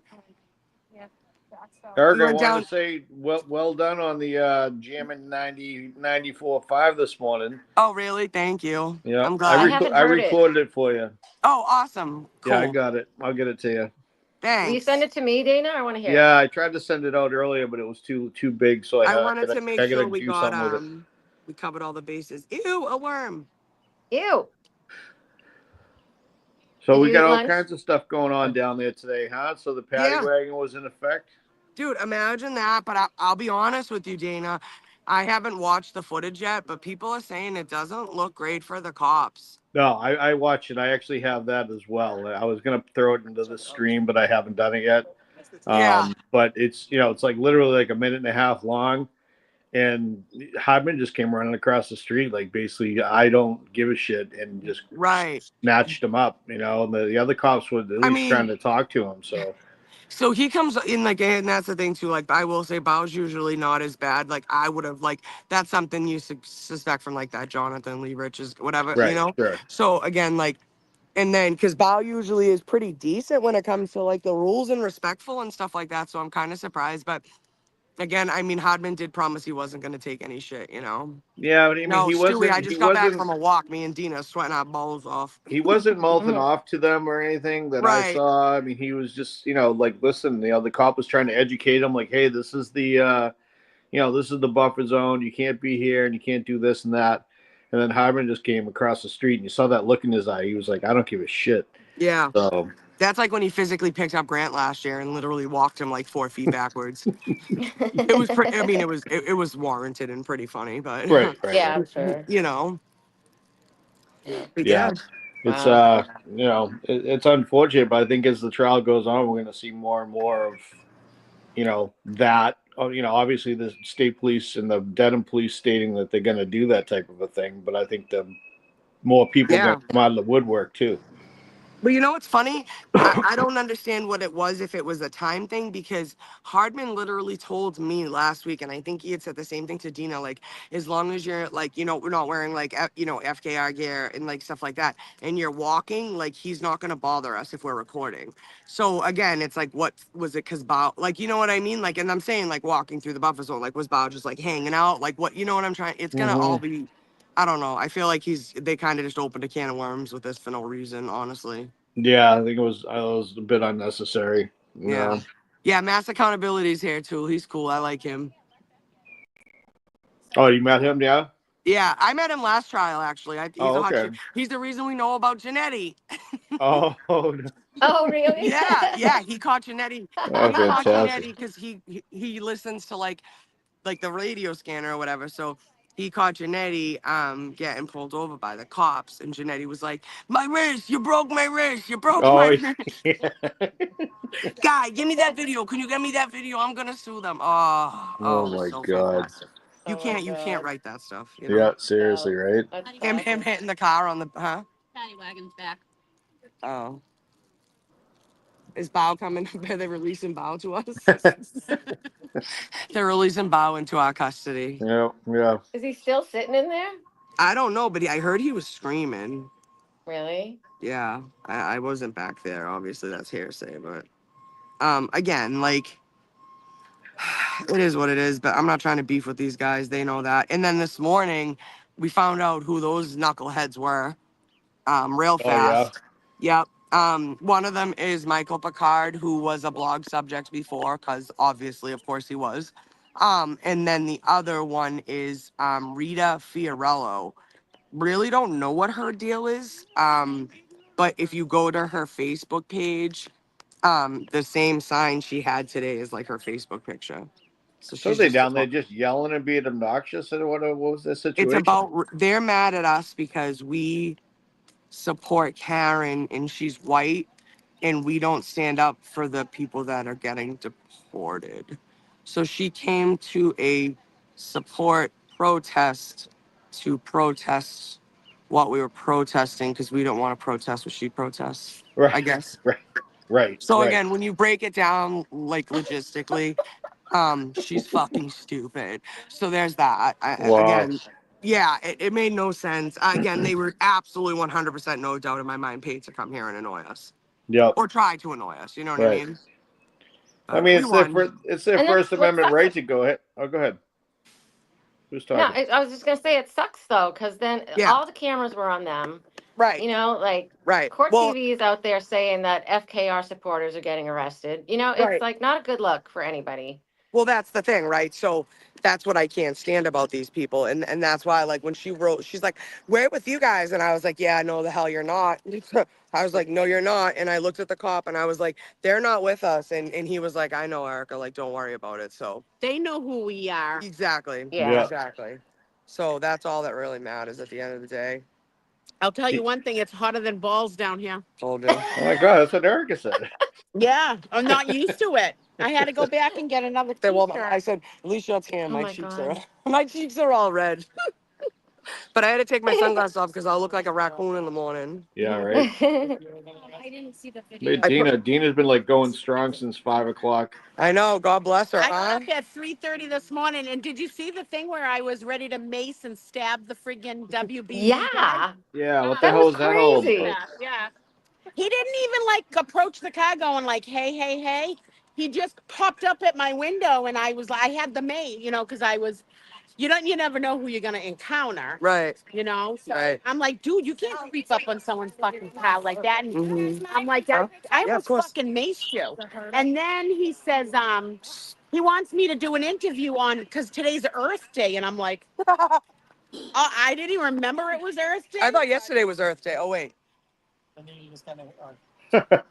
So Photo op. Of course. so I Thank did an you. interview about Earth Day, but I'm like, seriously, dude, I'm here for the Karen Reed case. Yeah. Yeah. Also, Stuart, don't be in there lying. Don't be lying on me, Stu. I'll fuck you up. Just kidding. Then Tracy and Dana, did you hear about the court TV interview? No, what was? Oh. What, I had my Julie Grant "See You Next Tuesday" oh shirt yeah. on, and I was doing interviews with like Fox Nation. I don't know whoever else was down here, and then the Awesome. court TV guy comes over and he goes, "Hey, you're really good at on the interview. Can I interview you?" I'm like, "Well, who are you with?" And he's like, "Court TV," and I'm like, "Sure," because I already know I got my Julie Grant "See You Next Tuesday" shirt on. Yep. So they did a whole interview with me with that shirt on. So if they're not paying attention Oh my on god. court Imagine. TV, it's gonna hear that.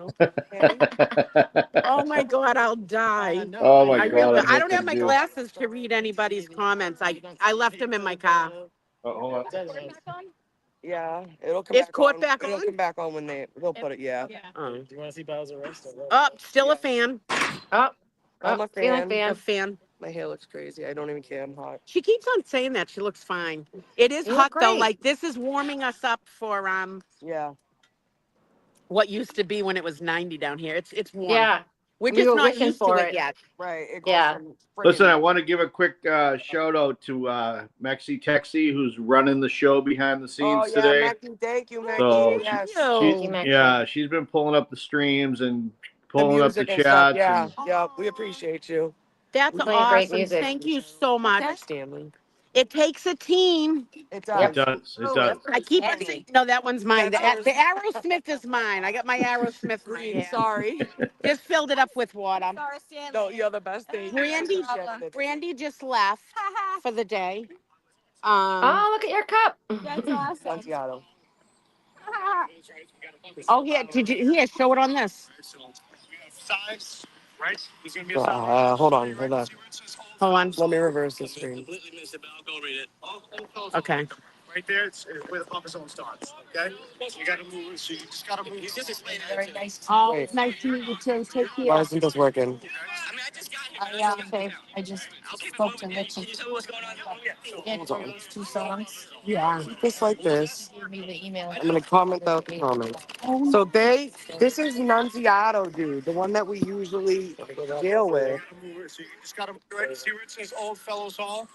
Completely missed it, but I'll go read it. Old Fellows Hall, like right there, is where the buffer zone starts, okay? So you gotta move. Oh boy.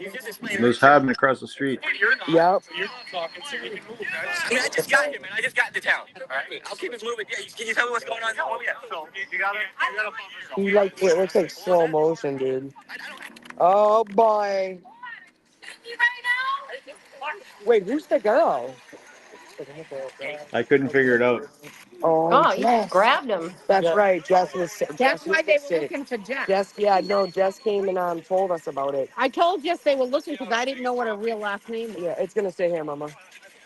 And Oh my goodness, that's wild, huh? yeah. Not only that, the best part is though that I think is they put his camera in the back of the cop car. He it wouldn't was give still them the up. code to shut it off, Yeah. so they let it. They had it in the back of a cruiser till it died.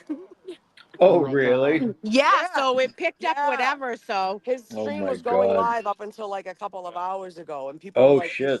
Yeah, Yeah. the camera's just in the back of the cruiser. it was sad though. You could hear him screaming in the back that's of the not paddy cool. wagon. Yeah. I can't breathe. I can't breathe. Let me out.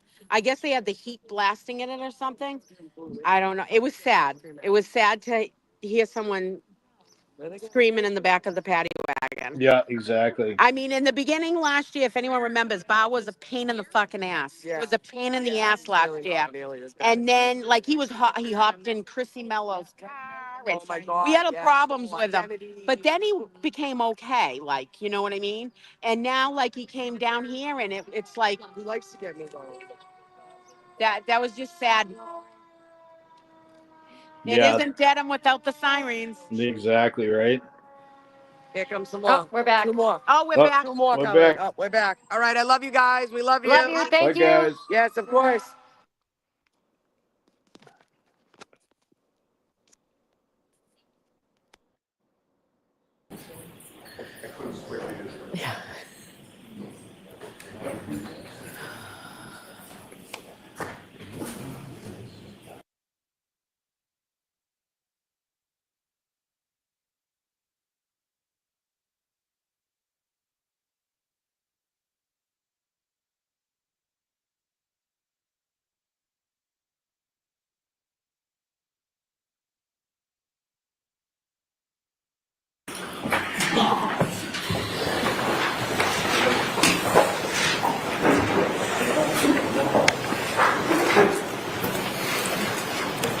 May I, Your Honor? Yes, Thank you. please. Firefighter Nuttall, over the lunch hour, did you discuss anything that we had discussed this morning or earlier in the session with anybody about No, your sir. testimony?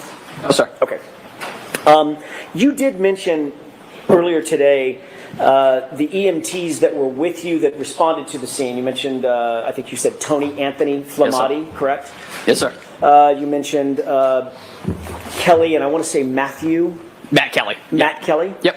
Yourself? Correct. And of the three of you, two of the three of you were and are paramedics, our firefighter Flamati and yourself, correct? Correct. Do you know the name Katie McLaughlin? I do. Who is Katie McLaughlin? She is a firefighter paramedic for the town of Canton. Was she also on the call? She was. You didn't mention her this morning. It did not come up. She responded on the initial dispatch on engine 3. You were asked who responded with you, correct? Yes, sir. By Mr. Brennan. Yes, sir. And you mentioned yourself. You mentioned Tony Flamati. And you mentioned Matt Kelly. Yes, myself, firefighter Flamati and firefighter Kelly responded in ambulance 1 together. Okay. And how did firefighter McLaughlin respond? So she was assigned to engine 3 that night. She was with Lieutenant Woodbury and firefighter paramedic Frank Walsh. Is she also, in addition to Walsh being, it's Frank Walsh? Yes, sir. In addition to firefighter Walsh being a paramedic, Katie McLaughlin was also a paramedic? Correct. Okay. So she responded to the scene at the same time as you, generally, but in a different ambulance? In a fire truck, in a piece of fire apparatus. She was in engine 3. Got it, engine 3, okay. And she was with you, generally, when I say with you, at the scene during the entire time that you're describing the events that you described with Mr. Brennan on direct examination? For the most part. Okay. She then left in a particular ambulance, correct? Yes, she ended up driving ambulance 1 to Good Samaritan. And ambulance 1 was which ambulance? Ambulance 1 was the initial ambulance that myself, firefighter Kelly, and firefighter Flamati responded in. So right after the scene you described, as you're leaving the scene, firefighter McLaughlin is in the ambulance with you and firefighter Flamati, correct? She is driving. So the three of us are in the back in the patient compartment. She is up front in the driver's seat. Once at the hospital, did firefighter McLaughlin go into the hospital with the other firefighters? I believe so, yes. So she was with you in the engine, she was, although in the driving cab, she was with you, ambulance in the driving cab. She was also with you right after the scene at the hospital, correct? Yes, sir. And she was also with you later after you cleared the hospital and went back to the station? Yes, sir. You had discussions with firefighter Flamati about the incident. That would be normal protocol. Correct. Almost like a debrief. Sure. You had the same types of discussions with firefighter Kelly, Matt Kelly. Yes, sir. I'm guessing that you probably had the same sorts of discussions with firefighter Walsh. I actually don't know if I saw firefighter Walsh when we got back. The weather was right at shift change, and the weather getting back was also getting worse, so I honestly couldn't speak to that. And you also had conversations with firefighter McLaughlin after you cleared the hospital and got back to the station as well? She was part of the debrief, yes, sir. Okay. And all of you discussed what you did, saw, and heard, generally speaking, while at the scene, correct? Those are more in terms of getting equipment wrangled, really kind of how they go. What did we use? What do we need? What are we going to have to restock when we get back? Right. but there also was obviously discussions about what had just happened. I mean, you are dealing with a dead or dying police officer on a lawn, on a snow-covered lawn in a cold environment. I honestly couldn't speak to that, sir. I honestly don't remember. It's because you don't remember, correct? Well, like I said, it's mostly, those debriefs are usually, they're very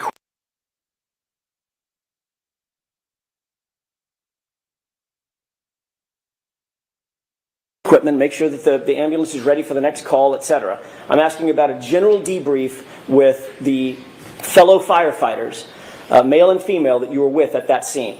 You're telling me that you don't remember debriefing and discussing the incident and your observations at the incident following that incident? No, sir. Okay, but your memory, you indicated earlier, gets better with time, right? Yes, sir. You don't remember it as you sit here today? Ask the question again. Sure. Do you remember discussing with firefighter Flamati, firefighter Walsh, firefighter Kelly, firefighter McLaughlin, any of them, your observations and what happened while at the scene after you cleared the hospital and got back to the station? No, sir. Have no memory of that whatsoever? No, sir.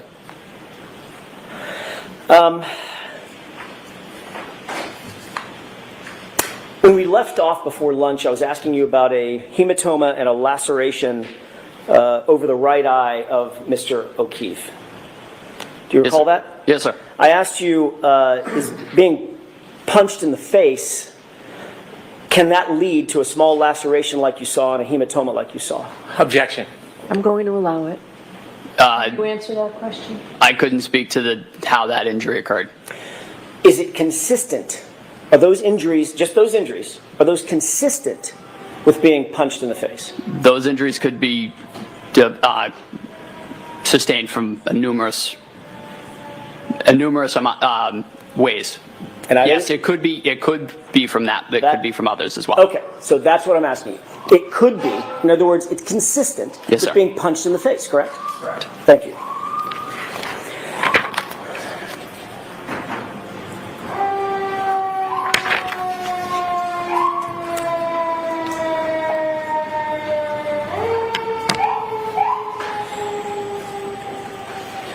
I want to ask you about this statement that you indicate that you heard that now is 3 statements, 3 phrases, correct? Yes, sir. When you heard this statement, describe for me exactly where you were. What were you doing and who was around you? I was knelt at the head of John O'Keefe with a bag valve mask, delivering ventilations. Firefighter Kelly was to the right, and firefighter Flamati was on the left side of Mr. O'Keefe, and the 3 of us together were working to perform CPR and ventilations. And your job, and I hate to butcher it, but you'll correct me. Yes, sir. Your job was to do the airway, correct? Yes, sir. And I'm picturing a big balloon-like apparatus that you put over the patient's mouth. And Exactly. squeeze it. Yes. That's as opposed to, it's an advancement on just mouth-to-mouth resuscitation, correct? Correct, yeah. You were the airway person doing the squeezing of the bag. Correct. What was Tony Flamati, firefighter Flamati, doing? He was starting CPR, in which that point was taken over by firefighter Kelly. Okay, so firefighter Flamati, when you say starting CPR, describe what that means. What is the physical act of CPR? So you put both hands together like this, one on top of the other. You put it right on top of the sternum, and you begin doing chest compressions 2 inches deep, allowing full recoil for 100 to 120 beats per minute, compressions a minute to sustain a cardiac rhythm. You're manually making the heart beat with each compression. Which means that is a rhythmic pumping motion, correct? Yes, sir. So if you see someone doing CPR, you're probably going to see their shoulders moving up and down and moving rhythmically, correct? Correct. Do you remember what firefighter Flamati was wearing? You had just come off of actually you were just coming onto a shift, so you didn't have all your foul weather gear officially, correct? I had my puffy jacket. Okay. I had my Canton Fire jacket. Got it. Firefighter Flamati, on the other hand, had a bright yellow jacket. Correct. Sort of reflective and a safety jacket. Yes, sir. And he was kneeling to your left at the time doing Have I got that right? Yep, nope, yep, you got that right. Okay, he's kneeling to your left at the time, doing chest compressions. That's when you indicate that Miss Reed walked over and made the statement. Correct. And Kelly was there as well? Yes, sir. Kneeling right beside all three of you as firefighter Flamati was giving the chest compressions, correct? Yes, sir. Okay. You indicated that the statement was in response to a question that you asked of my client, do you know him? Yes, sir. Is that right? Correct. And she responded to you with the phrase that you've used, I hit him. I hit him, I hit him, I hit him. Right. So it's absolutely clear in your mind when that statement was made, you were knelt down over Mr. O'Keefe. Firefighter Flamati was doing the CPR, and Kelly was with the both of you when you posed that question. Yes, sir. It's a very detailed memory. Yes, sir. You indicated, Mr. Brennan, that sticks out in your mind. Is that right? It does. But that's not at all what you told Trooper Proctor on February 8th, just 10 days after this incident, is it? I don't recall what I told Trooper Proctor. I thought your memory got better with time. I don't recall that meeting. Okay. I recall meeting with him, but I don't recall the extent of what was discussed. You literally don't in that meeting in that formal interview with the lead detective on this case. We discussed the case, but I don't, in his words, I'm not sure what he put down. What you said to Trooper Proctor on February 8th, 10 days after this, was you overheard Miss Reed say, I hit him one time to another female that she was talking to. Correct? Objection. No, I'll allow it. Did you say that? I have no memory of this, Your Honor. Okay, next question. Did you say that her statement was an answer to a question posed by the female or a discussion with the female? Break that down for me, sir. Sure. Did you tell Trooper Proctor on February 8th that what you heard was Karen Reed speaking to a female, not answering a question that you posed? Again, I don't recall that specific question. Did you tell Trooper Proctor on February 8th, while you were rendering aid, and at the time you heard the statement, Miss Reed was actually praying over John, your words, praying over John? I don't recall ever saying that.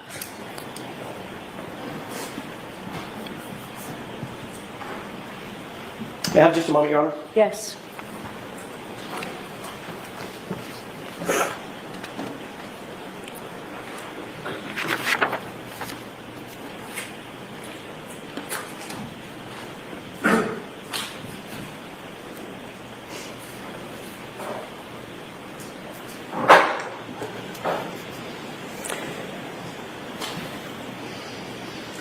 Did you say that you observed Karen Reed to have blood on her face from providing mouth-to-mouth breaths to Mr. O'Keefe prior to your arrival? I remember Miss Reed having blood on her face, presumably from attempting CPR. Do you remember telling Trooper Proctor on February 8th that you saw her with blood on her face from CPR? I do. So you remember that portion of your conversation with Trooper Proctor, correct? Yes, sir. But the praying over John, praying over the victim, you don't remember. I don't remember ever saying that. Ever. And the statement, I hit him to another female, you also don't remember that. No, sir. Would it refresh your recollection if you were to look at a report Yes, sir. authored by Trooper Proctor? May I? Yes.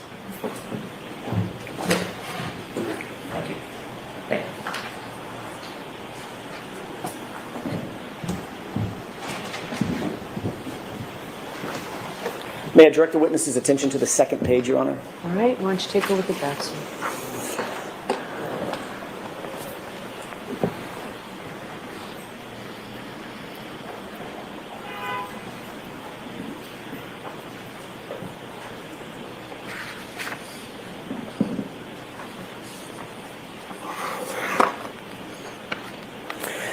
May I approach, Your Honor? Yes. Thank you.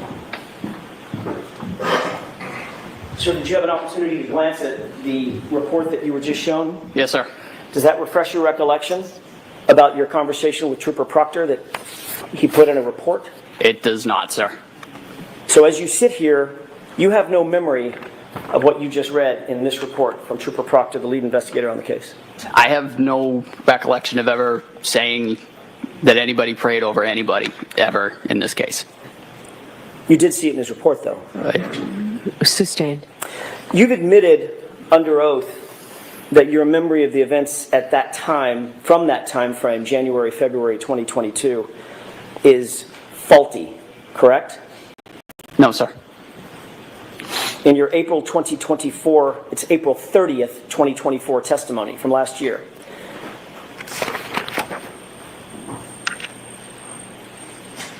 You were asked whether or not your memory was a little faulty, and your answer was absolutely, correct? Could I have a page and number, Where is please? that, Mr. Jackson? Volume 8, page 151, lines 14 through 16. Can you read the lines again? Lines 14 through 16. I'll just allow counsel to get that up.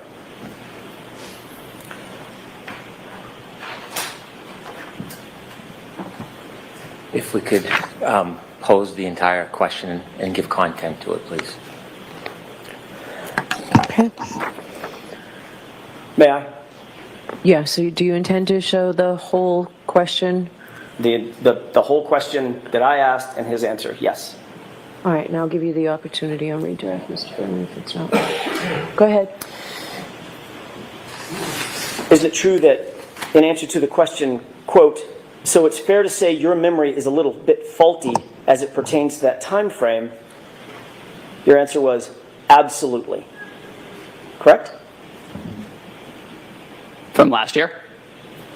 What you testified to last year about conversations that you had with Trooper Proctor around February 8th of 2022. Yes, sir. And you would agree, as you sit here, that your memory is still faulty about your conversation with him, correct? With Trooper Proctor? Yes, sir.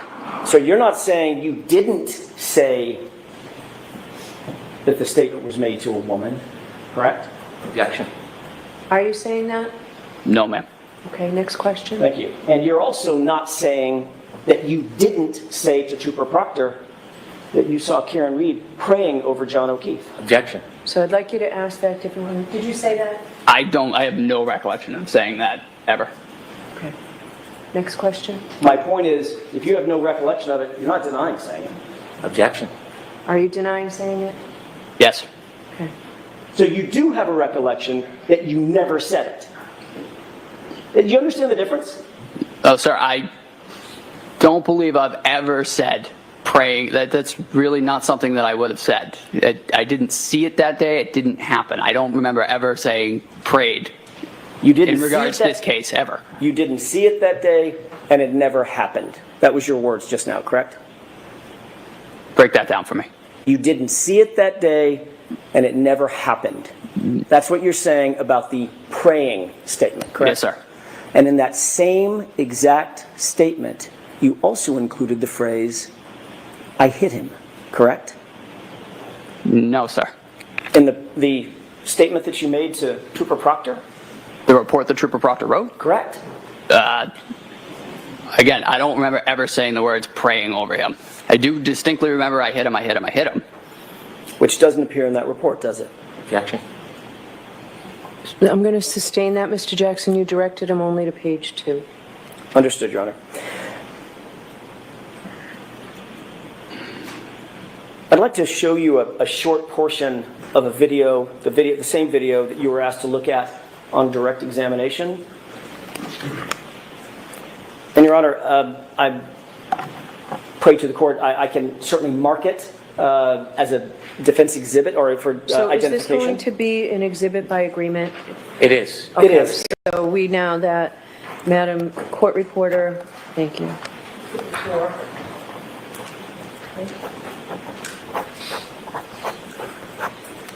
Exhibit 4, so marked. Thank you, Your Honor. With the court's permission, may I play a portion of that video for the jurors, publish it. Okay. Which portion, so people know? I'm going to start it at about, I want to say 6:55. Mr. Wall could cue that up.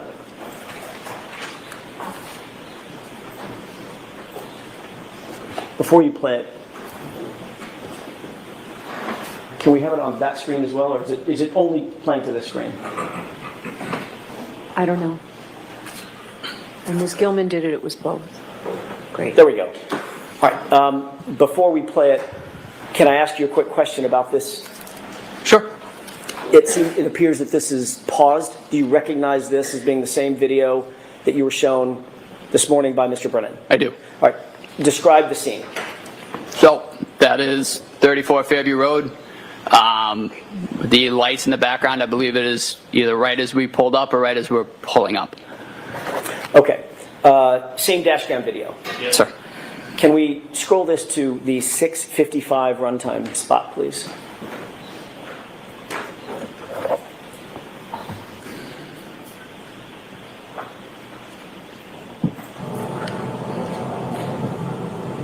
Pause it.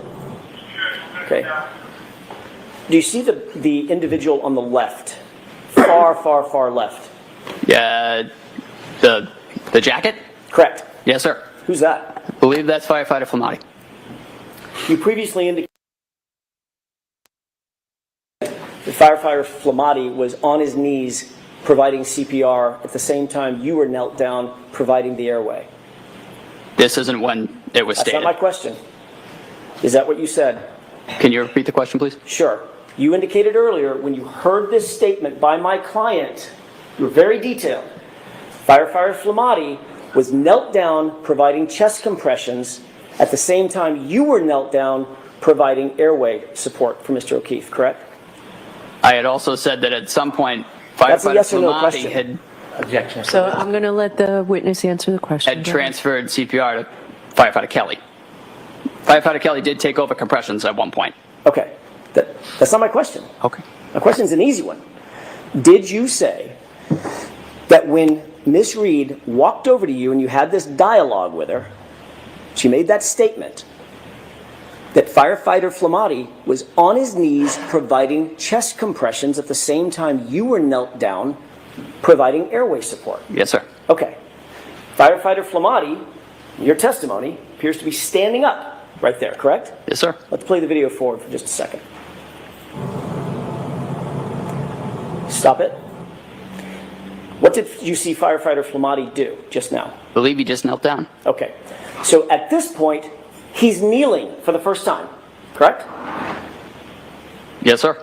And he's about to provide chest compressions as your memory serves, correct? Yes, sir. All right. Let's go ahead and play it forward.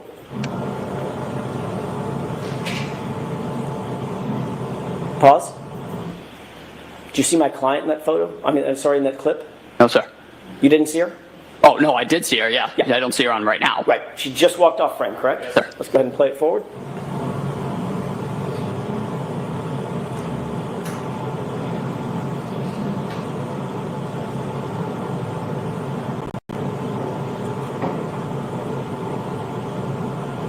Stop it. You see my client walk back into the frame? Yes, sir. At this point, you were watching firefighter Flamati. He appears to be now providing CPR, correct? Yes, sir. Okay. And my client is nowhere near you, correct?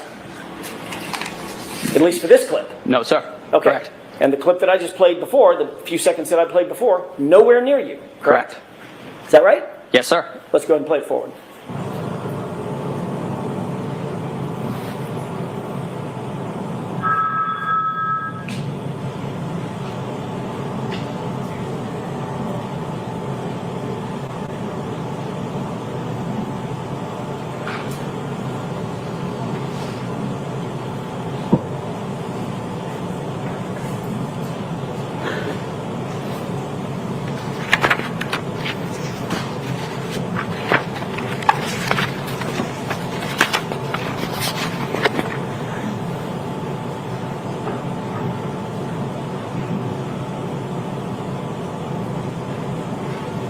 Pause it, please. What do you see happening on the screen from screen right to screen left at this juncture? We're bringing in the stretcher. Okay, go ahead and play it. Pause it. Do you see where my client is right now? Can you back it up 2 seconds? Sorry, I lost view. With the court's permission, I need to ask the court's permission. Thank you.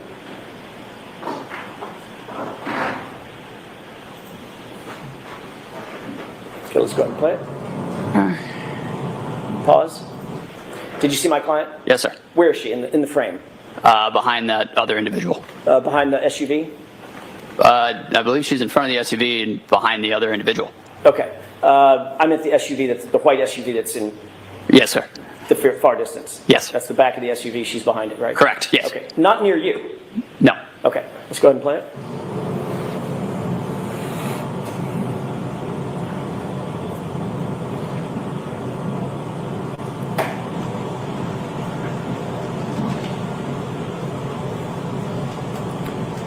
Go ahead and pause it. Do you see what firefighter Flamati is? Entire clip. Chest compressions? Okay, let's go ahead and play it.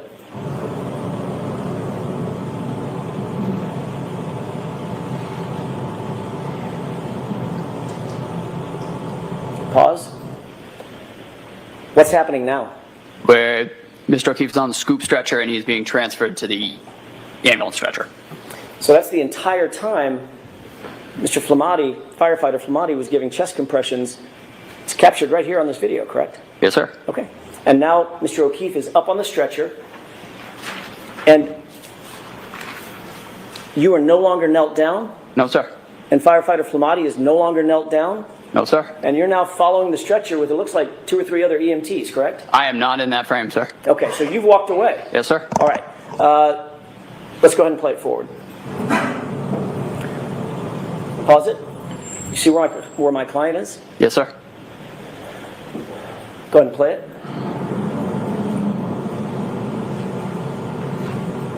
Do you see firefighter Flamati or firefighter Kelly continuing to give chest compressions? Yes, sir. Which one is that? Do you know? I believe it's firefighter Flamati. Flamati? Believe so. Okay, so he's still doing all the chest compressions from start to finish? Yes, sir. Okay.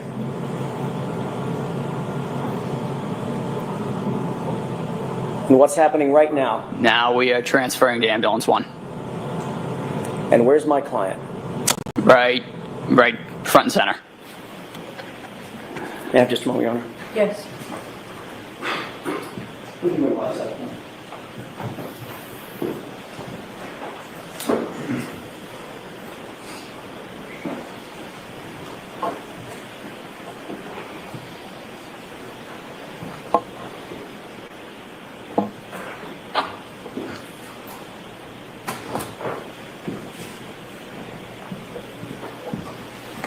If I may have just a second.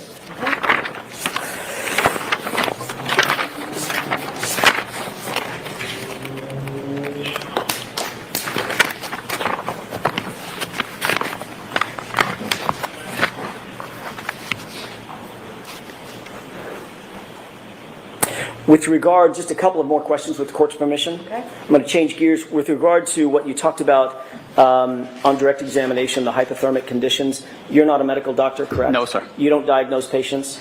Sir. You're not diagnosing that John O'Keefe suffered from hypothermia that night? No, sir. Thank you. That's all I have. Okay. Can you follow up, Brian? Please.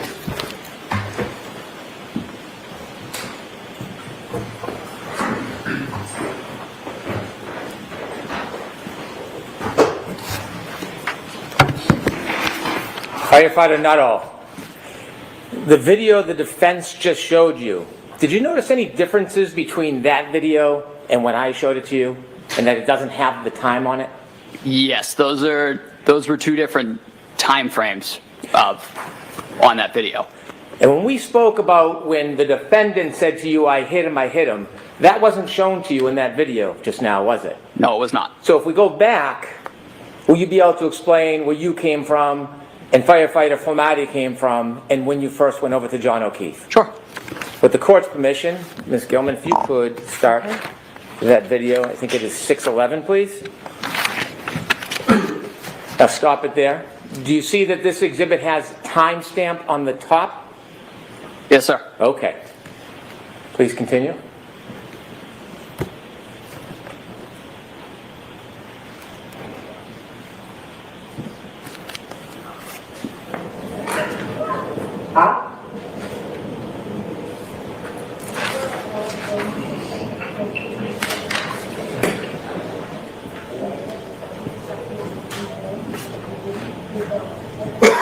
Could you stop, please? Do you see the red lights on the left? Yes, sir. Is that when you believe that you first arrived? Yes, sir. And that note says 6:11:05. Could you continue, please, Ms. Gilman?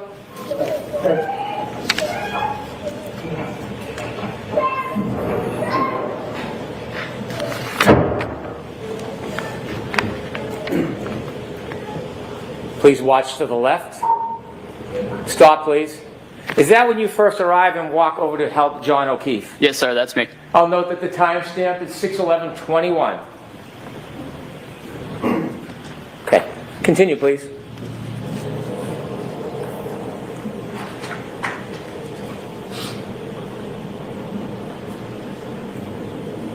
Stop, please. Did you see firefighter Flamati come after you?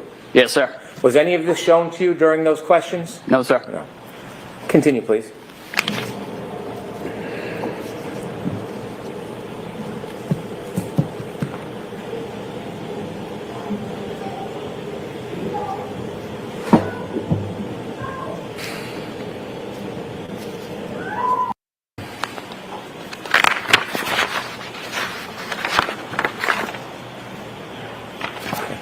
Do you remember testifying previously in this case?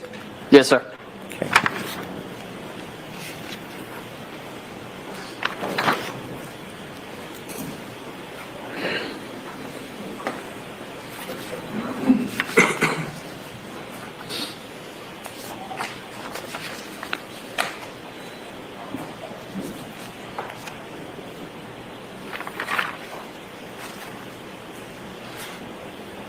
Do you remember at all discussing whether or not, after she left you, whether or not the defendant was still talking and speaking? I'm sorry, sir. Repeat the question. Do you remember after the defendant left you and made that statement to you, do you remember talking, did you hear her speak to other people after you? I heard her having conversations in the background, but that was not my focus at that time. Okay. And during those conversations in the background, did you hear her talk about that same issue again? I believe she said it several times, but the 3 times she said it to me were what stuck out to me. Okay. And when she said it to other people, it wasn't directly to you? No, sir. So watch the form of the question, Mr. Bell. And when she said it Stating the objection. When she said it to other people, do you know who she said it to? I do not. I'll allow it. So the answer is I do not. I'm sorry. Do you remember when she said it other times who she said it to? I'm going to see counsel at Sidebar for this.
Sir, after the defendant came over to you and spoke and then left, do you remember hearing her make further statements? Yes, sir.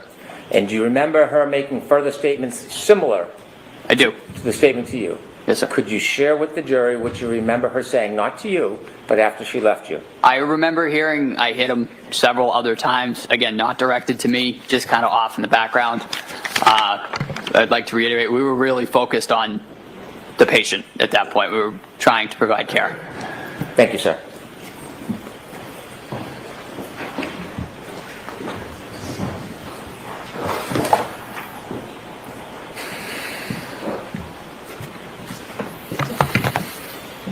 So now, after Mr. Brennan asks you a few questions, now you remember her saying, I hit him a bunch more times, correct? I remember hearing it in the background several other times. Really? Yes, sir. Never mentioned that on direct examination, did you? I don't remember being asked about it, sir. I remember saying what was asked to me. You were asked, did you ever hear the defendant, Ms. Reed, say anything about I hit him? And your answer was, she said to me, in answer to my question, I hit him, I hit him, I hit him 3 times, and that's it. To me. You didn't clarify that, oh my gosh, she's running around like a chicken with her head cut off, screaming I hit him to everybody else under the sun. It was, again, it was behind me in the background right. As I was providing patient care. Again, that was not my focus. Okay, so you didn't really hear her say anything in the background because you weren't focused on that, right? I remember hearing a generalized commotion in the background, but again, that was not our focus. So generalized commotion is very different than hearing her say, I hit him to other people, correct? You'd agree with that? Yes, sir. So what you actually heard was the chaos and the commotion of a chaotic scene, correct? In the background. In the background. As you focused on your patient care, correct? Yes, sir. Okay, not specific words coming out of my client's mouth, correct? To the question that I posed, do you know him? You're right. We're off that question. Okay. That question, I got it. Yes, sir. Triple I hitters. Correct. But with regard to what Mr. Brennan just asked you, the generalized commotion, to use your phrase, in the background, you didn't hear any specific words coming out of my client's mouth, did you? I heard I hit him. But again, it was in the background and it was not my focus. Well, why didn't you say that on direct? That's kind of an important point. That's why you're here. Again, if it was neglected on my part, it was not intentional. Not intentional to neglect that part for the jurors on direct examination? No, sir. Certainly not intentional to neglect that part of your testimony on cross-examination? No, sir. But you decided to bring it up on on recross examination when Mr. Brennan is asking you questions again, correct? It was asked of me. Yes, And sir. it was after, of course, that your new statement that you've never testified to before, ever, is this generalized commotion included a bunch of I-hit-ems in the background, correct? Sir. And that comes after you saw the video that clearly shows that when you described having heard this statement, my client was nowhere around you, correct? That segment of the video that you showed me? Yes. That was not the time frame in which she said that to me. Well, that was the time frame when Flamati was giving CPR, correct? He was doing CPR down prior to that as well. Really? Yes, sir. Well, you just testified that you saw him standing up in a big yellow jacket and then kneel down and start giving CPR. We just watched that video. Correct? But again, the clip of the video that you showed me, Right. that was not the segment in which he said that to me. Well, that's what you're saying now, but what I'm asking is, you described a very distinctive scene, a very, very specific scene. Yes, sir. I remember it vividly. She said that I hit him frame when Flamati was down giving CPR, and you were kneeling down giving airway support, and he was doing rhythmic CPR chest compression. Yes, sir. That's what happened. And then I showed you that very scene, didn't I? Yes, you showed me that clip prior to that. I showed you the very scene that you described where Flamati gets down and starts chest compressions and never stops until the gurney is taken off the frame of the camera to the Isn't that what I showed you? That is. Sure. I don't know if I can do it again. I showed you the scene where firefighter Flamani gets down on his knees, begins chest compressions, and never stops until that gurney is taken off camera, off frame, into the ambulance. That's the clip I showed you, correct? That is the clip you showed me. And that's exactly when you described your vivid memory from 3.5 years ago. That's exactly the scene that you described when my client supposedly said, I hit him to you, correct? Again, the clip that you showed me, that was not when it was said. That segment that you showed, that was not when it was said. It was said prior to that, when the three of us were together. So Flamani was not giving chest compressions then? He was. The CPR was a continuous effort throughout the resuscitation. But we saw him start it. Officer, firefighter Nuttall, we saw him start it. We saw him walk into the frame, kneel down, and begin the chest compressions, didn't we? We did. And at no point, at that time or after, did my client even approach you, did she, in that clip? She did. What? Objection. Just a question. Sure, sure.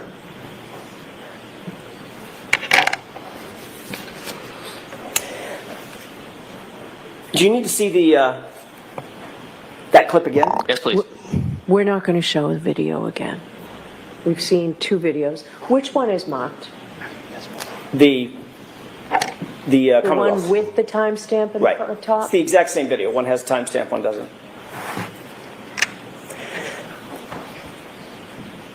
Just to be clear, you described a very detailed scene in which firefighter Flamati got down on the ground, on his knees, and began CPR.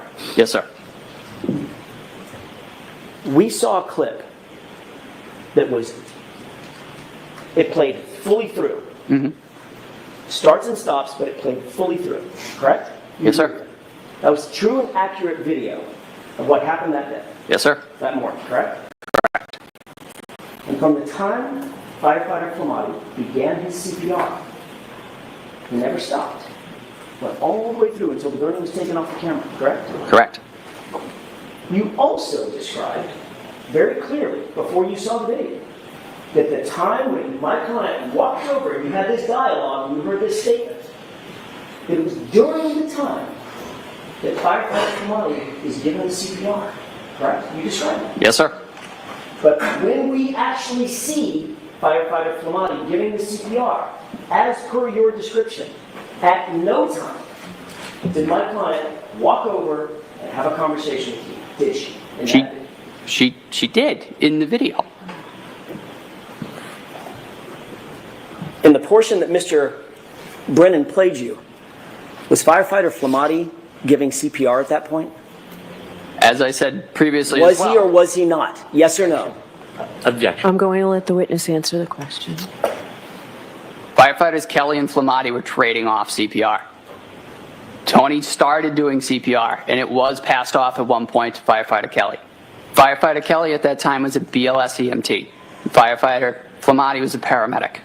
They're going to move towards Firefighter Kelly performing CPR because at that time his skill set was not as advanced as Firefighter Flamati's, as Tony's. But they did switch off. That is a routine cardiac arrest. We switch off compressions. But the video that Mr. Brennan showed you was earlier in time, a few seconds or a minute or two earlier. Yes, sir. You'd agree with that, correct? I would.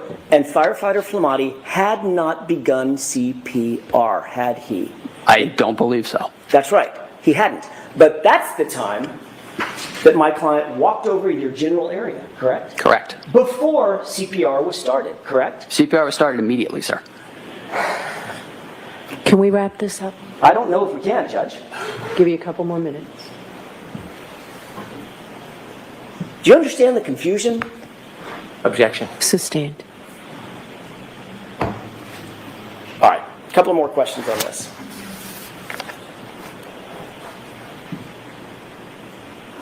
The video that Mr. Brennan showed you. Yes, sir. And you pointed to and said, oh, that's the time when she walked over and said the statement. Yes, sir. Remember that? I do. Firefighter Flamati was not even kneeling down giving CPR, was he, at that point? No, The answer is yes or no? No. Okay, he was not. Later, as the video continues to run, at some point, we see firefighter Flamati enter the screen, kneel down in that bright, reflective yellow jacket, and begin CPR, correct? Yes, sir. You had previously said that when you heard the statement and she walked over to you, it was when firefighter Flamati was giving CPR, correct? Yes, sir. And at no point, you'll agree with me, we just played the video, at no point after he started giving CPR did my client come anywhere near you. Isn't that what the video showed? That was the segment that you showed me.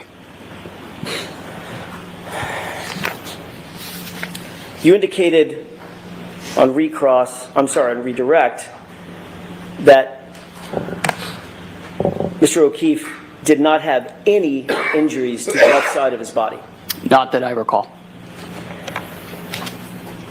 Isn't it true that in addition to the egg on the right side of his head, he also had a black eye on the left side? I remember that the swelling had started to, it's referred to kind of as raccoon eyes. It's a bruising of both eyes. Do you remember battle signs.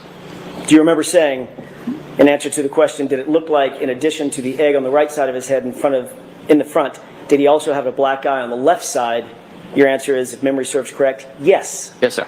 So it's not true that he didn't have any injuries on the left side of his body or face, correct?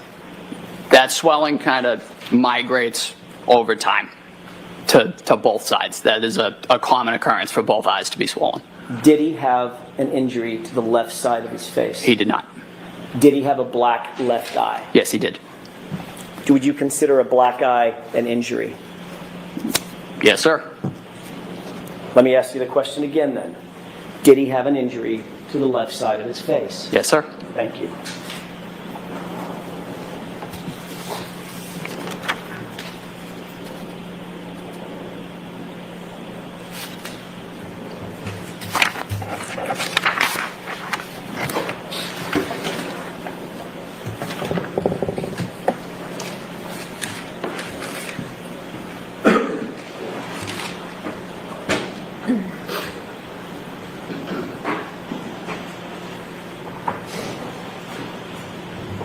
One last question. You indicated that it was a chaotic scene outside on that front yard. Yes, sir. Fire engines, ambulances, patrol vehicles, engines running, diesel engines, flashing lights, people screaming, people talking over the howling wind, correct? Yes, sir. Did you ever see the homeowner come out the front door? Don't recall. You don't recall, or you didn't? I have no idea who the homeowner is. And you never saw anybody come out of the front of the house? No, sir. That's all I have. One issue. Briefly. I want to see counsel at Sidebar.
Sir, in Mr. Jackson's questions, he asked if you had ever said that you heard the defendant say, "I hit him,"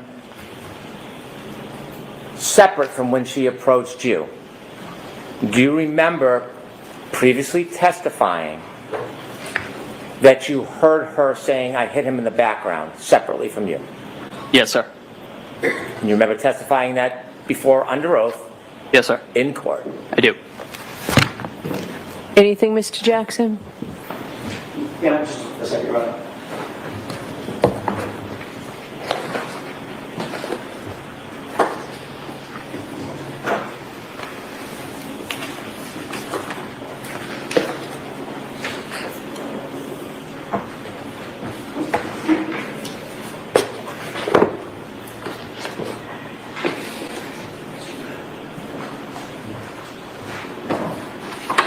I'm sorry.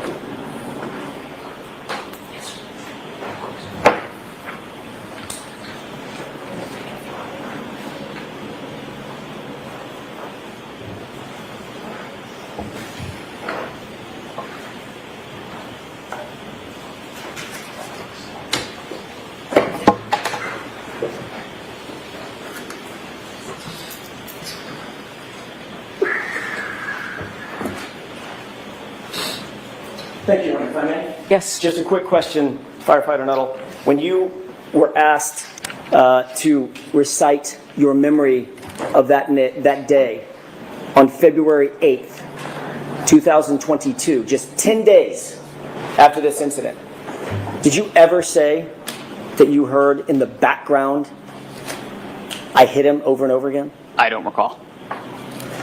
All right. When you testified at the grand jury, last question, when you testified at the grand jury, did you ever say that?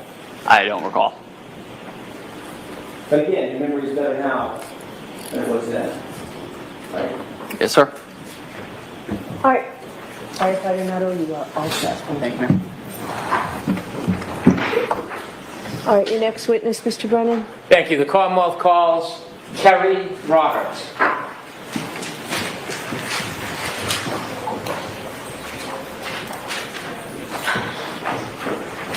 Chrissy, could I get anything?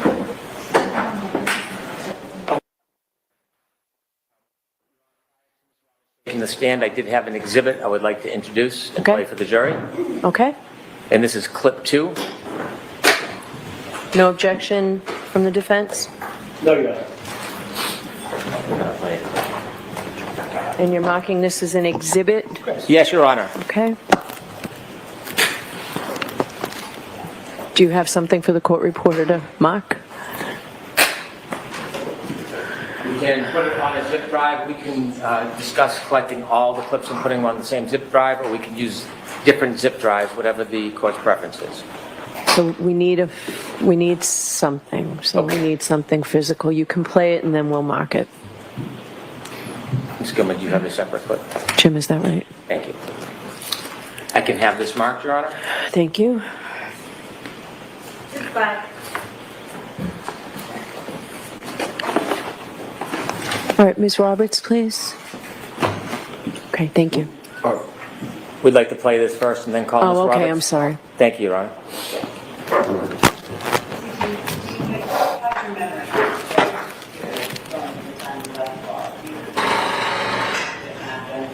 Or do they come back to you or something? I mean, how much do you remember?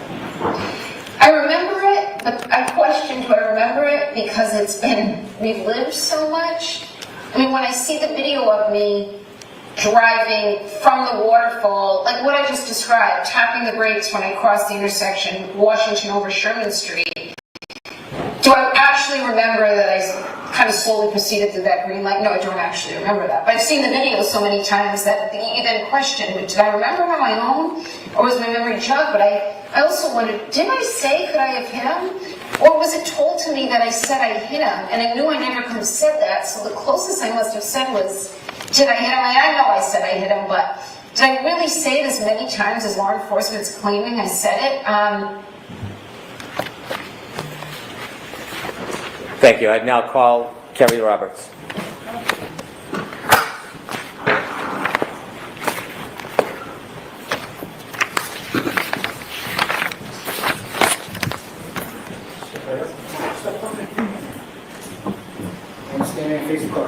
Raise your right hand. Do you solemnly swear the evidence given to the court and jury in the case now hearing to the truth, the whole truth, and nothing but the truth, so help you God? Yes. Thank you. You may be seated.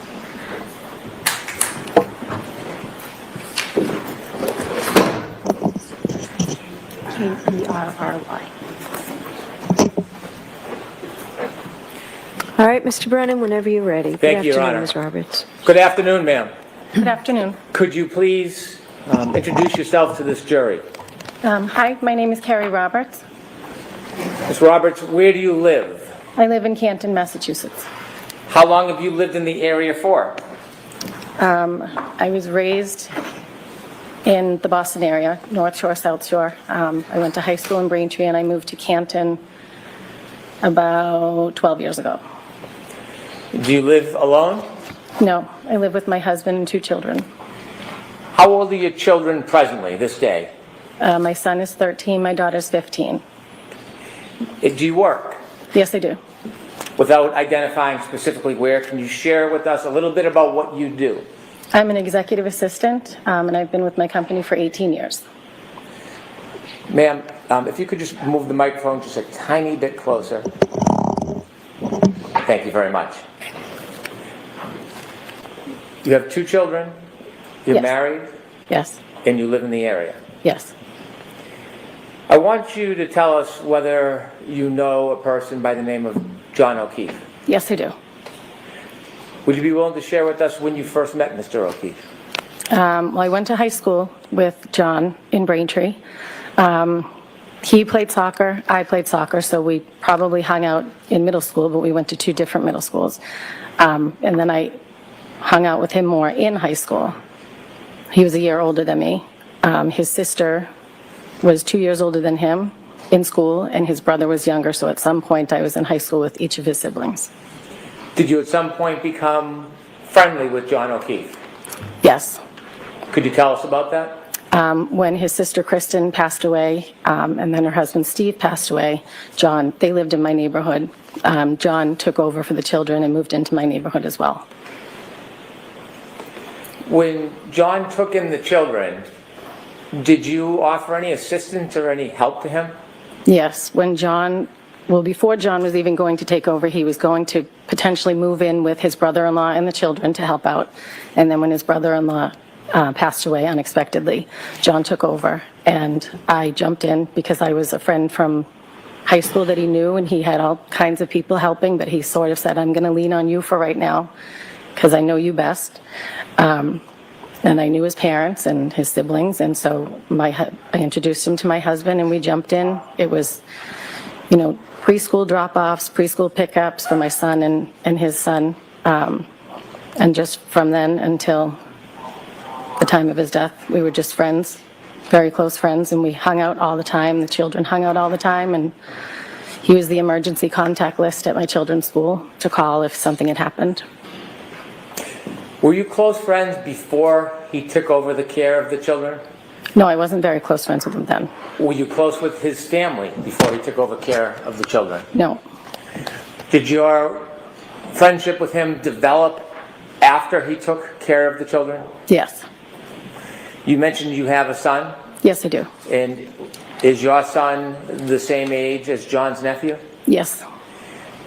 Was there any common interests or activities that engaged your son with John's nephew? Well, they went to in-home daycare together. They went to preschool together. They went to pre-K together. Then they went to elementary school. They played baseball together since they were T-ball. My son plays hockey. Patrick tried hockey. He didn't like that. So we spent a lot of time at the baseball fields together. As you spent a lot of time together and had mutual care of children, did your relationship with him grow closer? Yes. And can you share a little bit with the jury how close you became? Well, John was a bachelor and he didn't have any children of his own. So when he took over for the children, he sort of, leaned on us to kind of guide him and, all the things to do if someone has a headache and, if there's an ear infection or, he had his mom and dad also helping as well, but I was right up the street. So if I would go to BJ's, I would call and say, can I grab you anything? if I would go to Walmart, any of the places I would go, I would call and say, do you need anything? Can I help you? Can I grab something for you? And he did the same. We just sort of all chipped in, helped. As your friendship grew, could you tell us a little bit about your relationship with John? John and I were very close. We spoke on the phone and hung out. He became very close with my husband as well because he was right down the street. But we just had a friendship, a very close friendship.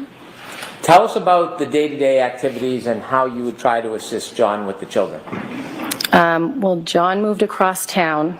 I don't remember when. I forget how many. Patrick, I think, was in 5th grade or 4th grade. And I would take him home with me on Wednesdays because John would be working. So it was more of a, if he was at my house and my daughter needed a ride the other side of town, he would take her with him. We were just very close friends. We did a lot together. We would do baseball tournaments together. We would have drinks together. We would, all the things friends do. As you grew closer to John and helped with the children, did you become closer with his family? Yes. And who specifically did you become closer with? Mrs. O'Keefe and Mr. O'Keefe, his parents, and Paul I would see from time to time, but not a lot. He doesn't live in Canton. But Mr. and Mrs. O'Keefe would be there all the time to help as well. And Mr. O'Keefe would take my son and Patrick, the nephew, out to Dunkin' Donuts all the time.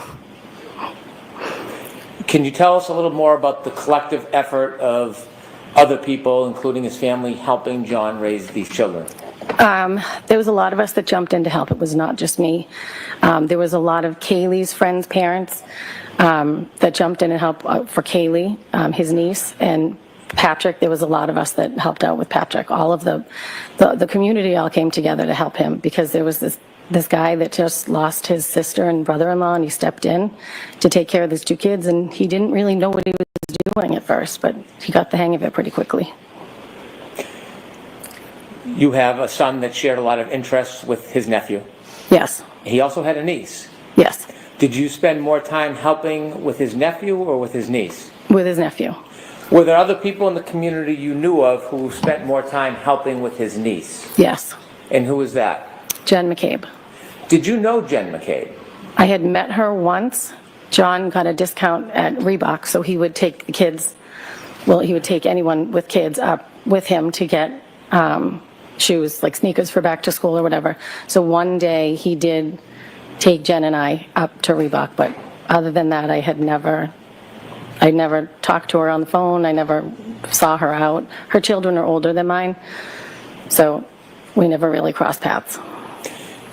As it relates to the night of January 29, 2022, how much earlier was it that John took you out with the children and Miss McCabe out with her children to get sneakers? How many years before that? Years, like 6 or 7 maybe. Okay. And from that time you met Jen McCabe in the years past, did you ever spend time with her again before January 29th, 2022? No, I did not. I didn't know her. Were you friends with her? I was not. Did you speak on the phone with her? No, I did not. So other than that one meeting, you were strangers? Yep, that was the only time. I knew her. I knew of her. She has 4 girls, but I didn't know her. At some point, as you were part of John's life, did you learn that he was dating a person by the name of Karen Reed? Yes, I did. And do you see that person here in the courtroom today? Yes, I do. Could you point her out and describe an article of clothing that she's wearing? She has a black suit jacket seated at the front table. When did you first become familiar or know about Miss Reed? July, I think it was, of 2020. John, we were having people over, and so I invited him, and he said, I'm going to bring Karen over. And I was like, I don't know who that is, but okay. He assumed I knew because he had been dating her for a little bit, but it was COVID, so we didn't see him very often during that time. So Karen came over that night. And this is early 2020? I think it was summer, so I think it was around June or July. Briefly, just tell us a little bit about where and the circumstances of meeting John and Karen for the first time. They came over to my house and we hung out on the back porch, had some drinks, there was music, kids were around. Just a nice, normal summer night. We had other people over as well. Over the next coming months, did you become more familiar with the defendant? Yes. Did you see her more often? Yes. And could you generally describe for the jury how you learned more of her and saw her more often? She would take care of the kids a lot. Mainly, well, not mainly Patrick, but not mainly Kaylee either. She helped out a lot with the kids, so if we were at baseball, she would come to all the baseball games, or she would drop off or pick up my son or Patrick if they were going to the golf course or the driving range. Would you see her during events with your son and John's nephew? Yes. We did baseball tournaments and... So when you go to baseball tournaments, would that be away, an overnight type trip? One of them was. It was down the Cape. Okay. How often would you spend time with John and the defendant? Not that often together, but John would stop by himself. My husband would go out more with John, but I didn't spend much time with the two, not a lot of time outside of the baseball field. Did you become friends with the defendant? We were friendly. Did you ever spend time alone to go out or socialize? I did not. Would you see her when you would pick up or drop off kids, or she would pick up or drop off kids? Yes. Did you ever speak to her on the phone? Yes. In relation to what? Corresponding with the kids, pick up, drop off, mainly Ryan and Patrick, not about Kaylee. Did you ever spend any important dates or times or holidays with John and Miss Reed? No.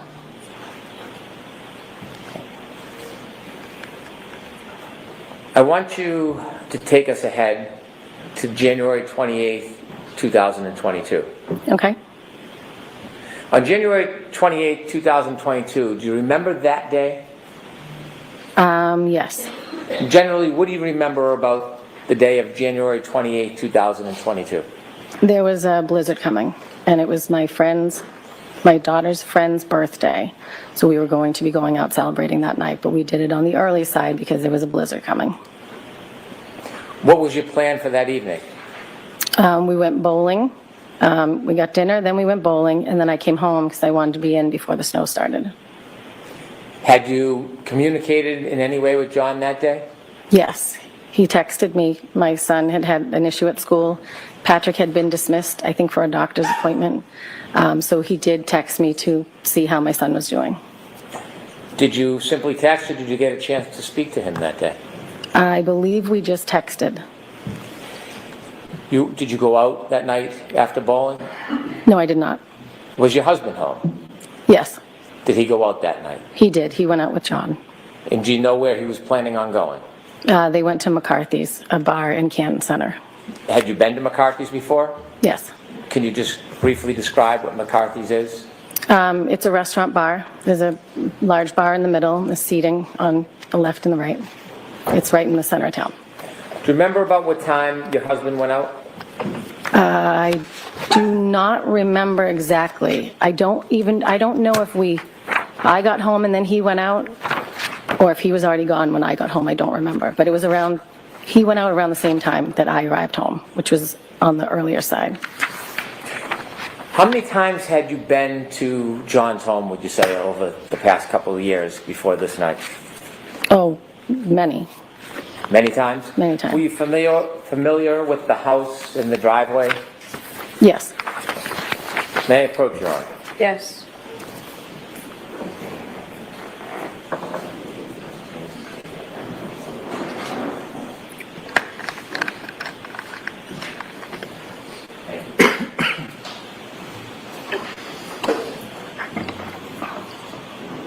Should I return to the podium and ask the questions? You Your can Honor? ask them from there. Thank you.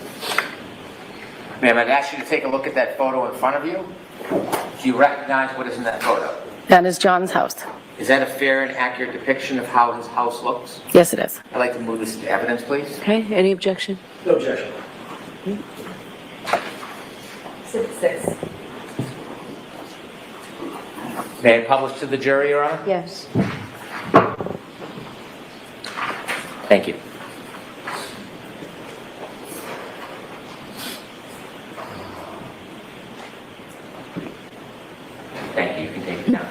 showing you a second photo.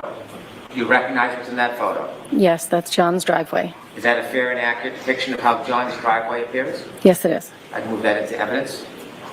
No objection. Okay. Exhibit 7, so marked.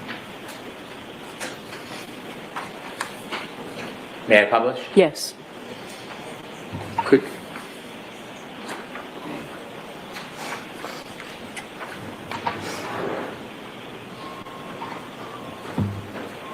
Thank you. I'm showing you a third photo. Do you recognize what's in that photo? Yes. And could you share with the jury what's in that photo? It's the side of John's house looking up from the driveway. Is there anything you notice on the side of the house? The lights. Or the ring camera. Are you guessing or do you know that's a No, I know there's one there. And how do you know that? Because I got a ring camera and I could look and see who was at my door. And then he said, why didn't you tell me about these things? So he bought one. I move to introduce this photo. Okay. No objection. Thank you. Exhibit 8.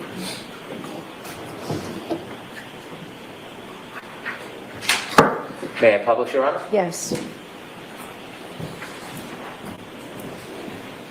Ms. Roberts, with the laser pointer, could you just point at the picture and show where the ring camera is? On this screen? Yes, please. Whichever one you can do. Okay. Why isn't it working? Nope. It's on. Okay, well, you know what, rather than use the pointer, why don't we describe, can you describe where you see the ring camera on that picture? It's in where the two lights are under the top window. Okay, thank you. We could take that down, please.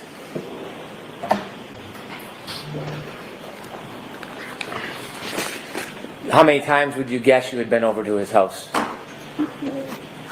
I don't know. More than 50,000. I don't even know. A lot. It was weekly. That night you told us that your husband went out to meet John at McCarthy's, the bar. Yes, he did. Do you remember your husband coming home that night? Yes. Do you have any memory of about what time he returned? I'm guessing, but somewhere around 10:30. So I'm not going to let you guess. Do you know? Do you have it? I don't know. It was around 10 or 10:30. I can't be exact. Did you see him come home? Yes. What was the forecast for that night and the next morning? There was a blizzard coming. Was that part of the decision-making of going out or staying home? Yes. At that time, when your husband came home, did you look outside? Do you have any memory of what the weather looked like around 10:30? I remember the snow started to fall somewhere around 12 because I remember looking out the window and I could see it starting. And that was the beginning of the snowfall? I believe so. What was the weather out that night? The weather that night, I think, was fine. It was cold, but it wasn't snowing yet. I see. I want to move forward ahead. At some point that night, did you go to sleep? Yes, I did. Did you sleep through the night, Ms. Roberts? Yes, I did. Okay. At some point, did you wake up? Yes, I did. I want you to tell us what was the reason that you woke up. I got a phone call at 5 o'clock in the morning from Karen Reed. Were you expecting a call? No, I was not. Had you ever received a call at 5 in the morning from Miss Reed before? No. Share with us what happened that morning. What did you hear? Karen called and the first thing she said was, Carrie, John's dead. And then she hung up. And then... When she said that, did you have a chance to have a conversation with her? No, I did not. Describe her demeanor when she said that. She was yelling loud enough, my name, I think it was 3 times, it might have been 2. She was yelling loud enough that she woke my husband. Your husband was sleeping next to you? Yes, he was. Was she loud, yelling, screaming? Yes, she was very loud. She was screaming. After she said, Carrie, John's dead, did you know what she meant? No. And did you say this was around 5:15? This was at 5. She called me at 5 on the dot. Okay. After she hung up, what did you do? I was half asleep still. I didn't know what was going on. So I started to get up and I think I tried to call her back. I know I tried to call her back, but I don't know exactly when because I was like, what? So my husband said, what was that? I said, I don't know. something's going on. I don't know what's going on. That was Karen. And then I tried to call her back. I know I tried to call her back, but I don't know if she answered or if she called me back the next time I spoke to her. After you, or she called you again, did you have another discussion, or did you hear her say something else the second time you spoke to her? Yes, the second time she said, I think something happened to John. I think he got hit by a plow. He didn't come home last night. Kaylee was home. He would never leave her by herself, and I was not supposed to stay at the house last night.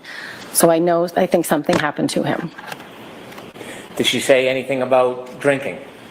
Yes, she said, we drank so much, I don't remember anything from last night. And I said, okay, where are you now? She said, I'm driving. And I said, you need to go home.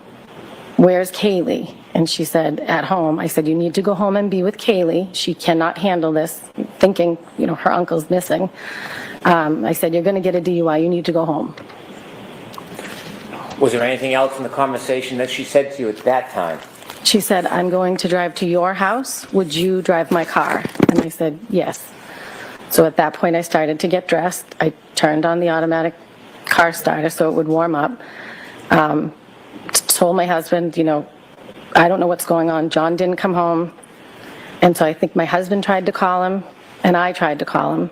And my husband said, you're not going anywhere. It's a blizzard. He's probably on somebody's couch. And I was like, I know, but she's really upset. I'm just going to go. She wants to come here. I'm going to drive her car. And then I went out to my car and sat and waited for her.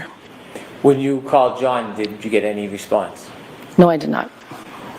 As you were waiting for the defendant, did you make any other phone calls?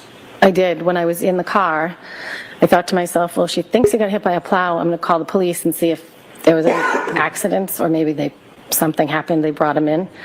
And I spoke to the officer who said, no, nothing of that sort. I've been here all night. And then I called the Good Samaritan Hospital and Milton Hospital to see if they had anybody that was taken in an accident. When you called the police to look for Mr. O'Keefe, did you call 911? No, I called the non-emergency line. Do you know if that call was recorded? I believe so. Okay.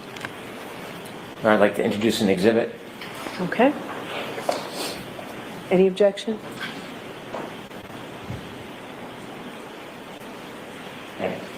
No objection. Okay. Exhibit 9.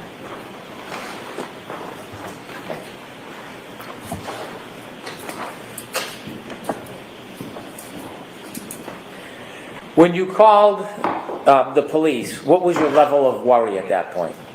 I wasn't super worried. I mean, he didn't come home, but they were out drinking, so I assumed, like my husband said, he's probably on somebody's couch. The second call you had with Miss Reed, can you describe her demeanor in that second call? She was frantic. She was frantic. I mean, she couldn't find John, so she was very worried. How soft or loud was that phone call? It wasn't as loud as the first one, but it wasn't a regular conversation. With the court's permission, I'd like to play the exhibit of the call. Okay.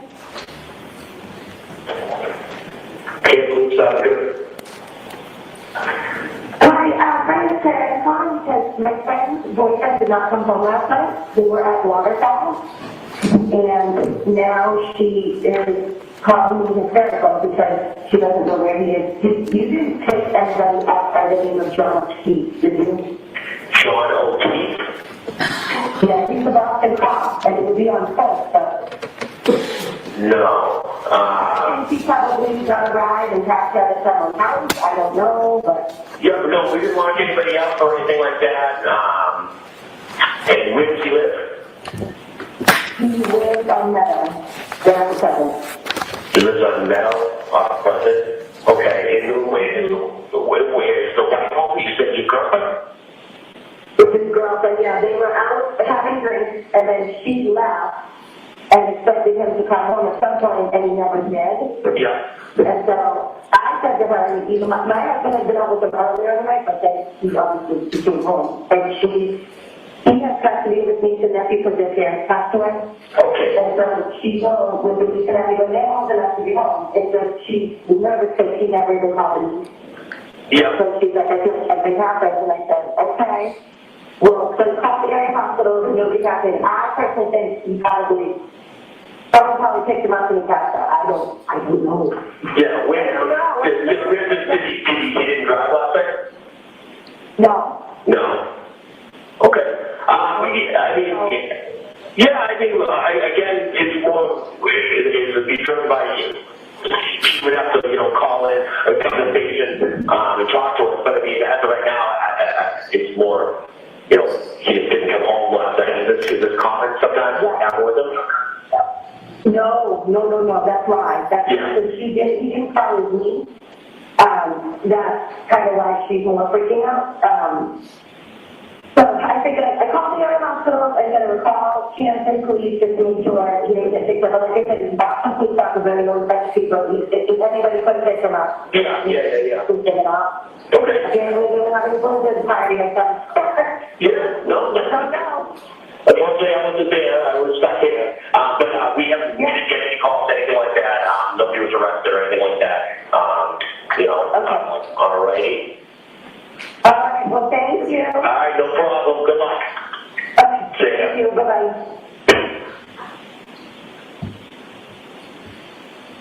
Were you in your car when you called the police station and the hospitals looking for John? Yes, it was. Do you know at that point whether anybody else had called the police station? No, I don't know. Do you know at that point if anybody else had called any hospitals? I don't know. How long did you wait in your driveway? I don't know. I'm sorry. Okay. Maybe like 7 minutes, 8 minutes. What were the conditions like out that morning? It was bad. It was in the middle of a blizzard. When you were outside in your car in the driveway waiting, describe the lighting conditions for us. It was still dark out. It was 5 o'clock in the morning and it was snowing, so it was not great. How was the visibility? Not great. It was coming down really fast at that point. You said that night when you went to bed, the snow just started. Had snow accumulated at that point? No, I don't think so. It was just starting to stick. I'm sorry, that was the night before, but at this point when you were in the driveway, had the snow accumulated? Oh, yes. Do you know how many inches it was? No, I don't. Okay. Enough that the plows are out. As you were waiting for the defendant, did she arrive at your house? She did not. What happened? Again, I don't know if I called her or she called me, but eventually we connected on the phone and she said, I said, where are you? I'm waiting. And she said, I'm at Jen's house. And I said, Jen who? And she said, McCabe, she's going to drive my car. And I said, okay, well, listen, they don't want cars on the road because it's so bad. I'm already in my car. I'll come there to Jen's house, stay there, and we'll follow each other and we'll go back and drop your car off. Did you look in the house for John? Could he just be in the house, passed out somewhere? And she said, no, she hadn't looked in the house. So I said, okay, now I'm going to come to Jen's. We're going to take the car home, drop it off. We'll check around the house. And then I don't know what the next step at this point was. I just wanted to check the house. At the time you directed that you were going to meet at Jen McCabe's house and then drive to John's house, was there any suggestion by the defendant where she wanted to go? I didn't know where Jen's house was. I knew the street. I had dropped Kaylee off or picked her up a few times. So I said, stay on the phone with me so I don't know which house it is. And so when I got there, I pulled in the driveway and there was some conversation about... Can I back you up and just ask you a little bit about the drive there? I don't mean to interrupt. When you left your house, you talked a little bit about the weather conditions. How long did it take you to get from your home to Jen McCabe's? Oh, it's quick. Probably 4 minutes. What was the driving like? It was not good driving. That's why I didn't want 2 cars on the road. Did you have any difficulty driving through that storm? No, I mean, it was treacherous. But I was in 4-wheel drive. I have an SUV. You mentioned you didn't know exactly where Jen McCabe lived. Had you been there to drop off John's niece before? Yes, but I didn't know which house it was because when I picked her up before, she was either getting out of the car at the driveway or waiting at the end of the driveway. So I didn't know which house it was. I think I interrupted you, but were you telling us that as you drove to Jen McCabe's house, you were on a Bluetooth, on an open conversation with her to help with directions? Yes, Jen and Karen were in Karen's car, and I was on the phone essentially with both of them. Do you know what type of vehicle the defendant was driving at that time? A Lexus SUV. As you drove over to Jen McCabe's home and you had some guidance finding it, did you hear any conversations in that open line with, or even any statements by the defendant? I remember when I pulled in behind her car in Jen's driveway, and at some point Karen said, my taillight, and I looked, and Jen she must have had the brake done because you could see that there was missing taillight. When you say missing taillight, was it merely cracked? No, there was a piece missing. Could you see that as you were parked right behind the defendant's SUV or Lexus? She must have been applying the brakes because you could see it, but there was a lot of snow. When you saw that the taillight had a missing piece, did you say anything? No. Did you think anything of it? No. How long were you parked behind the defendant's Lexus while it was parked in Ms. McCabe's driveway? Not long. We were just, I pulled in and then we stopped, and then the next plan, at some point in that conversation as well, or maybe on the ride, because now we're heading to John's house to drop a car off. I pulled out of the driveway, Jen pulled out, and I followed behind all the way to John's house. And at some point, Karen said, I left him at Waterfall. And I heard Jen say, no, I saw you pull up in front of my sister's. Was anything else said about the broken taillight? No. Okay. You followed Ms. McCabe? Yes. Where did you go? To John's house. Did you arrive? Yes. I want to ask you some questions about when you arrived and what you did next. Okay. When you arrived at Mr. O'Keefe's home, you were in two separate cars. Who pulled into Mr. O'Keefe's driveway first? Jen pulled Karen's car in first. So Ms. McCabe was driving the Lexus? Correct. And the defendant was in the passenger seat? Yes. After you both pulled in, tell us what happens next. I wasn't sure if it was, at some point Karen showed us the taillight up close, but I didn't know if it was when we arrived or when we left. But we went into the house to look for John. Okay. When the Lexus was parked by Ms. McCabe in Mr. O'Keefe's driveway, was it facing the street or facing away? Facing where the basketball hoop is, not facing the street. I'd like to approach. Okay.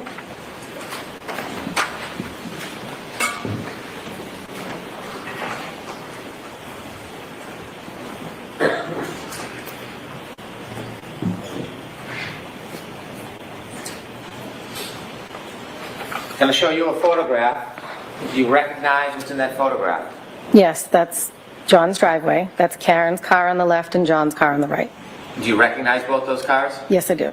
Do you recognize that photo as a fair depiction of his driveway? Yes. Do you recognize it as a fair depiction of the motor vehicles? Yes. Now, when you went there that night and you pulled in behind Ms. McCabe and the defendant, is there any differences between how that area looked when you pulled in as opposed to that photo? Well, it was the early hours of the morning, so it was dark out, and there was much more snow. And there was snow coming down. I'm so sorry. You want to think? Nope. Other than the snow and the lighting, is there any other differences? Nope. I'd like to introduce this as an exhibit, please. All right, there's no objection, Mr. Jackson? No objection. With the court's permission, I'd like to publish. Okay.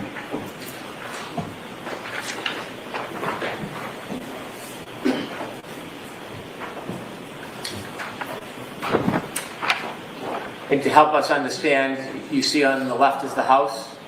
Yes. There's a motor vehicle in the middle of the driveway, but it's the vehicle to the left. Yes. And whose vehicle is that? That's Karen's. Is that where it was parked that night when you went into the house? Yes. And the motor vehicle to the right, you recognize that? That's John's car, or SUV. Thank you, you can take that down. I'm showing you a second photo. Okay. Do you recognize that photo? Yes. What is it? It's the back of Karen's car. Does it look like a fair and accurate depiction of her car as it appeared that morning in the early morning hours to you? Yes. Do you notice anything that's distinguished in that photo? The piece that's missing in the taillight. Which one? The right passenger rear. Do Do you know when, I'm sorry, do you know when this photo was actually taken? I do not.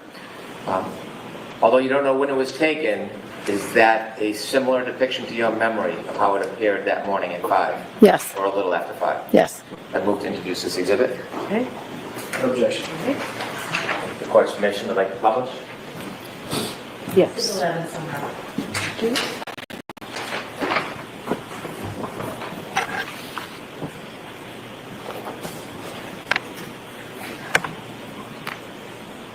We could take that down, please.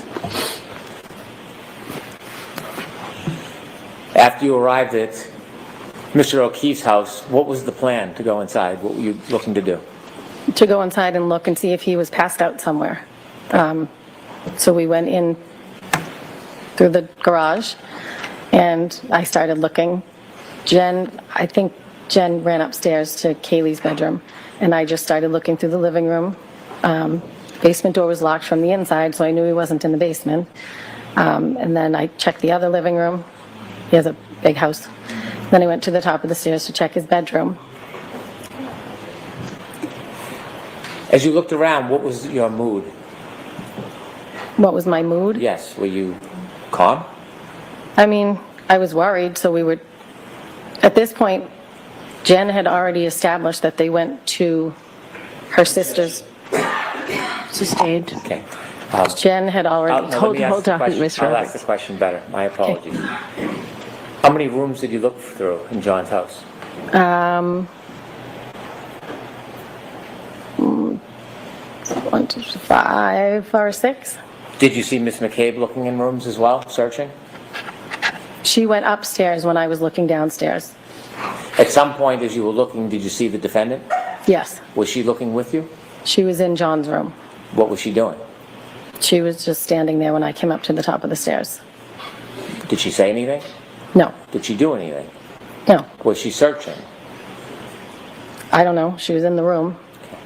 What happened next? At some point, Jen earlier had said. Well, let's not talk about what was said. Okay. Let's Well, just talk about the plan best at you this can, point is your to go to memory of what was 34 done. Fairview. Ms. Roberts, I know that I'm just going to ask you to wait for a question Okay. because we can only get one person at a time. So next question, Mr. Brennan. Again, my apologies. And so as you're looking through the house, you don't find John. What happens next? The plan was to go back to Jen's sister's house. Who made that plan? Karen wanted to go back there. Well, tell us a little bit about that. How did that conversation come up, and share with the jury what was said?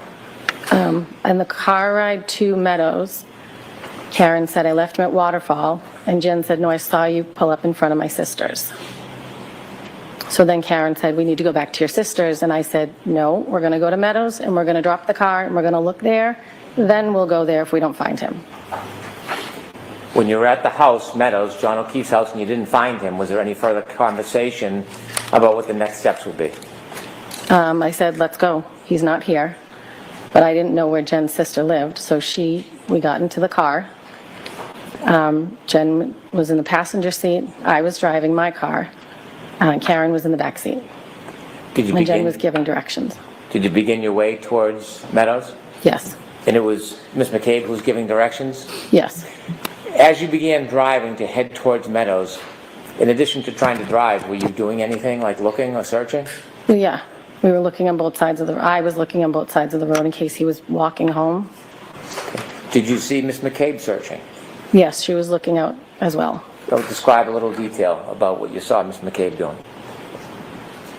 She was looking out the window as we were driving, so was I, as I was driving. And where was the defendant during that time? She was in the back seat. Was there any conversation, comments, statements?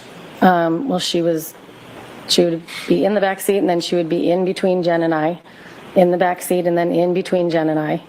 She was just very frantic. Okay. Was she saying anything? There was conversation on the way there. Okay. Was she looking as well? Did you see her looking out the windows like you and Jen? I don't know if she was because she was in the back seat.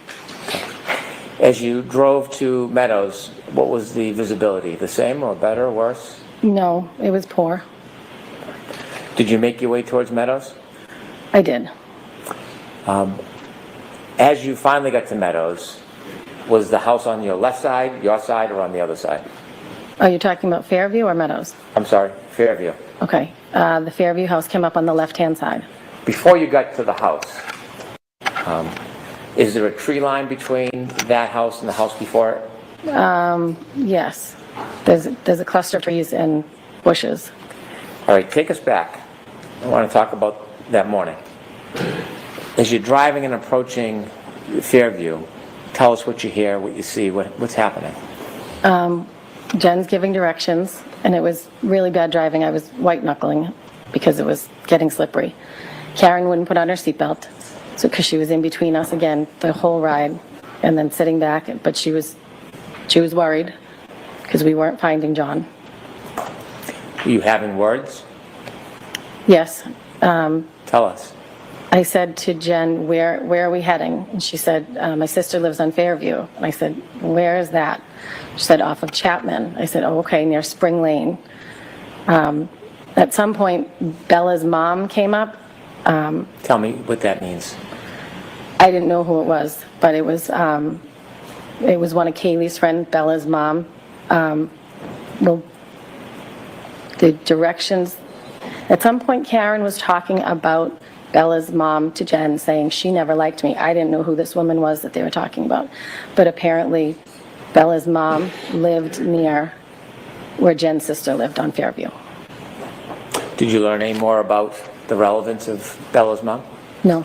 Oh, well, I think John had dated her. Objection. I'm going to allow it. So as you approach Fairview, tell us what happens. As we approach Fairview at the house, you mean the house or the street? Yes, the house. The house. Jen said, my sister's house is right up here. And I said, okay. And as we approach the house, Karen from the back seat is now screaming, there he is, let me the F out of this car. And she's now kicking the back door to get out.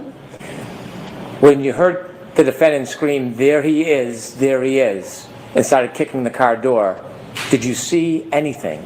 I did not. Did you see anybody? I did not. Did you look? I looked. Was there anything that impeded your ability to see far? No, it was just snow. How far could you see when she was yelling, there he is? How far could I see? Yes. I mean, the visibility wasn't great. Okay. Was she pointing or giving any direction? No, she just said, there he is. Okay, what happens next? And then I unlocked the car. I looked over, I didn't see anything, and I unlocked it so she could get out of the back seat. I looked at Jen and I said, she's crazy. And then I turned around and watched, and she ran over to a mound of snow. When she started running, before she got anywhere, did you see anything at that point? I did not. Were you looking? I was looking. She said, there he is, so I'm looking around to see where he is. And you could see nothing? I did not. Did you see her run around or directly?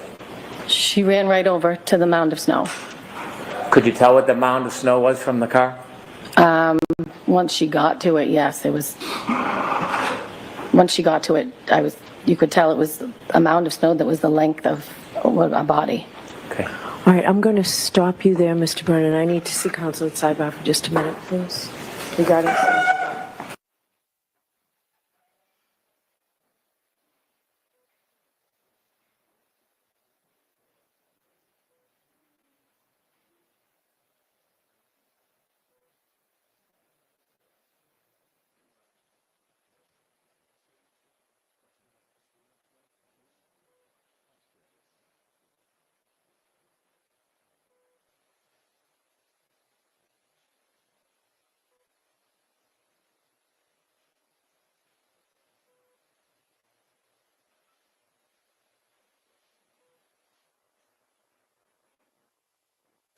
All right, so Ms. Roberts, we're going to have you come back tomorrow. Okay. Jurors, we're going to break for today, so we're going to send you home.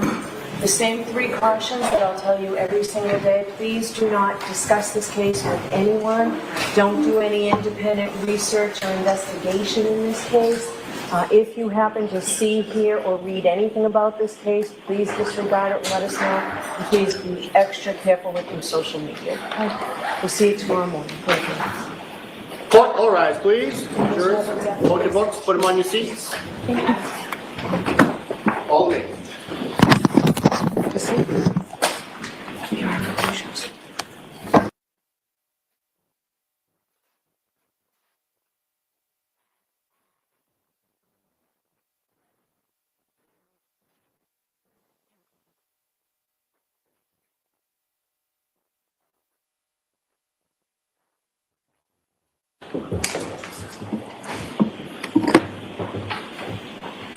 Jimmy, those motions done.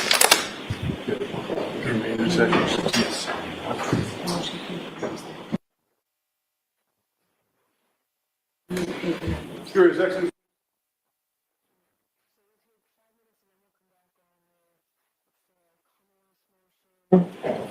To enforce compliant with the court's April 16th ARCA discovery order and the motion to continue. All right, thank you. Thank you. Sorry, Chrissy, I didn't mean to do that.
Hey guys, I got a little bit of juice in my phone.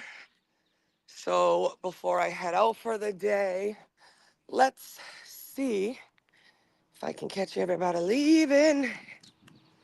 Hope everybody had a good day. Not so bad for day one. I think, you know, our pal up there was a little anxious, just a little bit, just a little bit. Damn it, I hope I didn't rush up here too soon.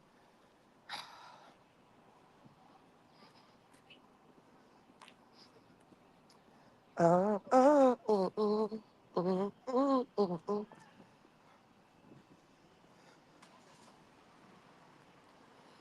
My phone died. I know, Steph, it was a nice little sun nap. Didn't last too long, but now we got Bow being a rain. Hey, Hi. hey, what's happening? Nothing. I think the day is over. Yeah, Bev opted a little early today. Yeah. Shocking. I know. I know. How you guys holding up down there? I know, Lulu. I'm sorry. We're good. I took a little nap in the sun or in the Did you? shade. Yep. Yep. Yep. Yep. We gotta make do. Oh, Kate's here. We got our friend from New York here. Our pal, the trucker. Hello, hello. And then we have a couple other people here. So yeah, a couple people did. I think Dina went in for the arraignment, right? I think she did. Yeah, a couple of people went in for the arraignment, which was funny. to me. Oh, no shit, huh? Yeah, for Bowser Ramey. Yeah, they brought him back. He was like, you could hear him screaming downstairs, I guess. Oh, really? Yeah. Yeah. Oh, my God. You up there with them? No. Oh. Oh, okay. They haven't come out yet? No, they haven't. They have not. That's what I was kind of waiting on. Yeah, I'm right. gonna head out of here and head to Arlington to pick my kid up. But I think they're coming out soon. All the piranhas are all circling at the bottom of the stairs. Yeah, no shit. Hey girl, hi What's Maria. your plan for tomorrow? Nothing. I'll be here early. I don't Okay, think yeah. Dina can't come, right? She has to work. I believe she's working. Yeah, we'll be down Yeah. there tomorrow. All right. Yeah.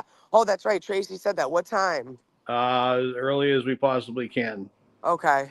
All But right. yeah, we'll be coming in separate vehicles because I got stuff to do as well. So she's gonna Yeah.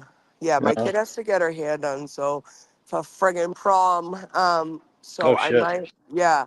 I might if we can have somebody here for the for the 7:30 prayer. We'll figure it out later though. I'll touch base with you. Yeah, no, absolutely. Yeah. It's all Yeah. good. We'll figure it I'm out. pissed. I'm pissed because I think that they're saying on court TV that an FKR supporter got arrested, Hey, you know which what? we all I know. knew that was gonna fucking happen, I right? know, and it kind of pisses me off because Hardman knows that he's not with us. Yup. But again, court TV is gonna spin it anyway they can Of for the course they are. No matter drama. what. Yeah, Whoever does what, it's always the free Karen Reed people. exactly, Bullshit. exactly. That lady has like a camera attached to her knee or something. I don't know what the fuck Uh, that was. Oh, here comes Dina. Dina was in the registry building, I guess. Oh, was she? Yeah, it cooled down a little here too. It's nice. It's Yeah, not so you bad. got the hoodie back on, yeah? Yeah. Yeah, no, it got hot, real quick Yeah, oh yeah, actually. that sun was coming down. I Yep. look at it now, it's still like 70, 71 here, I think. Mm. What's tomorrow? Tomorrow we're gonna be looking good weather for the rest of the week, I think, yeah? Let me see. I had Dedham saved in my phone. Oh, there you go. Yeah, 70s tomorrow, sunny, so that's good. Yeah, that'll work. All right, listen, I tried to charge my phone for a little bit. I don't know how it's gonna work. Who is this? Oh, Carrie. Hold on. Who you got? Carrie and her husband. Oh. That's Dina. Nunziato. And then he's probably coming over here to yell at me, so. Troublemaker. Did you say it's not a Karen Reed supporter? Good.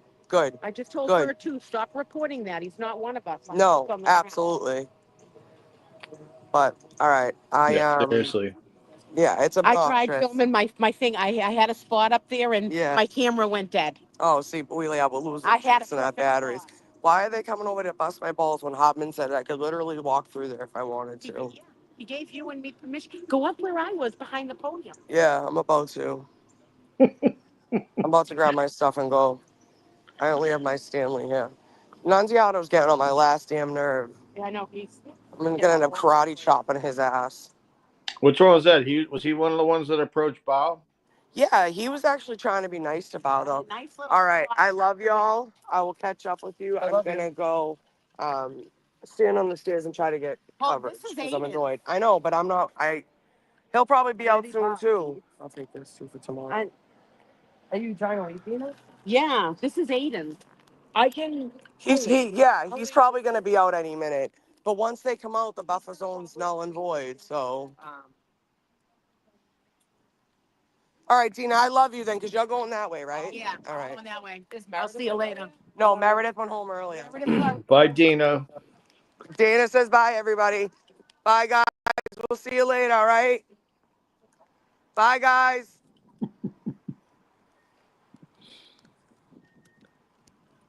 Really sick of these fucking assholes. What do you think? You to get booted out of there or what? I don't know. We'll see. Bye, darling.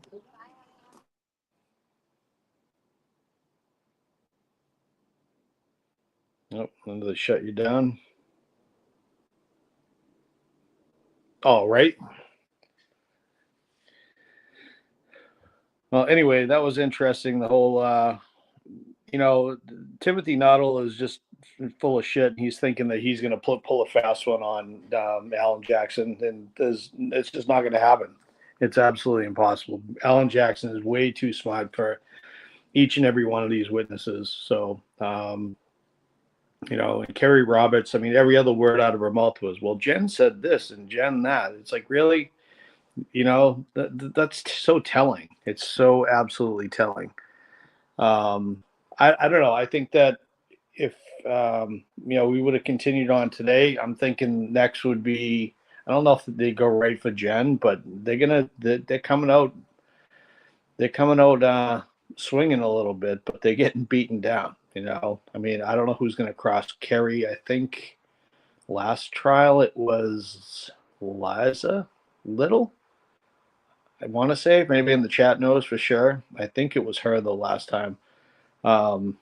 Dennis, you no idea who crossed Kerry last trial? I think it was Liza. I don't know.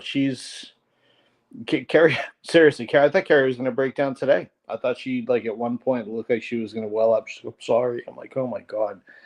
It's tough trying to hold it all together when you're lying. So, no, I know she wasn't crossed. I'm just saying, no, she wasn't crossed. Did they totally bypass her? Is that what you're saying? So they totally just said no questions. We'll move on to the next. Yeah, maybe you're probably right. What's she saying? Back in session. Go and go.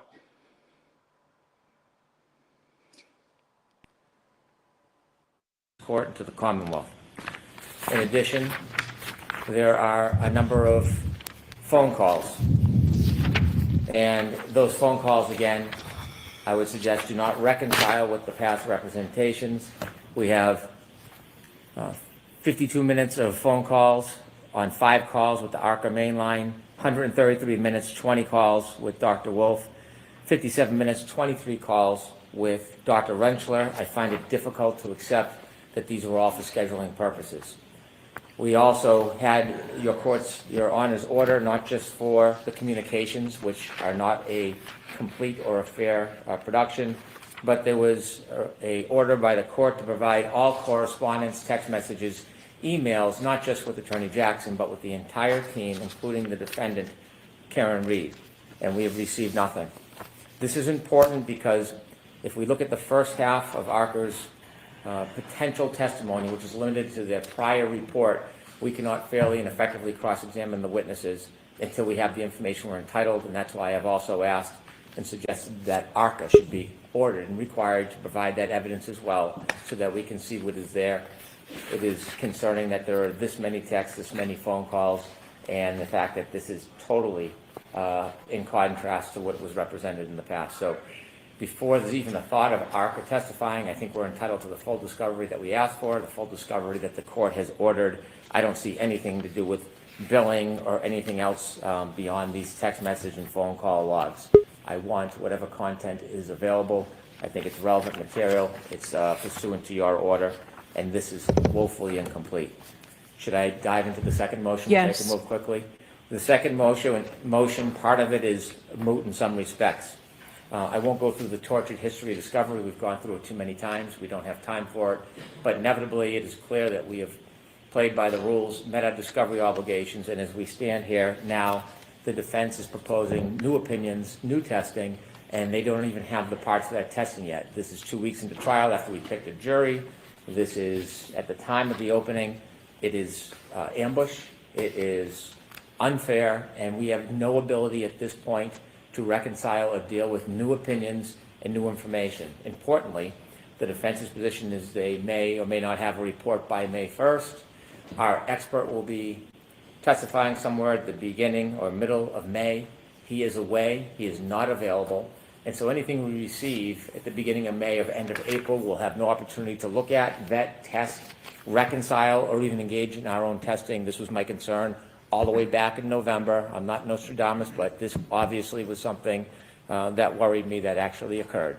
And so at this point, it would be fundamentally unfair for the defense to get a benefit for failing to comply with discovery orders by waiting until February to seek permission with ARCA. They could have called any expert, asked for any expert they wanted. They didn't.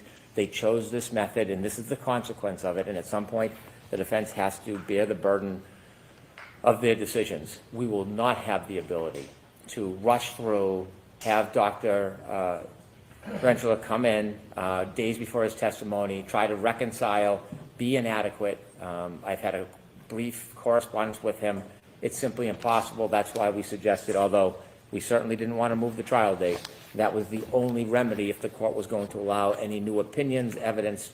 I say to the court that they should not be allowed to offer absolutely anything new, not only because they missed the discovery deadline, that's technical, but the reality is we're all trial lawyers, we've all tried a lot of cases. It would be a disadvantage, fundamentally unfair, and because of their own choosing. And so anything new we will not be able to reconcile. We would not be able to proceed with our expert in a fair manner. Thank you. Okay.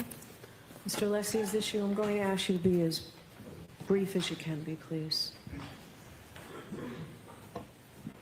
Your Honor, I understand your request to be as brief as possible, but this is the first opportunity the defense has had to respond to almost every allegation that's been made. We haven't had an opportunity, so I certainly respect the court and what the court's request is, but it is going to take a bit of time to put facts out.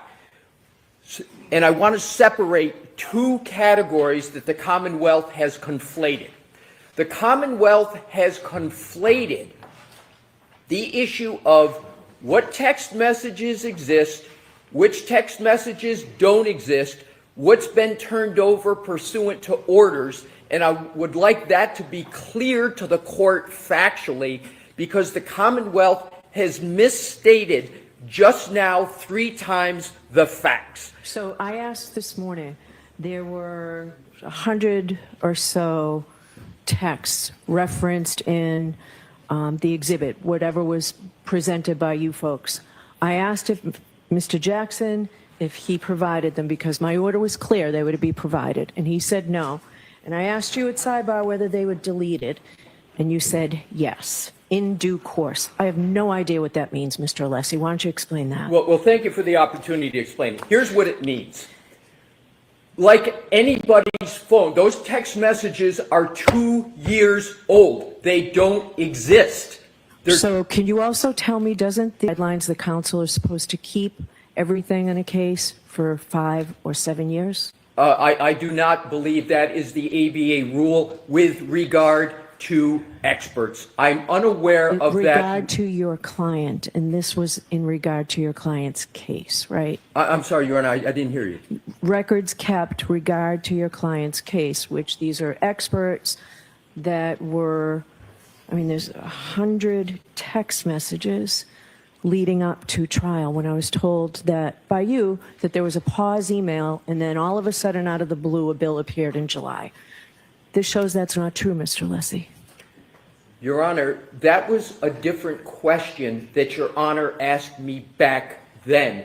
That was about emails. That was not about text messages. Have emails been provided? Yes, Your Honor. Okay. All emails have been provided. And that is why we are in compliance with all orders. And I will say also with regard to text messages, we have provided, pursuant to every order, every single text message that exists. Mr. Brennan just said, I believe there has to be more there. There's not more there, and I don't believe there can be an order of preclusion based upon the speculation of opposing counsel that there must be more. We affirmatively created a document, Your Honor, to be more transparent than the records, where we summarize all of the communications. Yes, we don't have the text of the text messages, but we were completely forthright and set forth every text that was made. Plus, we turned over from Ms. Little, the only other person on the defense team who communicated with ARCA, we turned over her texts and the text of her text messages. There is nothing else in existence to provide, and importantly, the defense was under no order to preserve the text of text messages. And we have never received, as part of discovery in this case from the Commonwealth, any communications between the Commonwealth and its several experts. That has not been what has occurred in this case. But of course, once Your Honor on Friday issued that order to provide everything, we provided everything we can that we had. The bottom line is, Your Honor, we've turned over absolutely everything we have, and in addition to that, we created a document so that it would be easier. We're the one who showed all of these text messages from Mr. Jackson historically. We created that document.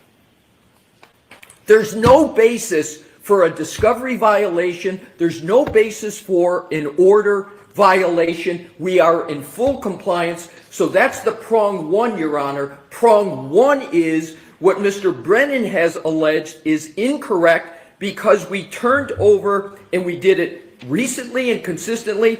We've turned over all emails and Ms. Little's text we provided. There are no text messages in 2024, and there's no order that required those to be preserved, and there is no discovery violation because we can't be in violation of not turning over something that doesn't exist. All right, go to the second. Thank you, Your Honor. Motion. The second part of the motion, Your Honor, is the most maddening for the defense. And this is the timeline that I can go through very, very quickly. And essentially, what the Commonwealth just argued is we will be so prejudiced that if we get the work that ARCA is underway, working on, that we will be prejudiced because we won't have enough time to address it. Your Honor, the facts show that the timeline for this has been caused by the Commonwealth, not the defense. And I can do it quickly. July 2024, the first trial concludes. November 2024, 4 months later, the Commonwealth decides to retain Aperture.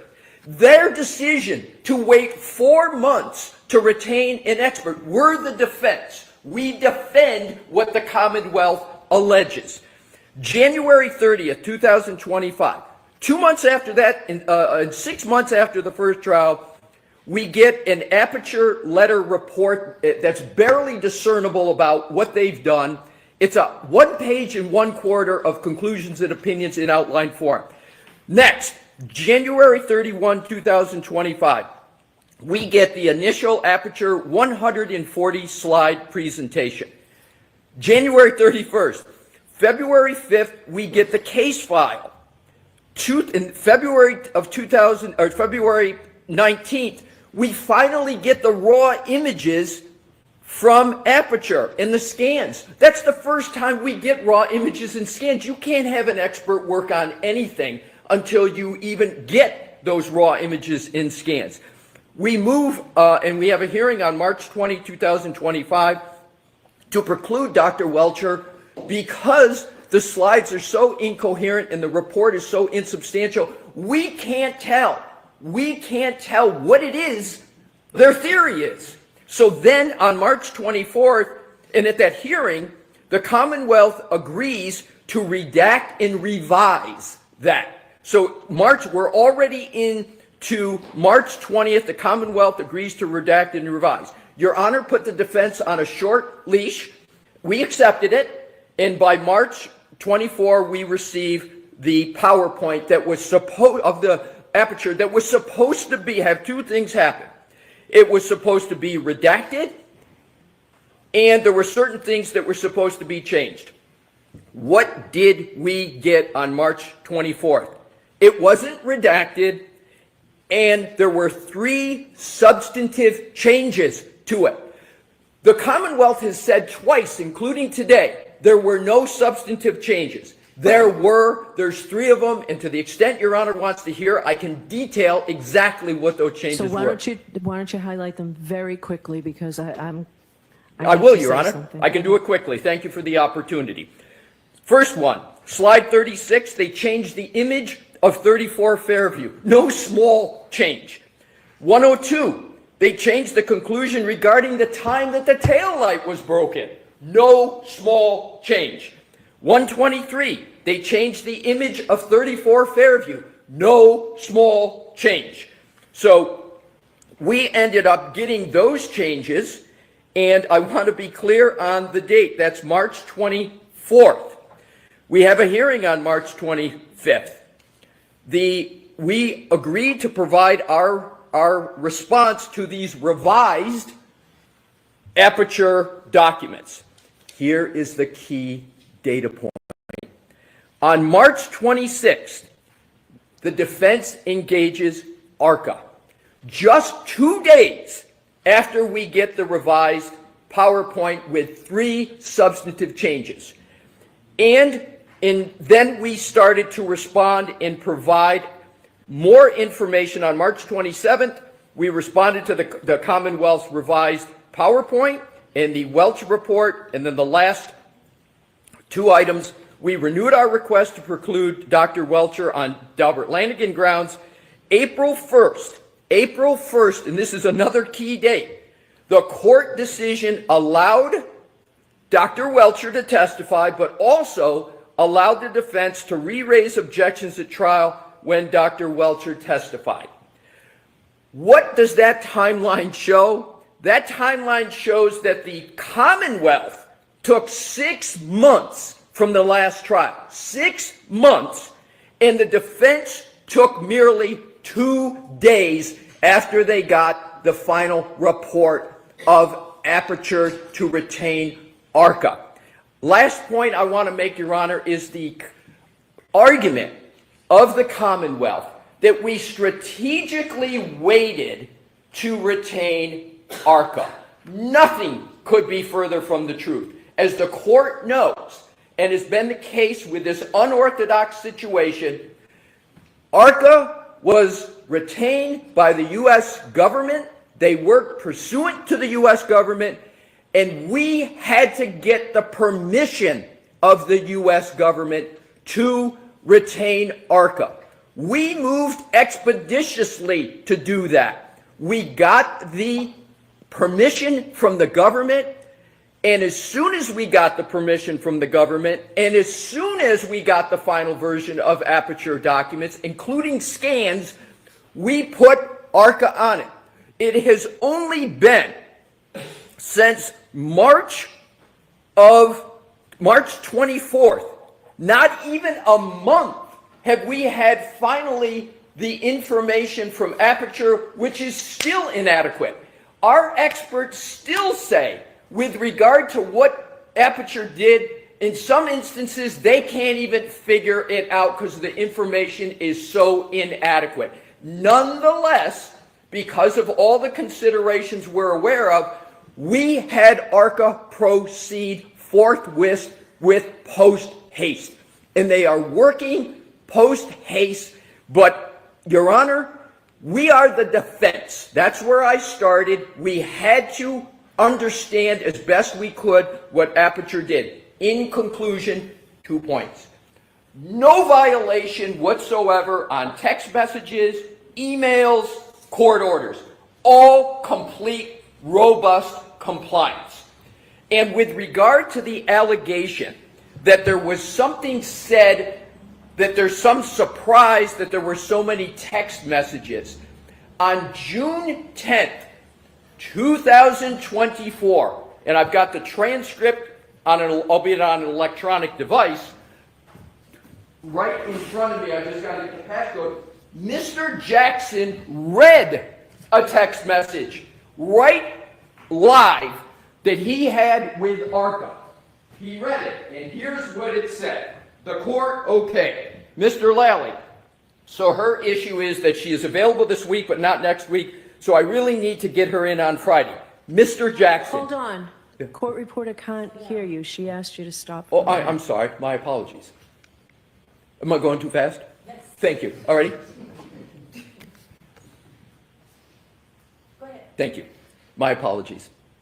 So, Mr. Lally, so her issue is that she is available this week, but not next week, so I really need to get her in on Friday. Mr. Jackson, Dr. Wolf just texted me and said, I presumed you were in court. Give me a call when you're available. The court reporter, I'm getting an interference. Mr. Jackson, I'm so sorry. the court reporter, that's okay. We have been completely transparent that there were text messages, as opposed to emails, text messages about scheduling, about other administrative matters. Mr. Brennan is completely free on cross-examination of ARCA to address every one of his speculations, every one of his suspicions, every one of the ghosts that have been created on this topic. He can address them. If he thinks that we're wrong, we're misstating, he's got the opportunity to speak to ARCA and ask those questions. Your Honor, it is improvident to, based upon speculation, preclude the defense from putting in a defense. I'm not making a conclusion today regarding precluding the defense. Okay, all right. What's next? So I need you to wrap it up because there's something I want to say. Certainly, Your Honor. I'm going to wrap it up in 10 seconds. There are no violations of any discovery order, no violations of this court's order, and with regard to the retaining of ARCA, because we're the defense, we acted expeditiously in response to the information we're getting, and this can be tested with ARCA, this statement I'm going to make. To this date, ARCA still has trouble understanding what it is that Aperture did and didn't do, which was the reason for my Dalbert Lanigan motion, but we proceeded nonetheless. Happy to entertain responses to any questions. All right. No, thank you. All right. So as you all know, I previously wanted you to have a seat, Mr. Alessi. Thank you, Your Honor.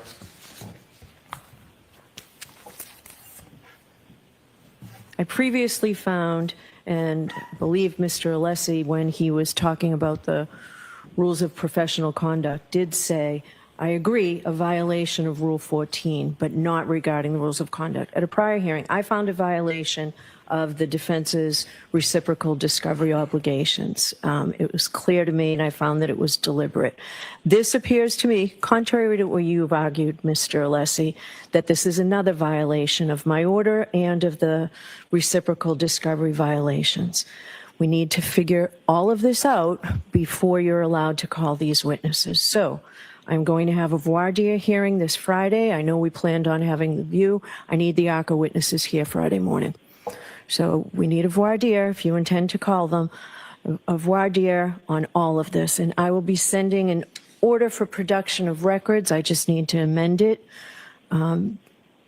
for ARCA to bring all these items with them. So Friday will be for ARCA for a voir dire hearing in the morning. So we'll see you tomorrow for trial, Friday morning for this. May I inquire briefly for scheduling purposes? Yes. In light of the hearing on Friday, will it still be half a day, or are we expected to call witnesses on Friday? No, it will be, if we could do, Mr. Alessi, how long do you think this voir dire might take? I don't have an answer for you, Your Honor, right now, because I've got to talk through ARCA and I've got to understand what they have and what they don't have. So I think, in fairness, I think it could take some time. All right. So no witnesses for Friday, and I think we'll give the jury the day. And will it be a full day on Thursday? Yes. Thank you very much. Yes. All right. So we'll see you then. I will issue an order, hopefully before the close of business today. Jimmy, can you stay and get this out today? Sure. Okay. All right. Thank you.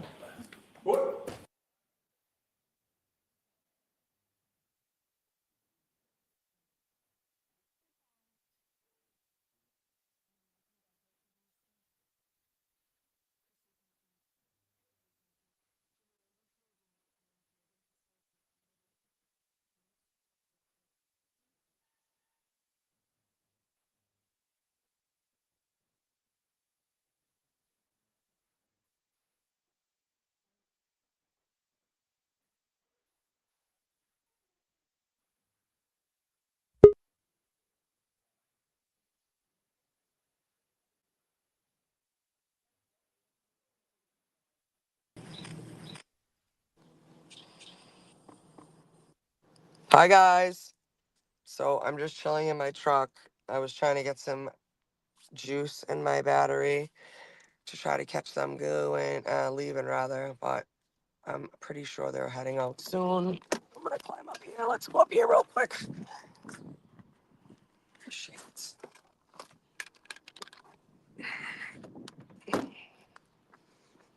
Hopefully they don't tow my truck.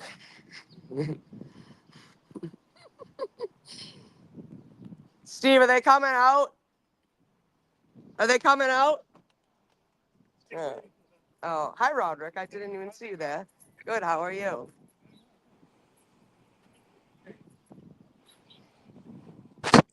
Oh God! Look who's walking past me. Who is it?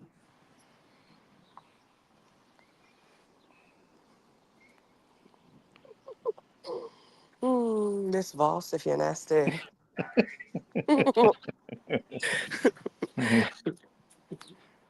All right, let's see.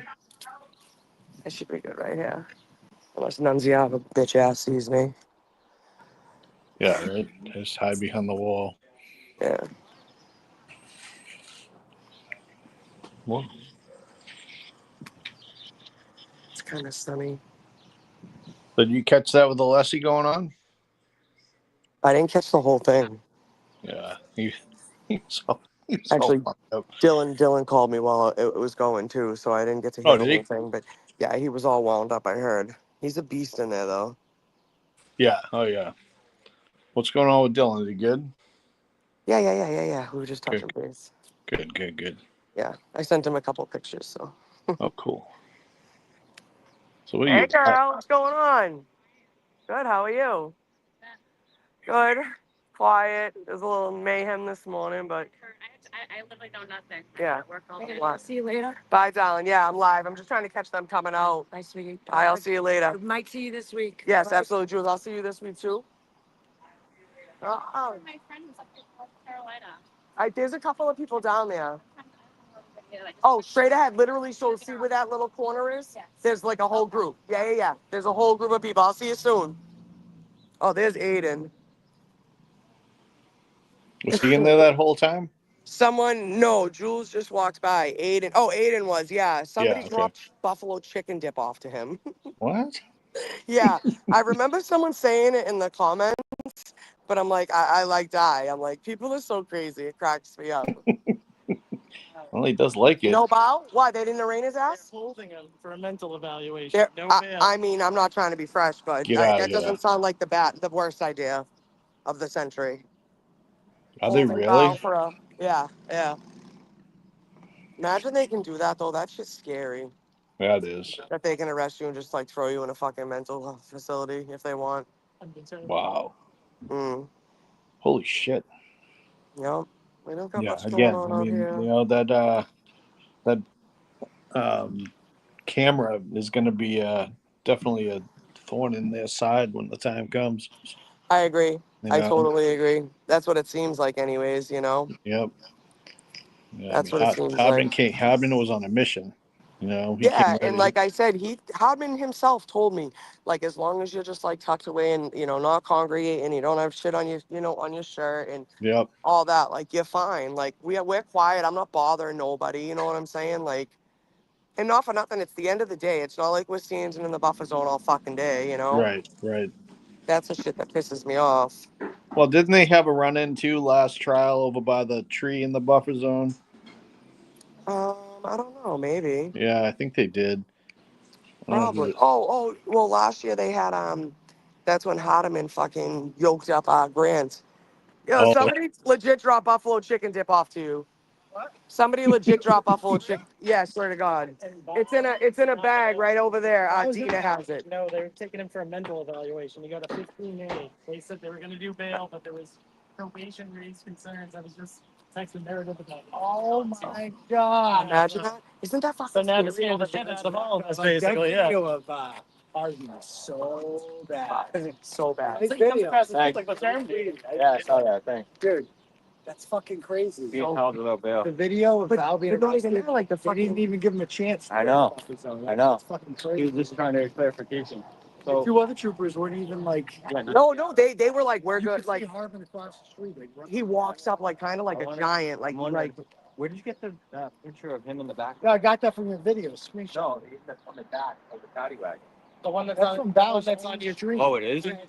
Okay, so listen, they arrest him, right? Yeah. They can't get his camera off because there's a code on it and he won't give it to them. So they put it in the back of a cruiser. It died. No, it finally died. It finally shut off. Yeah. Everyone in Came the across last. the street like Jake and just like no. Mr. Where's this buffalo chicken? It's right over here on the wall. Dave has it. It's in legit. It's in like a warming bag and everything. I was dying. I don't know who brought it, but let's see. Might want to have someone try it first. Oh. Yeah, Bao. His name is Clash with Bao on YouTube. He's an idiot. Bao Nigel. No, it's like NG. Yeah, Nujian? Yeah, and the, Nujian. YouTube is a Smurf Transparency Network. Oh, stop it. That's what. Stop it. That's his name? That's the name of the channel. I guess he has two of them, but that's the one. So that movie Pixels that I was telling you about, they kill a Smurf, and the lady's like, "Don't tell anyone they killed a Smurf." It's like about like, so it's about video games, like old school video games. So when we were all kids, and they like get bad, they turn bad. So you have to like they have to play them, and it's a good movie. Watch it. It's goofy. It's Hey, wicked Erica. goofy. Yes. Hey, I got that video for Bob. You want me to play it? Hold on one second. I'm just saying bye to Mr. and Mrs. Reed. Yeah.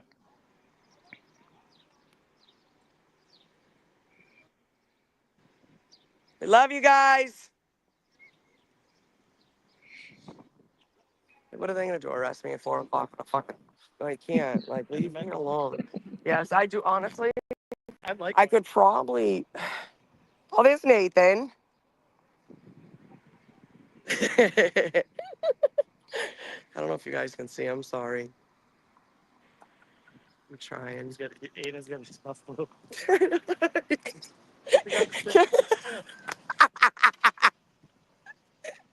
He's got his bag o' dip. Some great fucking people in the world, man. Buffalo chicken dip. Yeah, hell yeah. There you go. All right, I'll see you later, pal. You guys still there? My phone's about to fucking die again. I hope not. Yeah, no, I'm still here. All right. I just bounced off so you make your screen a little bigger. I'm trying to, but see, here's the thing. I'm gonna talk to my husband when I get home. When I do this, right? Mm-hmm. It looks like squiggly. I don't know why. I don't know if it's the way the sun. I don't know if it's, see that? Like, it's weird. But if I do it like this, it's clear. That's what it looks. Looks all right to me, but my eyes are rolled. Hey, so check this out. I'll play the Bob video real quick. Let me know if somebody pops out, and I'll just shut it off. All right. It's only like a minute long. Okay. I have another cell phone. I just don't want to scan anything. Can you tell me what's going on? I'll comply to whatever you need me to comply with. So we just have a buffer zone, and because of the case, and because of how well known it is, right? So we got a buffer zone, so we can have a fair and impartial trial, right? So we have signs, right? There's going to be a sign right on that street, right? See where it says Old Fellows Hall? Completely missed it, but I'll go read it. Old Fellows Hall, like right there, is where the buffer zone starts. Okay, so you got to move it. So you just got to move. He's it just along, explaining okay? it to me. But you're not. But you're not talking, so you can move. Okay? I mean, I just got here, man. I just got into town. I'll keep it moving. Yeah, can you tell me what's going on here? Yeah. So you got a buffer zone. Right? So that's it. What was that? I don't. Are you kidding me right now?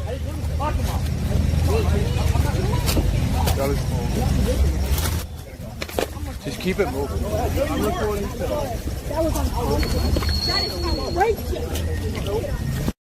Is that Jonathan Hall talking to Messed up. It is. Steve Cooper. Steve Cooper. Yeah, hey. Oh, hold on. Can you hear me? Yep. Oh, all right, yeah. Just watching my car. Yeah, that's one of us behind him yelling, like, are you fucking kidding me right now? Like, that's crazy, right? Is it Jess? I think so, yeah. But they, like, wanted her info, and people were like, her name's Jess. Like, the guy, I think Hardman went up to a couple of people and was like, we're looking for Jessica. And they were like, okay, yeah, she's down there. And they were like, what's her last name? And they were like, we don't know. Like, we have no fucking idea. And he was, like, getting all mad and shit. Oh, my God. Oh, Yeah. shit, there are people down back, too, with free Karen Reed signs. I like that. Yeah. But I think they're going to get in trouble. Oh, here she comes. Here we go. Can you see? Yeah, I'll jump off the screen to make yours bigger.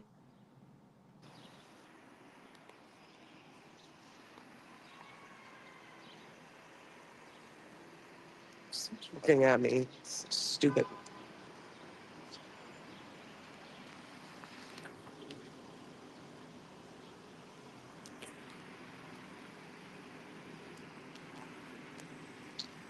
stuck behind the goddamn paparazzis. Tommy's in there though, so that's cool.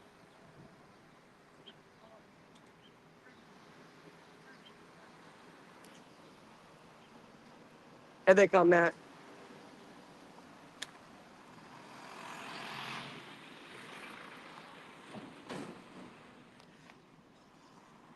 I don't know why it does that. It's annoying as fuck.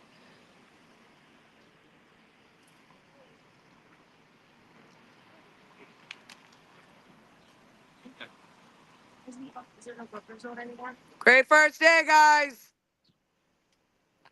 Nah, there is, but it is what it is. After a certain time though, right? No, I mean, Oh. I'm not. I don't know why people are waving. I don't know who she's waving.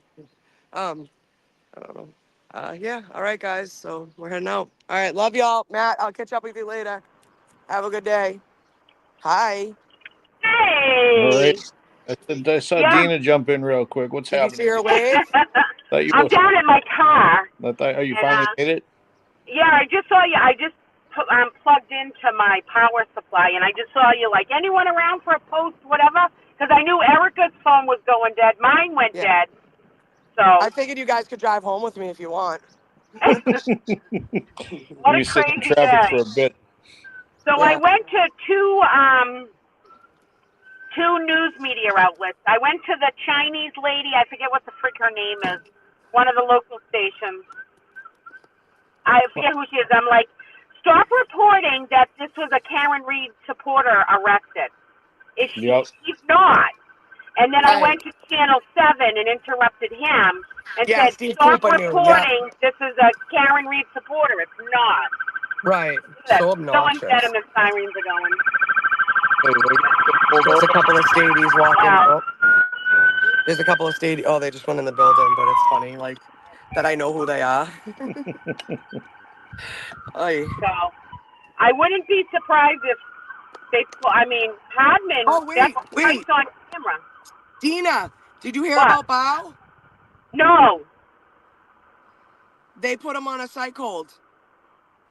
He was, when I was in court, No bail.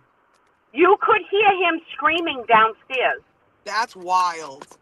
You could That's hear just him. scary that you up off the street and then say, like, Well, letting him I'm go, sure he's you know? panicking. He just got thrown into the back of the thing. He was freaking out. You know what I mean? Bye-bye. Saying I'll he see you couldn't later, all right? breathe and It was good to see everything. ya. And, Yeah. well, probably Crazy. they're going to try to get all the footage, I'm sure, with everybody. I mean, it's already out there in the world. Oh, yeah, exactly. Right. The internet's forever. You know what I mean? Yep. But when we were in court, we went in as Mass Accountability got the video of him being, brought Here, back look at. Hold on. Can you see these ugly motherfuckers? The angry leprechaun. The Kyle Dugal. They're all smiling at me. Oh, God. They're smiling at me. I think it's funny. So So they, cute. Mass Accountability has them going back to court when they brought him back from Framingham and brought him in. But then when we went into court, when they finally opened it up to have his Hi, thing, boys. they Thank were you. missing paperwork for him. So Yeah. they had to call another recess. But while we were in there, you could literally hear him screaming down below. You couldn't make out what he was saying, but you definitely knew it was Bao. You know his voice. Oh, I Yep. bet. So, I bet. All yeah. the weirdos are leaving now. So I didn't go back in a second time, but I just wanted to pop in because you were looking for someone, but I'm going to get on the road. I got to get, shut this off as I drive and get out of this parking lot, so. Yeah, you guys all be safe, and thanks for being down there. Dina, you're not down tomorrow. Are you going to work? No, I got to work, but I'm going to try to get down here after work. Okay.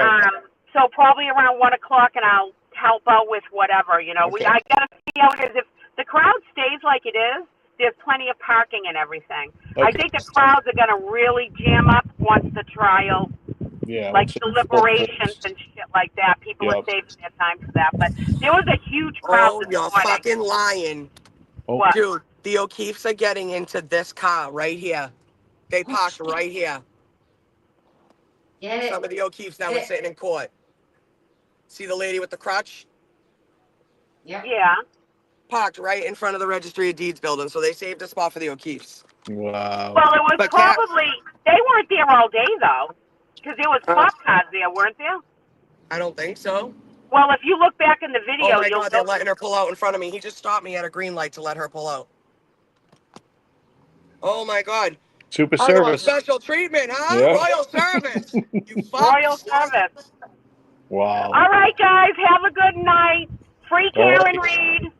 Absolutely. We love you. You guys be good. Yeah. Be Bye. safe. Bye, everyone. Bye now. Imagine that. He just like jumped out in front of me, like not even like with hesitation at a green light to let her pull out in front of me. Like, no. Yeah. Oh yeah. That's how they do it. It's so fucking annoying. Like, it's just, they're Yep. so blatantly obvious about Yeah. it. Yep. Wild. Door to door service. Right? Yep. Literally. Roll out the red carpet. Have you been down here yet since they put out all the all the no parking things? No, I haven't. I haven't been down there yet, so I'll be Dude, tomorrow. they go back. See it all. They almost go all the way back to like I'm all the way out here now, and look at, they're still on the side of the road. Holy shit! Like, Wow, what is you're it? way down the Noble end and, too, huh? yeah, like near Noble and Grinnell, I think it's called. Yeah, Crazy. that is crazy. Holy shit! Yeah. Well, all right. Well done today. Thank you. Thanks everybody for joining in, watching, commenting, chatting, and all that stuff. Are you guys aren't going live tonight, right?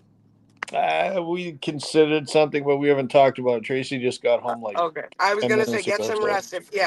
Don't stress yourselves out about it. Get some rest.